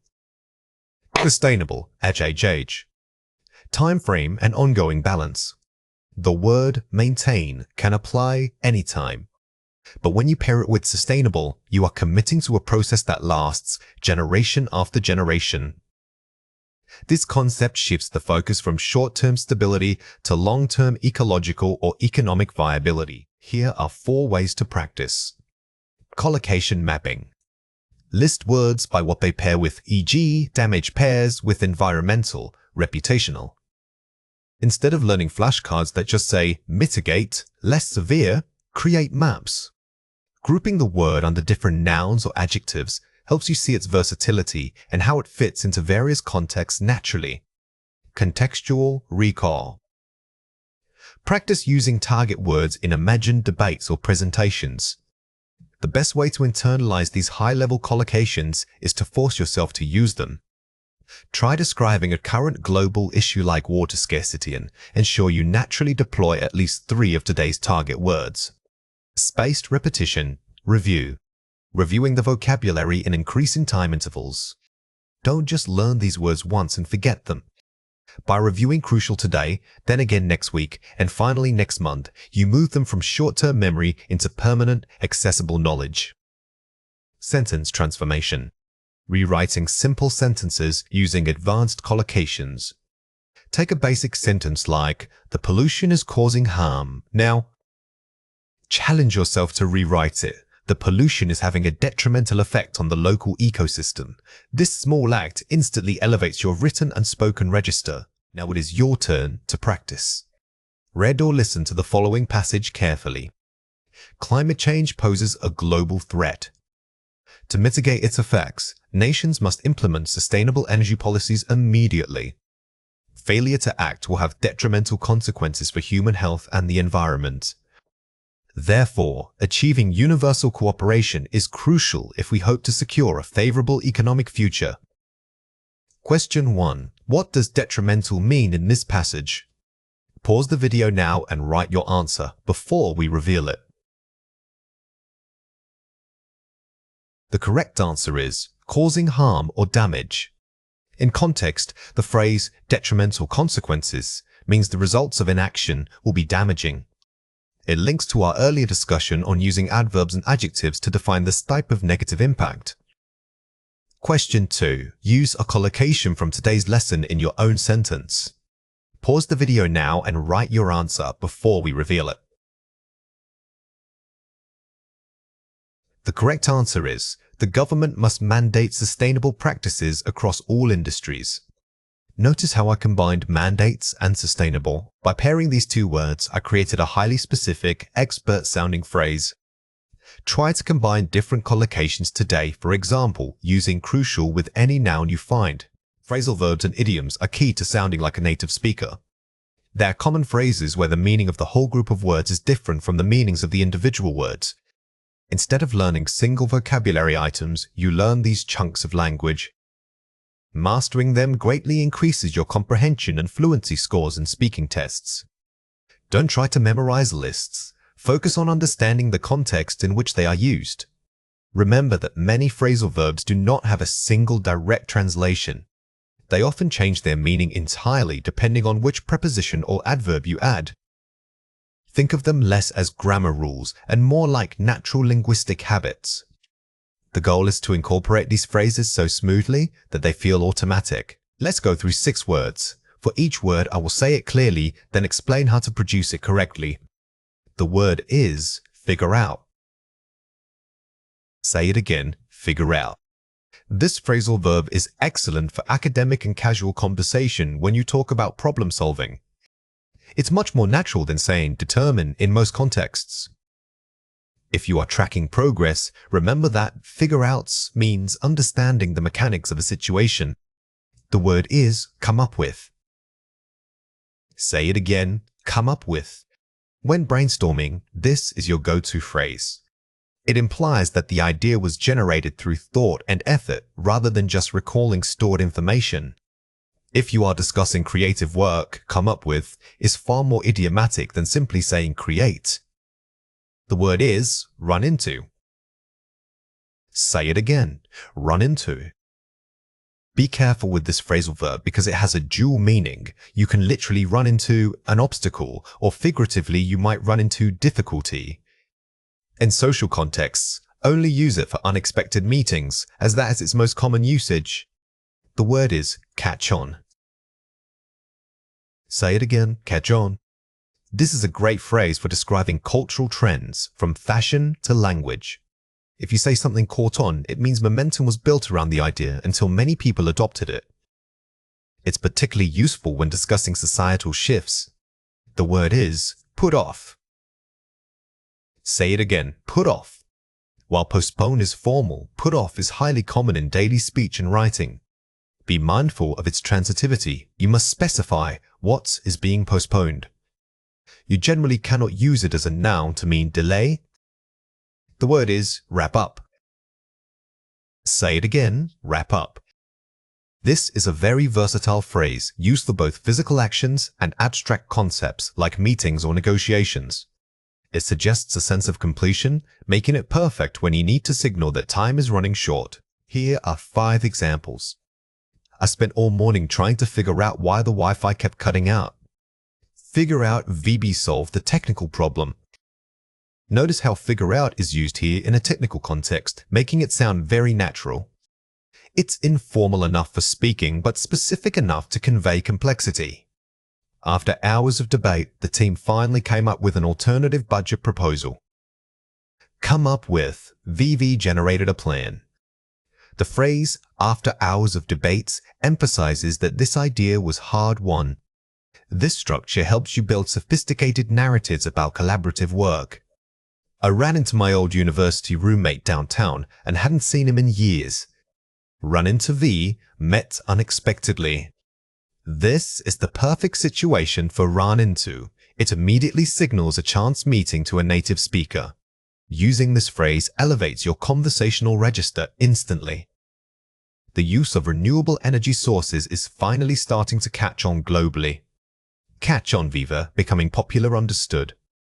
This example shows catch on being used in a macro-level global context. It's much stronger than simply saying, people are noticing. It implies systemic adoption. We need to wrap up these negotiations before the end of the fiscal quarter. Wrap up, VB conclude an agreement. When discussing business or formal agreements, wrap up is a strong sign that you are managing time effectively. It conveys urgency and finality without sounding overly aggressive. Let's compare 4 pairs. Put off, phrasal. Postpone, single word. Register difference. Use postpones when you are writing a formal letter or speaking in an academic setting. However, if you are talking to a friend about rescheduling plans, put off is much more conversational and natural. Who run into phrasal. Encounter, single word. Context of meeting. Encounter can refer to anything unexpected, like an enemy or a difficult situation. Run into, however, is almost exclusively reserved for people or physical objects you meet unexpectedly in a casual setting. Figure out, phrasal. Determine, single word. Formality and scope. Determine often implies using official data or measurements to find an answer. Figure out, on the other hand, suggests a more intuitive process of testing theories until one works. Wrap up, phrasal. Conclude, single word. Own and action. Conclude is formal, often used after a long presentation or argument. Wrap up, though informal, works powerfully because it suggests actions are being taken to bring the discussion to a practical end. Here are 4 ways to practice.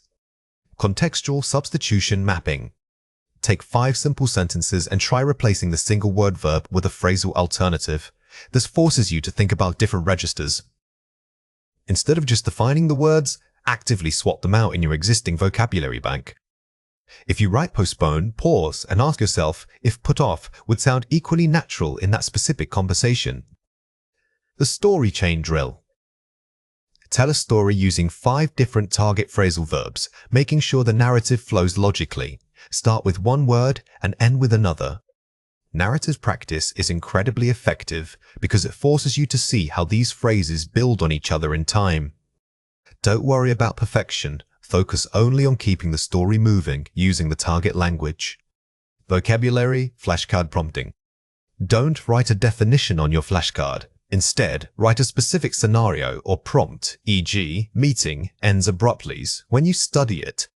You must answer using the correct phrasal verb. This technique is much more challenging and effective than simple definition recall. By forcing yourself to match the situation to the correct phrase, you improve your retrieval speed in real-time conversation. Self-talk shadowing practice. Listen to a podcast or video segment and intentionally substitute one key verb every minute with a target phrasal verb. Shadow the speaker.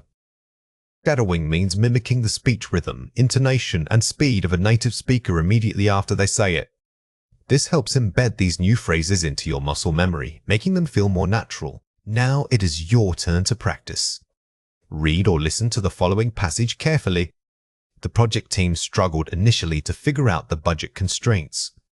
They needed a revolutionary idea to come up with, something that could gain traction and catch on quickly among investors.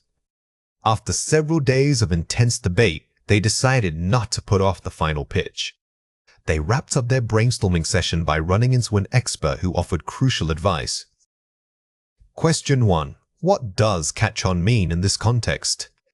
Pause the video now and write your answer before we reveal it. The correct answer is gain traction or become popular, accepted. Here, the passage suggests that for the idea to be successful, it needs external validation and acceptance from the group. Think of catching on as gaining momentum. It's not just about existence, but widespread adoption. Question 2. Use come up with in a sentence describing something you recently accomplished. Pause the video now and write your answer before we reveal it. The correct answer is, I managed to come up with a great solution for the scheduling conflict. When answering this question out loud, remember that come up with must be followed by what was generated. It is a phrasal verb phrase. Treat it like a single unit when speaking. Register shift is the ability to adjust your language style based on your audience and purpose. Essentially, it means knowing when to sound like you're having a chat versus when you need to publish an academic journal article. When writing formally, we must eliminate contractions, avoid colloquialisms, and use precise vocabulary. Academic writing prioritizes objectivity, relying on evidence and structured arguments rather than personal opinion alone. Mastering this skill is critical for achieving high scores in tests like the IELTS.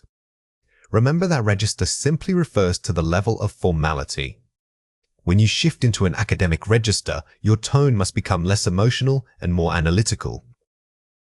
Think of it as putting on a professional suit. It changes how you approach every sentence structure and word choice. Here are 4 examples. The escalating rate of global climate change necessitates immediate and transformative policy interventions across all industrial sectors. Uses sophisticated vocabulary, escalating, necessitate, and formal phrasing. The tone is authoritative and objective. Notice how this example avoids simple verbs. Instead, it uses stronger nouns and complex phrases like policy interventions. This elevates the entire paragraph's intellectual weight. Furthermore, empirical studies consistently demonstrate a strong correlation between educational attainment and improved socioeconomic mobility. The use of academic signposting, furthermore, and technical terms, empirical, socioeconomic mobility, adds credibility. When you include phrases like empirically demonstrate, you are signaling that your argument is backed by research, not just opinion. This is a hallmark of high-level academic writing. It must be acknowledged that the adoption of renewable energy sources represents a significant paradigm shift in global infrastructure. Phrases like "it must be acknowledged" and "paradigm shifts" introduce measured formal analysis suitable for discussion papers. These types of academic phrases help you sound balanced. They allow you to make a strong point while also acknowledging potential counterarguments. Consequently, governmental bodies are urged to implement comprehensive strategies that mitigate the detrimental effects of pollution. The concluding phrase consequently and the formal verb structure are urged, create a cohesive, persuasive academic flow. Strong writing always links ideas logically. Using transitional adverbs like consequently, therefore, or thus is key to building sophisticated arguments. Let's compare 4 pairs. Lots of people think that social media is bad for us. A significant segment of the population contends that social media usage carries detrimental effects. Replacing simple verbs and informal nouns with precise academic equivalents. The shift here moves from a subjective "lots of people think" to the more measured significant segment. Contends. It makes the argument sound less like gossip and more like scholarly debate. Because cars are polluting, we gotta use public transport. Given that vehicular emissions contribute significantly to atmospheric pollution, utilizing public transportation is imperative. Eliminating contractions, gotta, and replacing causal conjunctions with formal transitions, e.g., given that. The goal is clarity, paired with formality. We replace the casual urgency of "we gotta" with the definitive, academic weight of "is imperative," raising the seriousness of the topic. If we don't act now, things will get way worse. Failure to enact immediate changes could result in increasingly severe environmental outcomes. Using conditional structures and abstract nouns instead of emotional language, way worse. Instead of predicting a scary outcome using casual language, we use formal phrasing like increasingly severe environmental outcomes. This maintains urgency while keeping the tone objective. It's clear that education is super important for people. Education undeniably serves as a fundamental determinant of individual human potential and societal progress. Elevating vague adjectives, super, into precise, impactful nouns and verbs. Notice the change from important to fundamental determinant. This level of specificity shows that you fully understand the concept and can articulate it using advanced vocabulary. Watch out for these 3 common mistakes. Weak, overly personal. I think that we should really focus on reducing waste. Strong, objective. It is strongly recommended that efforts be focused on waste reduction strategies. The mistake here was using "I think," which injects a too personal voice. In academic writing, you should delegate the authority by stating that the idea is recommended or supported, rather than claiming it yourself. Weak, vague, simple. People know that technology changes everything. Strong, formal synonyms. It is widely recognized that technological advancements transform various aspects of human life. Instead of saying technology changes, which is basic, we use complex verbs like transform and formal nouns like advancements. This demonstrates vocabulary mastery. Weak, colloquial, vague. Doing stuff for the planet needs more money. Strong, precision and formality. Addressing environmental sustainability requires substantially increased financial investment. This correction replaces informal phrases like "doing stuff" with the precise academic term "addressing environmental sustainability." Specificity is always better than vagueness. Here are 4 ways to practice. Pre-writing, audience mapping. Before writing a single word, identify who you are talking to: professor, an industry expert, or the general public. Knowing your audience dictates your register. If you're writing for experts, you can use complex jargon. If it's general, you need accessible but still formal language. Vocabulary swaps. Keep a register swap list. When drafting a casual sentence, circle 3 words and manually replace them with their formal synonyms. This is an active revision technique. Don't just rely on spell check. Force yourself to upgrade your vocabulary piece by piece to raise the formality level. Sentence structure variety. Avoid starting too many sentences with the. Use introductory clauses, dependent conjunctions, and nominalizations. Varying sentence structure prevents your writing from sounding repetitive or monotonous. Mixing simple, compound, and complex structures is key to advanced fluency. Tone check, the friend test. Read your finished essay aloud and ask yourself, would I say this to my best friend? If the answer is yes, it needs refinement. This rapid self-critique helps you catch casual phrasing that slips through. If it sounds too much like conversation, pull back and elevate it with formal diction. Now it is your turn to practice. Read or listen to the following passage carefully. Some people believe that virtual reality, VR technology, will revolutionize education by providing immersive learning experiences. Others argue that physical classroom interaction is irreplaceable. Discuss both views and give your own opinion. Question 1. What is the key requirement of this task? Pause the video now and write your answer before we reveal it. The correct answer is, the essay must maintain a balanced academic tone while presenting distinct counter-arguments before concluding with a decisive personal stance. A high-scoring response here cannot just list pros and cons. It must analyze why as those points are significant. Your transition between the two opposing views needs careful signposting. Question 2. What would a Band 7 response focus on first? Pause the video now and write your answer before we reveal it. The correct answer is establishing an advanced academic framework. This means using cautious, measured language rather than absolute statements. Always remember that in IELTS writing, the best arguments are often qualified using phrases like "it could potentially" or "this may contribute to." This shows intellectual nuance and maturity. Discourse markers are small words or phrases that act like signposts in your writing and speech. They don't necessarily carry new information themselves. Instead, they guide the listener or reader through the structure of your argument.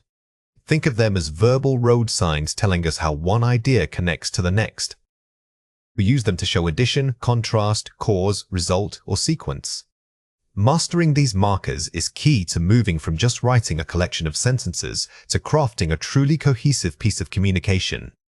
It's important to understand that a discourse marker isn't just punctuation, it's rhetorical signaling.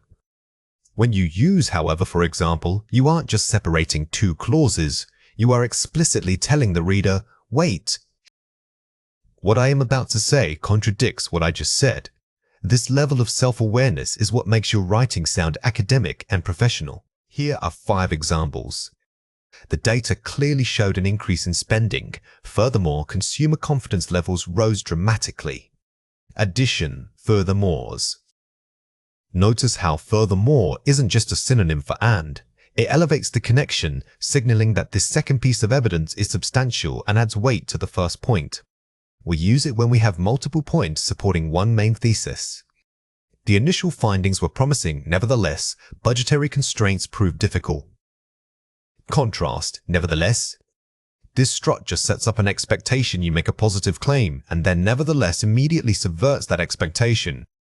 This is the perfect tool for writing nuanced arguments where success isn't guaranteed. The policy failed because it ignored local economic factors. Consequently, protests increased. Result, consequently.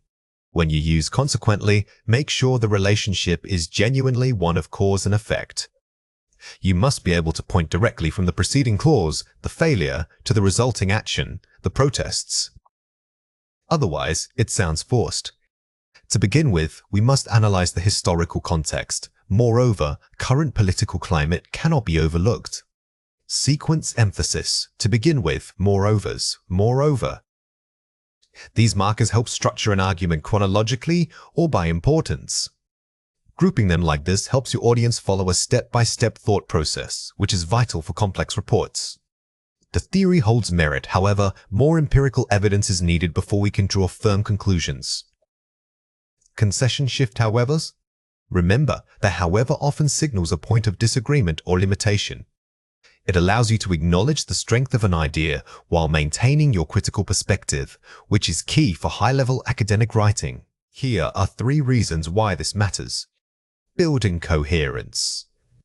Markers ensure logical flow between sentences and paragraphs. Coherence is about the overall sense of unity in your writing. When you use these markers correctly, you are essentially giving the reader a map, confirming that every paragraph is logically attached to the one before it.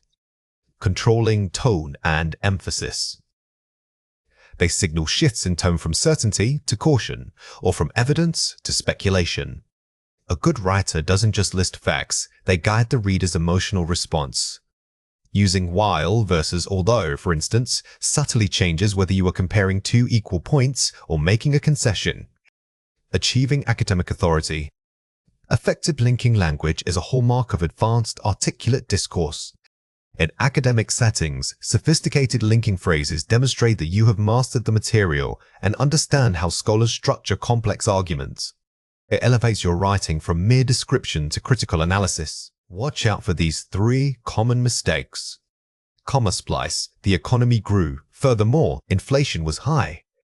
Semicolon use, the economy grew. Furthermore, inflation was also high.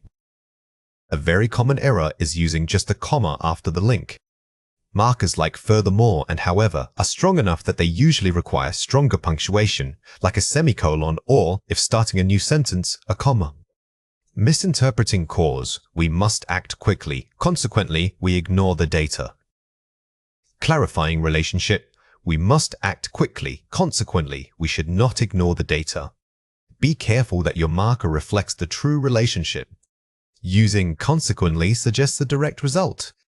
If you mean 2 separate but related points, then perhaps moreovers is more appropriate. Overusing transitionals, however, the study was flawed, therefore we cannot trust it. Burying structure, the study was flawed, consequently we cannot trust its findings. Never start every single sentence with a transition word. If you overuse them, say, starting 6 sentences in a row with moreover, your writing will sound robotic and repetitive. Here are 4 ways to practice. Map your argument flow. Before writing, list your main points and the relationship between them. AHSB contrast, CHSD addition. This active pre-writing step is invaluable. By forcing yourself to identify the logical connection first, you will automatically know which linking word or phrase fits best, moving beyond simple and statements. Use a marker bank. Keep a list of 5 alternatives for common markers, e.g., instead of just however, try nevertheless, on the other hand, etc. Variety is key to sounding natural and polished. If you find yourself reaching for the same 3 linking words repeatedly, intentionally swap them out with a synonym from your bank. Read your work aloud. Reading aloud helps you catch awkward transitions or unnatural pauses in your flow. When we read our own work out loud, the rhythm and cadence often expose where the logic breaks down. If you stumble over a transition marker, it's likely that the connection itself is weak. Focus on contrast and concession. These complex markers, although while, are excellent for advanced vocabulary building. If you want to instantly sound more academic, focus your practice time specifically on contrast and concession. These areas allow you to demonstrate critical thinking by acknowledging opposing viewpoints. Paraphrasing is the process of restating someone else's ideas or information using completely different words and sentence structures. It means conveying the original meaning while ensuring that the wording and syntax are entirely your own. This technique is essential for academic writing because it allows you to incorporate external research smoothly into your own voice. Remember, paraphrasing is not just substituting a few synonyms, it requires deep understanding of the source material first. Think of paraphrasing as translating an idea from one language into another. The meaning stays intact, but the structure changes completely. If you simply swap out words without changing the grammar, you are still too close to plagiarism. Our goal is complete conceptual transfer, not just lexical replacement. Here are 4 examples. Source: climate change is altering global weather patterns. Strategy: changing the noun to a verb. Notice how we changed the noun change into the verb form is altering. This simple shift immediately makes the sentence feel less predictable and more integrated into your writing flow. Focus on identifying these key parts of speech that you can manipulate. Source: many students struggle with complex academic vocabulary. Strategy: changing sentence order. Here we took the idea and completely flipped the subject and object. Instead of starting with many students, we started with the difficulty itself. This is a powerful structural change that signals to your reader that you are synthesizing the information, not just repeating it. Source: the novel explores themes of social class and poverty. Strategy: using an introductory phrase. By starting with a phrase like, regarding the novel's content, we signal that we are introducing the idea formally. This helps transition smoothly from your previous point to this new piece of evidence, improving the overall flow and coherence of your paragraph. Source: the economic downturn caused widespread job losses. Strategy: combining clauses.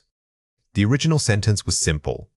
By combining it with another idea and using a conjunction, we create complexity. This shows the reader that you are connecting multiple pieces of information, elevating your writing from mere reporting to true analysis. Here are 3 reasons why this matters. Academic integrity and avoiding plagiarism. The most critical reason is ethical. It proves that the ideas are yours to discuss, even if they came from someone else. Even when you cite a source correctly, simply submitting their exact phrasing can still count as poor academic practice. Paraphrasing demonstrates that you have intellectually processed and understood the concept deeply enough to re-articulate it using your own unique voice.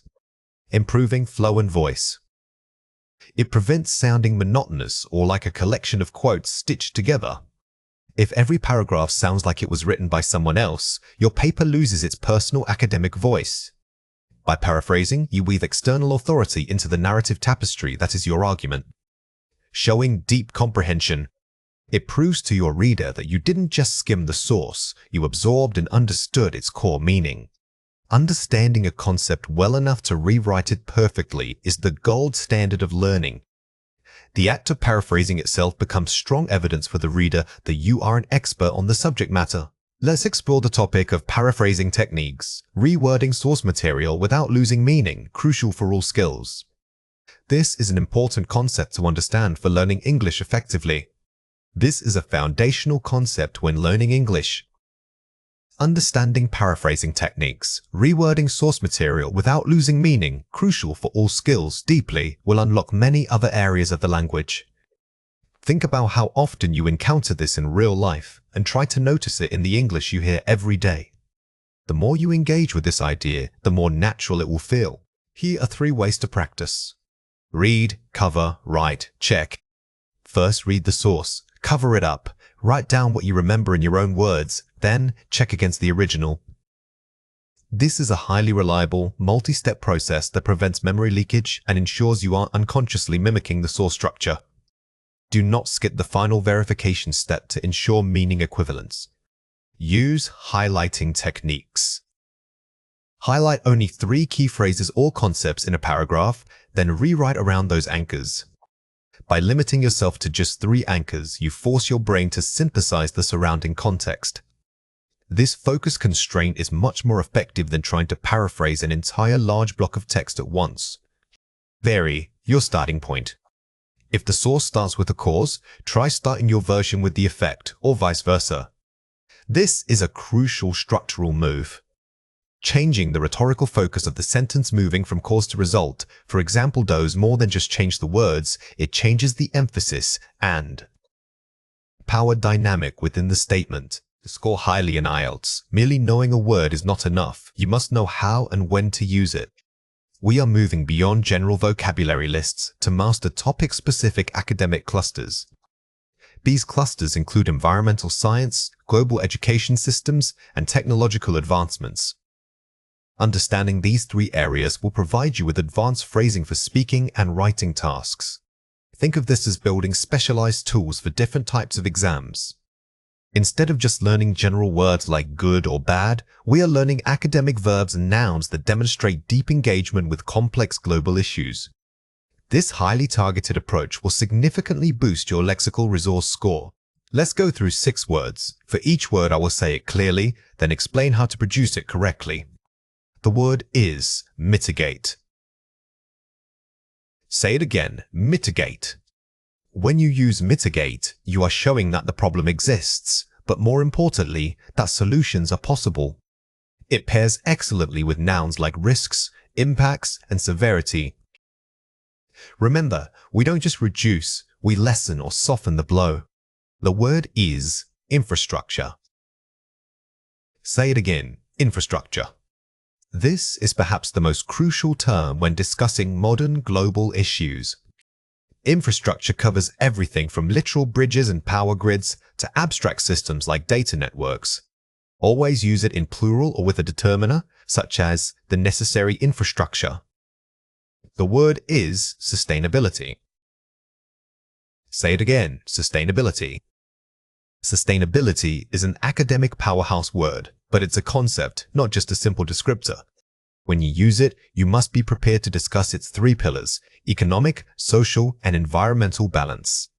Use the adjective form, sustainable, frequently. The word is curriculum. Say it again, curriculum. This word is specific to education, but it has academic weight everywhere. If you are discussing educational policy, curriculum sounds much more sophisticated than simply saying the subjects they teach. It refers to the entire structure of learning. The word is impediment. Say it again, impediment. Impediments is highly formal and strong, making it perfect for academic writing where you want to sound authoritative. Use impediments when the obstacle is complex, not just a roadblock, but something that fundamentally slows progress. The word is integrate. Say it again, integrate. This verb is excellent because it shows connection, which is key in discussing global solutions. It suggests that nothing should exist in isolation. Everything technology, policy, learning must work together seamlessly to form a stronger system. Here are 5 examples. To effectively mitigate the risks of climate change, global cooperation is essential. Mitigate, verb. Notice how mitigate isn't used to fix something simple. It's used for massive, systemic threats like climate change. This shows advanced academic scope and precision in your language. Developing reliable infrastructure is the first step toward achieving true economic sustainability. Infrastructure, noun. Sustainability, noun. Here we see 2 key words working together. The quality of your physical structures. The infrastructure directly determines if a society can remain sustainable over time. The school modernized its curriculum to integrate more practical technological skills. Curriculum, noun. Integrate, verb. This sentence perfectly demonstrates the synergy between education and technology. The action of integrating revitalizes the entire curriculum, making it sound much more dynamic than just adding computers. Insufficient funding is a major impediment to advancing sustainable research. Impediment, noun. Man! This structure, noun plus, is a major impediment to beings very common in high-level academic writing. If you can frame your argument around identifying an impediment, you sound highly analytical. Adopting sustainable energy sources requires both policy changes and massive infrastructure upgrades. Sustainability, AJJJJ, infrastructure, noun. This example shows the breadth of the term sustainability. It is not just about plants or recycling. It involves complex human systems like governance and energy structures. Let's compare 4 pairs. First, mitigate. Alleviate, synonym. Scope of impact. Mitigates is for large-scale systemic risks. Alleviates is often used for immediate physical discomfort. While both mean to lessen something bad, think about the scale. If you are talking about global warming, you mitigate the risk. But if a person has a headache, you alleviate that pain. Context dictates which word is most precise. First, sustainable. Eco-friendly, informal. Register and scope. Sustainable implies long-term systemic planning. Eco-friendlies is more descriptive for products or single actions. If you are writing an IELTS essay, avoid eco-friendlies unless the prompt specifically allows simple descriptions. Use sustainables when discussing economic viability alongside environmental preservation. First, curriculum. Syllabus, difference. Scope difference. The curriculum is the whole philosophy. The syllabus is just the schedule or outline for one course. It's important not to confuse these 2 terms. The curriculum encompasses goals, methods, and assessment hits, the entire blueprint. A syllabus, by contrast, is simply what you will cover in your classes. First, integrate. Introduce, antonym. Depth versus surface level. To integrate means to make it part of the whole. To introduce can mean just adding something on top. The difference here is depth of change. If you merely introduce new software, that's surface level. But if you successfully integrate it into existing workflows and training, that implies a deep structural operational shift. Here are 4 ways to practice. Collocation, maps. Practice pairing the words with common academic nouns, e.g., sustainable development, infrastructure deficit. Don't learn these words in isolation. Always group them into meaningful chunks or collocations. For example, instead of just mitigate, practice saying mitigate risks or mitigate impacts. This makes your speech sound instantly more native and academic. Spaced repetition. Test yourself on the definitions and usages over several days, rather than cramming everything at once. This scientific method of learning is crucial for long-term memory retention. Reviewing these advanced words today, then again in 3 days, and finally next week will cement them into your active vocabulary pool. Sentence transformation. Take simple statements and rewrite them using the target academic vocabulary. This is a high-level skill that mimics the IELTS writing demands. For instance, instead of saying the school needs better resources, try rewriting it. The institution requires improved infrastructure to support its curriculum. Topic association. When reading news articles, actively hunt for opportunities to use the new words in context. The best way to solidify vocabulary is through exposure. Whenever you encounter a topic related to environment or education, pause and ask yourself, how could I rephrase this using one of my new target words? This turns passive learning into active production. Now it is your turn to practice. Read or listen to the following passage carefully. Global cities face immense pressure to achieve true sustainability. To combat this, governments must invest heavily in modernizing public infrastructure and adopting highly sustainable energy sources. Furthermore, educational systems must integrate technology into the core curriculum, ensuring that students are equipped with skills that can mitigate future economic impediments. Question 1. Find a word in the passage that means to make less severe. Pause the video now and write your answer before we reveal it. The correct answer is mitigate. The passage is built around complex problem solving. When you see a high-level synonym like mitigate, it signals to the examiner that you understand nuanced academic language beyond simple vocabulary. Question 2. Use one of the target words in your own sentence. Pause the video now and write your answer before we reveal it. The correct answer is, the lack of adequate infrastructure is an impediment to industrial growth in rural areas. Remember, the goal is not just correct grammar, it's demonstrating fluency with context. By linking infrastructure and impediment, you show a sophisticated grasp of economic geography. English is a stress-timed language, meaning that the rhythm relies heavily on which syllables we emphasize. Intonation refers to the pitch contour, rise and fall of your voice, which conveys emotion or grammatical intent.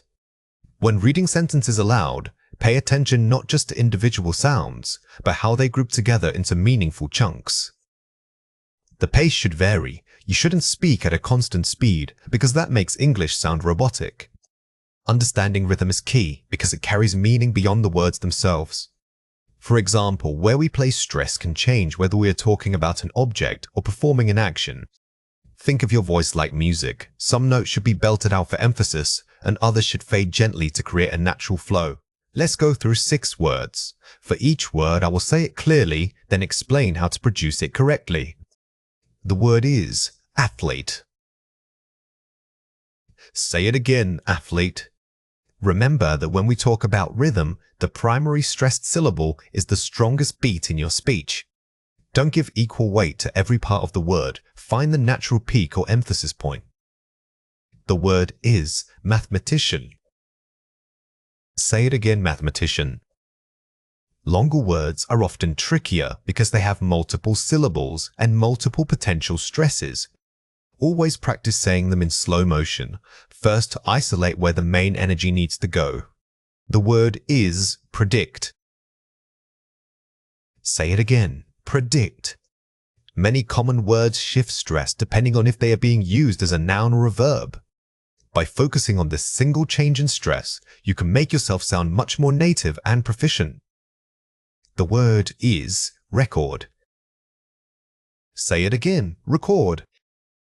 Notice how shifting the emphasis completely changes the word's part of speech. This phenomenon isn't just for pronunciation, it's a deep structural feature of English grammar. The word is present.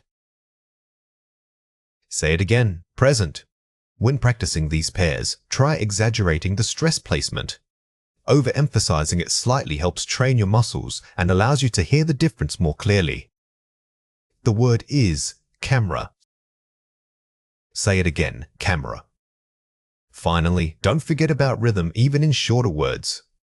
The pattern of stressed versus unstressed syllables creates a natural musicality that listeners instinctively notice. Let's compare 4 pairs. Record, noun. Record, verb. The stress moves from the first syllable to the second. This shift is one of the most common challenges for advanced learners because it affects both meaning and rhythm. When you say record as a noun, the emphasis starts immediately. When it's a verb, the energy shifts inward. Object, noun. Object, verb. The stress moves from the first syllable to the second. Remember that changing the stress almost always changes the part of speech. If you are unsure which form is correct, try asking yourself if you are naming something or doing an action. Process, noun. Process, verb. The primary emphasis shifts from the first syllable to the second. Focusing on these predictable stress changes dramatically improves your fluency. It signals to the listener that you have a deep, internalized understanding of English grammar structures. Gram, noun. Program, verb. The primary emphasis shifts from the first syllable to the second. This kind of stress shift is not simply about pronunciation, it's part of mastering lexical grammar. When you master this, your speech gains natural complexity and sophistication. Watch out for these 3 common mistakes. Falling tone, statement, I went to the store. Rising tone, question, I went to the store. The most common error is treating all questions as if they are statements. For yes-no questions, your voice needs a clear upward lift at the end to signal that you expect confirmation. Run-on speech, it was a long day because of traffic and rain. Pausing for breath groups, it was a long day because of traffic and rain. Fluent English requires pausing at natural boundaries like commas or conjunctions. These brief pauses give the listener time to process information and make your speaking sound deliberate, not rushed. Monotone list, we need milk, eggs, bread. Rising pitch on list items, milk, eggs, bread. When listing items or giving instructions, do not let your voice drop in monotonous rhythm. Using a slight rise in pitch after each item keeps the listener engaged and signals that more information is coming. Here are 4 ways to practice. Tongue twisters. Over-articulate every sound. Exaggerate your mouth movements while speaking the phrase quickly. Tongue twisters are excellent physical warm-ups because they force you to rapidly activate specific, often difficult muscle groups in your mouth and tongue. They train speed combined with precision. Shadowing. Listen to a native speaker podcast or video clip and try to speak the words aloud at exactly the same time they do. This technique is crucial for internalizing rhythm and natural intonation patterns because you are mimicking how the person speaks, not just what they say. It's active listening applied physically. Mirror work. Observe your mouth shape in a mirror while practicing difficult sounds or stress shifts. Don't rely solely on hearing yourself. Watch yourself. Being aware of the visual mechanics, the spread of your lips, the position of your jaw helps greatly when you are first learning a new sound. Reading for meaning. Read complex articles aloud, pausing slightly before and after commas and major clauses. This task helps integrate all previous skills, rhythm, stress, and intonation. By focusing on the meaning of the chunk you just read, rather than just pronouncing the words, your speaking becomes significantly more natural. Understanding the format is your first step toward a high score. The IELTS test isn't just 4 skills thrown together, it has distinct sections with specific scoring criteria. You need to know exactly how much time each module allocates and what examiners are listening for in every part of the writing tasks. Approach this exam systematically, managing both your internal clock and the visible timing cues. Remember that test taking is often as much about strategy as it is about language knowledge. By knowing the structure, you can pace yourself efficiently, preventing burnout or getting stuck on one question. Treat every section like a mini exam with its own rules. Here are 5 examples. Pre-reading skimming reading. Before reading the passage, quickly scan headings and questions to predict key vocabulary areas. This primes your brain for the type of information you need. Skimming isn't about finding answers, it's about mapping out the text flow. By knowing what topic area is coming next, you can read with purpose, which dramatically improves comprehension speed and retention. Active listening mapping, listening. Instead of just writing down keywords, draw a quick map or diagram while listening. This helps connect disparate pieces of information. If the audio is dense, trying to keep everything in your memory at once is overwhelming.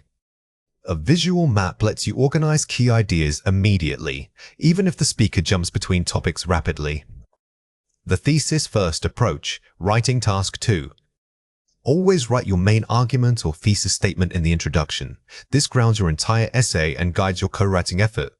Think of your essay as a journey that must start at a clear point. By stating your central argument immediately, you give yourself a roadmap for the body paragraphs, ensuring perfect focus throughout. Keyword substitution, speaking. When describing an object or scene, don't use common nouns. Use vivid adjectives and specific verbs to paint a picture. Superficial description gets you a lower band score. Instead of saying big building, try towering edifice. These small substitutions make your speech sound much more articulate and native-like.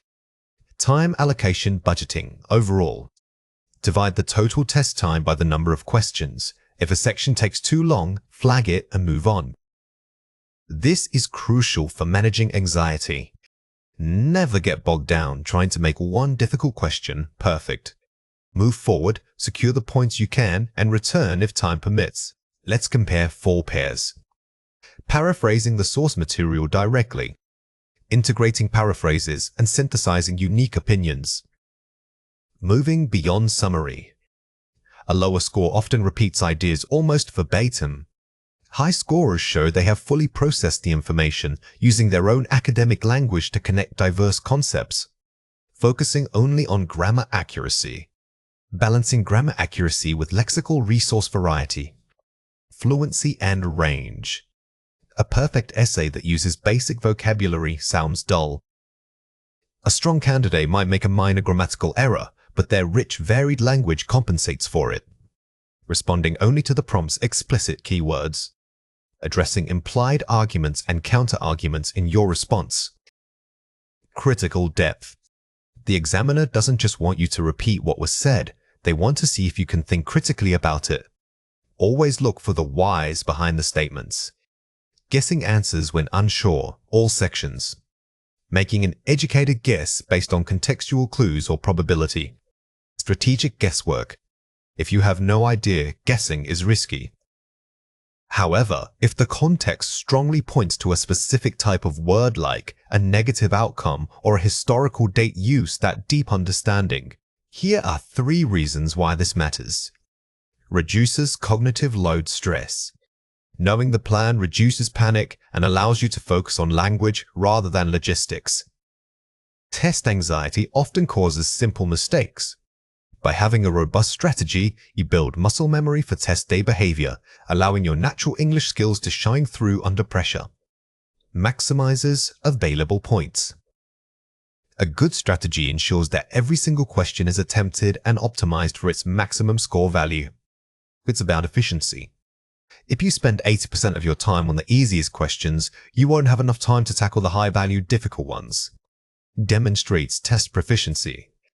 The examiner scores not only language ability, but also test competence. Strategy proves this competence. Simply put, a strategic approach tells the grader that you are prepared for the test, not just the subject matter. This competence is visible in your pacing and structure. Here are 4 ways to practice. Time-bound cross-practice drills.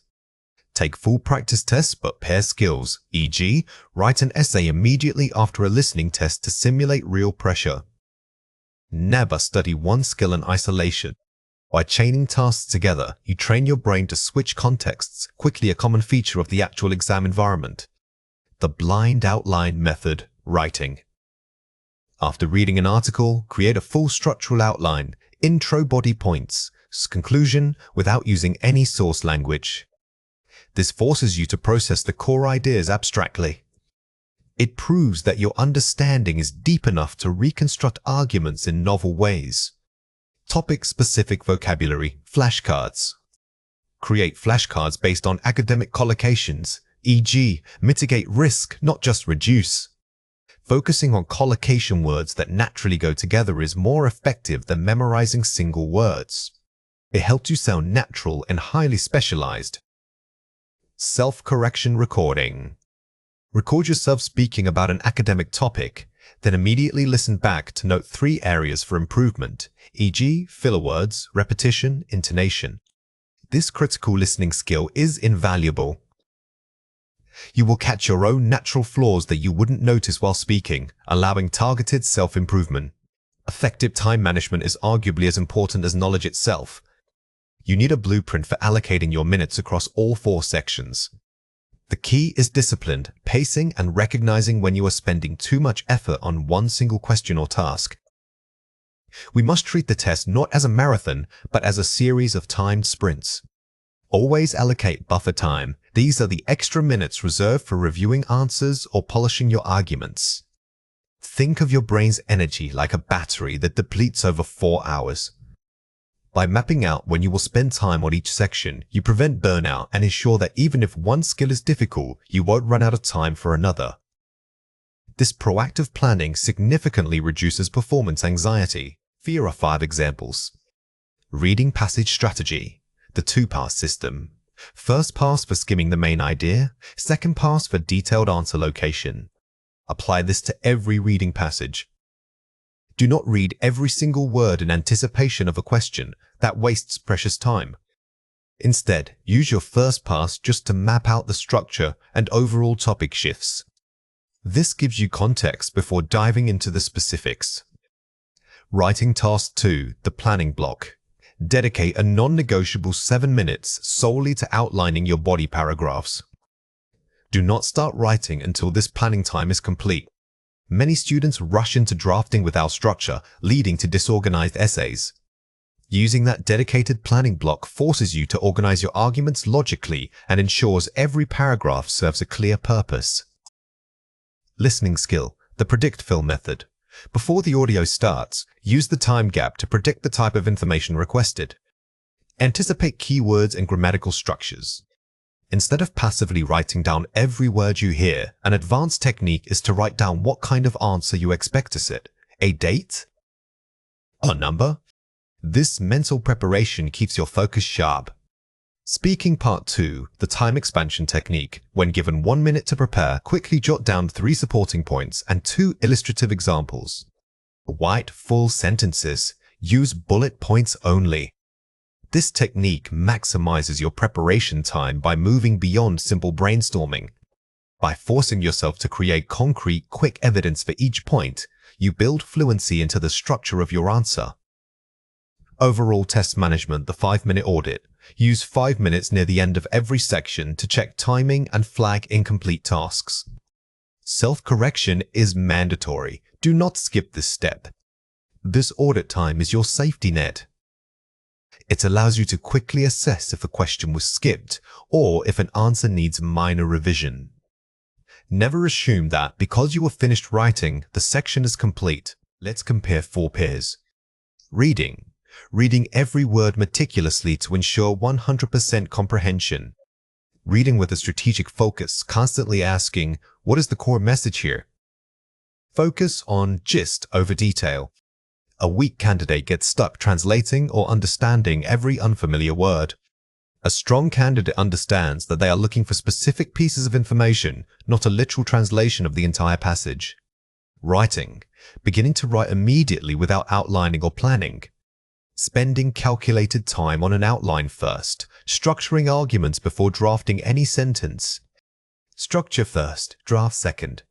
Planning prevents you from rambling or losing track of your main thesis. By pre-mapping the argument flow, you ensure that your writing is cohesive and builds toward a single, powerful conclusion. Listening, panicking after missing one answer in the initial minutes. Immediately resetting focus and concentrating entirely on the next piece of information without dwelling on the mistake. Momentum over memory. The biggest time drain is emotional getting discouraged.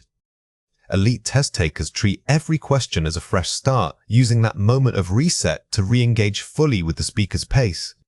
Speaking, rushing through answers just to meet the time limit. Using controlled pauses and linking phrases to signal thought before answering, even if the answer is simple. Quality, pauses enhance fluency. Silence doesn't automatically equal poor performance. Strategic pausing using fillers like, well, or let me consider that for a moment, gives your brain time to select precise vocabulary and enhances your perceived fluency. Here are 3 reasons why this matters. Reduces cognitive overload and anxiety. Feeling rushed causes you to lose focus on grammar and vocabulary. When you feel in control of the clock, your brain switches from a panic state to an analytical one. This shift allows your linguistic skills, like achieving perfect register or complex grammar, to perform at their best. Allows for quality review and error correction. The ability to revisit answers prevents simple, careless mistakes. Time is the only resource you can strategically allocate for review.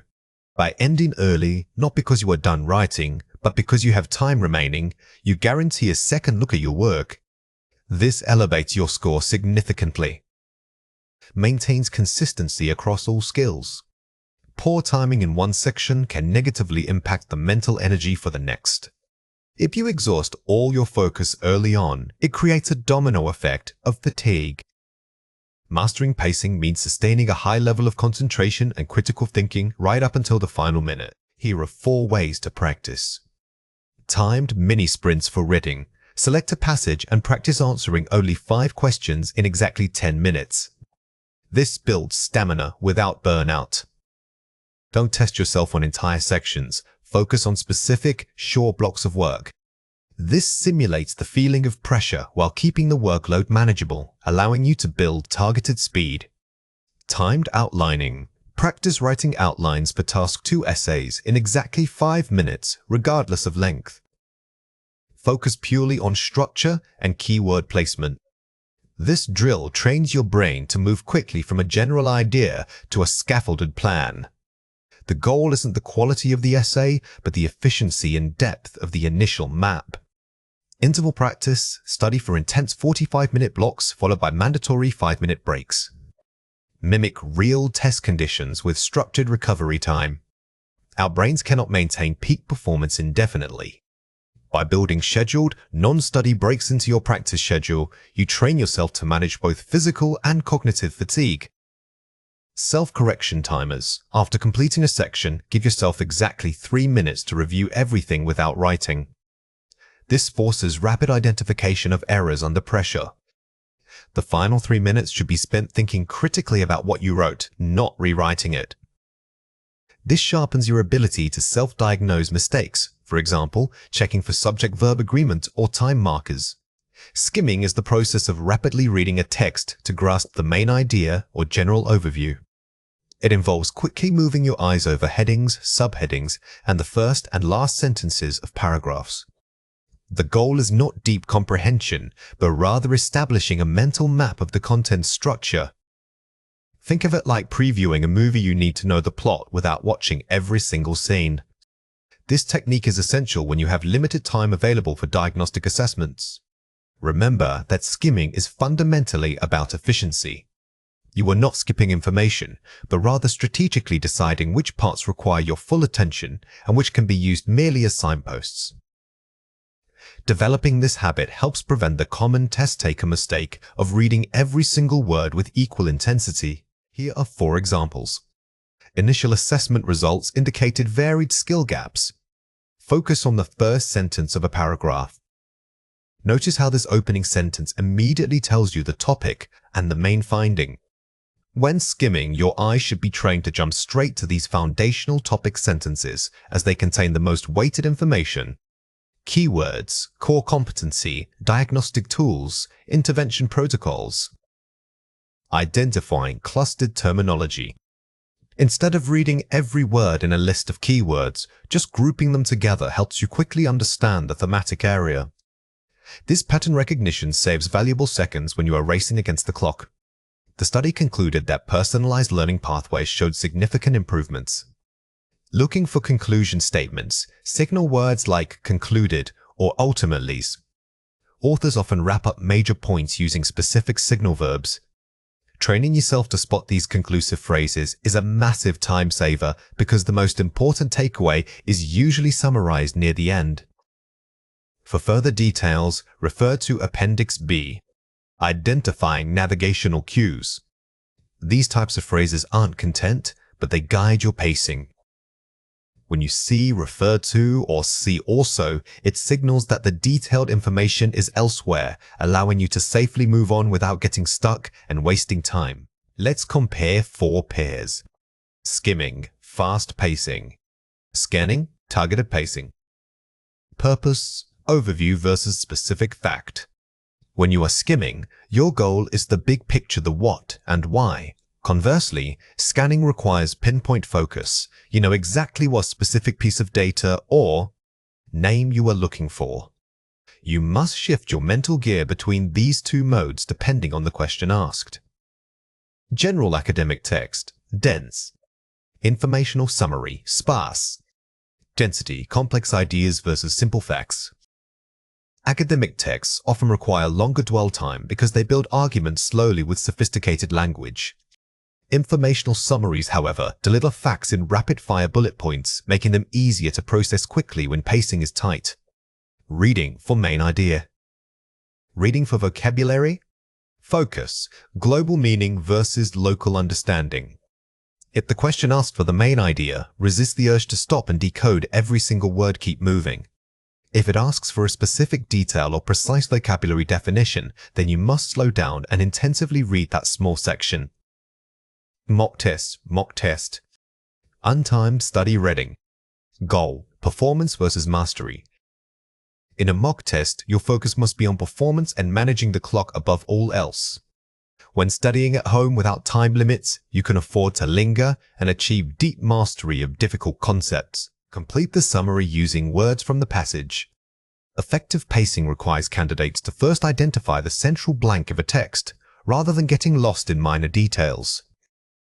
Pause the video now and fill in the blank before we reveal the answer. The correct answer is theme. The blank asks for the overarching concept.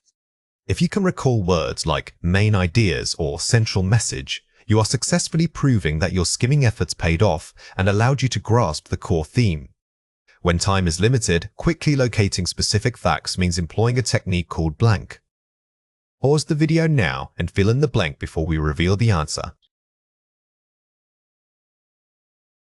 The correct answer is scanning. This blank requires recalling the specific strategy for targeted searching. Recognizing this term solidifies your understanding of when to switch from broad skimming to narrow scanning. The goal of a full diagnostic assessment is not just scoring, but pinpointing areas needing blank and improvement. Pause the video now and fill in the blank before we reveal the answer. The correct answer is intervention. Here, the passage uses academic language. If you see pinpointing or areas needing help, your answer should reflect that deeper technical vocabulary to score a higher level of understanding. Candidates must manage their reading speed by allocating time according to the question's blank. Pause the video now and fill in the blank before we reveal the answer. The correct answer is weightage. The term weightage means importance or relative contribution. Understanding that some questions are worth more points than others is key to managing your pace correctly during a timed assessment. Here are 4 ways to practice. Pre-reading survey, the title scan. Before reading anything, look at the introduction and conclusion. This gives you a structural roadmap of what to expect. Treating the title section like an index is incredibly powerful. It provides your brain with context clues before you even encounter complex vocabulary, significantly boosting your initial pacing confidence. Chunking techniques. Instead of reading word by word, group words into meaningful chunks of 3 to 5 words at a time. This forces your eyes to move faster. This is actually a physical technique you can practice with your finger or a pen. By forcing this rhythm, you train your visual system to absorb phrases, dramatically increasing the speed and flow of your reading. Prediction reading. After reading a heading or topic sentence, pause and predict what the following paragraph will discuss before continuing. This keeps your mind actively engaged. Prediction is an active skill. It forces your brain to work ahead.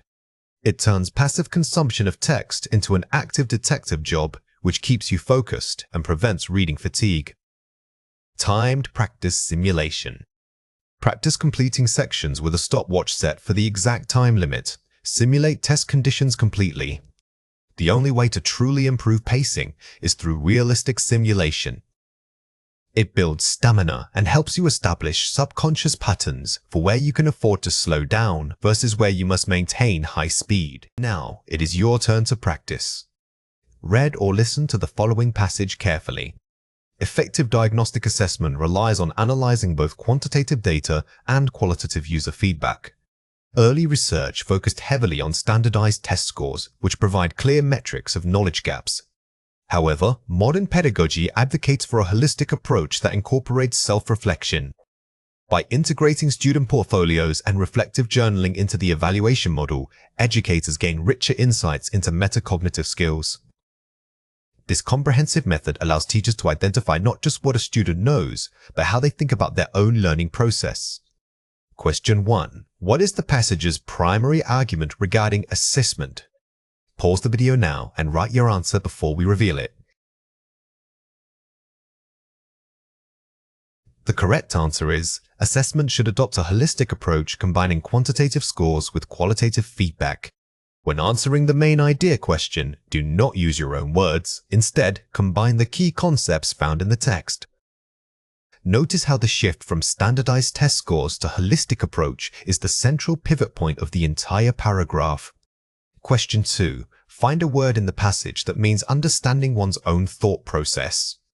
Pause the video now and write your answer before we reveal it. The correct answer is metacognitive.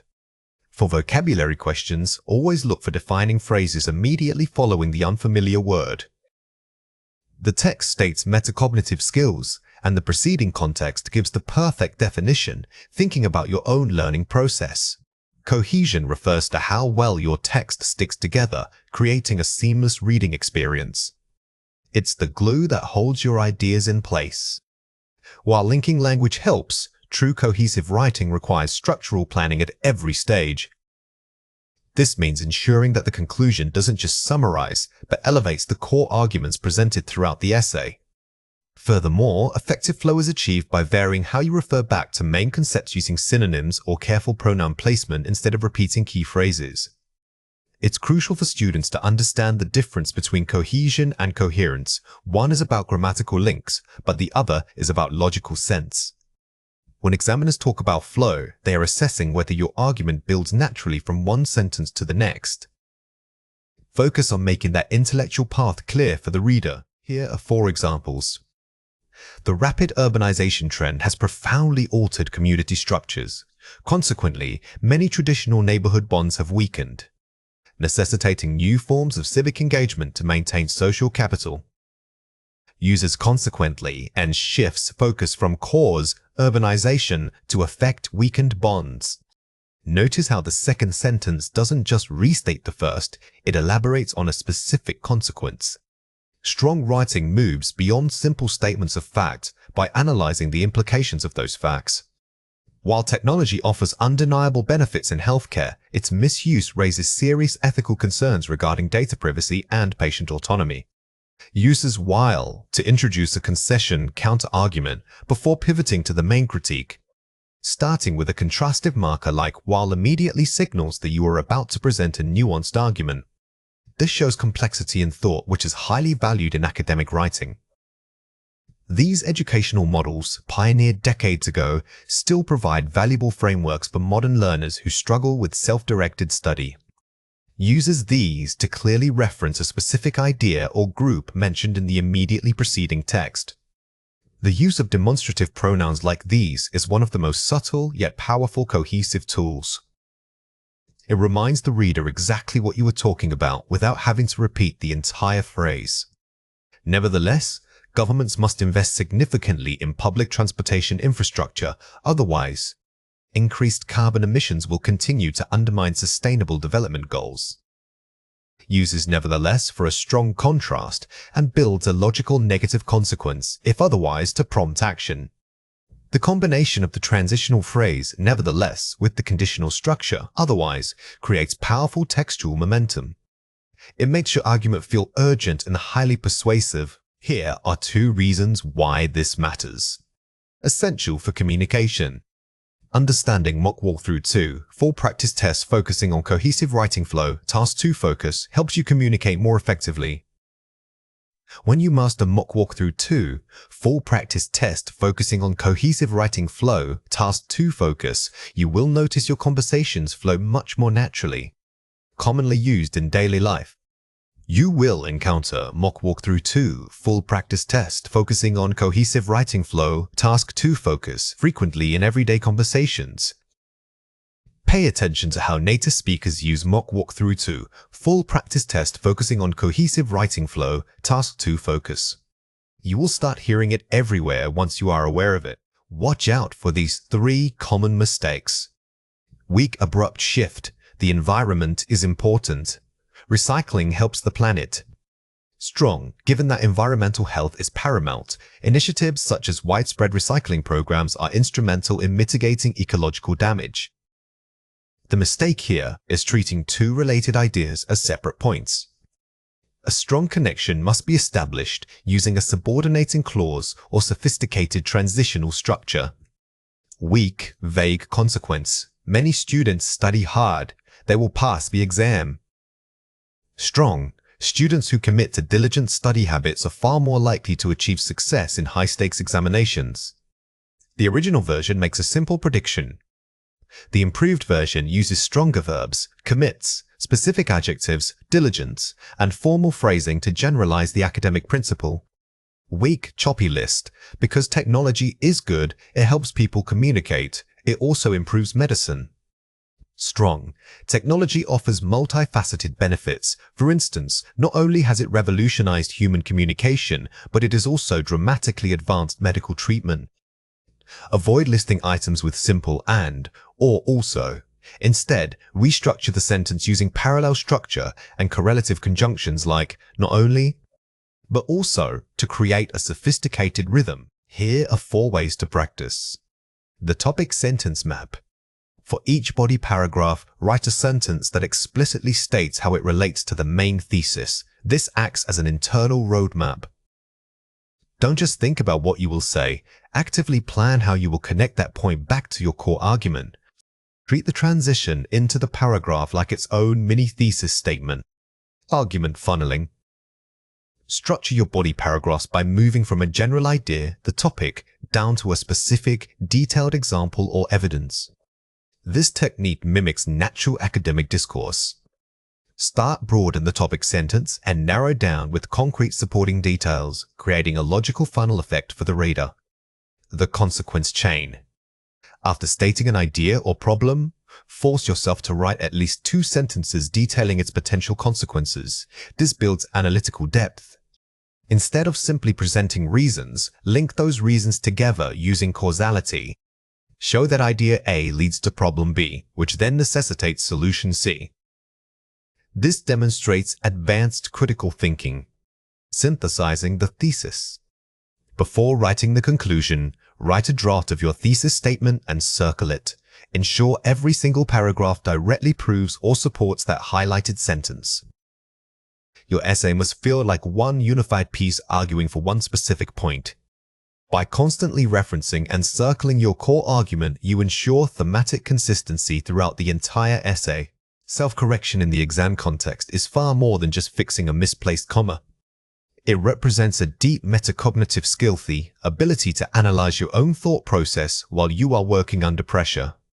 When we talk about self-correction, we mean recognizing why a cast answer was wrong before checking the key or spotting a pattern in your rushed work.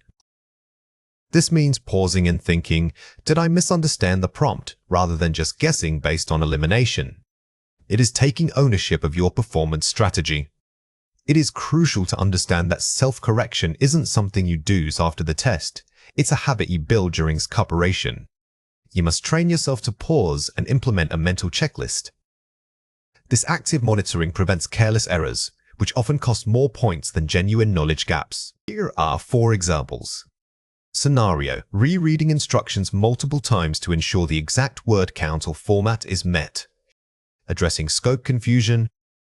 This example shows identifying a procedural weakness. Many students fail not because they lack knowledge, but because they are unaware of how strictly adherence to instructions impacts the final grade. This requires immediate attention in practice. Scenario: pausing on an essay and asking, does this paragraph actually support my main thesis? Checking argumentative flow. This is a critical self-monitoring tool for writing. Good academic writing must be cohesive, meaning every part relates back to the core argument. If you can't answer that question when reviewing your work, you need structural practice. Scenario: after marking a reading passage section, pausing to confirm if all questions tested, paraphrasing skills. Assessing skill type.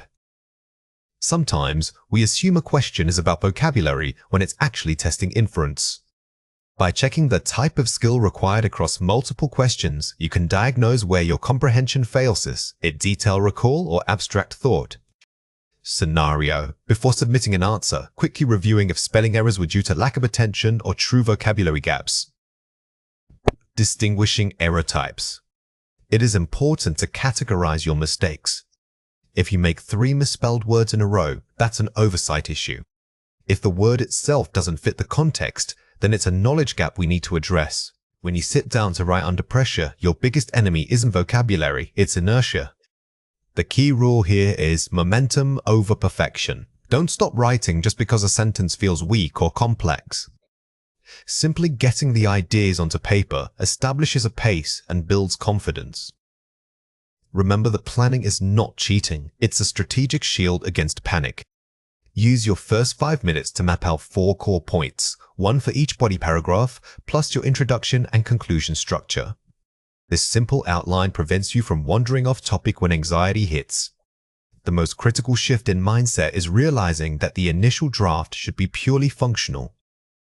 Think of it as a brain dump. Grammar checks can wait until the revision stage. If you allow yourself to write imperfectly at first, you build enough material to fix later, which is far better than staring at a blank page for 5 minutes. Here are 4 examples. For example, instead of listing solutions, start by acknowledging the complexity. While some view electric cars as a simple replacement, the true challenge lies in sustainable battery sourcing and infrastructure build-out. Using nuanced transitions that acknowledge contradiction. This technique, often called concession or counter-argument, elevates your writing immediately.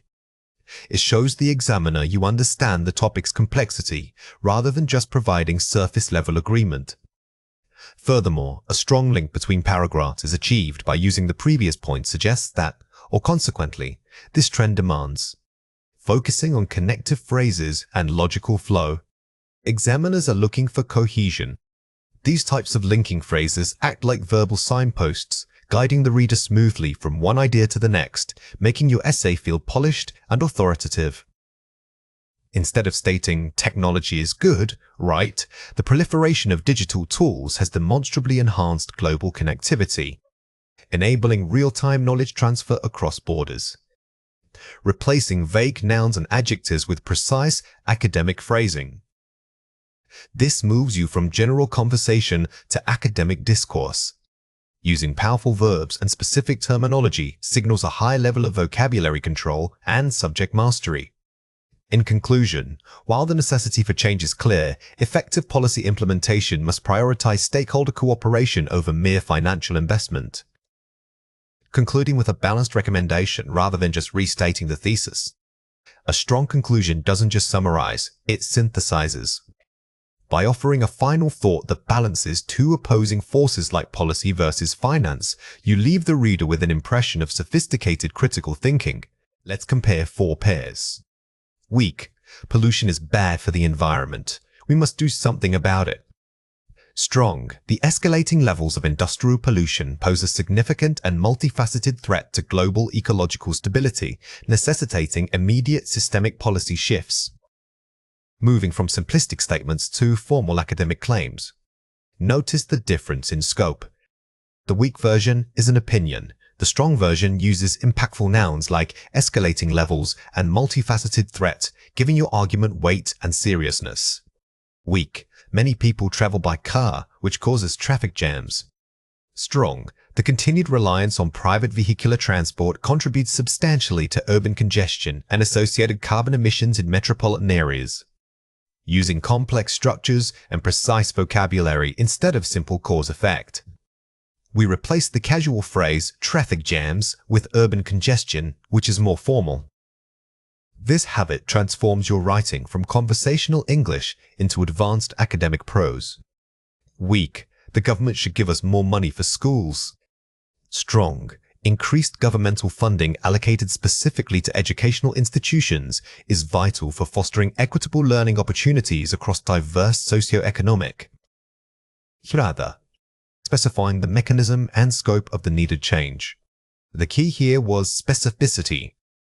Instead of just asking for more money, we specified who gets it, why, and what kind of opportunities will be fostered.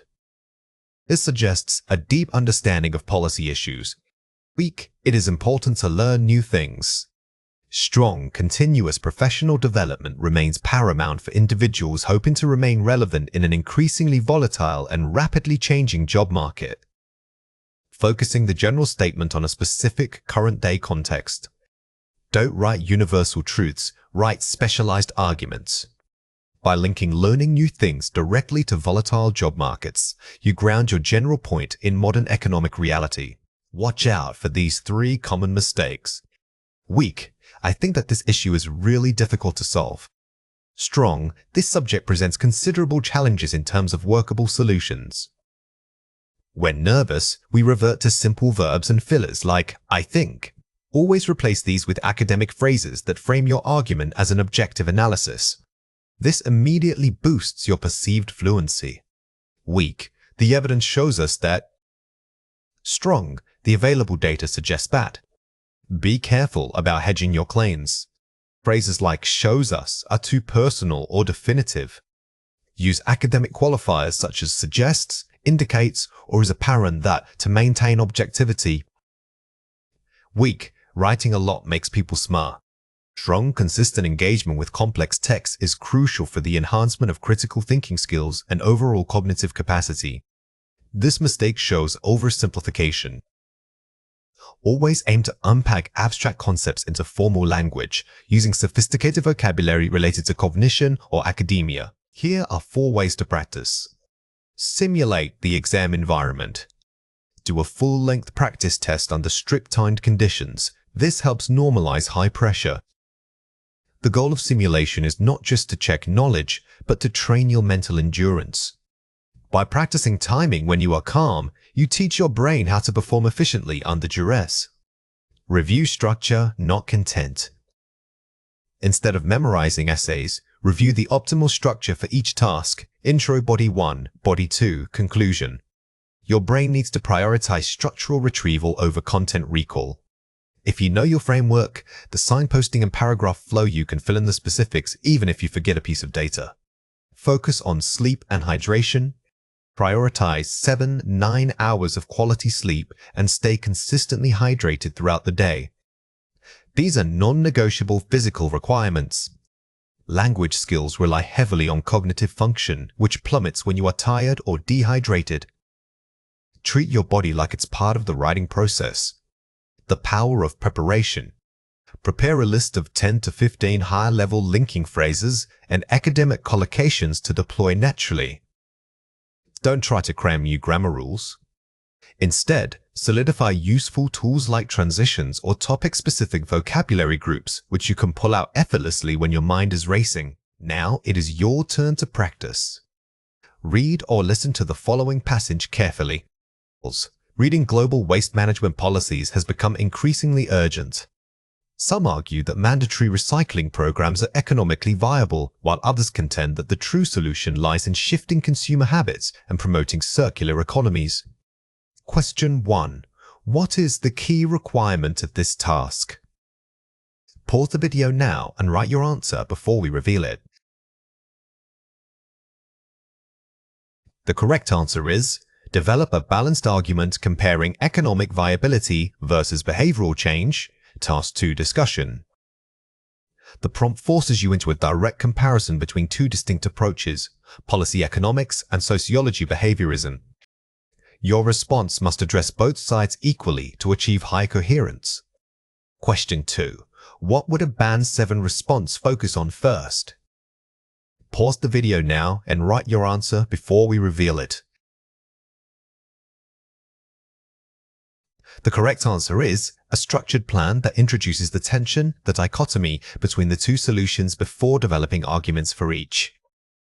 Use your introduction to establish this tension immediately. By framing the debate early on, you signal to the examiner that you have thoroughly analyzed the prompt's complexity and are ready to argue both sides persuasively. A success mindset is not about being flawless. It's a framework for managing your internal responses to stress. It means shifting your focus from predicting failure to controlling your immediate reaction. Think of it as building mental resilience, allowing you to stay calm when the stakes are high. This involves recognizing anxiety triggers before they derail your performance. Ultimately, this mindset empowers you with control over your emotional state. Remember that a mindset is an active process, not a switch you flip on and off. It takes consistent effort to interrupt those knee-jerk reactions when stress hits. Instead of telling yourself, I must be calm, try stating, I will take one breath and focus only on this task. That small shift in language holds immense power. Here are 4 examples. The 5-4-3-2-1 grounding technique. Sensory anchor. This is a physical trick that instantly pulls you out of a spiral of worry. By naming 5 things you see and 4 things you feel, you force your brain to engage with present sensory data rather than future anxieties. It's an excellent tool for sudden panic moments.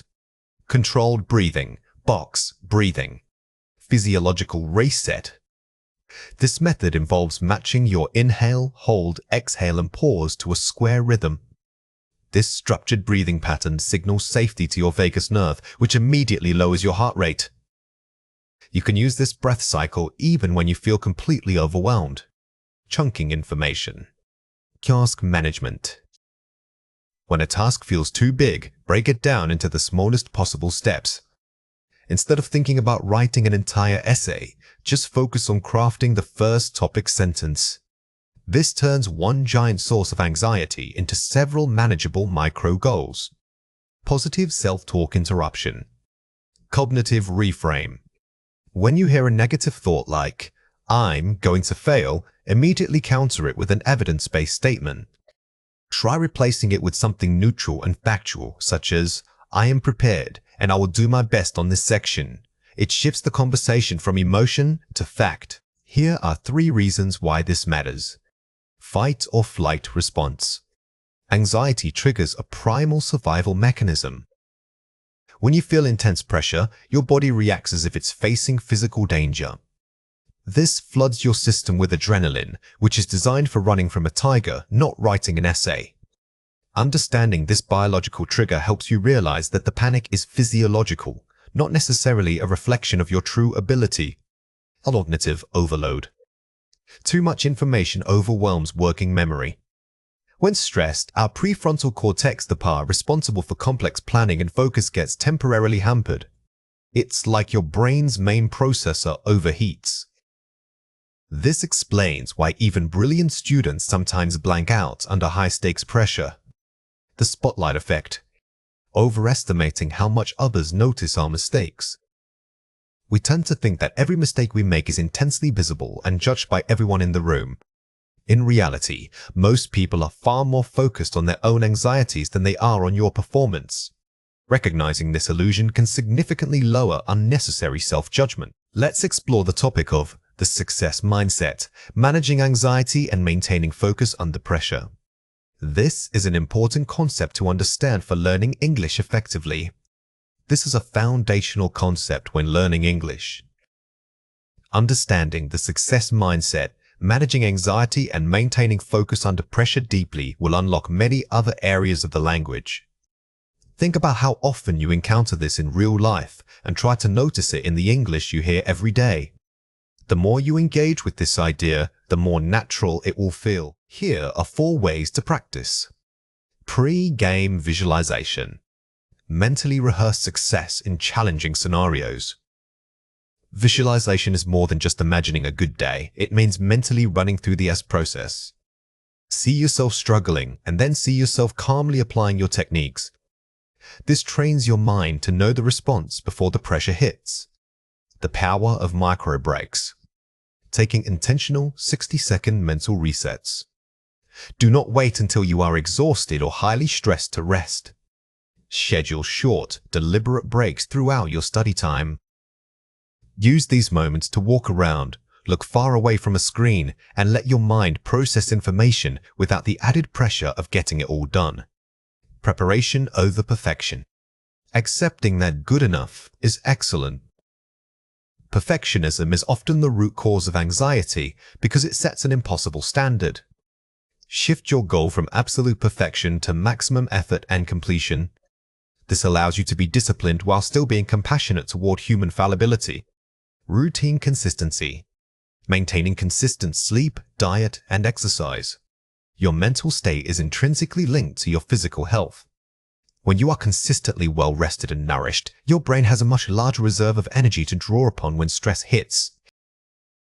Treat your body's routine as non-negotiable preparation for the mind.